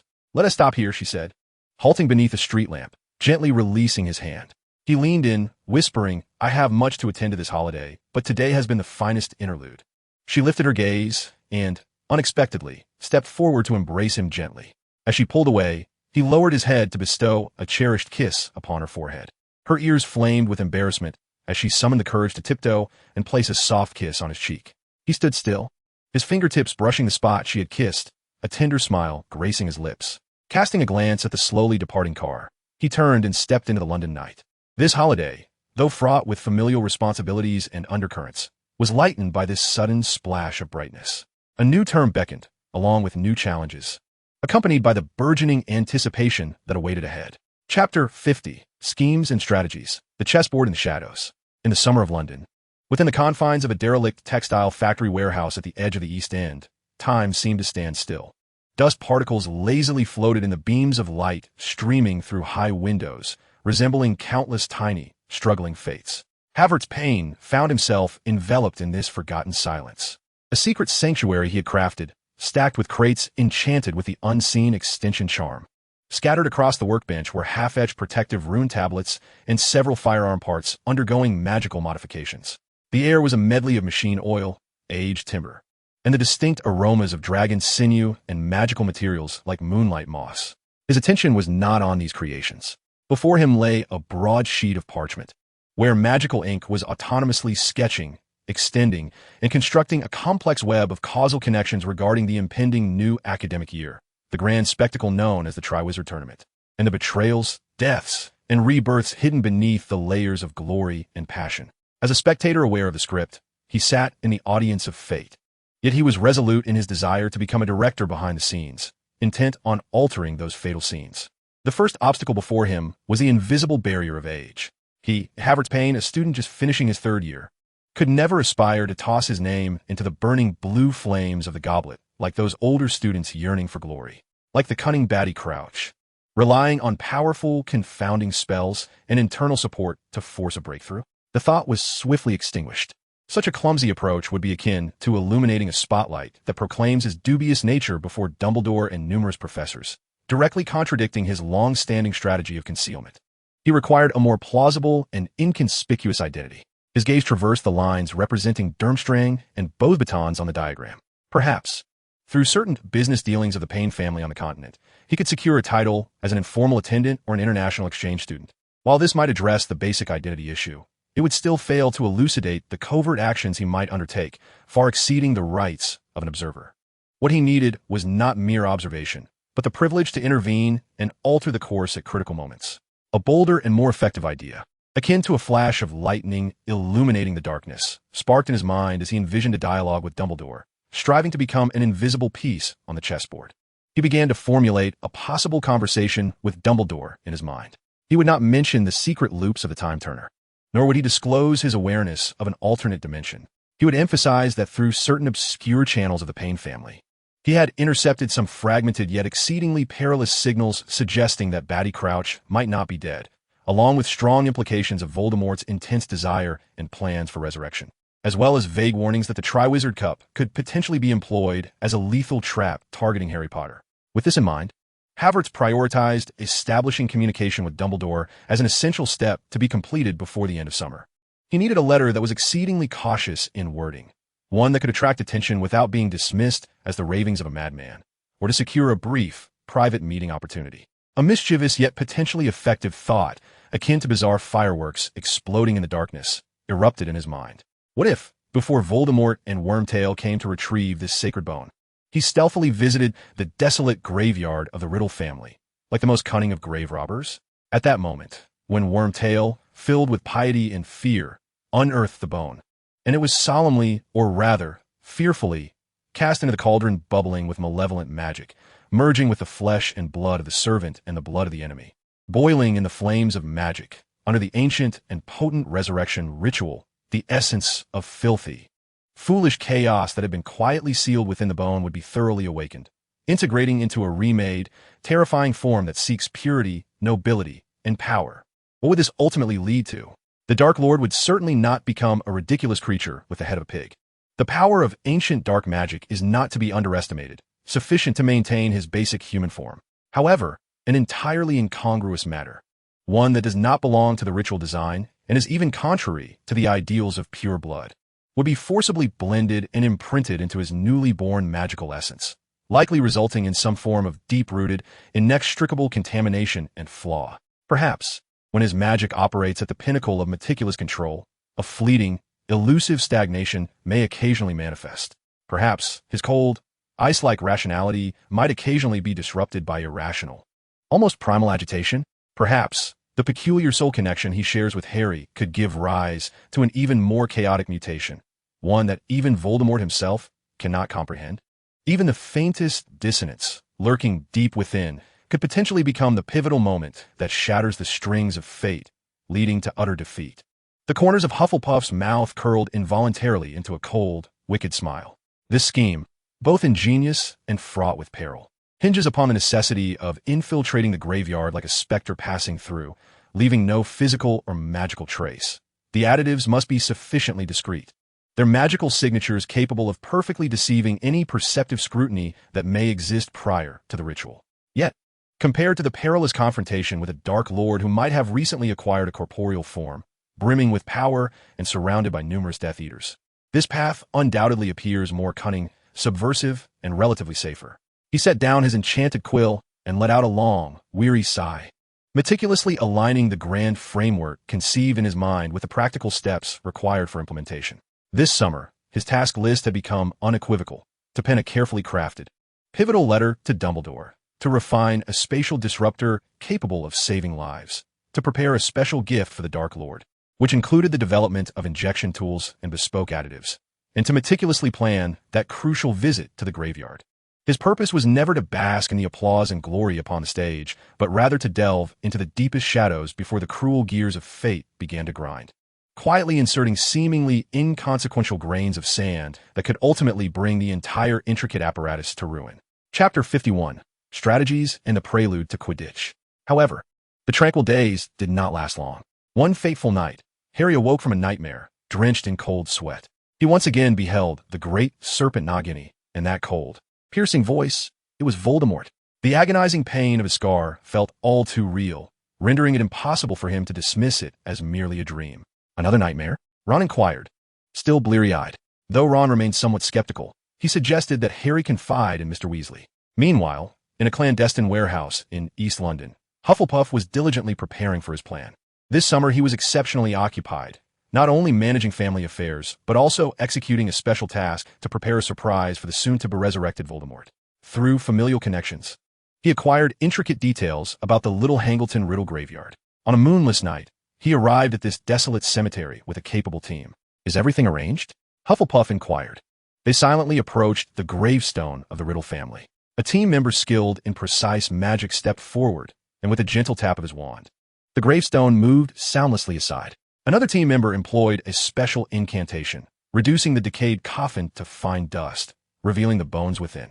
Havertz donned the dragonhide gloves and scrutinized the skeletal remains that once belonged to Tom Riddle's father.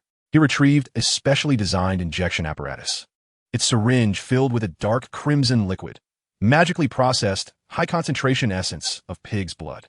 For the safety of many, and to impart a lesson to your nefarious son, I must proceed, Havertz silently resolved.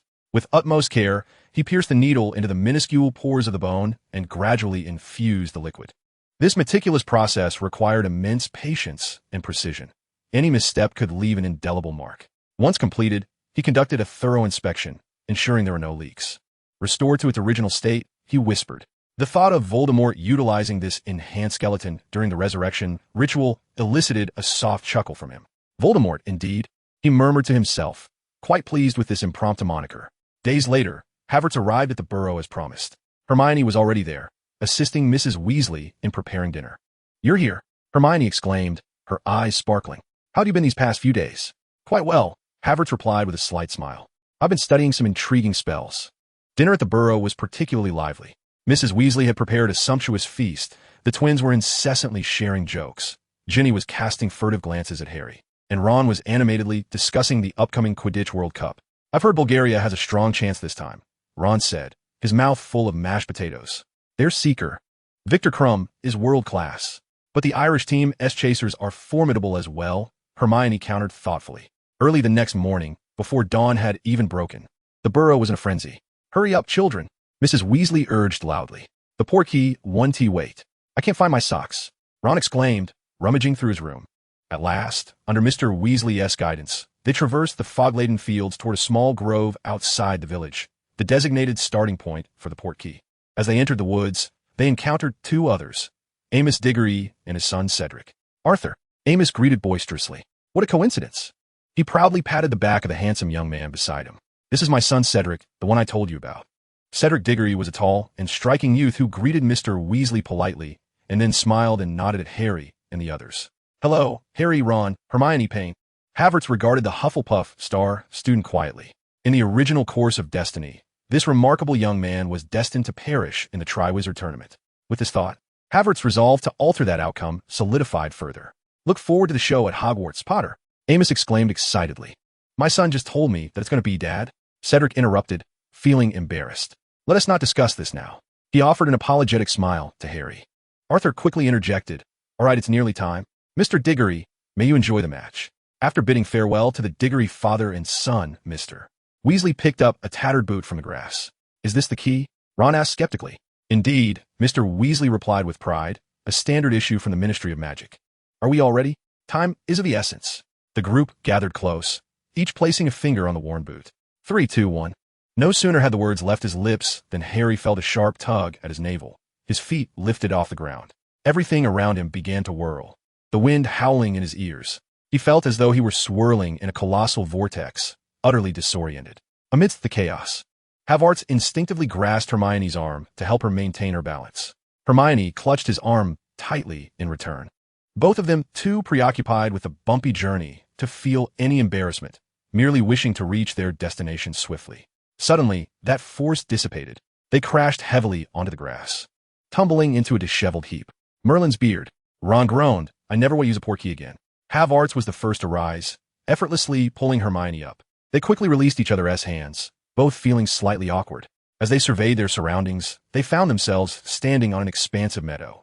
The mist had not yet cleared, but they could already see thousands of tents in the distance, various flags fluttering in the morning breeze. Further away, the majestic Quidditch World Cup stadium loomed grandly, exuding a sense of splendor. "We have arrived," Mr. Weasley announced excitedly, welcoming them to the Quidditch World Cup camp.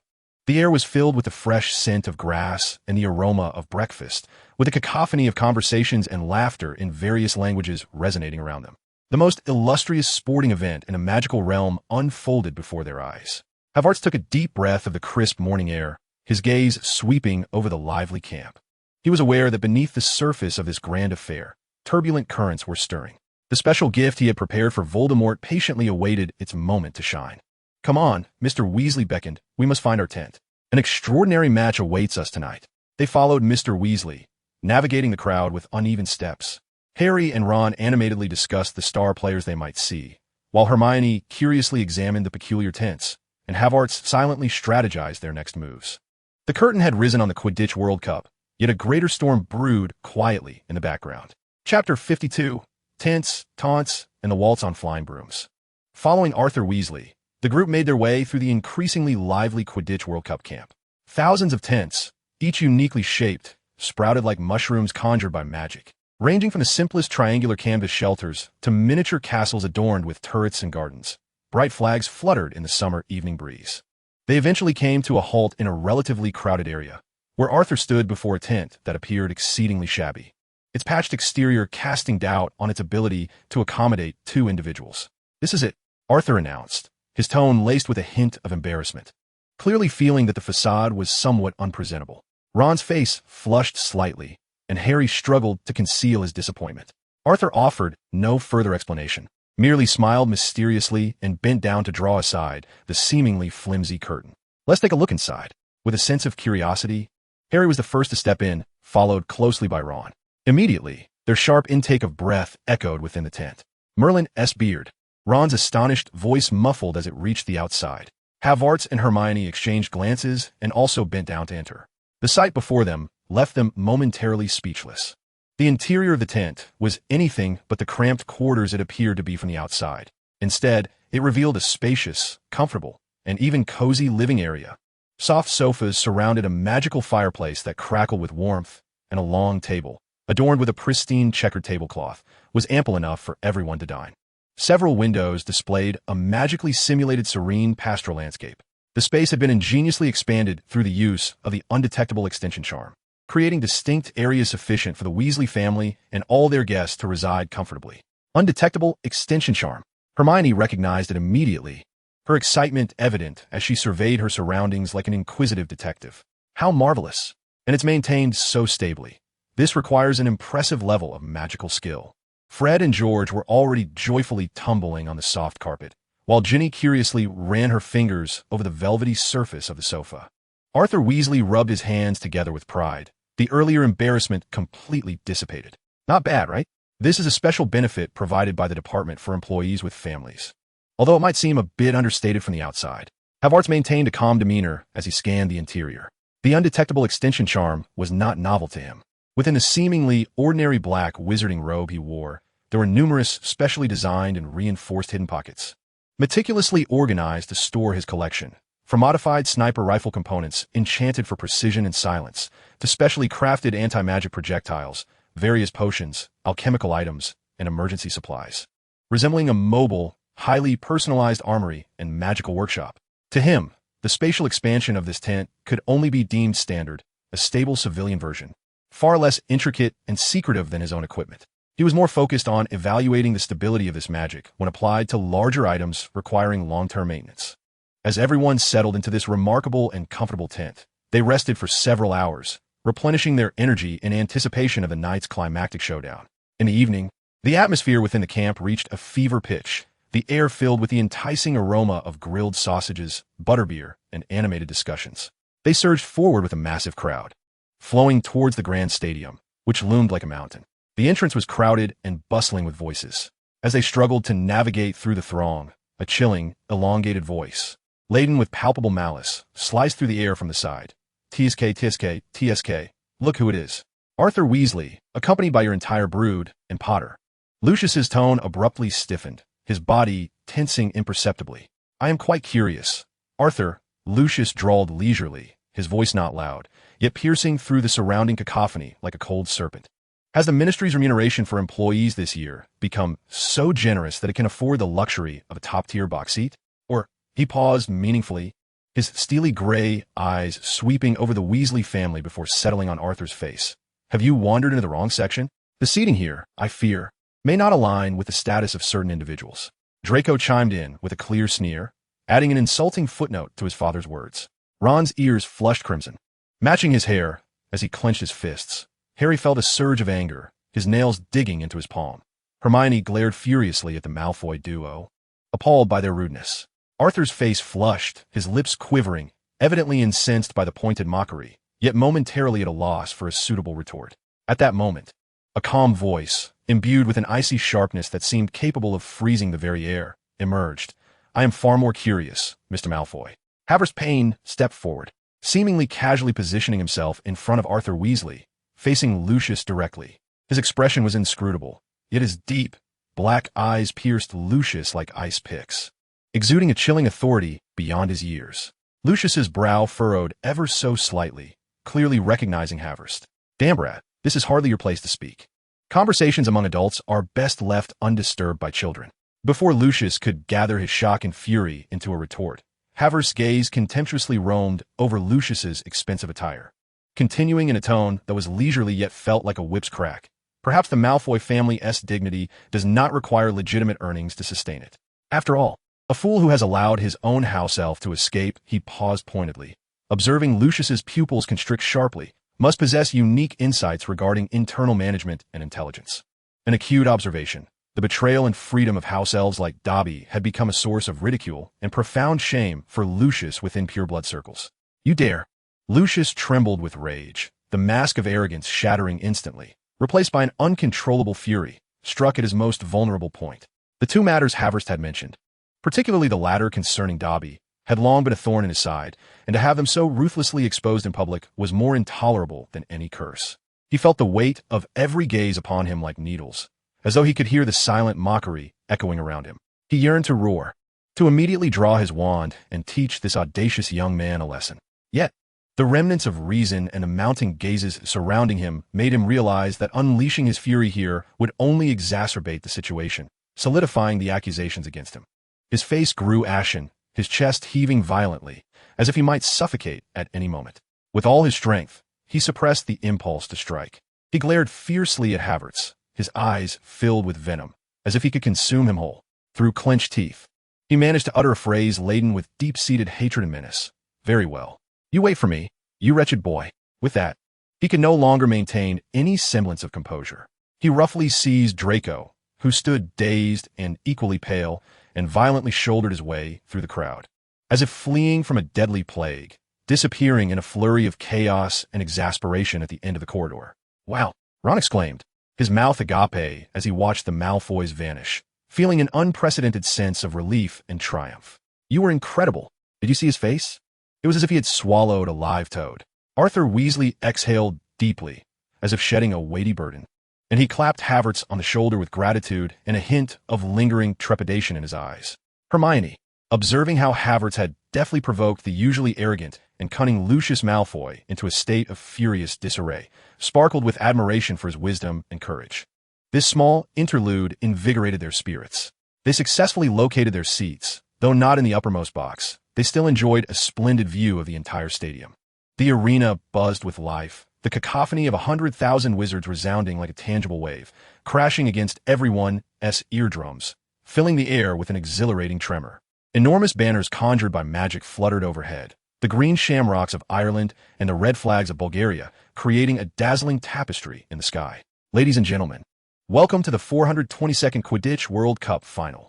Boomed the amplified and impassioned voice of commentator Ludo Bagman, resonating throughout the venue and instantly elevating the atmosphere to a fever pitch. The match commenced. The ultimate collision of speed, passion, power, and skill unveiled the allure of Quidditch in its finest form. The Irish chasers streaked across the field like 7 bolts of green lightning, their passes as precise as if rehearsed 1,000 times, their synergy unparalleled as they carved mesmerizing arcs through the air, swiftly breaching Bulgaria's defenses and widening the score gap. Yet, despite being at a disadvantage, Bulgaria possessed Viktor Krum. This world-class seeker maintained an unyielding calm and hawk-like focus even as his team fell behind. Mounted on his firebolt, he soared through the sky like a dark specter, executing astonishing maneuvers, sudden stops, dives, and spirals, each seemingly reckless action eliciting gasps from the captivated crowd.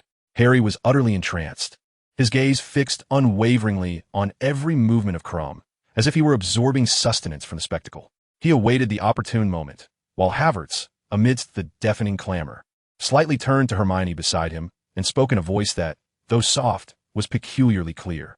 He was analyzing Lynch's, the Irish seeker, flying habits and vulnerabilities. Hermione nodded, having discerned the underlying strategy, and remarked that the Irish team's offensive was overwhelmingly fierce, causing Lynch to become excessively distracted by the unfolding circumstances and scoreline, leading to a patterned trajectory in his flight. As the match intensified, with the Irish team holding a considerable lead, all were acutely aware that the moment Krum seized that tiny golden snitch, the tide of the game would instantaneously turn. The atmosphere in the stadium was taut, as if one could wring water from it. Every offensive and defensive maneuver tugged at the heartstrings of the spectators. Suddenly, Krum made his move. Like a black comet plummeting from the heavens, he dove to the ground with resolute determination. His signature maneuver, the Lansky feint. Lynch, driven by his fervent desire to win, fell for the ruse and followed closely, both hurtling towards the unforgiving earth at a breathtaking speed. Just as disaster seemed imminent, Krum, with the exceptional performance of the firebolt and his extraordinary control, yanked up the broom at the last possible moment, his robes nearly grazing the grass. Lynch, however, was not so fortunate and crashed heavily to the ground, producing a dull thud. A cacophony of gasps erupted throughout the arena, while Krum evaded the collision and steadied himself. His gaze remained like the most precise radar, sweeping the sky. At that moment, a faint glimmer of gold flickered not far above him. The golden snitch. Harry leaped from his seat, pointing at the sky and shouting. Without a moment's hesitation, Krum adjusted his trajectory like a missile with a predetermined course, hurtling towards the decisive little golden ball at breakneck speed.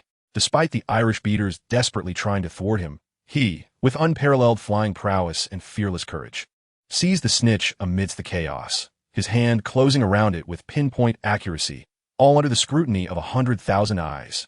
The sharp sound of the final whistle pierced the air. Bulgaria had captured the golden snitch, earning 150 points, yet the Irish team, with their substantial lead, emerged victorious. For an instant, the stadium fell into silence, only to be swept away by a tumultuous wave of cheers mingled with sighs of regret, the sound nearly threatening to lift the very roof of the arena. Irish supporters plunged into ecstatic frenzy. Green magical fireworks erupted like a volcanic explosion, painting the night sky in resplendent emerald hues.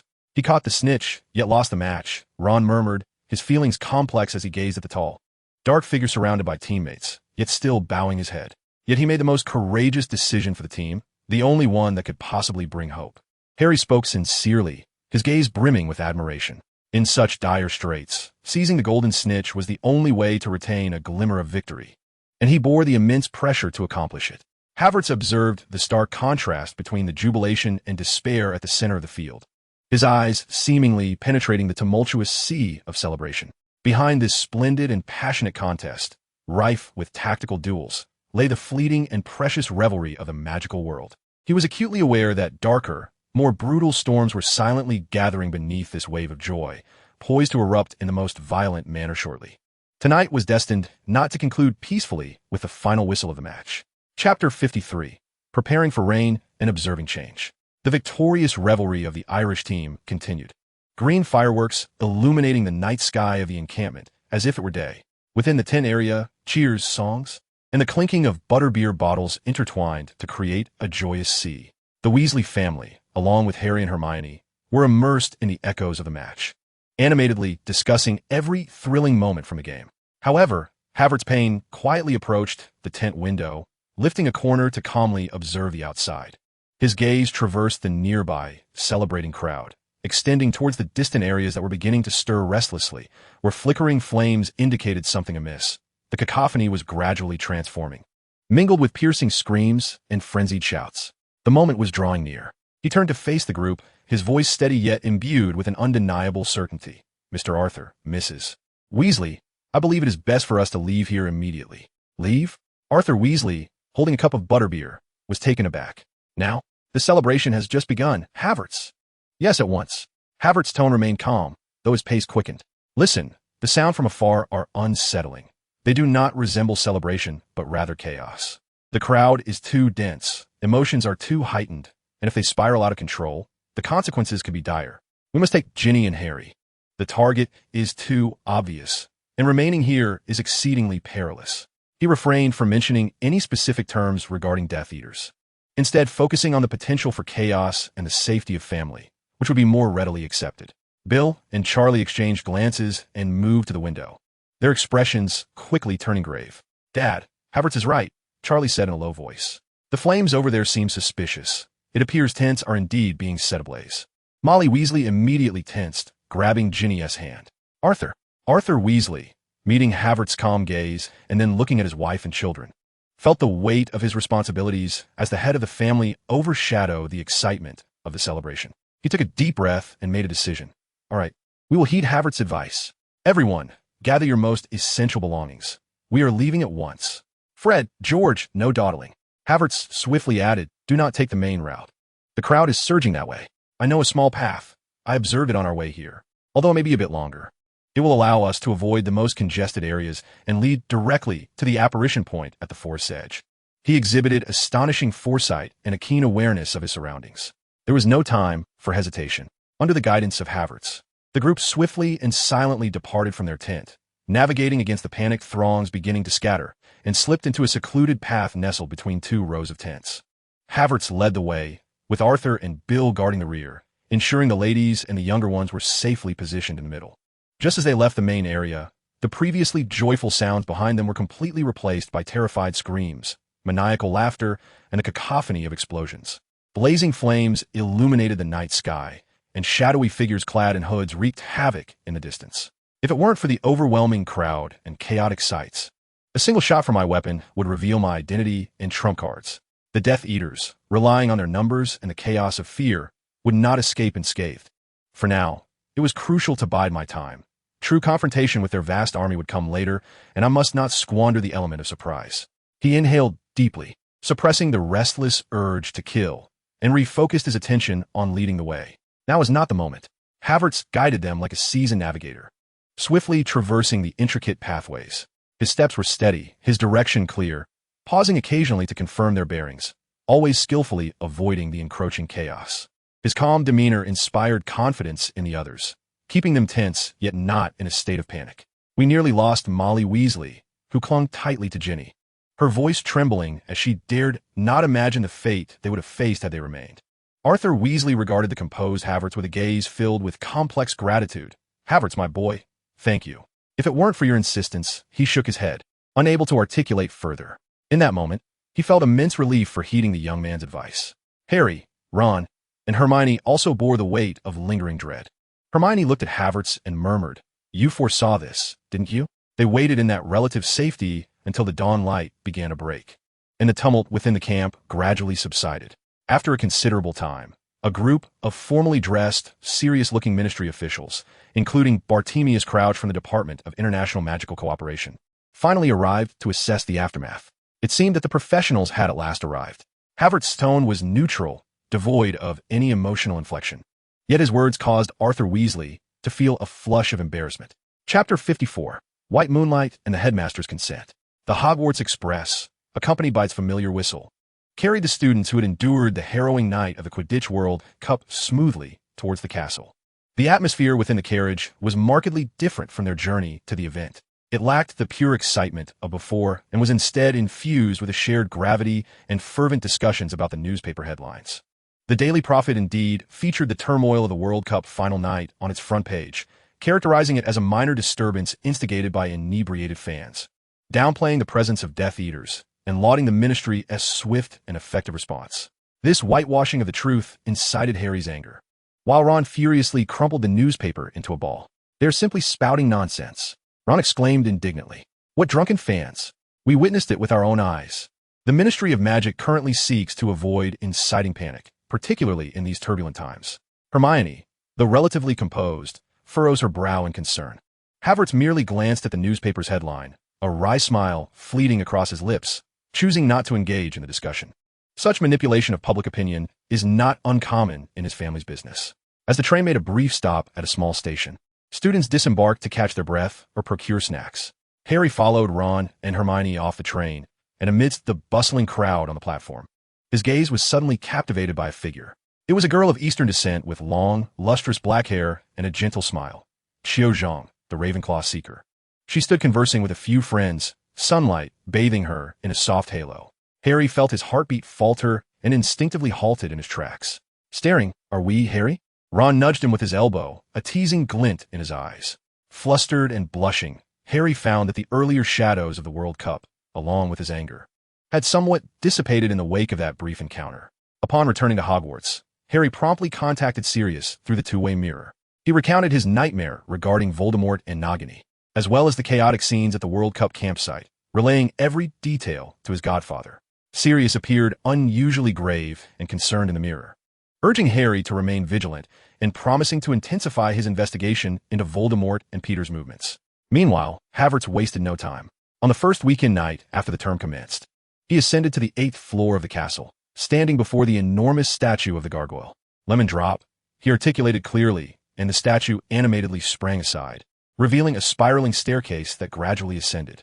Entering the headmaster's office, he found Albus Dumbledore seated behind his desk, his blue eyes illuminated by the light of insight, gazing at him as if he had anticipated Havertz's arrival.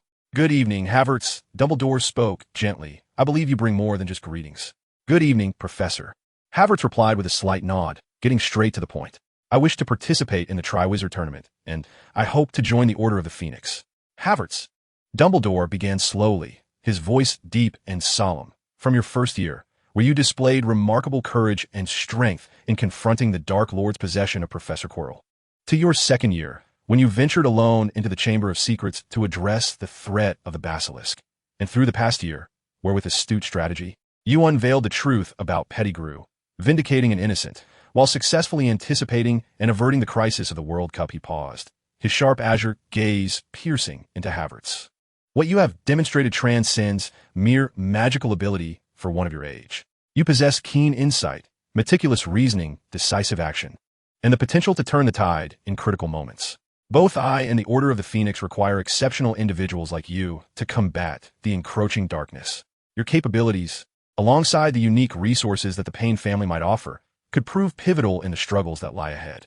Havertz calmly met Dumbledore's gaze, fully aware that his past achievements had bestowed upon him a certain leverage. Thus, Dumbledore continued, his tone resolute. "Regarding your request, my answer is affirmative. The age restriction of the Goblet of Fire poses a challenge, yet it is not insurmountable.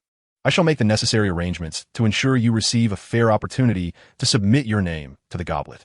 You must stand as a warrior at the eye of the storm, not only to better protect those who may be drawn into it, such as Harry, but also to gain an internal perspective that could thwart any conspiracies aimed at this event." As for the Order of the Phoenix, Dumbledore rose and approached Fawkes's perch, stating, "I formally welcome you to our ranks. Naturally, considering your status as a student, your involvement will remain highly confidential. and your primary obligation will still be to ensure your safety and academic pursuits at Hogwarts. However, when necessary, you'll be privy to pertinent information and involved in actions. We require every unifying force at our disposal, particularly young individuals like yourself who have already proven their mettle. This was more direct and thorough than Havertz had anticipated. Dumbledore not only acquiesced to his request, but also proactively paved the way for him, granting formal recognition. I understand, Headmaster, Havertz replied, standing and nodding solemnly. I shall fulfill my duties. Pleasant collaboration, Havertz. Dumbledore extended his hand for a handshake, marking the moment when a young warrior officially stepped into the fray against Voldemort. Just days after Havertz and Dumbledore reached this clandestine agreement, breakfast in the Great Hall was ignited by an exhilarating announcement. The Triwizard Tournament would be hosted at Hogwarts. Delegations from Durmstrang and Beauxbatons would arrive by the end of October. Excitement and speculation filled the castle in an instant. When that day finally arrived, the entire student body gathered at the castle entrance, watching as the ghostly ship of Durmstrang emerged from the depths of the Black Lake, alongside the enormous pastel blue carriage of Beauxbatons, drawn by magnificent winged horses. The students of Durmstrang, clad in heavy fur cloaks and led by their headmaster, Igor Karkaroff, ascended the steps in perfect unison, while the appearance of Victor Krum caused quite a stir. In contrast, the students of Beauxbatons glided gracefully, their headmistress Madame Maxime towering impressively over them. During the feast, Dumbledore formally announced the rules of the Triwizard Tournament and the method by which the Goblet of Fire would select champions. The age restriction elicited groans from younger students, while older students rubbed their hands in eager anticipation. Havertz sat quietly at the Slytherin table, observing the peculiar new faculty member, Mad-Eye Moody, in truth. The disguised Barty Crouch Jr., and then glanced at the excited crowd, a subtle smile playing at the corners of his lips. Dumbledore's plans were already in motion, and he was poised to take his place. The chessboard was set, and the pieces were being positioned. As a unique piece, personally chosen and thrust into the game by the headmaster, he was ready to embrace whatever challenges lay ahead. The true game is about to commence. Chapter 55. The Triad begins, and the first lesson of dark arts. Hogwarts Castle has never been so vibrant and imbued with an international flair. In the ensuing days, the students from Durmstrang and Beauxbatons seamlessly integrated into the daily life of the castle, yet remained distinctly separate. The students from Durmstrang appeared to favor the cool, sturdy corridors, their dark fur cloaks and low murmurs adding a touch of northern chill and mystery to the castle. In contrast, the Beauxbatons students flitted about like a swarm of butterflies, particularly relishing the sunlit corridors by the windows, their faint perfume and melodious whispers in French creating another enchanting tableau. The presence of Victor Krum stirred a palpable tension wherever he roamed, yet he seemed entirely disinterested, perpetually shadowing Professor Karkaroff with a somber demeanor. Meanwhile, the leader of Beauxbatons, the enchanting Fleur Delacour, with her silvery hair and striking beauty, left the boys of Hogwarts in a state of disarray, with Ron Weasley being the most conspicuous among them. However, the most captivating figure remained the newly appointed Professor of Defense against the Dark Arts. Most peculiar was his ever-present curved flask. Whether at the staff table or patrolling the corridors, he would abruptly produce the flask and take a hearty swig, causing his features to contort as if he were swallowing something exceedingly unpleasant. This prompted much speculation among the students. What do you think he is drinking? Ron whispered to Harry and Hermione during potions class. My dad said Moody only drank what he brought himself to avoid poisoning, but judging by that expression, it doesn't seem like he is enjoying it.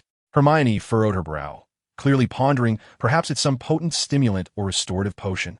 Given his numerous injuries, it wouldn't be surprising if he needed to medicate continuously.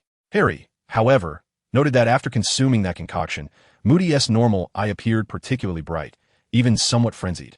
Havertz Payne merely observed with detached interest. When Moody first pulled out the flask and took a swig in the Great Hall, a faint, sardonic smile graced the corners of Havertz's mouth.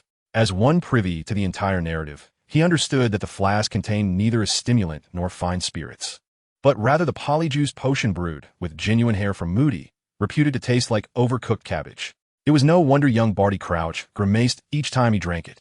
Ironically, even Dumbledore's piercing blue eyes, seemingly capable of seeing through anything, failed to penetrate this flawless disguise. This realization stirred something within Havertz.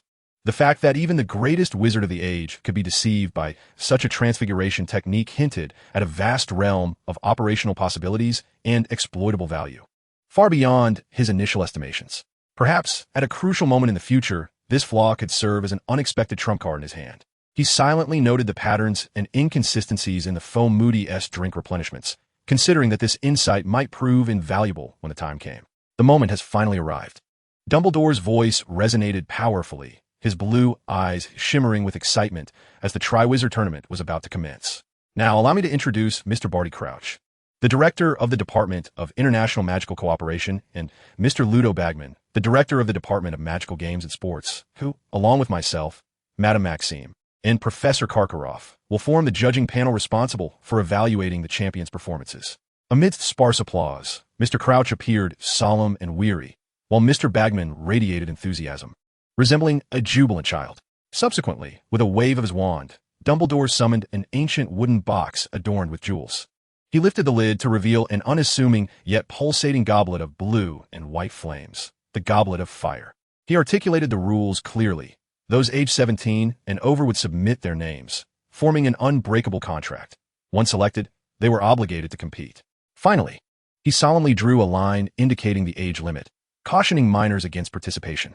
I must also announce, Dumbledore added, his gaze subtly sweeping over the staff table before settling on Moody, due to the inherent risks associated with this event. We are honored to have the former Auror Alastair Moody serve as the defense against the Dark Arts professor for this academic year. I believe his experience will provide a crucial safeguard for our collective safety. Moody merely grunted, casting a unique, scrutinizing glare over the assembly, a blend of intimidation and scrutiny. The banquet concluded amidst a fervor of excitement and speculation.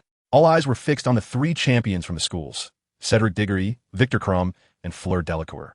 As they cast their names into the Goblet of Fire, its blue and white flames surging and eliciting waves of cheers. The following day marked the arrival of a new week of defense against the Dark Arts classes. Gryffindor and Slytherin students entered the classroom, only to find it transformed.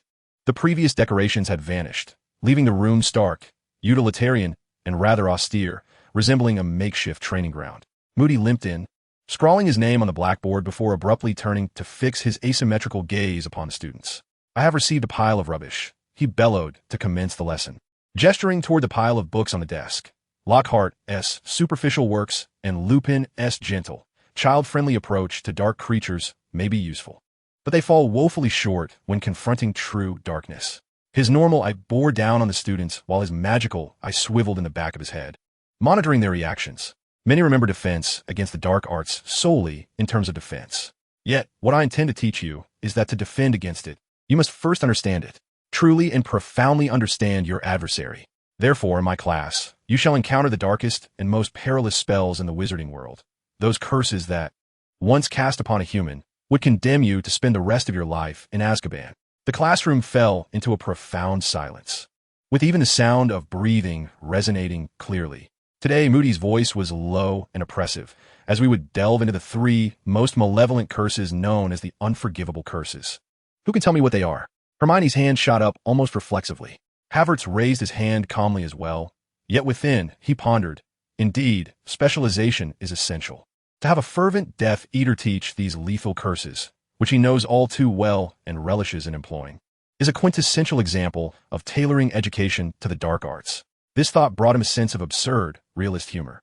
Moody disregarded the raised hands, embarking instead on a chilling demonstration. First, he directed his wand at a spider that had crawled across the windowsill. Cruciatus! A blinding green light flashed, and the spider plummeted from the sill, convulsing violently in agonizing distress, its limbs twisted at impossible angles. Though it emitted no sound, everyone seemed to hear its silent scream. The scene was profoundly unsettling. The Cruciatus curse, Moody's icy voice shattered the oppressive silence, its sole purpose being the infliction of excruciating pain and unbearable torment. Many strong individuals, great wizards, have crumbled under this curse, pleading for death or to reveal the secrets they sought to protect. A chill enveloped the classroom. Next, Moody waved his wand again. Imperio, he declared. This curse allows complete domination over another's will, obliterating their autonomy. Under its influence, one becomes a blissful, compliant puppet, executing the caster's every command, no matter how absurd or horrifying. Those who have succumbed to the Imperio's curse often claim they felt perfectly content, carefree, yet their bodies resisted, requiring immense willpower to overcome. Although not impossible, The Ministry of Magic now boasts a plethora of excuses from former Death Eaters claiming they were under its thrall. His gaze lingered momentarily on several Slytherin students. Finally, Moody's tone grew even more sinister as he waved his wand yet again. This time, a dazzling green light erupted forth, striking the dancing spider with precision. Avada Kedavra! There was no pain, no convulsions. The spider simply perished, toppling to the ground, utterly still, devoid of any wounds. Yet life had irrevocably departed. The green light heralded a pure, chilling aura of death that seized each heart in an instant. All eyes instinctively turned to Harry Potter. His complexion had paled, and the scar on his forehead throbbed ominously, as if he could hear that cold, high-pitched laughter once more. Moody's lesson concluded under an oppressive atmosphere. The students exited the classroom in silence, their minds haunted by the 3 dreadful curses and the spider's grim fate, filled with fear and reverence for dark magic. Amidst the crowd, Havertz walked with a demeanor starkly different from the terror surrounding him. He resembled a critic who had just finished observing a performance.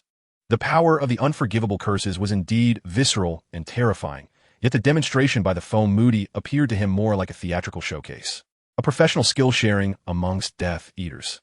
Knowledge itself is devoid of morality. It is the wielder and their intent that matter, he reflected calmly.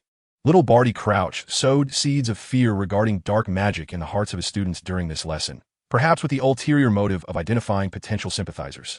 Meanwhile, Havertz gained clearer insights into the habitual tactics and thought processes of future adversaries.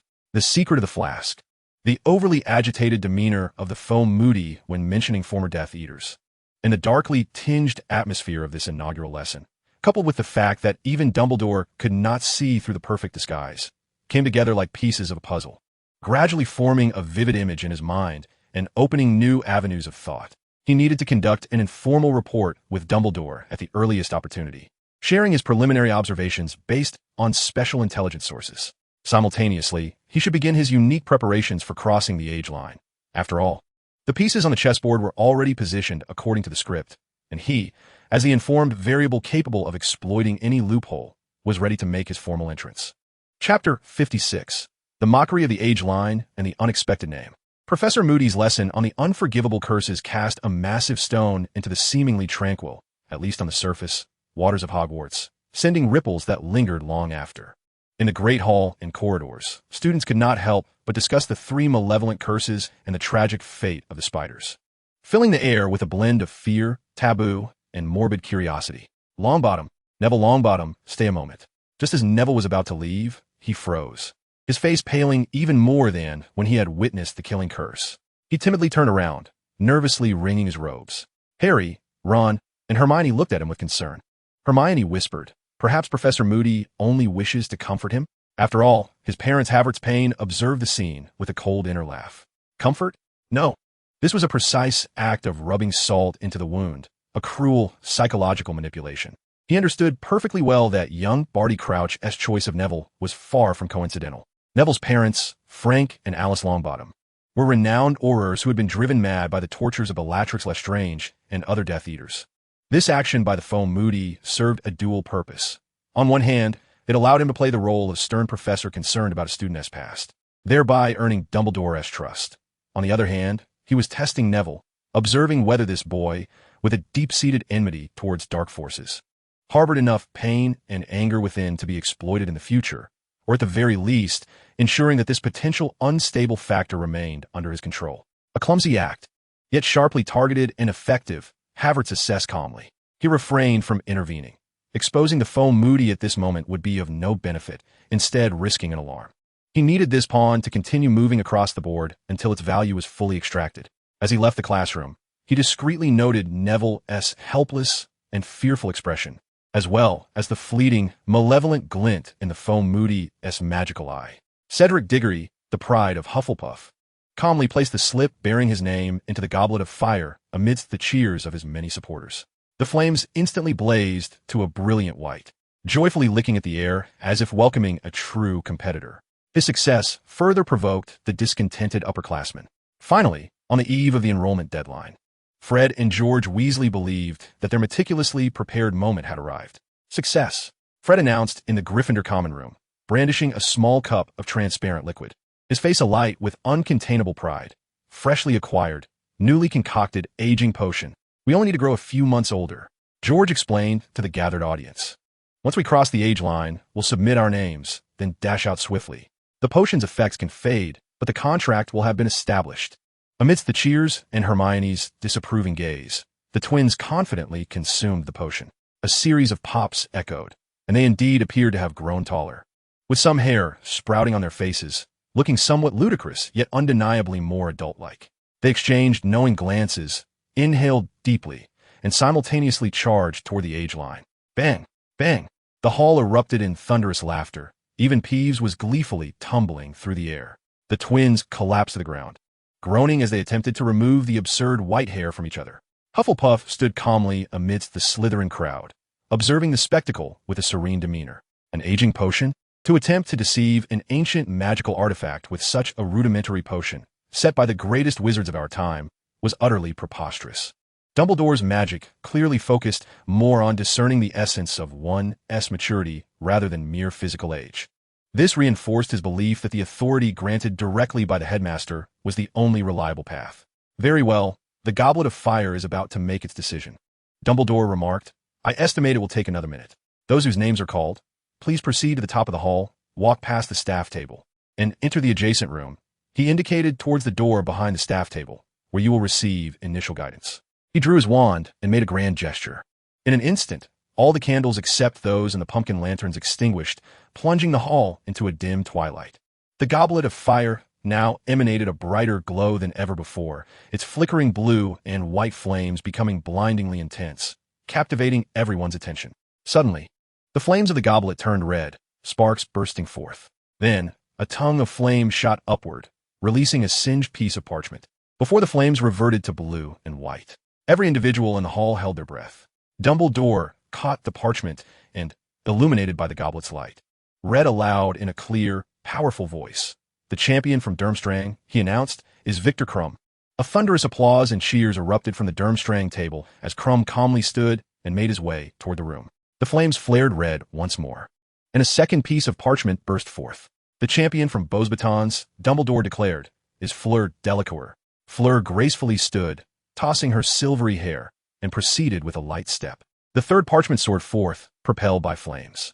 The champion from Hogwarts, Dumbledore's voice resounded with pride, is Cedric Diggory. The Hufflepuff table erupted in an exuberant cheer, nearly lifting the roof off. Cedric, adorned with a look of surprise and a hint of bashfulness, made his way toward the staff table amidst the applause and congratulations of his friends. Splendid, Dumbledore proclaimed above the clamor. Now we have selected our 3 champions. But he abruptly paused. It was evident to all that the smile had vanished from his face, his gaze fixated intently on the Goblet of Fire. The flames flickered crimson once more. Sparks flew, and a long tongue of fire shot skyward. In a reflexive motion, Dumbledore extended his slender hand. Grasping the 4th parchment from the air, the hall fell into a profound silence. Dumbledore stared at the slip of paper, the tense pause rendering the atmosphere almost palpable. Then, clearing his throat, he read the name aloud, incredulity resonating in his voice. Harry Potter. No applause, no cheers. A low hum began to fill the hall, akin to a swarm of agitated bees. Harry stood frozen, drained of color, acutely aware of the multitude of eyes upon him, brimming with shock, skepticism, and Ron's unabashed expression of hurt and anger. Harry Potter, Dumbledore called again, his tone more resolute. Please step forward. Like a sleepwalker, Harry rose, moving mechanically toward the front, traversing the aisle between the Gryffindor and Hufflepuff tables, feeling the path stretch infinitely before him. Just as Harry's figure vanished into the doorway, the murmurs in the hall were on the verge of crescendoing. A transformation occurred anew. The Goblet of Fire seemed infused with a final surge of vitality, its flames shifting to a fierce red for the 5th time. This time, the fire roared, almost licking the ceiling of the hall, and a parchment shot forth, as if animated, spiraling down to land at Dumbledore's feet. Dumbledore swiftly bent to retrieve it. He unfolded the paper, casting a glance, and a remarkably vivid expression of shock. Confusion and seriousness appeared on his face, his brows furrowed, and his blue eyes widened in astonishment, sufficient to deceive everyone in the hall, save for one, Havertz Payne. Havertz met Dumbledore's gaze, seemingly filled with inquiry and bewilderment, his inner self unperturbed. He knew precisely that the 5th name was none other than the old headmaster himself. arranged to enter in accordance with their prior clandestine agreement. At that moment, Dumbledore's masterful performance served merely to lend credence to his entrance, portraying it as an inexplicable happenstance of the goblet itself, thus averting direct association with the headmaster's maneuvering. That old fox, adept in his theatrics. Havertz Payne. This time, the hall fell utterly silent, enveloped in an absolute stillness.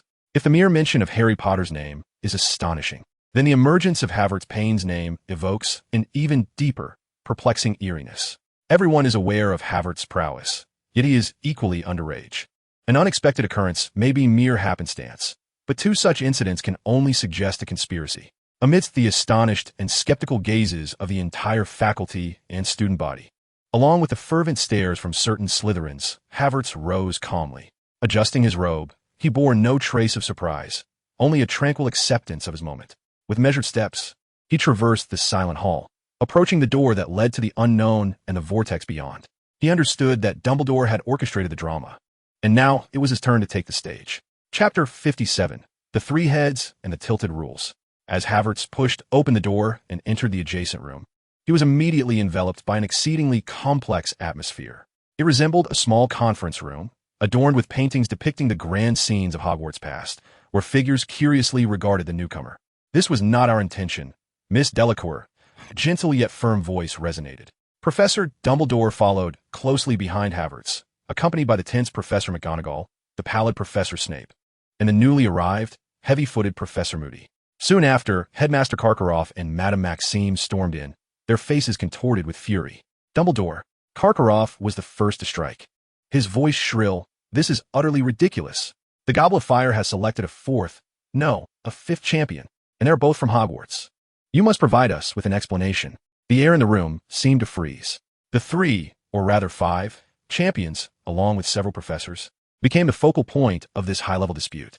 At that moment, the foe Moody, played by Barty Crouch Jr., thumped his wooden leg heavily against the ground, producing a dull thud that captured everyone's attention. "Calm down, Karkaroff, Madame Maxime," he growled, his magical eye swiveling wildly, scrutinizing each individual. "There is no conspiracy here, at least none originating from Hogwarts." He limped forward, fixing his gaze upon Harry and Havertz. "Look at them. One is a 4th year, and the other is also a 4th year. Potter and Payne. Regardless of the rumors surrounding their abilities, do they possess the skill to cast a complex Confundus charm on such a powerful magical artifact? Could they really cause such a grave misjudgment of the goblet?" His inquiry left Karkaroff and Madame Maxime momentarily speechless. Indeed, the Confundus charm is an advanced piece of magic, far beyond the grasp of ordinary students. Foe Moody continued to exercise his seasoned Auror's insight, a meticulously crafted maneuver by Barty Crouch Jr. that not only extricated Harry, and the one he truly aimed to assist, Harry, from trouble, but also muddied the waters, redirecting attention from Hogwarts' alleged cheating to the notion of external interference. It was abundantly clear.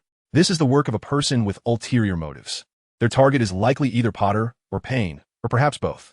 They have cast their names not to see them triumph, but to witness their demise in this perilous contest. His final words struck Harry's heart like a chilling dagger and elicited a sense of amusement in Havertz, who then glanced at the false Moody. Alastor made a valid point. Dumbledore interjected at an opportune moment, his voice steady and imbued with undeniable authority. "We cannot contravene the contract of the Goblet of Fire until we ascertain the truth. The names have been spat forth, and the contract is binding. They must compete. But this is unjust." Fleur exclaimed once more, "Hogwarts has 3 champions. Their chances of victory are significantly heightened." "To this, I am in complete agreement, Madame Maxime." Dumbledore turned to her, his blue eyes shimmering with wisdom and compromise. "Therefore, in the interest of maximizing fairness in this competition, I propose a fundamental amendment to the rules of this tournament." He paused momentarily, ensuring every individual's attention was acutely focused.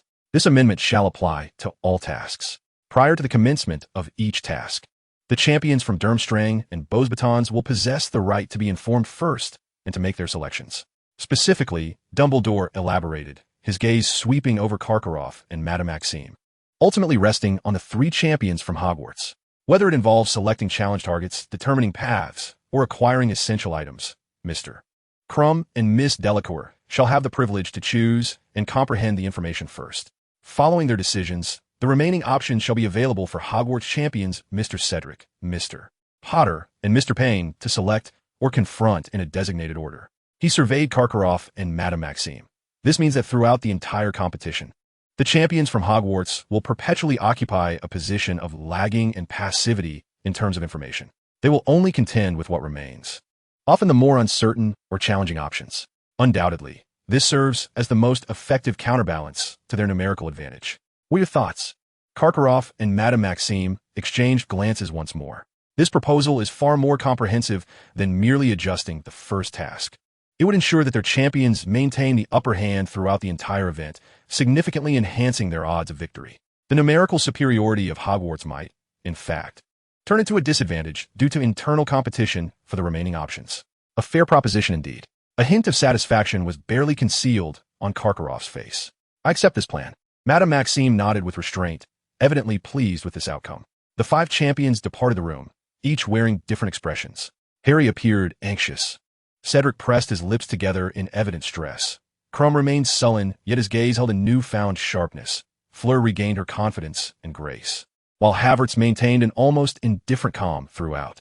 He understood that the feigned rescue by Moody was designed to usher Harry into peril, while Dumbledore's seemingly unjust modification of the rules served a dual purpose: to quell the rising ire and ensure the continuation of the event, and perhaps also to impose a rigorous test of endurance on the champions of Hogwarts, particularly on him, Havertz, and Harry. The right to know in advance? As Havertz made his way back to the Slytherin dungeon, his mind remained undisturbed, even tinged with amusement. The so-called prophet you rely upon is merely a vessel of limited information bestowed by the narrative. What I possess is a divine perspective that encompasses the entirety of the situation, coupled with the power to transcend any rule. What does it matter if you gain a head start? The conclusion of this game has long been predetermined. For him, these skewed rules merely render the performance more authentic, allowing him greater pleasure when he ultimately crushes his adversaries. Yet, the true game for him was not the acquisition of the Triwizard Cup, but the confrontation against Voldemort and his Death Eaters. Chapter 58, Reassurance and Warning. The news of Harry's selection as a champion spread through Hogwarts like a plague. But instead of celebration, it brought suspicion, alienation, and, most painfully for Harry, a chilling estrangement from his closest friend. Ron Weasley had completely ceased speaking to him. Hermione attempted to mediate, but her efforts bore little fruit. "He's just jealous, Harry," she exclaimed. "Give him some time. He'll come around." Yet Harry sensed that this time was different. In Ron's gaze, there was not just envy, but also a seething anger of betrayal, as if Harry had intentionally cast him aside to bask in glory that was not rightfully his. This suffocating atmosphere lingered for days, until Friday afternoon, when tensions finally erupted in a secluded corridor leading to the castle's main hall. Harry attempted to intercept Ron, who was about to turn toward the kitchens. "Ron, listen, I don't know how my name got in there." "I truly didn't," Harry fervently explained. "Oh, really?" Ron spun around, his face contorted with a scorn and fury Harry had never witnessed before. "And you, Payne? How did you get in? Each of you seems so capable." The big guy becomes a champion, basking in glory. "Even you have become a champion. Meanwhile, I'm left feeling like a fool, completely in the dark, trailing behind you like a shadow." His ire was directed not only at Harry, but also at Havertz Payne, who had fortuitously passed by, evidently drawn by their quarrel. Ron still addressed Havertz as the big guy, but his tone was laden with grievance and dissatisfaction, as if accusing the leader of abandoning his subordinate. Havertz halted, clad in his Slytherin robes, his stature tall and poised, a stark contrast to the emotionally charged confrontation in the corridor. His expression remained impassive as he regarded Ron with unnaturally calm eyes. "Weasley," Havertz began, his voice steady and devoid of any tremor. "Do you believe this is a fortunate circumstance? A game that allows you to shine? Isn't it?" Ron retorted defiantly, his neck stiff, his face flushed like his hair. Becoming a champion, receiving the cheers of everyone, winning honor and 1,000 galleons. Havertz let out a barely audible scoff, his laughter tinged with unabashed sarcasm. "Honor? Galleons? Have you ever pondered why the Goblet of Fire unexpectedly revealed the names of 2 underage participants? Why, of all people, did it have to be Harry and me?" He stepped forward, his gaze piercing as it swept over Ron, and briefly glanced at the tense, breath-holding Harry and Hermione beside him. "There lurks a shadow of Death Eaters behind this. Someone has gone to great lengths to insert our names, not to bestow upon us riches, but rather to ensure our demise in this contest." "What?" Ron's anger instantly froze, replaced by shock and a hint of fear. Harry gasped. Though Professor Moody had previously uttered similar sentiments, the starkness with which it was articulated by Hufflepuff hit harder. Hermione covered her mouth, her eyes wide with disbelief. "Dead?" Ron's voice trembled, yet he stammered, but the Triwizard Tournament isn't. It's not child's play. Hufflepuff interrupted him, his tone imbued with an undeniable gravity. The historical mortality rate has never been 0. And this time, someone wishes to elevate it to 100%, at least concerning the two of us. Do you still believe we are abandoning you to bask in some glory? Ron opened his mouth, rendered speechless. The color drained from his face. As the previous jealousy and anger seemed utterly childish and laughable in the face of such a stark word, death. Then why don't you inform Professor Dumbledore? Hermione was the first to recover from her shock, urgently inquiring if you know there's danger, a plot involving Death Eaters. Hufflepuff turned his gaze toward her, a near-defeated smile gracing his lips. Hermione, do you think Professor Dumbledore is a fool? Of course not. Hermione promptly retorted. Then why would he permit us to compete? Why insist on fulfilling the contract when Karkaroff and Madame Maxime raised doubts? Hufflepuff countered, lowering his voice slightly, as if sharing a secret. For he had long been aware of the lurking shadows behind the situation. Yet, he chose to play along. Play along? Harry murmured, seemingly grasping something profound. Precisely. Hufflepuff nodded. By placing me and Harry in plain sight, under the spotlight, yet also in peril, it serves both as a test and a bait. To observe what creatures of darkness cannot resist revealing themselves. He surveyed the trio once more, especially fixating on Ron, his tone turning exceedingly grave. Therefore, cease your futile concerns over who has forsaken whom. Remember, from the moment the first task commences, you, his gaze particularly fixated on Ron and Hermione, finally resting on Harry's face, must adhere to my directives. He paused, his voice low and laced with a chilling warning. If you wish to avoid an inexplicable demise in some obscure corner or becoming pawns used to coerce us, then manage yourselves and act as I instruct when necessary. Do you comprehend? Silence enveloped the corridor. Hufflepuff's words fell like a bucket of ice water, extinguishing the last flicker of Ron's awkwardness, while imparting an unprecedented weight upon Harry and Hermione. Though Hermione appeared poised to continue debating the issue of collective decision-making under the gravity of life and death, and in light of Harry's unequivocal stance, she pressed her lips together and ultimately nodded in tacit agreement with the arrangement. Havertz, choosing not to elaborate further, offered a slight nod to the trio before turning on his heel, the corners of his black robe sweeping gracefully behind him. In the corridor, the trio from Gryffindor stood in silence. The sense of estrangement seemed to dissipate, yet a heavier, invisible tether weighed upon them. I didn't realize it was this serious, Harry. Ron's voice was small, laced with profound regret and trepidation. Now we know, Harry sighed, feeling the burden on his shoulders grow heavier. Strangely, however, Havertz's presence instilled a glimmer of confidence and direction within him. He was right. They must proceed with caution and place their trust in him. Hermione gazed in the direction of Havertz's departure, her brow furrowed. The machinations of the Death Eaters, Dumbledore's cunning strategies, and Havertz's almost autocratic leadership loomed over her, suggesting they were ensnared in a vortex far beyond their comprehension. Havertz Payne was an indispensable, formidable, and enigmatic navigator within this tempest. For Havertz, the internal stabilization and preemptive deployment had been successfully executed. By wielding fragments of truth as a deterrent and delineating actions with clear directives, he transformed uncontrollable variables into relatively stable resources. The pawns had been pacified and their operational boundaries established. The next step was for him, the player privy to the script, to make his opening move in the intricate chess match between Dumbledore and Voldemort. Chapter 59. Quills and Darkhounds Rita Skeeter.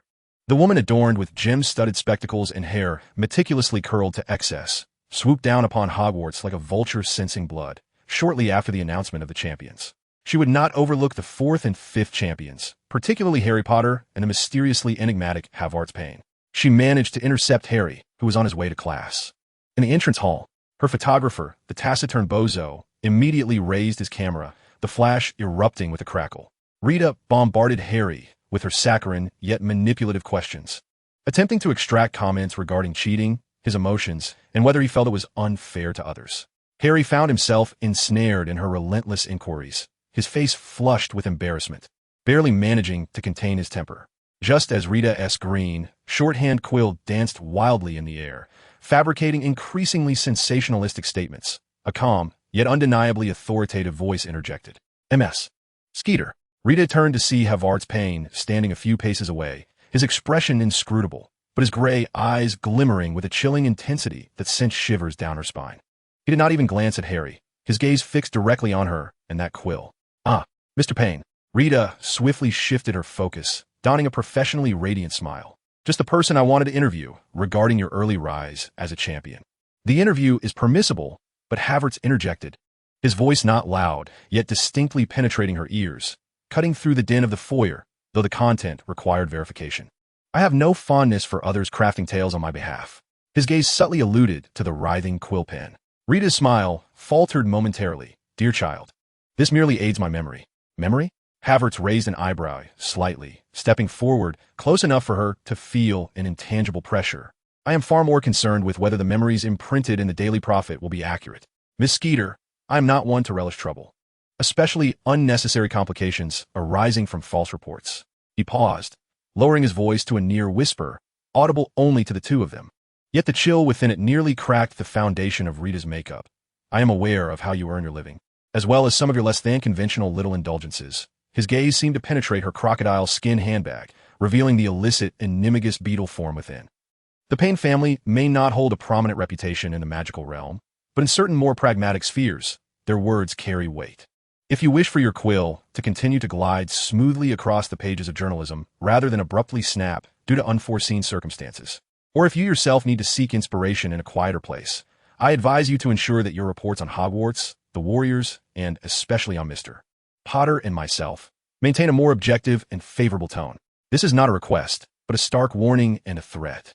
Rita Skeeter, having navigated the world of journalism for years, had encountered a myriad of individuals, yet the coldness emanating from this youth was far beyond his years. Rooted in genuine power and dark affiliations, he was not merely posturing. Her smile evaporated entirely, replaced by a flicker of fear and contemplation. The shorthand quill seemed to sense the shift in atmosphere, its writhing slowed. "Indeed, Mr. Payne," Rita said dryly, retracting her theatrical display, "I have always pursued the authenticity and constructiveness of my reporting." "Excellent." Havertz took a step back, restoring the customary social distance, eagerly anticipating your truthful report. He cast her one final glance, signaling to the still-dazed Harry before departing.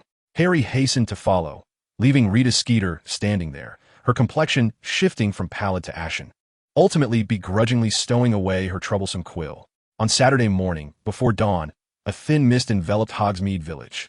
Havertz silently traversed the tranquil streets, arriving at the infamous Shrieking Shack. To his mild surprise, at the agreed-upon location, he not only encountered the enormous black dog, but also saw Harry Potter, cloaked in invisibility. Having arrived early as per his notification, upon spotting Sirius, Harry could hardly contain his excitement and joy as he lifted the invisibility cloak, rushing forward. "Godfather, I'm fine.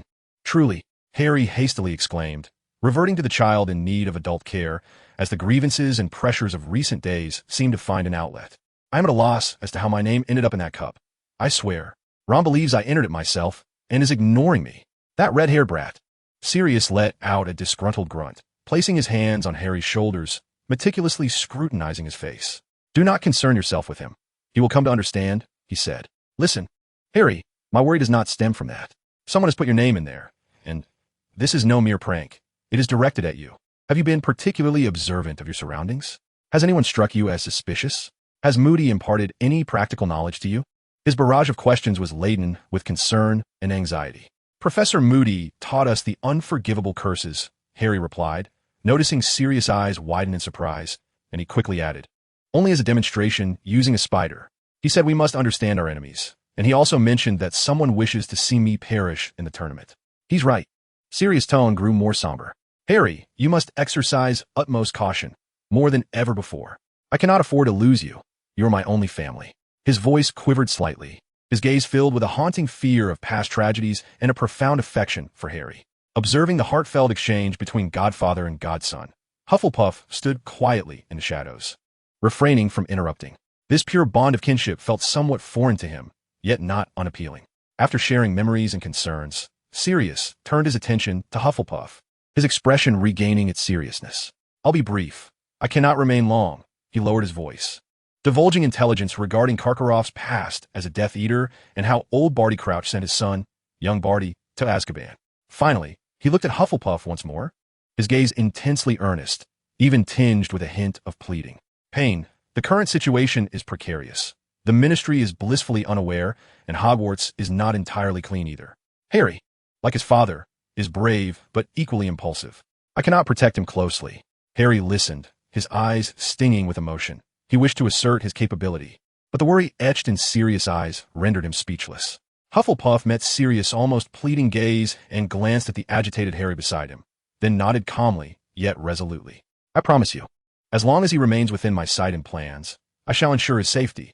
After all, Harry is also my little brother.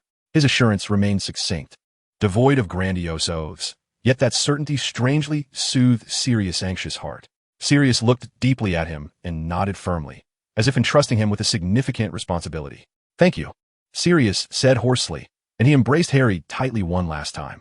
Take care, Harry. Contact me through the mirror whenever you need. Then, he transformed back into a black dog and nimbly slipped through the window, disappearing into the enveloping morning mist. Harry nodded. All right, mate. Taking a deep breath, he donned the invisibility cloak once more. He understood that the path ahead was fraught with peril, yet he was no longer facing it alone. Chapter 60. Information and the Secrets Within. Following the unexpectedly gentle report by Rita Skeeter, the pressure of public opinion surrounding Hogwarts seemed to temporarily alleviate. However, the internal strain among the champions, particularly for Harry, who remained oblivious to the details of the first task, continued to escalate.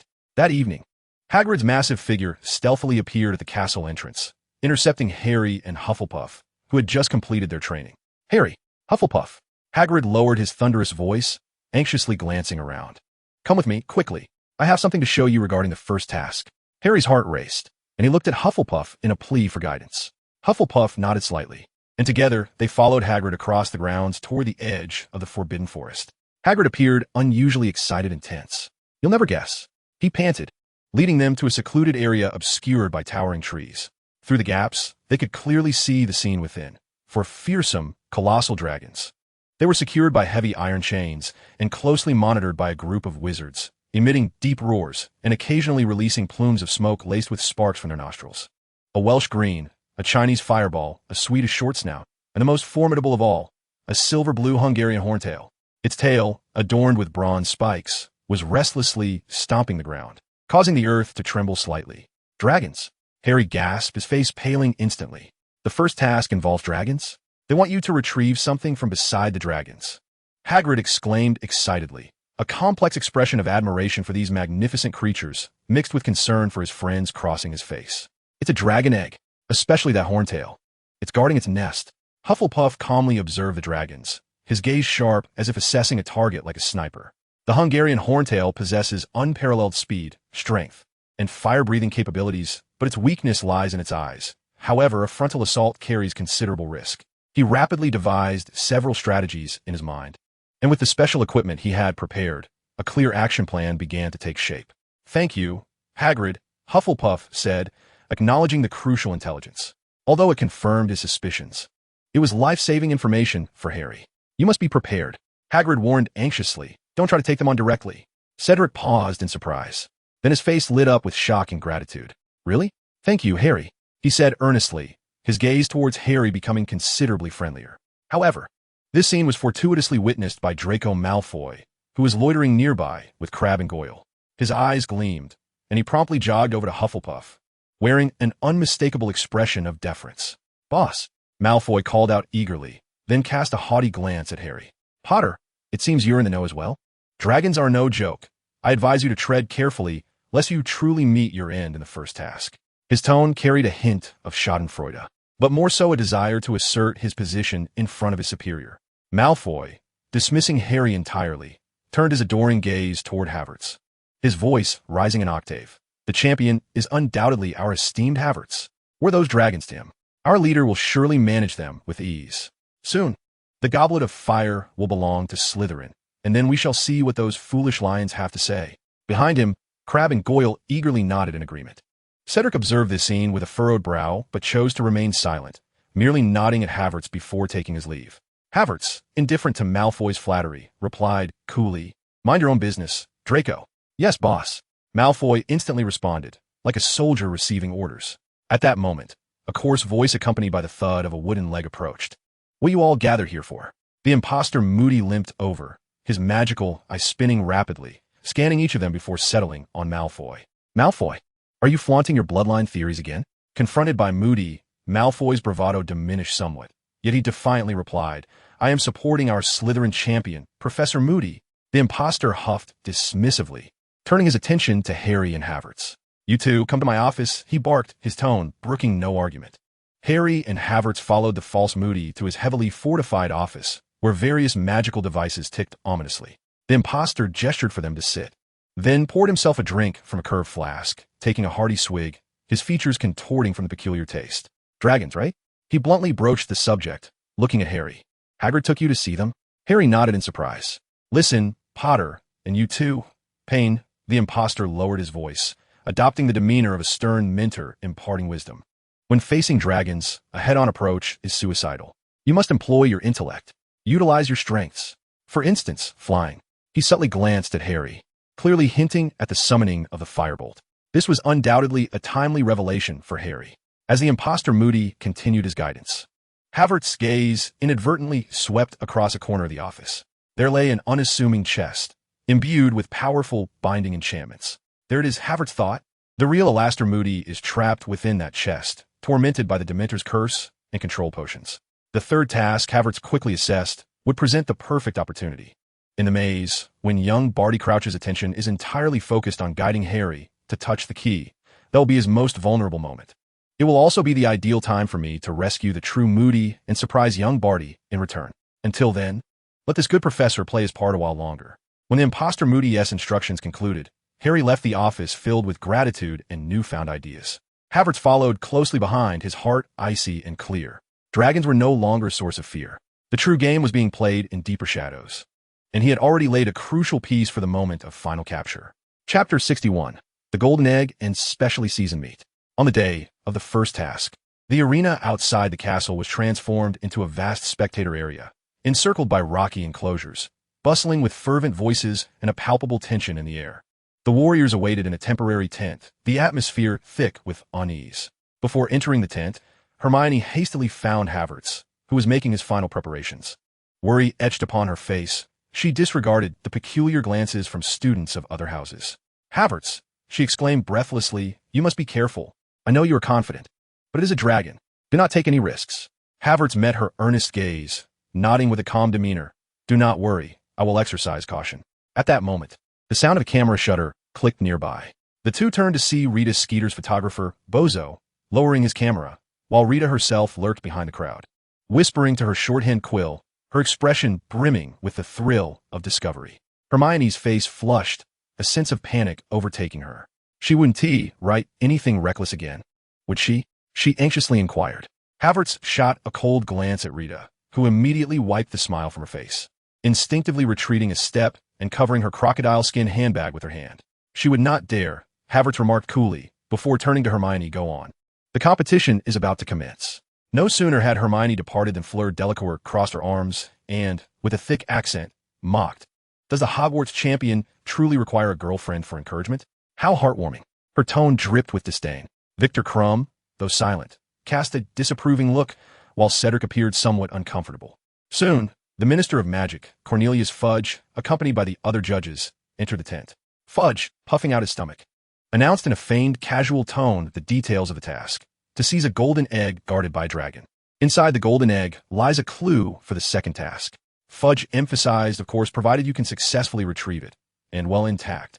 Following this, a dragon handler elaborated on the varieties and temperaments of the four dragons. The Welsh Green, relatively mild, but dangerous when provoked. The Chinese Fireball, agile, adept at long-range flame attacks. Two Swedish Short Snouts, powerful, dwelling in wild terrains. And the most ferocious, the Hungarian Horntail, with silver blue scales and a spiked tail, exceedingly irritable.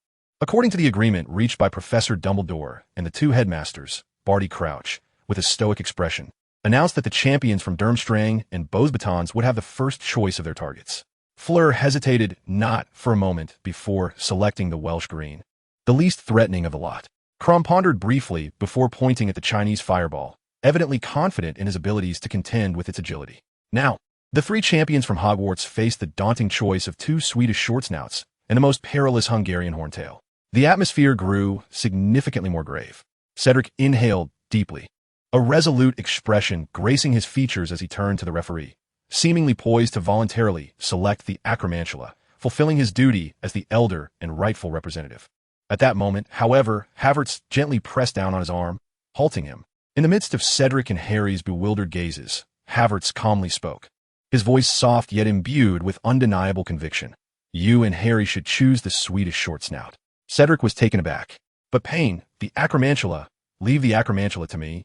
Havertz interjected, his gray eyes unwavering. I have a way to handle it. The short snout's strength and temperament align better with your tactics. We three must all succeed in this challenge. His words lacked bravado, instead offering a calm assertion based on practical considerations. Cedric looked into Havertz's eyes, which seemed to pierce through all pretense, then glanced at Harry, who appeared both relieved and ashamed. After a moment of contemplation, he recalled Havertz's remarkable abilities and inscrutable depths, ultimately allowing trust to outweigh personal pride. Very well, Cedric nodded firmly, turning to the referee. I choose the Swedish short snout.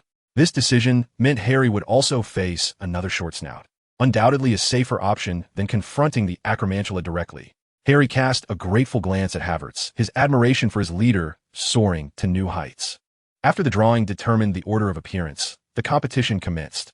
The audience erupted in gasps and cheers. Fleur, utilizing her Vila heritage, managed to hypnotize the green dragon.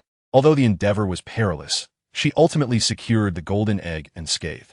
Crumb, on the other hand, adopted an aggressive strategy, casting the Agnes curse at the Chinese fireball's eyes. While he successfully retrieved the golden egg, he found himself in a rather disheveled state after the enraged dragon scorched the hem of his robes. Next was Harry. He followed the guidance of the foe Moody and his own instincts to summon his firebolt. An exhilarating aerial chase unfolded within the arena as Harry, like a true seeker, skillfully maneuvered through the air, enticing his short snout away from its nest before executing a magnificent dive to seize the golden egg. Although he was swept off his feet by the dragon's tail, he landed successfully, earning a resounding ovation. Finally, it was Havertz Payne's turn, facing the Hungarian horntail, a dragon that struck fear into the hearts of all. The audience held their breath, eager to witness how this youngest Slytherin warrior, who had boldly chosen the most fearsome dragon, would confront the challenge. Many anticipated a confrontation even more brutal and thrilling than those preceding it. However, Havertz's approach astonished everyone. He did not draw his wand to conjure any complex spells, nor did he summon any flying apparatus. Instead, he calmly walked into the arena, holding a seemingly ordinary piece of raw meat, still dripping with blood. Upon perceiving yet another human intruding into its territory, the Hungarian horntail unleashed a deafening roar, its nostrils expelling fiery sparks as its massive form reared up, exuding a palpable threat. A wave of gasps rippled through the audience. A chunk of meat traced an elegant parabola, landing on the ground before the Hungarian horntail. The dragon, ever vigilant, lowered its head and sniffed the morsel. Its insatiable instinct took precedence, and with a gaping maw lined with sharp teeth, it devoured the meat in one swift motion. This was no ordinary piece of flesh. Habers knew all too well that dragons possess formidable resistance to magic. Many spells of incapacitation and binding have little effect on them. However, he took a different approach, exploiting a particular characteristic of dragons. Their susceptibility to pure, non-magical physical or chemical agents is far less robust than their resistance to magic. Within this meat, he had infused a potent sedative and tranquilizer, derived from a blend of Muggle technology and potion making, in quantities far exceeding conventional doses. According to Haber's calculations and his previous experiences testing large magical creatures in family enterprises, the dosage was sufficient to fell 10 African elephants in mere seconds. In dealing with this horntail, he aimed for a decisive strike, leaving no room for error. Then, under the gaze of thousands, something extraordinary unfolded. The once ferocious and imposing Hungarian horntail shook violently, its roar faltering into an indistinct whimper of utter confusion. Almost instantaneously, its massive body seemed to lose all strength and consciousness, crashing to the ground and stirring up clouds of dust. Its enormous eyelids drooped, and even the sound of its breathing became so faint it was nearly inaudible. It was not merely asleep, but had been rendered completely unconscious by an overdose of the agent. The arena fell into a profound silence. All present, including Dumbledore, Karkaroff, Madame Maxime, and Minister Fudge, were left in stunned disbelief. In this eerie stillness, Haber strolled confidently to the dragon's lair, bending down to retrieve his unguarded golden egg. The entire process was as effortless as plucking an apple from his own backyard. He lifted the egg, casting not even a glance at the unconscious dragon, and turned towards the exit. It was only after his figure vanished from sight that the audience erupted in a cacophony of astonishment, confusion, and incredulity, louder than any previous outburst. What had he done? By Merlin's breeches, had he truly incapacitated the dragon with a potion? Havertz Payne had accomplished his first task in a manner that transcended conventional magical thinking, employing a nearly dimensional assault. He exhibited no flamboyant magic, no aerial prowess. With merely a scientifically enhanced piece of meat, he effortlessly achieved his goal, leaving behind a tumult of astonishment and a colossal enigma. Chapter 62. Aftershocks, Vision, and Secrets Beneath the Water. In the hours following the completion of the first task, Hogwarts was utterly ablaze with excitement. Harry Potter's name once more echoed through the castle, as he tamed, or perhaps toyed with, the Swedish short snout with his exceptional skills as a seeker, earning the admiration and cheers of Gryffindor and many other students. He found himself enveloped by an enthusiastic crowd in the common room, with Ron vigorously patting him on the back, a mixture of pride and a hint of guilt illuminating his face. In stark contrast to the raucous celebration surrounding Harry, Havertz stood alone by the corridor window, gazing out at the darkening sky, as if the recent thunderous events bore no relation to him. Hermione, having finally extricated herself from the throng celebrating Harry, made her way to him. "Havertz!" she exclaimed, a flush of excitement still coloring her cheeks, yet her eyes sparkled with an insatiable curiosity. "You were absolutely incredible. How'd you come up with that idea? That piece of meat?" She paused, her gaze seemingly penetrating the stone walls of the castle, looking far beyond, her tone imbued with a wisdom beyond her years. "Times are progressing. Look at history, from slavery to feudal dynasties, and now to the budding capitalism he referred to in the Muggle world. The world has never ceased to evolve. Technology, the science and technology of Muggles, is advancing at a breathtaking pace. They achieve feats with gunpowder, machinery, and chemistry that we wizards require complex incantations to accomplish, or in some cases, are utterly incapable of achieving."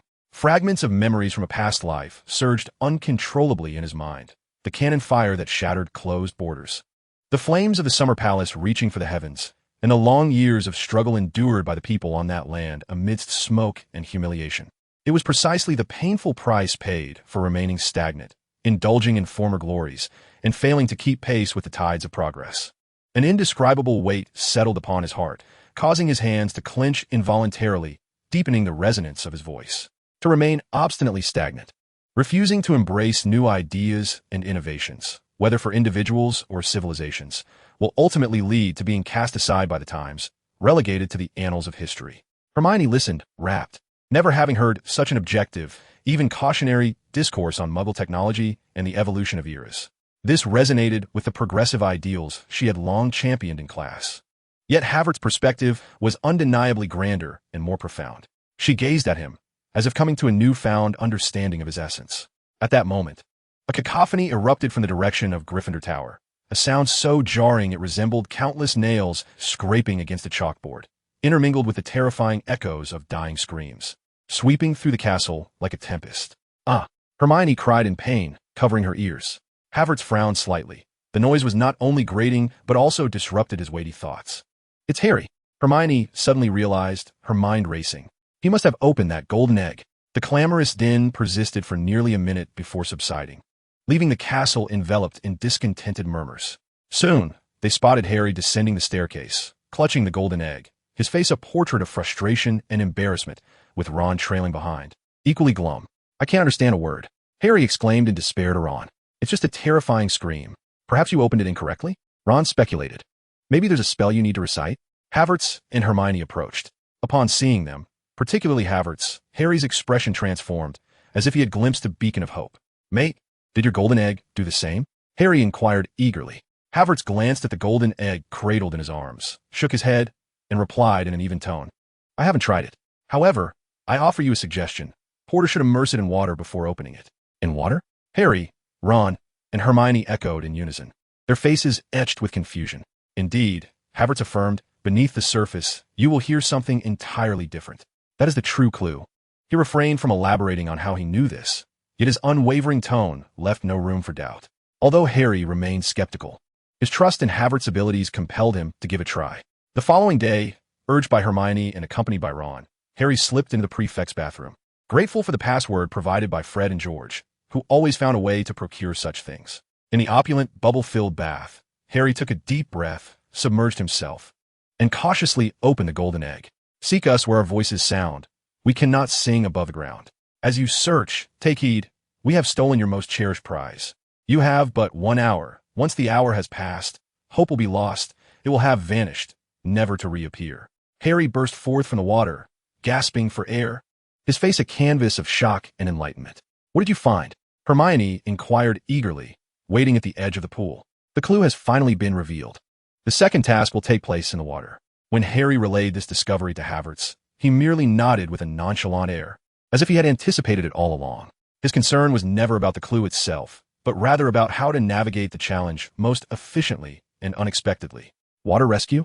He had already begun to contemplate whether he needed to prepare a set of diving equipment or, more directly, some alchemical device that would allow him to breathe and move freely underwater. Chapter 63. The Ball Invitation and Strategic Decisions. Professor McGonagall found it necessary to conduct an impromptu crash course in ballroom dancing following Transfiguration class. Posture. Mr. Potter, straighten your back. This is not a duel. Professor McGonagall sternly corrected the stiff movements of Harry, then turned her gaze to the impeccably poised Havertz Payne, who stood quietly to the side. Mr. Payne, it appears you require no foundational instruction. Please come forward and demonstrate the basic steps of the waltz for everyone. All eyes in the classroom turned towards him. Havertz displayed no signs of embarrassment as he gracefully stepped forward and performed a flawless bow to Professor McGonagall. As his hand gently rested on her waist and the other clasped hers, an innate elegance radiated from him effortlessly.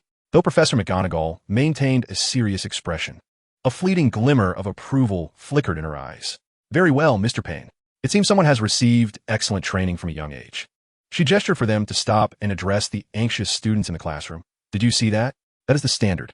Now, everyone, boys in one line, girls in another, immediately find a temporary partner, and we shall practice the basic steps. The classroom erupted in a chorus of groans and a flurry of commotion. The boys exchanged glances while the girls shyly lowered their heads or pretended to adjust their robes. However, the moment Professor McGonagall's words hung in the air, without the slightest hesitation, Havertz Payne stepped forward, striding directly towards the line of girls where Hermione Granger stood. He halted before her, inclining slightly, and executed an impeccable gesture of invitation.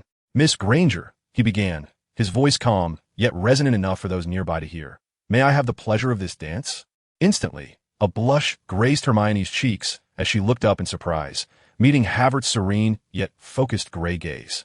The surrounding atmosphere quieted significantly, with many eyes now fixed upon them. In his eyes, she discerned no trace of mockery, only a sincere invitation. Biting her lip to suppress the flutter of her heart, she gently placed her hand in his palm. It is my honor, Mr. Payne, she replied, her voice tinged with a barely perceptible tremor, yet predominantly infused with the giddy joy of being cherished by someone she admired. Across the classroom, Neville Longbottom's face flushed crimson as he mustered the courage to invite a Ravenclaw girl, only to stutter nervously and ultimately be politely declined. He stood there, awkwardly watching his classmates pair off, particularly the strikingly captivating duo of Havertz and Hermione, his expression marred by disappointment and frustration at his own clumsiness. The dance class concluded amidst chaos, awkwardness, and a few harmonious moments like that of Havertz and Hermione. As the bell rang, Havertz wasted no time. He was nearly the first to pack his belongings, his gaze once more locking onto the brown figure cradling a hefty tome as he strode purposefully down the corridor. Hermione. Upon hearing his voice, Hermione halted, turning around to find Havertz, a subtle glimmer lighting her eyes. Havertz, is there something you need? She asked, striving to maintain her composure. Havertz approached her, standing a touch closer than usual, his typically calm and detached gray eyes now intently focused on her, revealing something different within them. The Christmas ball. He began, his voice low yet distinctly audible. Will you be my partner? This was not a question, but rather a statement imbued with certainty. However, behind this directness, Hermione keenly detected a slight, almost imperceptible pause, a departure from his usual unwavering confidence.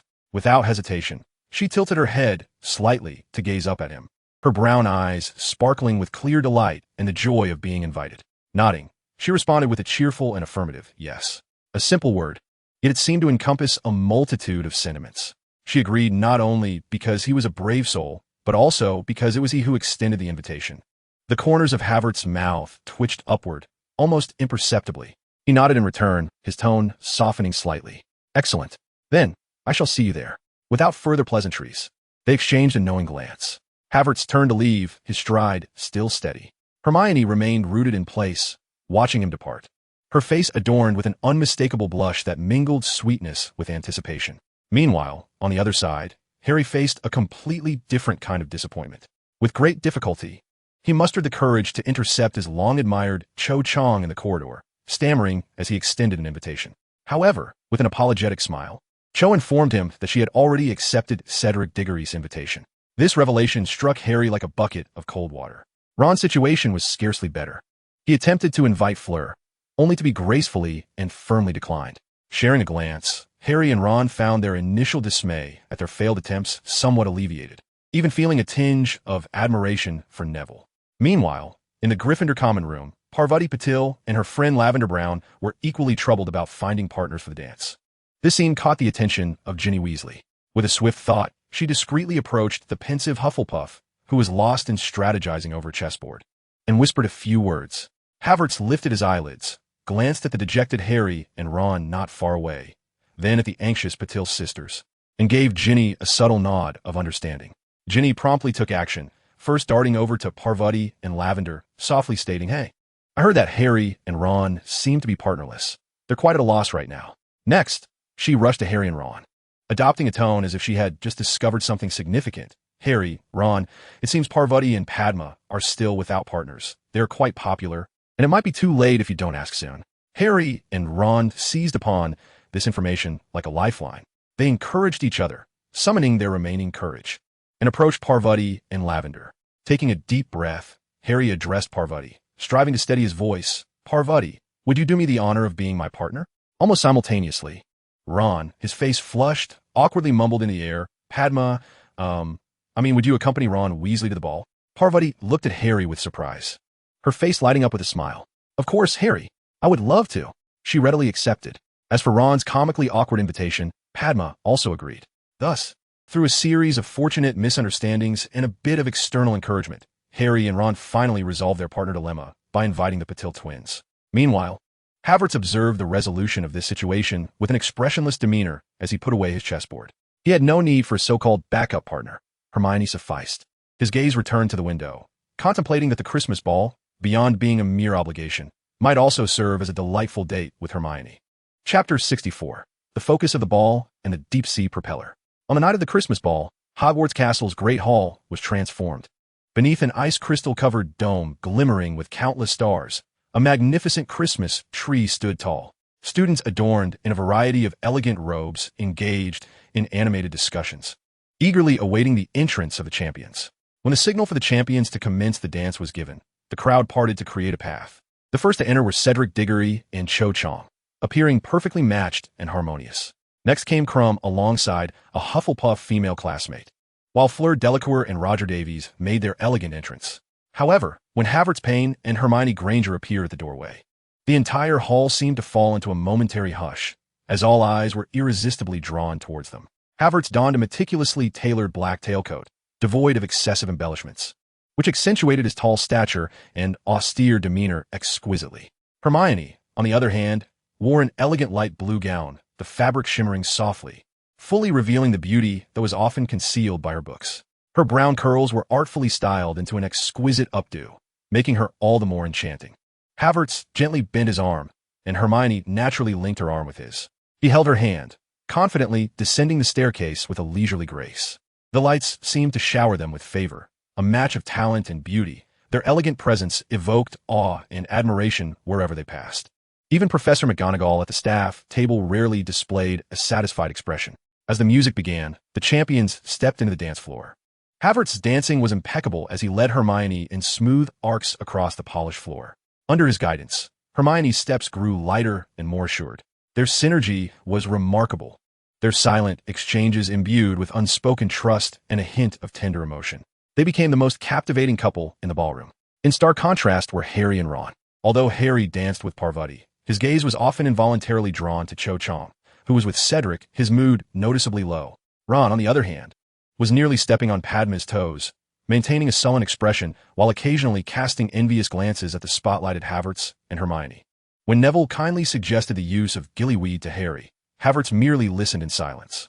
He had a better plan. On the day of the second task, a platform constructed from wooden planks jutted out over the cold, fierce waters of the Black Lake. Several champions had donned lightweight swimsuits. Fleur prepared to cast the bubblehead charm. Crumb readied his transfiguration skills, and Cedric opted for the same charm. Following Neville's advice, Harry clutched a handful of slimy gillyweed tightly. Suddenly, when Havertz Payne emerged, everyone was taken aback, and a tumultuous stir erupted among the judges and spectators. He was clad in a professional black wetsuit that perfectly outlined his athletic physique. But it was his equipment that left everyone astounded. He carried a meticulously designed small metal oxygen tank on his back, connected via a hose to a breathing apparatus in his mouth. In his hands, he wielded a sleek underwater propulsion device equipped with propellers. Merlin, what was he holding? What kind of magical tool was that? I have never seen anything like it. He resembled a muggle diver. Karkaroff and Madame Maxime protested loudly, claiming it was against the rules. Yet, Dumbledore calmly stated that the rules did not prohibit the use of non-magical aids. Minister Fudge gaped in disbelief at Havertz's equipment. So out of place in a magical world, rendered speechless for a moment. The whistle blew, and the champions plunged into the icy, biting waters of the Black Lake. He disregarded the obstacles along the way, resolutely heading towards the underwater Merfolk village, being the first to reach the individuals bound by magic to the stone pillars. His gaze immediately fell upon Hermione, who floated gently in the water with her eyes closed. Without a moment's hesitation, he swiftly used his enchanted dagger to sever the seaweed that held her captive, securely embracing her. He promptly changed direction, propelling himself upwards with all his might, carrying Hermione with him at an astonishing speed towards the surface. With a resounding splash, Havertz emerged from the water, cradling Hermione, and landed steadily at the edge of the platform. He carefully set her down, and she immediately awoke, coughing. Taking a deep breath, he plunged back into the water with renewed vigor. The propeller hummed once again as he descended directly towards Gabrielle. As he anticipated, Fleur was nowhere to be found. Evidently eliminated, Gabrielle remained bound at the spot. Havertz swiftly cut her free and pulled her to his side. At that moment, he noticed commotion nearby. Although Harry had successfully severed Ron's ropes, the two were ensnared by a horde of Grindylows, and Harry appeared to be nearing his limits, struggling to move. In that instant, Havertz maneuvered the propeller with one hand while holding Gabrielle, towing Harry and Ron behind him. The propeller's power surged, resembling an underwater locomotive laboring under a heavy load, steadfastly surging toward the surface. Just as the final moments approached, they burst forth from the water, crashing onto the platform. A brief silence enveloped the audience, followed by an eruption of applause more fervent than before, a cacophony of shock and joy. Hermione immediately rushed to assist the still coughing Gabrielle. Harry and Ron collapsed on the ground, gasping for air, their faces reflecting the relief of having survived. Fleur dashed forward, tightly embracing her sister, tears streaming down her face, repeatedly expressing her gratitude to Havertz. Thank you. Thank you for saving her. Havertz removed his breathing apparatus, wiping the droplets from his face, his breath remarkably steady, his demeanor composed. He first ensured Hermione was unharmed, then scanned the rescued Gabrielle, Harry, and Ron, confirming that no one had been left behind. Havertz Payne, with his meticulously prepared technological apparatus and a clear, strategic mind, had once again triumphed through the challenge with an overwhelming display. He not only saved lives, but also showcased to all, including the astonished lake creatures, what true foresight and wisdom beyond the ages entailed. Chapter 65. The Secret of the Tongue and the Soul Link. The commotion of the second task had yet to fully subside. Water stains lingered on the wooden boards of the Black Lake platform, the air thick with the chill of icy water mingled with the warmth of an excited crowd. Wrapped in a thick blanket, Hermione stood closely by Havertz, her cheeks flushed with the thrill of survival. Not far away, Harry and Ron sat exhausted, gasping for breath as Madame Pomfrey conducted her preliminary examination. Fleur clung tightly to her recovered sister Gabrielle, weeping tears of joy, casting grateful glances towards Havertz. Amidst this chaos and celebration, an unexpected figure emerged at the edge of the crowd. Mr. Bartemius Crouch, the director of the Department of International Magical Cooperation. He appeared more haggard than ever, his gaunt figure stark against the backdrop of the crowd, with deep-set eyes betraying an overwhelming fatigue and an inexplicable anxiety. It seemed he had arrived alongside officials from the Ministry of Magic, his gaze scanning the throng before finally settling on the center of attention, Harry Potter. Mr. Crouch pushed through the crowd, his steps somewhat stiff as he approached Harry. He forced an official smile, attempting to appear congenial. But the expression looked awkward and unnatural on his emaciated face. "Congratulations, Potter," he uttered, his voice dry, reminiscent of rusted gears creaking under strain.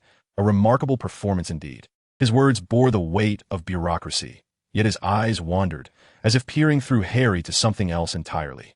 Having just emerged from the frigid waters of the lake, Harry felt dazed, and in response to this sudden, slightly unsettling congratulation, he could only nod blankly. "Thank you, Mr. Crouch." At that very moment, behind Mr. Crouch, the imposter Moody, Barty Crouch Jr., limped past. In a fleeting instant, almost unnoticed, he abruptly halted, pivoting to face the elder Crouch's back, and with a swift, mocking gesture, he stuck out his tongue, crafting a face that starkly contrasted with his deranged persona, imbued with a child's mischievousness and rebellion. The gaze was no longer that of a colleague regarding another, but rather that of a son staring at a specter he had sent into the depths of Azkaban. A specter that should have long since perished. Young Barty Crouch Jr., this unsettling scene unfolded in plain sight, yet most remained absorbed in the earlier triumph of rescue. With only a few, Harry, Hermione, and the ever-composed Havertz Payne, keenly perceiving the sudden shift, the imposter Moody immediately reverted to his usual brusque demeanor, thumping his wooden leg heavily against the floor and bellowing at the curious glances cast his way. "What are you looking at? This old fool Crouch has finally lost his mind. He has started to see things. What a pitiful wretch." He endeavored to drown out the incident with noise and force. Harry felt a disquieting tumult within him, while Hermione furrowed her brow, acutely sensing that the matter transcended mere stress. Havertz, however, felt an icy clarity wash over him. He understood the significance of that mocking face. It was a rebellious emblem buried within the childhood memories shared between father and son. Old Crouch recognized this symbol that should have been buried with his son's death, and he comprehended the true identity of the Moody before him. Years of suppressed secrets, fear, and the sudden collapse engulfed him. The following day, shocking news spread through the castle like a plague. Mr. Barty Crouch, director of the Department of International Magical Cooperation, had vanished. Shortly thereafter, the grim tidings were confirmed. He was found dead near Hogsmeade, the cause of death shrouded in mystery.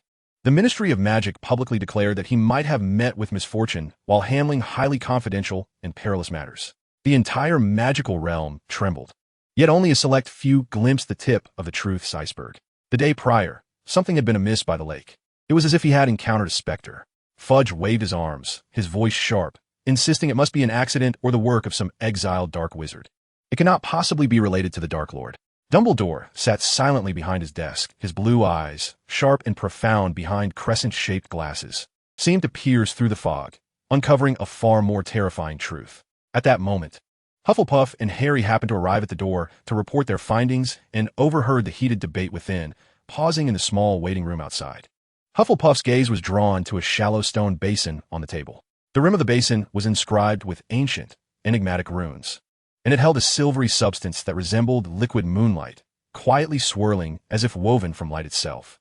This was indeed the pensieve. The argument between Dumbledore and Fudge subsided for a moment, with Fudge leaving in a huff. The weary headmaster rubbed his brow and approached the pensieve, gently pressing the tip of his wand against his temple. He extracted a shimmering thread of memory and cast it into the swirling substance. It seemed he needed to draw upon past recollections to untangle the chaotic threads of the present before temporarily vacating his office. A powerful curiosity compelled Harry. He could not resist leaning closer to the pensieve, submerging his face into the strange, silvery liquid. Moments later, he shot up, his expression a canvas of shock and realization. Breathing heavily as he turned to Hufflepuff. "I saw Karkaroff," Harry exclaimed, incredulous. He was on trial in a courtroom, desperately naming other Death Eaters to save himself.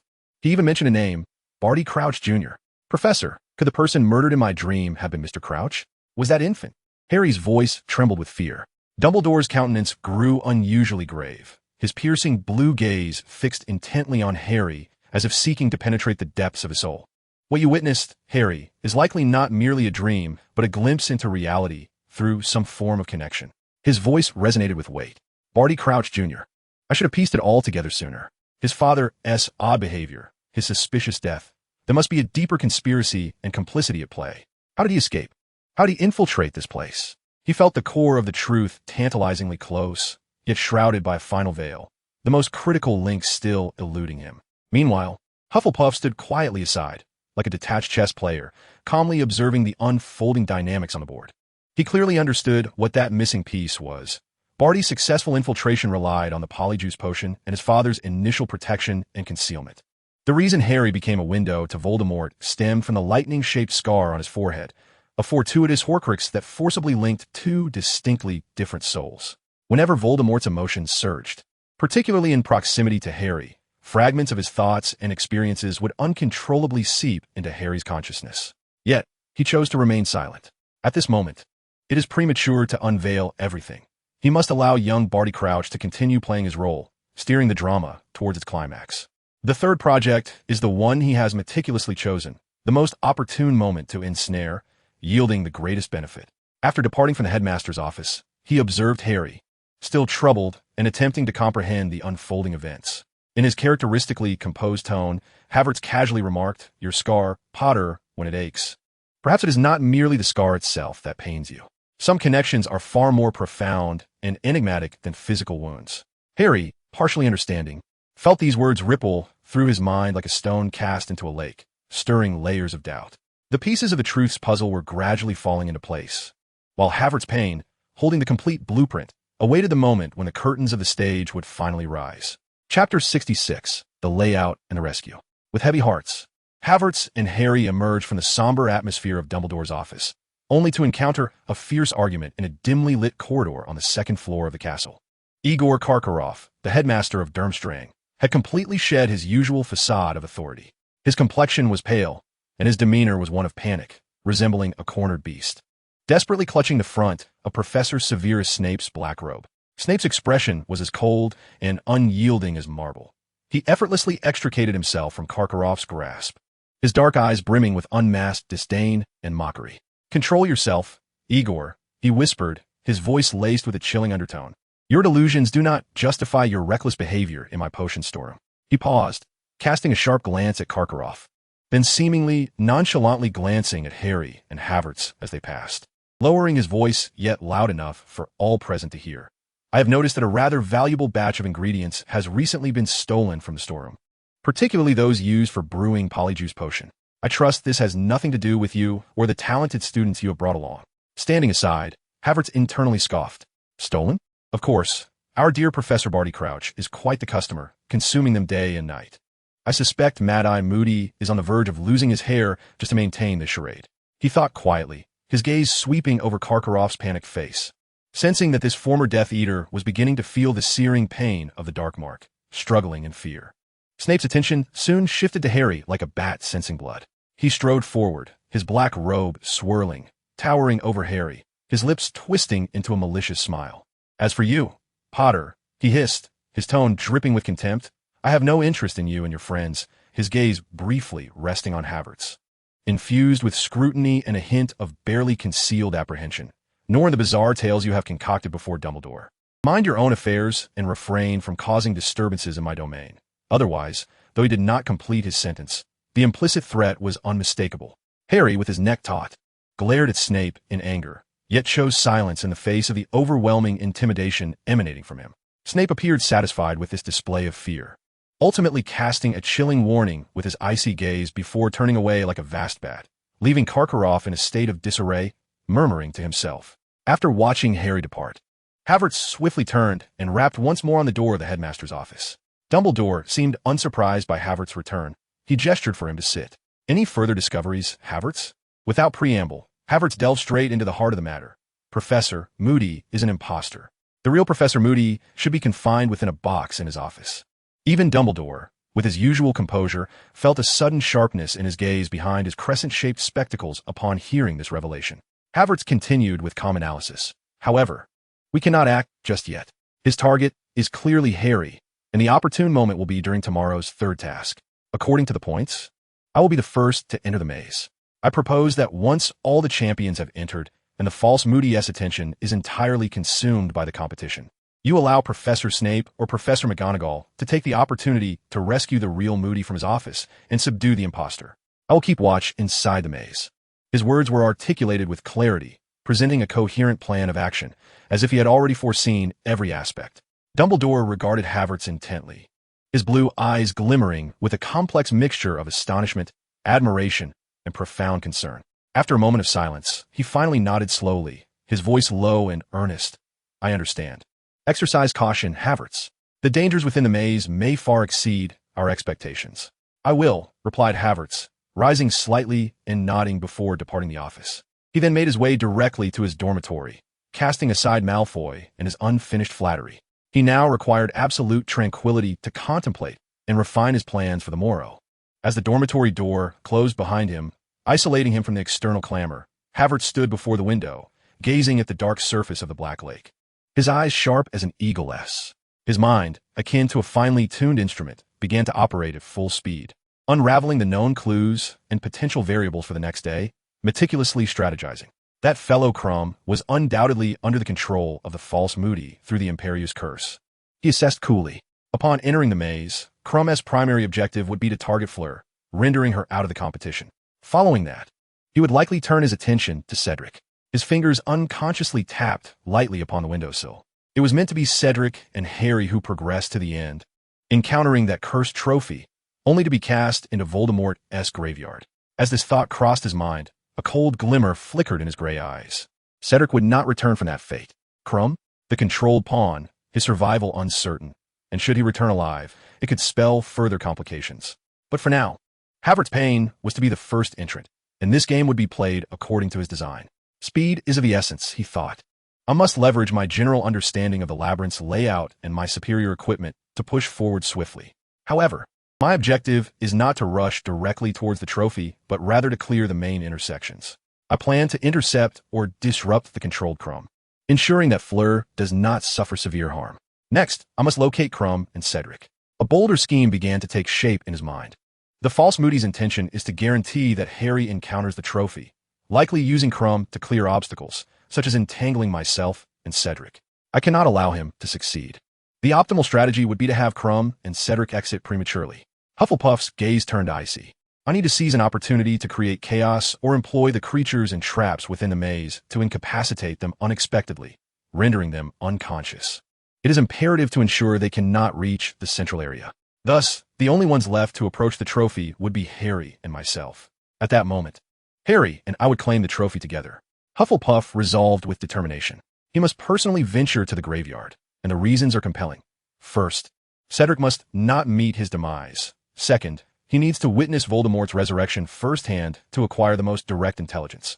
Lastly, and most crucially, he must ensure Harry returns alive, and if possible, create unforeseen surprises and trouble for the freshly revived, yet still weak, Dark Lord. A particularly audacious thought flashed through his mind. Perhaps he could use a gun at the most critical and vulnerable moment of the resurrection ceremony. He subconsciously touched the special firearm concealed beneath his enchanted sleeve. Yet, in the next instant, he forcibly suppressed this enticing notion. No, killing him outright now would alter the narrative too drastically. As long as his hidden Horcruxes remain, he would not truly perish, and instead, both Harry and I could find ourselves in an even more unpredictable predicament, potentially altering the subsequent storyline and turning my proactive stance into a reactive one. Moreover, Dumbledore's plans would be thrown into disarray. He calmly weighed his options. However, to annoy him slightly, inflicting some pain right after his resurrection was entirely feasible. His thoughts became increasingly lucid, and his goals more defined. Voldemort must remain untouched for now, but the traitor Peter Pettigrew must die. His demise would not significantly impact the unfolding events. Contemplating the creature responsible for Harry's parents' deaths, who had disguised himself as a rat to survive for years, a glint of icy murderous intent flickered in Hufflepuff's eyes. As long as he lives, he will continue to serve Voldemort faithfully. I have awaited this opportunity for long. Tomorrow, I shall eliminate him completely. Oh, Wormtail, your day of reckoning is upon you. The resurrection ceremony requires the flesh of a servant. He will certainly sever his own hand.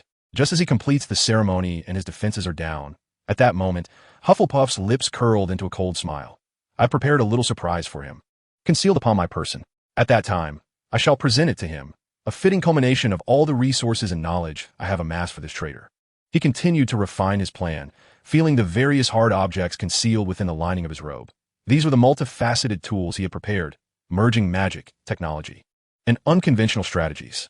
As the eastern horizon began to lighten, he felt a profound sense of confidence. Tomorrow, he would no longer be merely a contestant. He would step into that labyrinth as a true hunter and strategist. Not only would he strive to alter the fate of his fallen companions, But he would also take the initiative, ringing the death knell for a despicable traitor amidst the Dark Lord's resurrection feast. Chapter 67. Shadows of the Labyrinth and the Truth Within a Box. As evening fell, the once golden arena that housed the fire dragon was now replaced by a colossal maze formed by a 20-foot-high, dense black hedge. It loomed like a silent behemoth, crouched in the twilight, exuding a chilling aura of earth, flora, and unknown magic interwoven. The stands were alive with the clamor of voices, the flickering light of torches dancing against the deepening night, illuminating the excited yet anxious faces of the audience in a play of light and shadow. All the warriors gathered at the entrance of the maze. Harry appeared somewhat pale, gripping his wand tightly. Cedric took a deep breath, striving to maintain his composure. Fleur adjusted her long hair, her gaze alert, and Crumb remained as brooding as ever, though a closer look revealed a hint of emptiness in his eyes. Standing at the forefront, Hufflepuff's Cedric bore his usual calm demeanor, as if he were about to step into not a perilous magical maze, but rather his own backyard. Dumbledore stood before the warriors, his voice magically amplified, resonating clearly throughout the arena. Welcome to the final event of the Triwizard Tournament. At the center of this maze before you lies the Triwizard Cup. Any warrior who manages to touch it shall be declared the ultimate victor of this grand competition. He paused, his cerulean gaze sweeping over each warrior, his tone turning grave.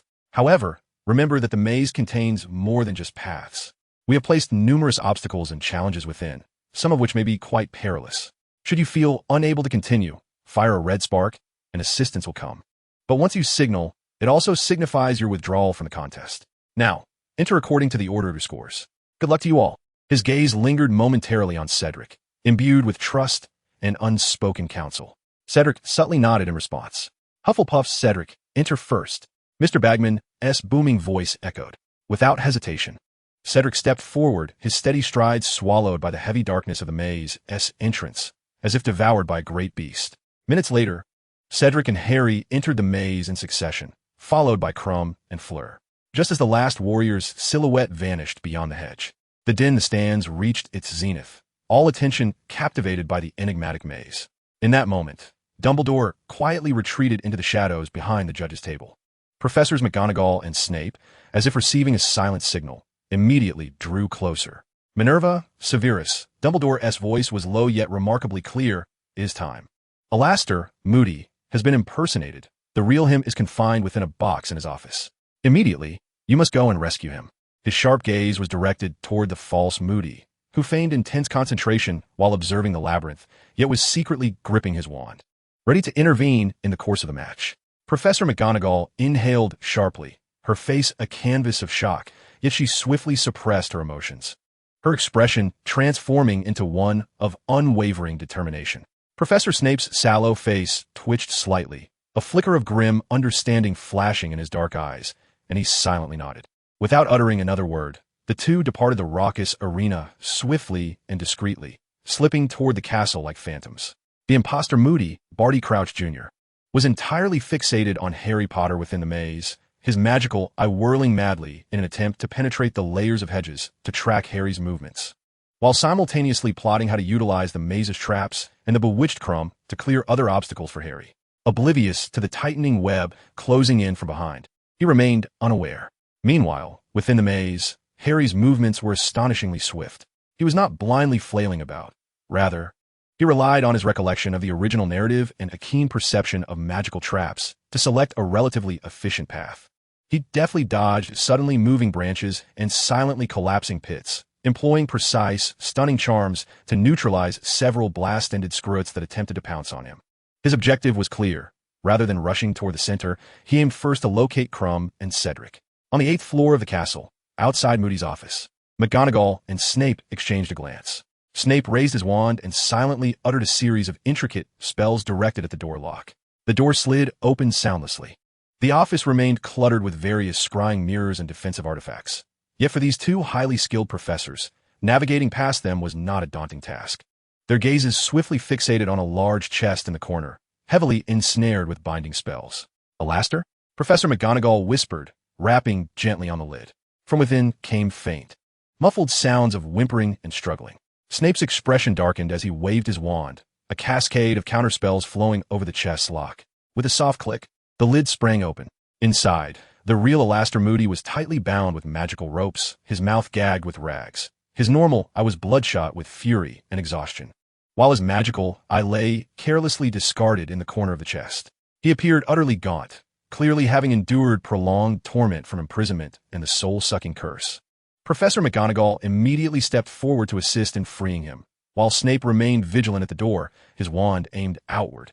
A sudden commotion erupted within a maze. A red spark shooting skyward. Perhaps Fleur had encountered trouble. The false Moody instinctively rose, his attention completely captured. This was the moment. McGonagall and Snape surged forward from the direction of the castle like cheetahs, with Snape's wand unleashing a blinding red light that sent the impostor crashing to the ground. Yet, being a seasoned Death Eater, the false Moody sensed the impending crisis at the last moment, spinning around clumsily on his wooden leg to narrowly evade the stunning spell. But the horror etched on his face, along with the fleeting yet fierce gaze befitting young Barty Crouch, utterly betrayed him. "You are not Alastair," Professor McGonagall admonished sharply. Her wand pointed directly at him. The audience erupted in a cacophony of astonishment, all rendered speechless by this sudden turn of events. The false Moody, young Barty, briefly displayed a glimmer of madness. He attempted to resist, but Snape's second spell, Disarm, struck him with blinding swiftness. His wand flew from his grasp, and immediately, Professor McGonagall's binding spell ensnared him, sending him crashing to the ground. Dumbledore strode forward, looming over the struggling figure of the false Moody, whose face contorted with rage and despair. He extended his hand, rifling through the man's belongings until he retrieved the potion vial. Before long, the unconsumed polyjuice potion revealed the youthful, pale, and fanatically twisted visage of Barty Crouch Jr. The arena fell into an eerie silence, broken only by the heavy and frenzied breaths of young Barty Crouch.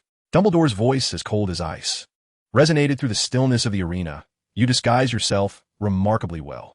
But now, the game is over." The contest within the labyrinth continued, yet outside its confines, a more sinister plot was just beginning to unfurl. The true confrontation was only now commencing. Chapter 68. The Hidden Threat and the Journey to the Graveyard. Havertz Payne moved like a specter, merging with shadows, swiftly navigating the labyrinth, drawing upon his vague recollections of the unfolding narrative and his instinctual awareness of danger. He adeptly circumvented the majority of obstacles set by the officials. His aim was not to seize the trophy prematurely, but to command the situation. He arrived at the center of the maze sooner than anticipated, yet refrained from making his presence known immediately. Concealed within a particularly dense thicket, resembling a wall, he stilled all breaths, embodying a patient hunter, quietly awaiting the entrance of the players. Before long, the scene unfolded as he had foreseen. A commotion erupted in the distance, accompanied by a burst of red sparks. It was Fleur Delacour, evidently having encountered an attack from Crumb and eliminated from the competition. Harry Potter's figure also emerged at the far end of another path, anxiously racing toward the fray, seemingly poised to join the conflict. Now it was the moment. A flash of determination ignited in Havertz's eyes as he stealthily extended his wand from the shadows, aiming it at Cedric, who was entirely focused on confronting Crumb. Stupefy. A precise beam of red light surged forth from behind, catching Cedric completely off guard. He uttered a muffled groan before collapsing to the ground, unconscious. Cedric. Harry, having just arrived, witnessed Cedric's fall, a mix of shock and fury flooding his senses. He immediately directed his wand toward the source of the incantation, only to glimpse the swaying shadows of the trees. Whipping around, he turned to face the only remaining standing figure, Crumb, instinctively believing he had orchestrated a treacherous ambush on Cedric. "Crumb, you!" Harry bellowed, raising his wand. Under the control of the Imperius curse, Crumb appeared momentarily startled by the sudden turn of events. However, his directive was clear: eliminate any obstacles. As Harry appeared, his hollow gaze once more fixed upon the target, his wand raised, seemingly poised to launch an attack. Stupefy. Another stunning spell shot forth from the same direction, this time striking Crumb squarely in the back. Crumb's body went rigid before he toppled forward, collapsing beside Cedric. Harry, astonished, turned to glimpse the source of the spell, where Havertz Payne emerged calmly from the shadows, the tip of his wand still glimmering faintly. "Boss!" Harry exclaimed, a mix of surprise and joy flooding his expression, yet confusion lingered. There's no time for a detailed explanation," Harry, Havertz interjected, his tone urgent yet firm. He swiftly approached the two unconscious figures, assessing their conditions. "Crumb is incapacitated. Cedric requires immediate assistance. We must withdraw them from the competition at once." He quickly conjured his wand, unleashing a red spark into the sky, a signal indicating that someone was injured and in dire need of rescue. Harry's gaze shifted to the Triwizard Cup, shimmering enticingly just ahead in the clearing. Havertz's eyes, too, were drawn to the trophy, his expression contemplative. Clearly, it is now just the two of us left. According to the rules, we go together. Harry interrupted, his voice resolute. After all they had endured, he had come to regard Havertz as a comrade and leader worthy of his trust. Without you, I might not have made it this far. Moreover, this feels off. It is safer if we touch it together. Havertz met Harry's trusting yet slightly anxious green eyes and nodded in agreement. All right, together. Without further hesitation, they advanced side by side toward the trophy, extending their hands in unison to grasp the icy metal handle. The moment their fingers made contact with the cup, an all-too-familiar sensation surged through them, akin to being yanked backward by a hook at their navels. The maze, the hedges, the night sky whirled chaotically, blurring before being engulfed entirely by suffocating darkness. They were whisked away by the portkey destination, the graveyard of Little Hangleton, where Voldemort awaited amidst death. Chapter 69, A Graveyard Sudden Terror and the Pig-Nosed Dark Lord. After a nauseating whirl, Harry felt his feet crash heavily onto the cold, hard ground, his knees buckling slightly as he struggled to maintain his balance. Beside him, Havertz Payne managed to steady himself, despite his brow furrowing in concern. The frigid, damp air enveloped them, carrying the stench of decaying earth and ancient stone, a stark contrast to the floral scent of the maze. They found themselves in a desolate, dilapidated graveyard, where crooked gravestones cast grotesque shadows beneath the dim moonlight, and the outline of a small church loomed in the distance like a crouching beast. Most prominent was a tall marble tombstone not far ahead, inscribed with the name Tom Riddle. This is wrong, Harry gasped, a chill racing up his spine. This is not Hogwarts. The goblet is the portkey. Havertz's voice was cold and urgent as he seized Harry's arm, forcefully pulling him behind a massive, heavy angel statue that served as a tombstone. The frigid stone provided a temporary refuge. Listen, Harry, there is no time for astonishment. The moody outside is a mere facade. It is Barty Crouch Jr., a Death Eater. This entire scheme is orchestrated to lure you here. Harry's complexion turned ashen under the moonlight. Hufflepuff swiftly produced two familiar small metallic canisters from his possession, thrusting them into Harry's hands. The smoke bomb and the tear gas he had mentioned earlier. Hold on to them. Green smoke, black tear gas. Await my signal. When I say release, you must immediately direct it at Voldemort. Conceal them. Do not reveal them. His tone was imbued with an unprecedented gravity and urgency. Understood. Harry grasped the canisters tightly, quickly stowing them in the inner pocket of his robe. His fingers blanching from the pressure, his heart racing. We are likely to confront Voldemort. Hufflepuff fixed his gaze upon Harry, his gray eyes seemingly glowing in the darkness. Do not fear. Follow my instructions, and we shall survive. For now, you remain here, regardless of what you see or hear. Do not deploy the smoke bomb or tear gas until I give a command. Got it, boss. Harry's voice quivered, yet it was suffused with an unwavering trust in Hufflepuff. You must look out for me. Rest assured, you'll be safe. Hufflepuff declared, giving Harry's shoulder a firm pat. In an instant, he vanished like a wraith, melding into the deeper shadows behind the gravestone and the dense evergreen thicket, leaving no trace, not even the faintest breath. Harry found himself alone against the cold gravestone, his mind a blank slate, only the thunderous beat of his heart and the eerie hooting of an owl resonating in the distance. He could not fathom why Hufflepuff chose to hide, leaving him to confront the unknown peril alone. At that moment, a rustling of footsteps and a chilling sound, reminiscent of a serpent's hiss intertwined with a baby's high-pitched whimper, emanated from the depths of the graveyard. A short, pudgy, grotesque figure emerged from the shadows, clutching something tightly, obscured by a tattered black shroud, its shape indiscernible, yet the whimpering and hissing emanated from within. It was Wormtail, Peter Pettigrew. He appeared anxious and servile, his eyes darting nervously. The instant Harry laid eyes upon Wormtail's face, his blood ran cold. Hatred, fury, and disbelief erupted within him like a volcano, compelling him to charge recklessly forward. But Wormtail was swifter. He seemed to have anticipated Harry's reaction or sensed his position in some uncanny manner. He swiftly pivoted, his wand aimed precisely at the angel statue where Harry was concealed, and cried out, "Find him instantly. My master, we are safe here." Wormtail's voice dripped with both flattery and trepidation as he cast a fleeting glance at Harry, who was partially restrained, glaring at him with palpable hatred, clearly underestimating Harry's potential as a threat. He carefully placed the bundle before Tom Riddle's gravestone. then began to tremble as he retrieved items from a small bag he carried. A large cauldron, clear water, and a long object wrapped in silk. The Wormtail poured clear water into the cauldron, and with a flick of his wand, an eerie green flame ignited beneath it, causing the water to bubble violently. Trembling, he unwrapped the silk cloth, revealing a pale, soil-encrusted bone, Tom Riddle's father's remains. Concealed in the shadows, Havertz's gaze was as precise as a sniper's scope. Fixated on the bone that Wormtail had extracted. As Wormtail carefully cast the bone into the boiling cauldron, no one noticed the fleeting, cold, and cruel smirk that curled at the corner of Havertz's mouth. His precious essence had unknowingly adhered to this vital ingredient for resurrection. The father's bone, unwittingly sacrificed, could grant your son rebirth. Wormtail chanted in a high-pitched voice before letting out a muffled groan of agony. He drew forth a silver dagger and, with a sudden motion, severed his own right hand. Blood sprayed forth as he screamed, casting his severed limb into the cauldron. The flesh of a servant, voluntarily offered, could enable your master to rise again. Finally, he turned towards the partially restrained Harry, slashing the dagger across Harry's arm. A wave of excruciating pain coursed through Harry, prompting a suppressed cry of anguish as he flung the bloody drops from the dagger into the cauldron. The blood of an enemy, forcibly given, could resurrect your foe.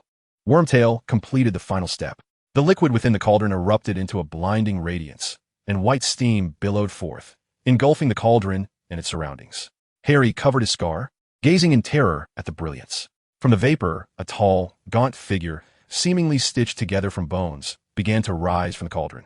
Its smooth scalp, blood-red, snake-like eyes, and flat nose. No longer did it resemble the flat slits from memory or prophecy. Emerging from the swirling mist was a grotesque, plump, pale snout resembling that of a pig, grotesquely upturned. Simultaneously, where human ears should have been, two enormous, fan-like pig ears protruded grotesquely. The resurrected Voldemort instinctively raised his pale, spider-like fingers to touch the bizarre features of his face. The sensation was tangible, far from an illusion. His crimson snake eyes widened in sheer astonishment, filled with confusion and an escalating fury capable of incinerating all. In an instant, it was as if invisible ripples radiated outward from him. Almost immediately, a series of crackling sounds, reminiscent of firecrackers, erupted from all directions. One by one, figures cloaked in black robes and hooded masks began to materialize at the cemetery's edge, like fungi emerging from the darkness, silently and swiftly surrounding the area. Their numbers swelled to at least 2 or 3 dozen, forming a silent wall of black. The Death Eaters had arrived. Seeing his comrades emerge in droves, Wormtail grasped at this lifeline, enduring the searing pain of his severed wrist as he struggled to kneel. His voice quavering with desperation and sycophancy, pleading, "Master, great master, it was not me. I'm ever loyal to you. It must be that bone," or, at the very moment he attempted to argue and shift all blame away, a subtle yet sharp sound of something slicing through the air echoed from the shadows. A nearly imperceptible silver flash, perhaps a specially silenced bullet, struck with such velocity that it was almost invisible to the naked eye, finding its mark directly in the chest of the creature known as Bugtail. His body stiffened abruptly. The words of denial caught in his throat as he incredulously gazed down at his chest, where a small bullet hole began to ooze dark blood. More terrifying still, a strange, ink-green liquid, alive and writhing, began to spread rapidly from the wound, enveloping his body. Wherever it traveled, his skin turned black and rigid, resembling desiccated bark. The sudden turn of events stirred a commotion amongst the newly arrived Death Eaters, who cast wary glances toward the source of the bullet. Voldemort's furious roar was abruptly silenced, his crimson gaze piercing like twin blades toward the direction where Havertz concealed himself. Despite Havertz's impeccable hiding, the surge of murderous intent and the trajectory of the bullet were sufficient for the Dark Lord to pinpoint his target. He beheld Havertz rising slowly to meet his gaze, as if provoking him. "It is you." Voldemort's voice twisted with unbridled rage, his pig-like features quivering with agitation, rendering him all the more grotesque. Yet, the aura of dark magic radiating from him was palpable, suffocating those around him. "You wretched spawn of the Payne family. Time and again, you have thwarted my plans. I will." He raised his wand menacingly, aiming it at Havertz, his scarlet eyes seething with murderous intent, momentarily disregarding the partially restrained Harry. His hatred seemingly more intense than that directed at Harry himself. Avada, just as the lethal green light was about to erupt from the tip of his wand, a calm voice, resonating like thunder in the stillness of the graveyard. Interrupted. Release. Almost simultaneously, Havertz's arm shot up from the shadows. A sound, starkly different from the incantation of magic, shattered the graveyard silence. A sharp, resounding gunshot. Bang! A specially enchanted bullet, designed to wreak havoc upon magical entities, struck true against the stone arm that held Harry captive. The arm shattered explosively, fragments scattering. The immense force constraining Harry's waist and right arm vanished in an instant, causing him to stumble, nearly falling, yet he ultimately regained his freedom. Now, liberated, Harry had no time to ponder the source of the deafening noise. Driven by instinct and Havertz's command, he swiftly retrieved the green smoke canister with his only functional left hand and, relying on his instincts, hurled it towards the space between Voldemort and the Goblet of Fire. Almost instinctively, he then produced a black tear gas grenade, pulled the pin, and forcefully tossed it in another direction. Boom! Hiss! The smoke canister erupted, enveloping the area in a dense, milky gray fog. Simultaneously, the tear gas grenade began to emit a stinging, acrid white gas that seared the eyes and throat, inflicting unbearable discomfort. Two plumes of smoke swiftly intertwined and spread, engulfing the figure of Voldemort, the lifeless body of Wormtail, and the Death Eaters who had just materialized and were closing in. Visibility plummeted to an almost non-existent level, and the acrid scent triggered a cacophony of violent coughs and frantic curses. Cough, cough. My eyes. What is this? Master, be careful. Under the perfect cover of the dual smoke, Havertz burst forth from his hiding spot like a leopard, seizing the arm of a bewildered Harry, who was weeping from the effects of the tear gas. This way. Hold your breath. Havertz growled, relying on his extraordinary memory and sense of direction, pulling Harry resolutely into the thick fog. Inside the smoke, they could only discern each other's indistinct forms, accompanied by the chaotic shouts of the Death Eaters and Voldemort's furious roars. Stumbling through the haze, Harry's leg collided with a hard object, perhaps a gravestone, causing him to gasp in pain, inhaling more of the tear gas and coughing even more violently. Yet Havertz's grip remained as steady as iron, unwavering in his guidance. Seconds felt like an eternity as they groped their way through the darkness. At last, their toes brushed against a hard, pedestal-like object, and almost simultaneously, their fingers encountered the familiar, cold handle of the Triwizard Cup. Pig's head, do you like my gift? Specially prepared for you. I infused it with high concentrations of pig's blood from your father's remains. You look absolutely splendid right now. We're leaving. No need to see us off. Ha ha ha. No. Voldemort's frenzied roar nearly tore his vocal cords apart. He wildly waved his wand, desperately attempting to use magic to retain the vanishing figures. But the force of the Portkeys' rules far surpassed ordinary spells. All his efforts sank like stones into the sea.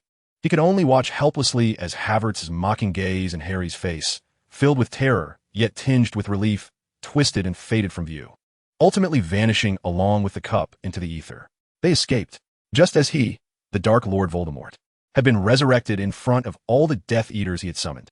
Two mere boys, particularly that wretched little beast from the Weasley family who had thwarted him time and again, mocked him in such a despicable and humiliating manner and got away. Ah! An overwhelming surge of rage, humiliation, and frustration erupted within him like molten lava.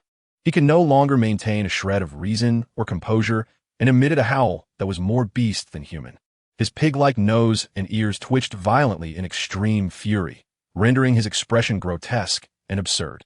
With a sudden motion, he pointed his wand skyward, unleashing a thick beam of green light imbued with destructive energy, akin to a reverse lightning bolt, tearing through the smoke and soaring into the heavens as if to puncture the accursed night sky. Immediately, he became like a completely unhinged beast, unleashing his pent-up fury upon everything around him. His wand swept wildly, shattering, splintering, Avada Kedavra. Waves of lethal magical light indiscriminately shot out in all directions. His father, Tom Riddle's gravestone, was the first to shatter into dust amidst a blinding green light. The adjacent ancient tombstones were not spared, disintegrating into a cascade of debris under the explosive curse. The ground erupted with charred craters, as earth and grass flew in all directions. Even a few Death Eaters, caught too close and unable to evade, were hurled away by the force of the explosion or struck by flying shards, emitting muffled groans of pain. Yet they dared not complain, only retreating in fear, their eyes wide with terror as they beheld their frenzied master. Useless, a bunch of worthless fools, Voldemort roared, his crimson eyes scanning the paralyzed Death Eaters. his voice sharp and distorted with fury. "You stood idly by while they escaped. You watched as I suffered this humiliation?" He paused abruptly, gasping heavily, his chest heaving. The acrid scent of smoke and tear gas still irritated his throat, compelling him to cough. Yet this physical discomfort only intensified his psychological rage. He instinctively touched the wretched, bulbous nose upon his face, its texture painfully vivid. What a disgrace! An unprecedented humiliation. He, Voldemort, the fearsome Dark Lord, the moment of his rebirth marred by such a ludicrous visage. Not only had Potter slipped from his grasp once more, but he had also been mocked by that inexplicable Havertz Payne, as if he were a mere puppet, and all in front of his loyal servants. Havertz Payne, Harry Potter. He hissed these names through clenched teeth, his tone akin to the venomous hiss of a serpent, filled with deep-seated hatred. "I swear I will make you pay. You shall experience every torment the world has to offer. Agonizing pain will become your lullaby. Your bones will be trampled for eternity." As the last wisps of smoke dissipated, they left behind a scene of devastation, a rapidly stiffening body of a fallen servant, and a group of quaking Death Eaters, unable to meet the gaze of his grotesque countenance. Voldemort stood amidst the ruins, his enormous ears twitching in the night breeze, gripping his wand tightly, his body trembling with rage. For the first time, he sensed that resurrection brought not merely pleasure, but also an unquenchable torrent of hatred and shame. Chapter 70. The Weight of Truth and the Horn of Blood. After a disorienting whirl that felt as though their very souls were being torn asunder, Havertz Payne and Harry Potter's feet slammed down heavily upon the cold ground at the center of the labyrinth. The immense inertia caused both to stagger. Havertz, with his extraordinary physique, quickly regained his balance, while Harry nearly fell to one knee, barely managing to stay upright, clutching his chest and coughing violently, his lungs searing from the lingering effects of the tear gas. Champions! They are champions! By Merlin's beard, Havertz Payne and Harry Potter. Together, they have lifted the Triwizard Cup. Ludo Bagman's voice, trembling with excitement, strained to ignite the atmosphere beneath the night sky. He abruptly pulled the nearly exhausted Harry to his feet. Harry's face, illuminated by the torchlight, was as pale as parchment, his body shaking uncontrollably, and those crimson eyes, embedded within the grotesque visage of the pig-like head, haunted him like the deepest nightmare, refusing to fade from his mind. Havertz's gaze swept across the field like a hawk, piercing through the facade of false celebration and fixating on a scene unfolding before the main stand, one far more exhilarating than mere victory. The true Alastor Moody, weakened, was being shielded by Madame Pomfrey and several stern-faced student guardians. Though he appeared haggard, the normal eye burned with a repressed fury that had simmered for nearly a year. The magical eye whirled with unprecedented speed, fixated on the imposter across from him. Meanwhile, the counterfeit Mad-Eye Moody, the wretched Barty Crouch Jr., was pinned to the ground by Professors McGonagall and Snape. McGonagall's face was ashen, while Snape loomed like a dark specter, his eyes radiating icy disdain. Yet in that moment, Barty was engulfed in a frenzy. He abruptly lifted his head, veins bulging in his neck as he strained against his restraints, raising his suppressed left arm high. The pallid limb bore the grotesque dark mark, starkly illuminated in the firelight. This soul-deep madness erupted like a plague, igniting waves of panic in the stands. At the zenith of this chaos, Havertz seized Harry's arm, cutting through the tumult like a blade through water, and strode directly into the eye of the storm. With a resounding thud, he cast the goblet of fire down at Dumbledore's feet, as if discarding a filthy weapon. This terse declaration chilled the air more than any frantic shout, plunging the arena into an eerie silence. His servant and the mark upon his arm served as irrefutable evidence. Connolly, Dumbledore's voice, laden with gravitas, swiftly overshadowed Fudge. At that moment, Havertz stepped forward, fixing his gaze on the still panting Barty Crouch, his voice resonating clearly throughout the arena. "Unfortunately, your so-called perfect master seems to have encountered a minor issue." Barty's head shot up, his crimson eyes locked onto Havertz. A cold smirk curled at the corner of Havertz's lips, thanks to that fool Wormtail. "Your esteemed Dark Lord now possesses a rather conspicuous flaw. He currently bears a genuine pig's snout and a pair of pig's ears. A true pig-headed baron." "You lie." A shrill, distorted scream, filled with raw anger and disbelief, erupted from Barty Crouch. His face contorted grotesquely as he struggled to rise, his body trembling with rage. "I believe you not. You filthy mudblood. How dare you blaspheme my master, the Dark Lord? He could not possibly have become what you claim. My master's power is eternal and perfect. His form shall be flawless. You lie. You." This madness, born from the shattering of faith, left everyone astounded. Barty's outburst starkly confirmed the devastating impact Havertz's words had inflicted upon him. Silence. Dumbledore's voice, imbued with formidable magic, swiftly quelled Barty's howls.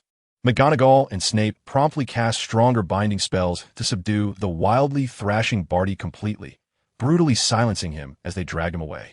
Even as he was taken, Barty's eyes remained fixed on Havertz, filled with a wild despair born of his crumbling faith. This brief yet intense confrontation, though culminating in the subjugation of young Barty, left his hysterical disbelief as a seed planted in the hearts of all witnesses.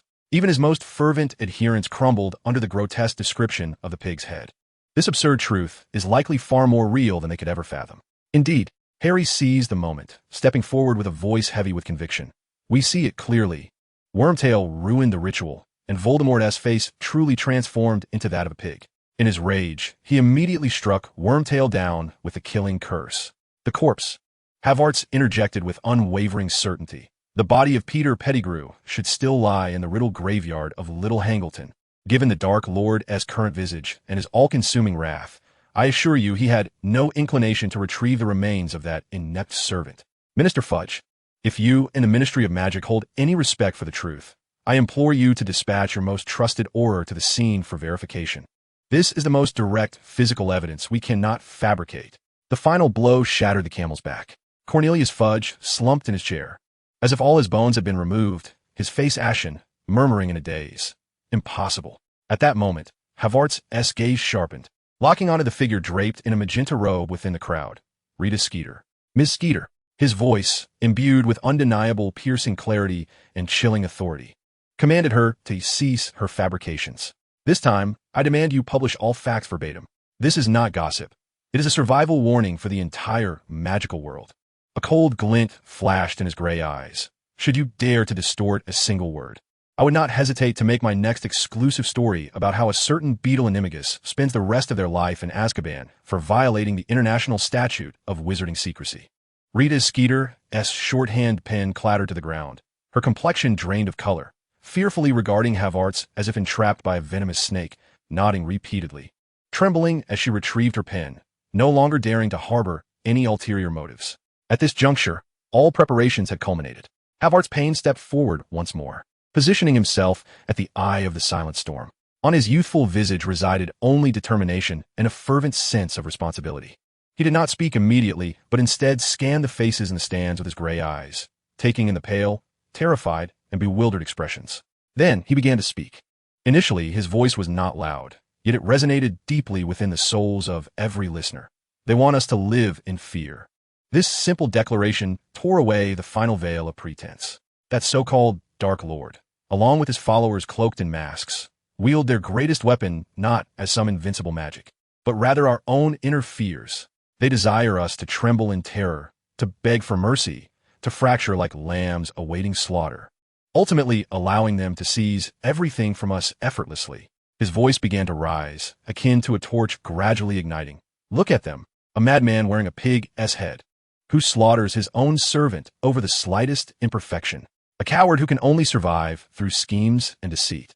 Is this the so-called pure-blood glory they extol? Is this their notion of true strength? Do not be deceived by them. He stepped forward, arms outstretched, his voice rising with fervor and power. Who are we? We are the students of Hogwarts. We are wizards who have inherited a millennium of magic. In our veins flows the courage of Gryffindor, the loyalty of Hufflepuff, the wisdom of Ravenclaw, and the determination of Slytherin. Our strength does not reside in the might of any single individual, but in the indomitable. Unyielding will we forge when we stand united. His words resonated like the beating of war drums, striking at the hearts of all present. Soon, a chorus of voices joined in, coalescing into an ever-growing wave of sound. No, absolutely not. For the first time, a wild smile filled with battle fervor appeared on Hufflepuff's face. He raised his right fist high, his voice booming like thunder across the night sky. Then, from this moment on, it begins with each and every one of us. Take the hands of your friends, from a league of mutual support, and tell them we stand together. Grip your wands tightly, hone them with sweat rather than tears, and affirm to yourself that you can fight. Hogwarts shall forever be the beacon illuminating the front line against darkness. But the light needs us to carry it forth, to ignite it. His voice reached a crescendo, imbued with unparalleled conviction and rallying power. They may bring darkness temporarily, but they can never extinguish the light within our hearts. For as long as we draw breath, as long as we stand united, and as long as we dare to raise our wands in hope for our loved ones, we shall never perish. Courage shall never run dry. Victory will ultimately belong to us. Unite. He expended every ounce of strength for one final, earth-shattering cry. In an instant, the entire arena seemed to ignite. Unite. Fight against Voldemort. Protect Hogwarts. The deafening shouts and roars erupted like a volcano long suppressed, breaking through the clouds of fear and soaring into the heavens. Countless hands raised their wands, their tips bursting forth with dazzling light, creating a sea of brilliance akin to the most resplendent stars in the night sky. Tears flowed still, but no longer from fear. Instead, they were born from ignited passion, awakened courage, and a profound sense of responsibility. Hufflepuff stood at the center of this radiant light, gazing at the surging sea ignited by his words. He understood that the clouds of war remained heavy, the path ahead fraught with thorns. Yet in this moment, the will to resist had taken root, igniting the first blazing fire of hope and unity on this ancient land. Amidst this boiling sea of light and shouts, standing on the edge of the storm was Albus Dumbledore, quietly observing all that transpired. His keen blue eyes, usually so perceptive, now reflected not scrutiny nor burden, but rather a long-forgotten sense of relief and solace. He gazed at Havertz Payne, standing resolutely in the center of the arena, radiating the regal aura of a young Lion King. A subtle yet profoundly genuine and intricate smile crept upon his lips. Over the years, in a prolonged and brutal struggle against Voldemort and his dark forces, he had borne countless secrets alone, shouldered immense expectations, and witnessed innumerable sacrifices and despondencies. He meticulously strategized, offered sage guidance, and guarded Harry, waiting for the faint hope revealed by the prophecy. He had never relinquished his resolve, yet at times, a profound weariness would wash over him. However, in this moment, he observed Havertz, not the focal point of the prophecy, yet possessing wisdom, courage, and ineffable qualities that repeatedly shattered established trajectories. Even now, he transformed the harshest truths into the most potent mobilizing force. Dumbledore felt distinctly that an unprecedented, vibrant variable had irrevocably entered the game of fate. This was no longer a mere waiting game.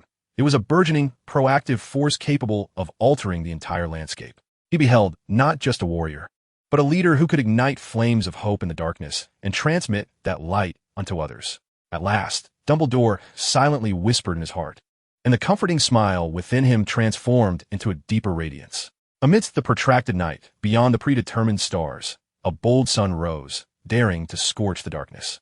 And on the morrow, the Daily Prophet would be compelled to convey this fiery spectacle to every corner of the wizarding world. A new era was defiantly commencing amidst this fervor and brilliance. Chapter 71. The Celebration Feast and a New Prologue. Yet, life must continue, especially as shadows begin to emerge. Light requires celebration and acknowledgement. That very evening, Hogwarts hosted an unprecedented celebration feast for her returning warriors. The Great Hall was adorned in resplendent gold, more lavish than any occasion during the Triwizard Tournament. The long tables of Slytherin and Gryffindor transformed into oceans of joy, even though beneath this elation, a taut tension could still be felt. Havertz and Harry were surrounded by throngs, with Ron vigorously patting Harry on the back, his voice 3 times louder than usual, as if to dispel the chill clinging to his friend. Hermione sat closely beside Havertz. Unlike the others, she remained quiet, occasionally replenishing his plate with food. Her brown eyes, always shimmering with intelligence, now gazed at him, nearly overflowing with a blend of immense pride and profound affection. This was the man she had chosen, wise, brave, and strong, who could step forth in the face of the deepest darkness when all others faltered, leading everyone towards hope. As the grand banquet drew to a close, Professor Dumbledore rose. The hall fell instantly silent, everyone aware that the headmaster had significant words to share. Another year was nearing its end. Dumbledore's voice remained gentle, yet imbued with a soothing power. This year, we have collectively traversed the extraordinary and witnessed true courage and wisdom. His gaze fell upon Havertz and Harry. We gather here tonight not merely to celebrate the triumph of a match, but to commend 2 young souls who, when confronted with intrigues and malevolence far beyond what their years should bear, exhibited unparalleled qualities.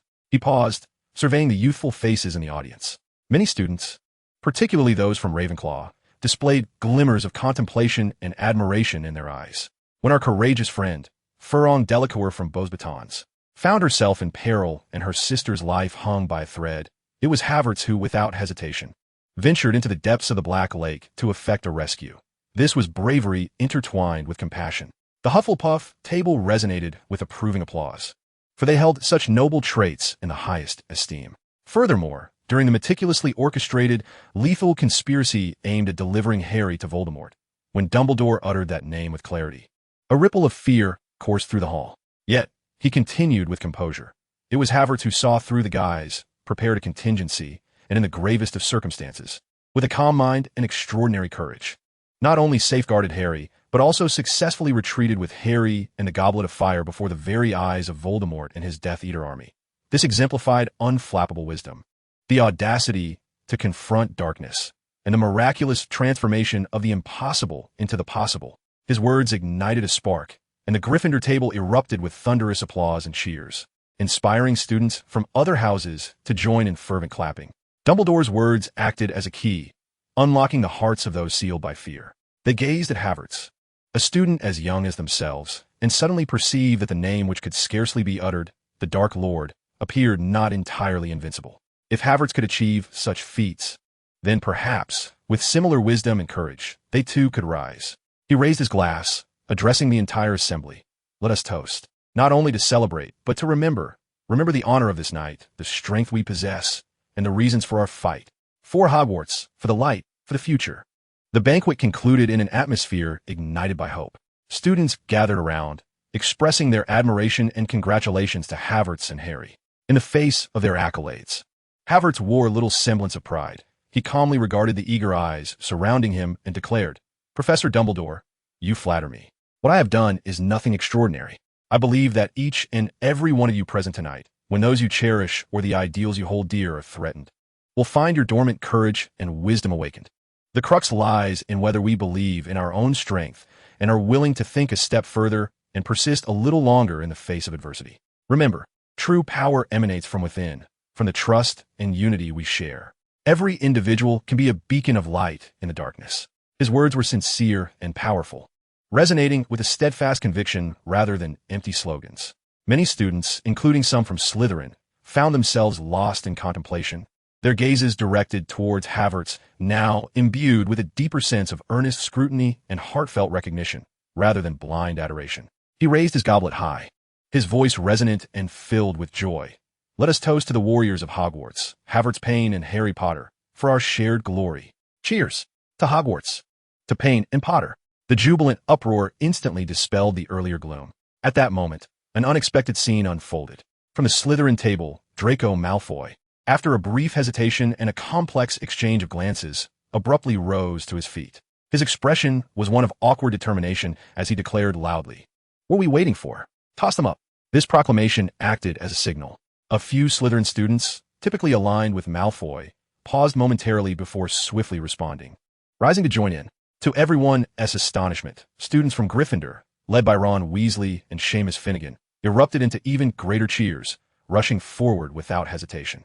In an instant, the silver-green of Slytherin and the gold-red of Gryffindor intertwined like never before. It seemed they had forgotten the years of rivalry and discord between their houses, united by a single purpose, to celebrate their heroes. 1, 2, 3.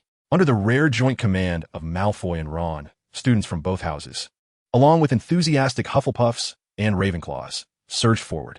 Havertz and Harry barely had time to gasp before being lifted by countless eager hands and tossed into the air. Long live Havertz! Long live Harry! Long live Hogwarts! With each ascent and descent, they were met with thunderous, heartfelt cheers and laughter. As Havertz soared above, he gazed down at the faces radiating pure joy and excitement, observing the arms of Slytherin and Gryffindor students intertwined to support them. A flicker of emotion passed through his gray eyes.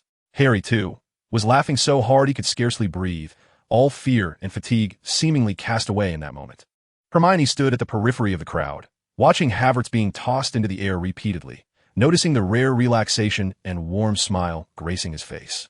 She covered her mouth with her hand, laughing to the point of tears, her heart swelling with unparalleled pride and happiness. Dumbledore stood at the staff table, smiling as he observed this chaotic yet beautiful scene, witnessing the moment of unity that transcended house barriers. He gently stroked his long beard, his eyes filled with satisfaction and hope. Perhaps, in times of darkness, this is the most precious and powerful force. The feast ultimately concluded with this unprecedented collective celebration, filled with laughter and cheer. On this night, within the halls of Hogwarts, there were no Slytherins, no Gryffindors, only a group of young souls joyfully celebrating their heroes, their school, and the unity and hope found amidst the darkness. The final days of the semester passed swiftly, enveloped in a complex yet hopeful atmosphere. There lingered a longing for the vacation ahead, coupled with an undercurrent of anxiety for the future, a blend of lingering fear and a rekindled determination, along with the unforgettable camaraderie of that evening. At last, the day of departure arrived. The Hogwarts Express, exhaling white steam, rested at the platform. Students, laden with luggage, bustled aboard the train. Hufflepuff, Harry, Ron, and Hermione found a compartment. As the train gradually set in motion, the ancient castle receded into the distance, eventually vanishing from view. The four gazed silently at the landscape rushing by outside. They had shared so much this semester. During the summer break, Harry, looking out of the window, softly remarked, his tone imbued with a barely perceptible weight. "It will be different, Harry," Hufflepuff interjected, his gaze sharp and clear. "We all know that the days of tranquility have come to an end. Yet, we also understand that we are not alone in this struggle." He recalled the arms that had lifted him into the air during the feast, transcending house boundaries. Hermione's hand quietly clasped Hufflepuff's beneath the table, tightening in a gesture of her support and trust. Ron straightened his posture, striving to present a brave facade. The train carried them toward an unknown summer, one destined to be anything but calm. The academic year at Hogwarts had drawn to a close. Yet the authentic challenges and legends belonging to Hufflepuff in this era were merely beginning to unfold. The sunlight outside the window remained bright. Yet everyone understood that beneath this seemingly peaceful sky, a storm brewing throughout the magical world was quietly gathering momentum. They found themselves at the eye of the storm, now accompanied by more allies in their fight. Chapter 72. The Summer of Shadows. The most evident sign was the Dementors, the Guardians of Azkaban, beginning to appear in the Muggle world in alarming numbers, uncontrollably, drawn by the dark emotions and despair unleashed by Voldemort's return. They no longer remained confined to their solitary fortress in the North Sea. Consequently, bizarre incidents began to frequently grace the corners of Muggle newspapers, sudden drops in temperature causing numerous individuals to fall into inexplicable deep comas and overwhelming sadness. Bustling commercial streets suddenly enveloped in thick fog on summer nights, whispering secrets that led dozens to mental breakdowns. The Daily Prophet, in an inconspicuous column, vaguely attributed these occurrences to abnormal weather phenomena or mass hysteria. However, every wizard privy to the truth understood that the Dementors were at play, and the Ministry of Magic was nearly powerless to intervene. This chaos directly impacted the operations of the Payne family, thanks to Hufflepuff's extraordinary foresight and years of strategic planning. The family's core assets and cash flow were deeply integrated within and reliant upon the robust Muggle economic system, encompassing stakes in technology companies across Europe and America, real estate trusts, and offshore financial operations. Voldemort's influence in the Muggle realm remained relatively limited. These enterprises were akin to roots deeply embedded in the rock, impervious to the subtle fluctuations of the global economic climate, and yet fundamentally unbreakable. However, their various ventures within the magical realm have suffered devastating and targeted assaults. The Payne Rare Materials Shop in Diagon Alley and the Practical Magical Artifacts Workshop in Hogsmeade were consecutively attacked by mass Death Eaters shortly after the onset of summer vacation. The stores were engulfed in fierce flames, and their warehouses were looted. The family employees left behind, including several personally trained by Havertz, equipped with specially modified firearms, bravely counterattacked, inflicting costs upon the assailants and successfully repelling the first wave of attacks.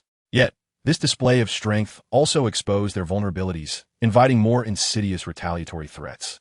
A mysterious severance of supplies and intimidation of customers. Meanwhile, in a small village of Little Whinging in Surrey, Harry Potter was enduring one of the most excruciating summers of his life. Through a few letters with Hermione, he learned that she and Havertz seemed to be involved in some clandestine scheme, presumably a date, which only deepened his sense of isolation and agitation. The Dursleys continued to regard him as an oddity. Although they maintained a facade of kindness, their underlying disdain only fueled his suppressed rage. One afternoon, at Uncle Vernon's insistence, Harry was compelled to accompany Dudley and his friends on a walk to a distant public field, a compromise devised by the Dursleys to allow Dudley some exercise while keeping Harry out of the neighbor's sight. The vast expanse of grass lay deserted, with only a gentle breeze ruffling the blades. Dudley persistently attempted to provoke Harry with his words, complaining of boredom and heat. "Can't you use your tricks to conjure some ice cream, Potter?" Dudley grumbled, beads of sweat rolling down his chubby cheeks. "Oh, still thinking about your dear Voldemort?" Dudley exaggeratedly pronounced the name, noting that every time he did so, Harry's fury intensified. "What is he to you that you are so concerned? Your secret boyfriend?" Those words pierced Harry's most sensitive nerves like a needle. He abruptly halted, turning to glare at Dudley, his eyes ablaze with long-suppressed rage. "I warned you, don't mention him. He is no jest. He is a murderer. He wants to kill me. Do you understand?" Seeing Harry's fury, Dudley felt a surge of triumph. He stepped closer, a malicious grin on his face. "Why would he want to kill you? Because you are an unwanted freak? Because you caused your parents' deaths? All right, I forgot. You are a motherless child. I told you to shut up." In that instant, Harry's reason shattered. He was scarcely aware of his actions as his wand slipped into his hand, pointing upwards towards Dudley's chin, its tip trembling with his anger. Dudley, intimidated by the sheer malice in Harry's eyes and the wand directed at him, took a half-step back. Yet his long-standing arrogance refused to yield, and he barked, "You wouldn't dare." At that moment, a sudden transformation occurred. The previously clear sky seemed to be swiftly enveloped by an enormous black cloth. Sunlight vanished in an instant, and an unanticipated chill swept over, causing the surrounding air to feel as though it had solidified. The lush green grass was rapidly coated with a layer of grayish frost. Harry's heart sank sharply. This sensation was all too familiar. It was a Dementor, and there were quite a few of them. "Run!" Harry shouted at Dudley and his friends, as he spotted several indistinct, cloaked figures gliding towards them from the distance, hastening as if they had caught the scent of a delectable feast. The instinct for survival overwhelmed all else. Dudley let out a terrified shriek, his corpulent form bursting forth with an unprecedented speed as he turned to flee. His friends scattered in panic, with Harry hot on their heels, a throng of people racing across the rapidly darkening and frigid meadow, their hearts pounding nearly out of their chests. In their frenzy, Harry and his cousin Dudley dashed into a dilapidated, underground concrete drainage tunnel. The passage was dark and damp, suffused with the stench of decay, but it at least offered temporary shelter. "They come in." Dudley collapsed deep within the tunnel, pointing towards the entrance, his voice quivering with a whimper. Indeed, two Dementors glided into the passage, their enormous, shadowy forms nearly blocking the only exit, a chilling and despairing aura pressing upon them like a tangible weight. Dudley began to emit meaningless whimpers, curling into a ball, his eyes rolling back as joy was swiftly siphoned away. The tip of Harry's wand emitted a faint, flickering silver mist, akin to a candle's last flicker in the wind, barely taking shape. It managed to repel one of the encroaching Dementors, but Harry felt an acute sense of despair. His recent unhappiness seemed to have obstructed those cherished memories that could have fortified him. No! Harry's eyes widened in horror as he witnessed Dudley convulsing violently, his gaze turning vacant, a spark of life rapidly dimming. Despite Dudley's loathsome nature and the countless times he had mocked Harry, he could not bear to watch as a living soul was drained before his very eyes. An unprecedented surge of protective instinct, mingled with pure rage, erupted within him like a volcano. He had to protect, even if the object of his defense was the cousin he had always despised. But he could not allow him to die before him, and in that moment, it overwhelmed all his previous melancholy and discontent. "Stay away from him." Harry thrust his wand forcefully towards the Dementor attacking Dudley, channeling an undeniable expulsion power into the strike. Boom! The Dementor was sent hurtling backward, emitting a silent wail as it soared through the air, joining its retreating companion, which had been repelled by the silver light. They seemed to cower before the sudden eruption of pure and potent energy, ultimately unwillingly gliding out of the tunnel, vanishing at the gradually brightening entrance. The chill began to dissipate, and Harry felt nearly exhausted, leaning on his wand as he gasped for breath, sweat soaking his clothes. He looked at Dudley, who lay sprawled on the ground, his expression vacant and drooling, a swirl of emotions overwhelming him. He approached and struggled to help Dudley sit up. His Patronus had not taken form, but that silver light had saved him, as well as Dudley. Just then, hurried footsteps echoed from the tunnel's mouth, accompanied by the familiar, anxious voice of an elderly woman. "Harry? Harry Potter, are you here?" "Merlin, there was a Dementor's presence here just moments ago." Mrs. Arabella Figg, their eccentric neighbor with an affinity for numerous cats, appeared breathlessly at the threshold, her countenance etched with shock and trepidation as she surveyed the scene before her. "Mrs. Fig?" Harry exclaimed, astonished by her sudden arrival. "Do not inquire too much, dear child," she replied hastily, moving towards the unconscious Dudley to assess his condition. With a sigh of relief, she remarked, "Fortunately, he has merely had some joy siphoned away. His soul remains intact. We must depart swiftly and inform Dumbledore. You have invoked the Patronus charm. The Ministry will certainly." Hours later, a familiar owl indeed delivered the anticipated expulsion letter. Outside, the summer sun finally sank below the horizon, casting a shroud of darkness over Privet Drive. Harry's heart, much like the encroaching night, plummeted into a deeper abyss. The summer had only just begun, yet already felt interminable. Meanwhile, at the other end of the magical realm, the Weasley family had just undergone a silent contraction, the specter of war insidiously eroding the lives of all who stood against darkness. Chapter 73. The Shadow of the Horcrux and the Actions of the Order. The summer vacation passed in a stifling calm, beneath which currents of unease flowed for several weeks. Havertz Weasley did not indulge in the leisure typical of other students. Instead, he leveraged his family's unimpeded information network within the Muggle world to closely monitor the shifting tides of the magical community, while a plan began to crystallize in his mind. He needed to meet Albus Dumbledore immediately. The meeting place was not Hogwarts, but rather a concealed safe house belonging to the Order of the Phoenix. Dumbledore appeared more fatigued than at the end of the term, yet his blue eyes retained their sharpness. "Havertz, I hope you bring more than just grim news," he said, pouring a cup of honey tea for him, his tone calm. "Professor, I fear it is indeed bad news, and perhaps the worst kind," Havertz replied. His gray eyes locked onto Dumbledore's, regarding Harry and the peculiar connection between him and Voldemort. Dumbledore straightened slightly, gesturing for him to continue. Havertz paused, allowing Dumbledore to absorb his words, then ventured forth with a shocking hypothesis. "I believe that Harry himself may have become a living Horcrux. On that fateful night, a fragment of Voldemort's shattered soul inadvertently latched onto the only living being to survive, the infant Harry." Even Dumbledore could not conceal the flicker of shock and pain that crossed his features. He fell silent, his long silver beard seemingly losing some of its luster. This possibility had not entirely escaped his consideration, yet hearing it articulated so clearly and assertively by Havertz struck him with profound force. "Continue," Dumbledore urged, his voice now tinged with gravity. "If this hypothesis holds true," Havertz continued, "then the connection between them is far more complex than mere scar pain. Voldemort has now fully resurrected, his soul nearing completeness and strength. This bond may be significantly enhanced, potentially evolving into a two-way conduit. Voldemort might be able to perceive Harry's emotions, dreams, and even visions." Visualizing the gravity of the situation, Dumbledore murmured, his countenance growing increasingly solemn. He immediately recognized the severity of the issue at hand. "Indeed," Havertz nodded, indicating that any plans or movements on our side, if inadvertently discovered by Harry, could potentially be laid bare before Voldemort through this connection. What worsens the scenario is that given Harry's current emotional state and mental defenses, he would be nearly incapable of thwarting such an invasion. I even suspect that Voldemort might have already seen through Harry's eyes the incident involving the Dementors in the Muggle world. This might explain the Ministry's remarkably swift response. The study fell into a profound silence, and the sunlight streaming through the window seemed unable to dispel the weighty atmosphere. At that moment, Dumbledore raised his gaze, his eyes piercing as they met Havertz, posing a critical question. "Havertz, your reasoning is rigorous and compelling. However, I must inquire, with the curiosity and necessary caution of an elder, how is it that you possess such specific knowledge regarding Horcruxes, the items Voldemort may have created, and their hiding places?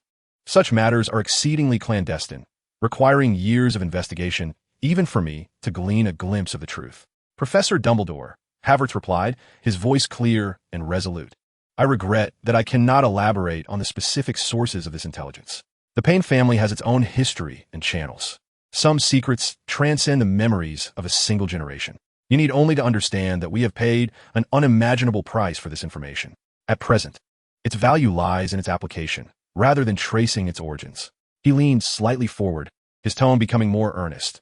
"My family and I stand here now to share all of this with you and the Order of the Phoenix for a singular purpose. We share a common and solitary enemy, Voldemort. We are like grasshoppers bound by the same string, a collective standing against the darkness, facing life and death together. Trust at this moment is far more vital than delving into origins. Please believe that our resolve to eradicate Voldemort is as steadfast as yours." Dumbledore scrutinized Havertz for several moments, his gaze seemingly penetrating into his very soul. Ultimately, the flicker of inquiry in his eyes gradually transformed into acceptance and a weighty acknowledgement. He nodded, refraining from pressing further. "We must immediately teach Harry the art of mental occlusion," Dumbledore declared decisively, his tone leaving no room for doubt. There could be no further delay. He must learn to shield his mind, or he would become our greatest vulnerability, placing himself in endless peril. "I concur," Havertz promptly agreed, "but before that, we must locate him. According to the sporadic reports I've received, he appears to have gotten into trouble in the Muggle world and is currently unaccounted for. The Ministry may have already dispatched someone." Dumbledore rose and approached the fireplace. "It is time for the Order of the Phoenix to mobilize. Alastor Moody and Remus Lupin must depart at once to find Harry and bring him to safety. Havertz, you know Harry better. I hope you will accompany them." "Of course," Havertz affirmed, standing as well, but before proceeding, he added with intensity, "Regarding Horcruxes, Voldemort would not limit himself to creating merely one. Based on the existing clues, it is speculated that he may have created multiple items. Harry is an unintended product. Thus, the Horcruxes he actively crafted must be hidden in places of particular significance to him." He approached the desk, grasped a quill, and swiftly inscribed several key terms on a parchment: the locket of Slytherin, the cup of Hufflepuff, the diadem of Ravenclaw, and the serpent named Nagini, along with perhaps something of profound importance to his lineage, like the ring from the Gaunt family estate. Dumbledore regarded the list on the parchment with a mixture of approval and deeper concern. "The search for these items would be our foremost and most perilous mission. I shall mobilize the remaining resources of my family, as well as all my networks within the Muggle world, to commence a clandestine search for these potential locations. However," Havertz solemnly interjected, "our manpower is limited. We must proceed with utmost caution and avoid alarming the enemy. We shall split up." Dumbledore concluded the final arrangements. "You will coordinate the search for the Horcrux clues and accompany the team in pursuit of Harry. I will personally seek out a teacher of occlumency for Harry. Time is of the essence. We must prepare before Voldemort fully exploits this connection." Moments later, several core members of the Order of the Phoenix arrived stealthily at the safe house via the Floo network or apparition. After Dumbledore briefly outlined the situation, omitting the core secret that Harry was a Horcrux, merely emphasizing that Voldemort might be using the mental connection to spy, the atmosphere grew somber and tense. "Damn it," Mad-Eye Moody growled, his magical eye darting wildly. "I knew that boy would be trouble. Alastor, he needs our assistance now, not our reproach," Lupin gently but firmly countered, then turned to Havertz. "When do we depart?" "Now," Havertz replied succinctly, already donning a travel cloak conducive to action. "Harry should be at his uncle's house. We must locate him before the Ministry does." With a series of soft pops, the figures in the safe house began to vanish one by one. Havertz took a deep breath and stepped into the green flames. This summer, no one would find peace. The shadowy battle to hunt the Horcruxes and the overt protection of the Savior had begun simultaneously. Meanwhile, far away on Privet Drive, or perhaps even farther, Harry Potter remained blissfully unaware, as the wheels of his fate were being propelled toward an increasingly unknown and perilous direction by a new force. Chapter 74. The Rescue and Armored Vehicle of the Order of the Phoenix. The fear of sudden intrusions by Ministry officials intertwined with a more sinister, inexpressible sensation of being watched. He felt as though a pair of cold, serpentine eyes was lurking in some dark corner, prying into his thoughts. Although he could not substantiate this feeling, it sent shivers down his spine, rendering him restless. The rustling of branches outside, the distant roar of passing cars, every minute sound startled him, his wand gripped tightly in hand, beads of sweat dampening his hair, clinging to the lightning-shaped scar on his forehead. Just as this anxiety was on the verge of consuming him entirely, he caught a glimpse of an unusual, fleeting light flashing across the pitch-black night sky outside the window. It was neither lightning nor the headlights of a passing car. It was more concentrated, more purposeful, as if it were a silent signal. Shortly thereafter, unusual noises emerged from downstairs. First, a low rumble, the unmistakable sound of a large vehicle's engine, echoed jarringly in the residential area of Larch Road, followed by the soft thud of heavy objects being deftly unloaded. Strangely, after these peculiar sounds, there was no familiar, furious bellow from Uncle Vernon. Instead, an eerie silence enveloped the ground floor. Harry's heart leapt into his throat, his blood seemingly frozen. They had arrived, but were they Aurors from the Ministry of Magic, or something worse? He hastily concealed his wand behind him, pressing his body tightly against the wall furthest from the door, his eyes wide and fixed upon the door that seemed poised to burst open at any moment. each heartbeat reverberating like a drum against his eardrums. The doorknob turned. The door creaked open. The first figure to enter was not the expected ministry official clad in scarlet robes, but rather someone he longed to see. A figure bearing a reassuring and calm smile. Havertz? Harry was momentarily stunned, his taut nerves snapping like a severed bowstring. Confusion swiftly replacing fear. How could he possibly be here? This unexpected combination left Harry's mind blank. Relax, Harry. Havertz stepped forward, his warm, strong hand patting Harry's rigid shoulder. The familiar, calming tone of his voice washed over him like a warm current, dissipating some of his chill. We are not here to capture you. Put your wand away. You are safe for now. Allow me to formally introduce. Havertz gestured gracefully to the few individuals behind him, as if he were a presenter at an exhibition. We, including myself, are now members of the Order of the Phoenix. Order of the Phoenix? Harry echoed the entirely foreign term, feeling as if he were listening to an ancient text. It is a secret organization. Lupin stepped forward, his gentle voice always capable of soothing frayed nerves. Founded by Albus Dumbledore during Voldemort's last rise to power, its sole purpose is to combat him and his followers, the Death Eaters. Now, with that individual resurrected, the Order has resumed its activities. We are here to relocate you from this unsafe surveillance to a truly secure location. Relocate?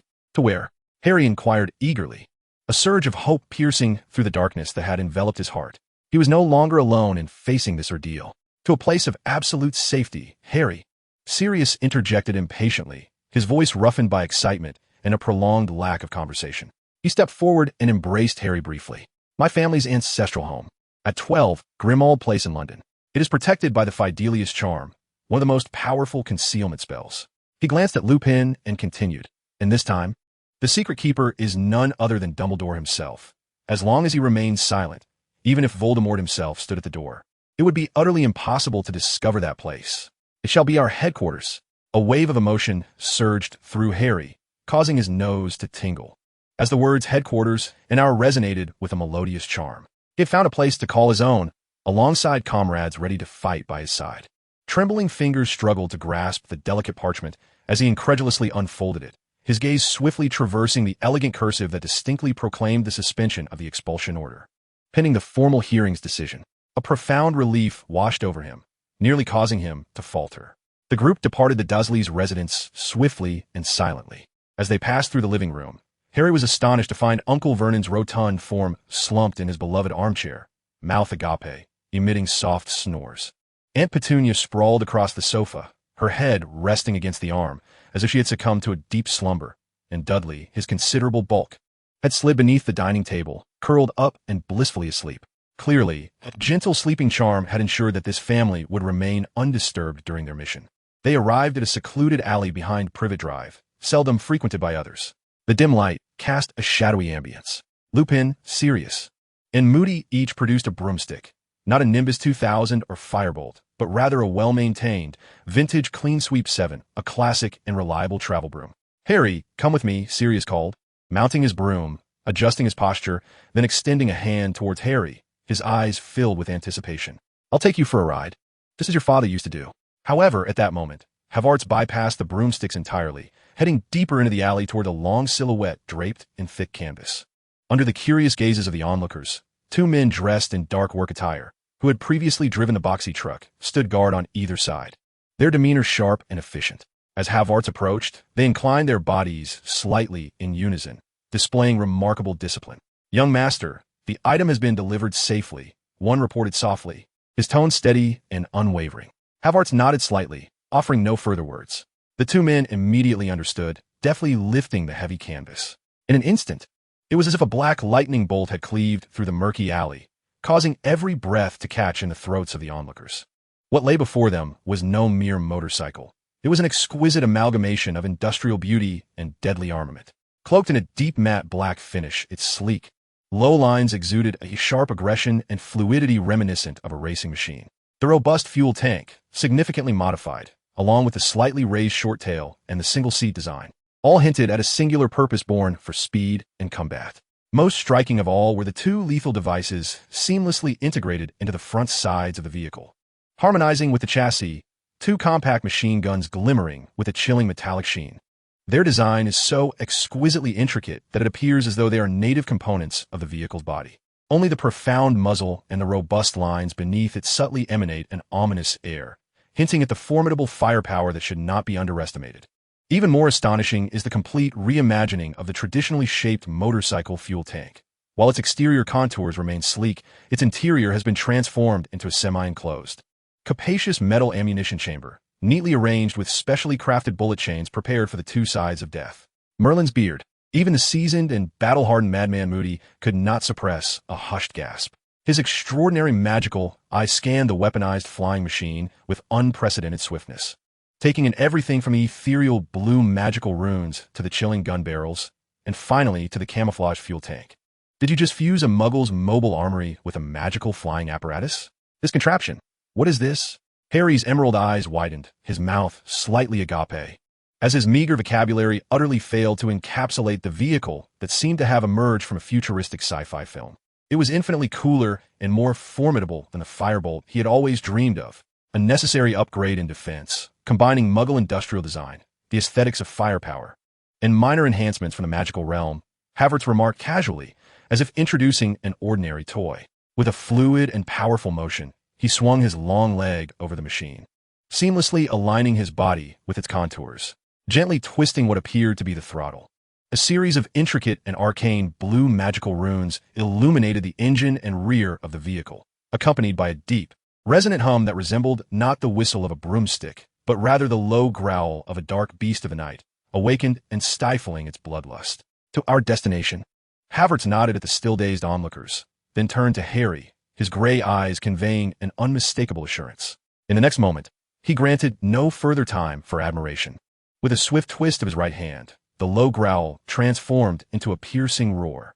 The black-armed aircraft surged forth like a bolt of lightning unshackled, silently darting ahead. The sudden acceleration, felt only by him, pressed one firmly into the seat.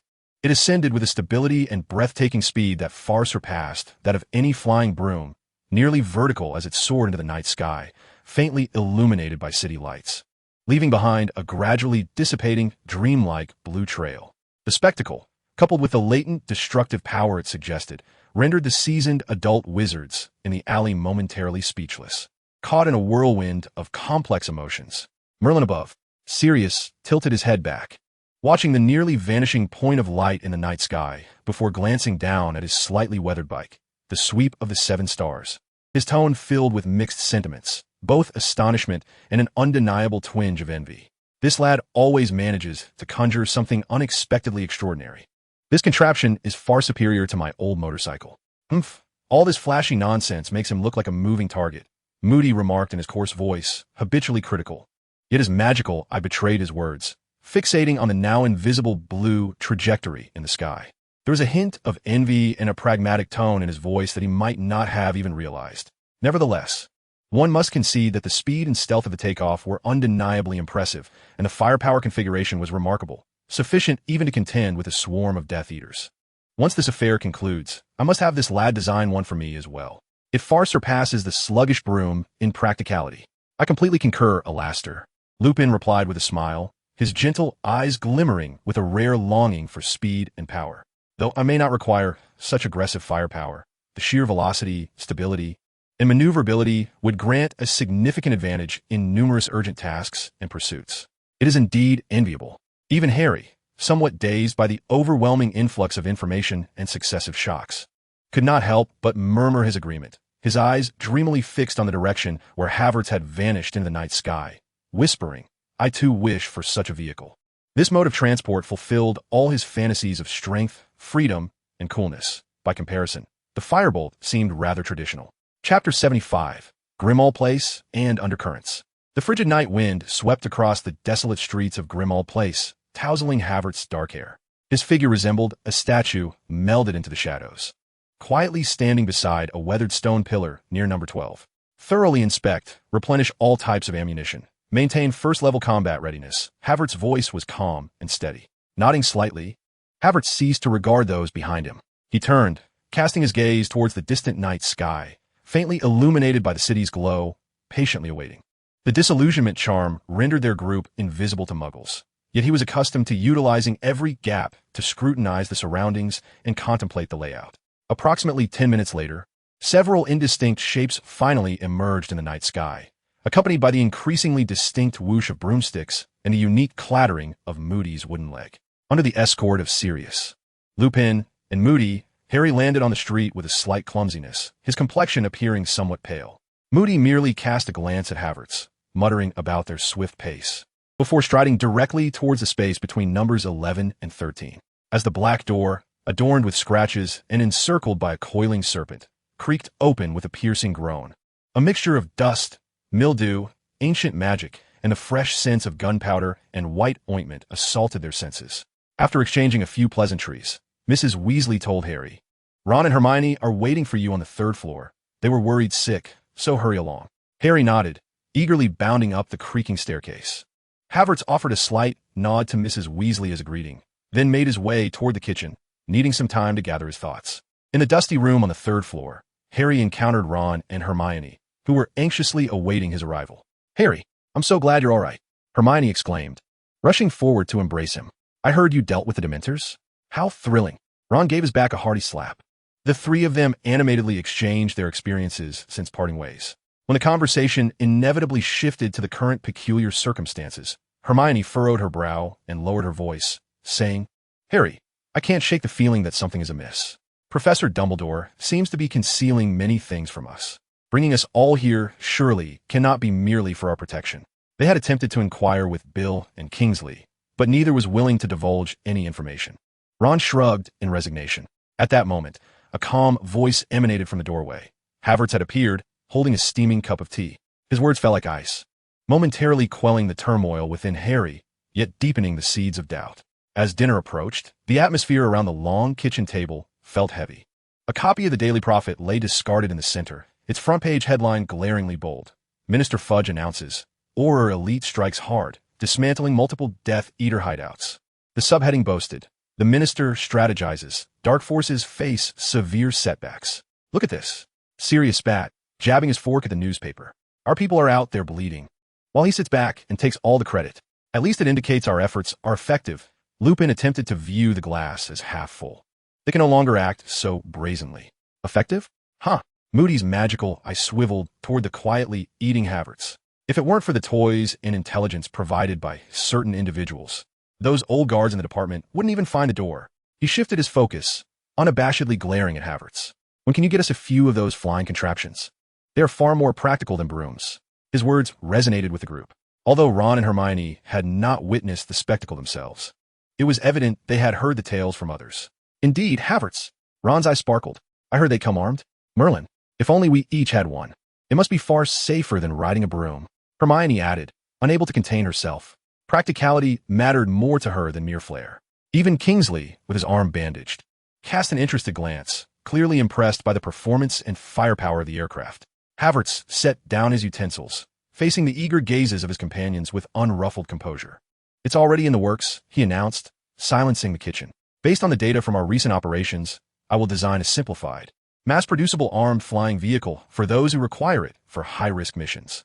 It will prioritize protection, stability, and handling, and necessary counter-fire capabilities to ensure your survival and assault effectiveness in combat situations." He scanned the room, noting the uncontainable excitement on their faces, and added, "However, this will take time and absolute confidentiality. Before the first batch of prototypes is tested, I do not wish to hear any rumors regarding this matter." This promise acted as a potent tonic, swiftly alleviating the nausea brought on by Fudge's report and instilling the group with renewed confidence and anticipation for the battles that lay ahead. After dinner, Havertz ascended to the 2nd floor alone, standing before a window marred by stains, gazing out at the seemingly tranquil street. The fleeting victory, the official clamor, and the expectations of his companions were merely ripples upon the surface of the water. He was acutely aware that the true essence of the battle lay within the fragmented souls concealed in division. The clandestine war for the Horcruxes was poised to unfold quietly in the shadows of this ancient manor. The day Dumbledore returned would herald the resurgence of the storm. Chapter 76, Dawn, Hearings, and Blueprints. The night at number 12, Grimmauld Place passed in an atmosphere of superficial calm, yet taut with tension. As the first pale rays of morning light seeped through the grime-covered window, begrudgingly illuminating the 2nd-floor room, Havertz had already been standing at the window for quite some time. The flying apparatus he had brought represented a breakthrough, but one vehicle was far from sufficient. The promise made in the kitchen the previous night was not mere rhetoric. The mass production of versatile flying vehicles tailored for various combat scenarios needed to be prioritized without delay. This was not merely a matter of enhancing firepower, but also of safeguarding those comrades who would be vital in the future conflicts, reversing the known and lamentable sacrifices. He needed to swiftly translate the visions swirling in his mind onto paper, at least sketching the fundamental framework and revolutionary core concepts. Indeed, it wasn't long before the news spread. Harry's hearing had been unexpectedly moved up, taking place that very morning. Mr. Weasley had to hastily escort him to the Ministry of Magic. During breakfast, the atmosphere in the kitchen felt somewhat subdued due to Harry's absence. How could they advance it so suddenly? Hermione exclaimed with indignation. This is entirely against protocol. It must be Fudge's doing, Ron seethed. He wants to convict Harry before we even have a chance to react. Mrs. Weasley attempted to console everyone, yet her own anxiety was palpable. Havertz quietly ate his breakfast, refraining from joining the discussion. He was certain that Harry would be acquitted, not solely due to Dumbledore's esteemed reputation, but also owing to the presence of the elderly. Cat-loving witness residing on Privet Drive, Mrs. Arabella Figg. It was her testimony confirming the existence of Dementors that rendered the Ministry incapable of securing a conviction. Dumbledore had played this move with utmost stability. The initial consideration must be the power core. It was impractical for every vehicle to employ the miniaturized high-energy core like his own. That would be both extravagant and unstable. A more universal and easily mass-producible magical power source needed to be sought, potentially delving into the enhancement of the flight spell matrix used in broomsticks, thereby achieving breakthroughs in power and endurance. Protection was paramount.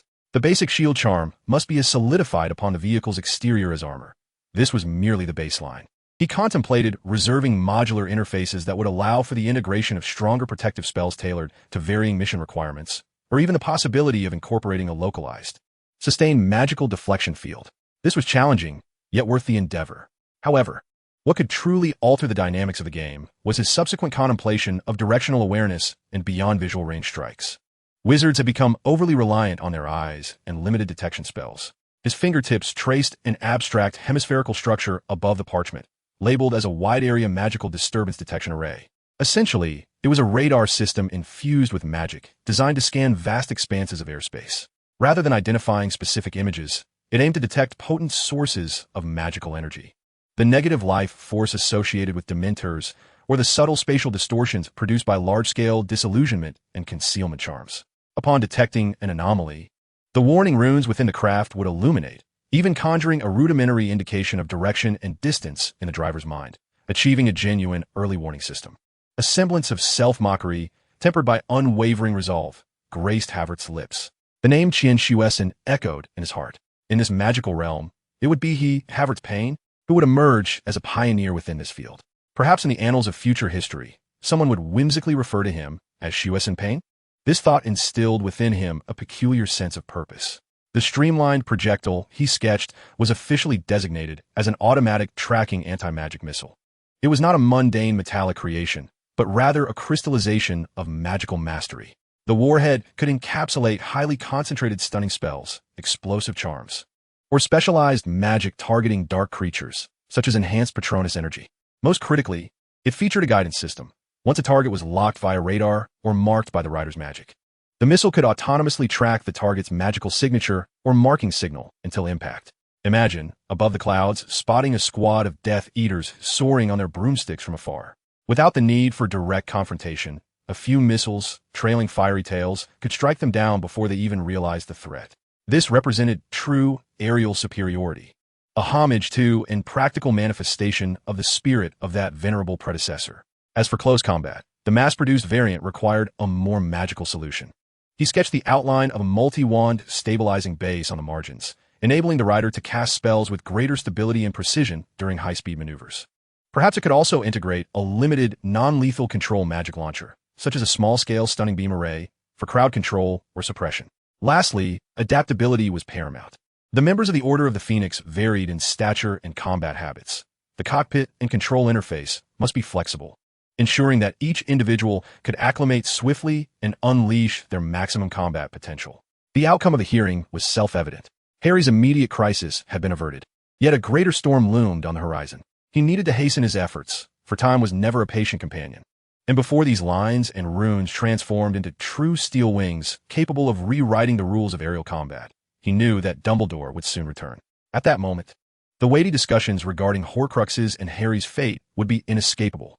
He must prepare more formidable assets, perhaps transcending mere aircraft, before that inevitable confrontation.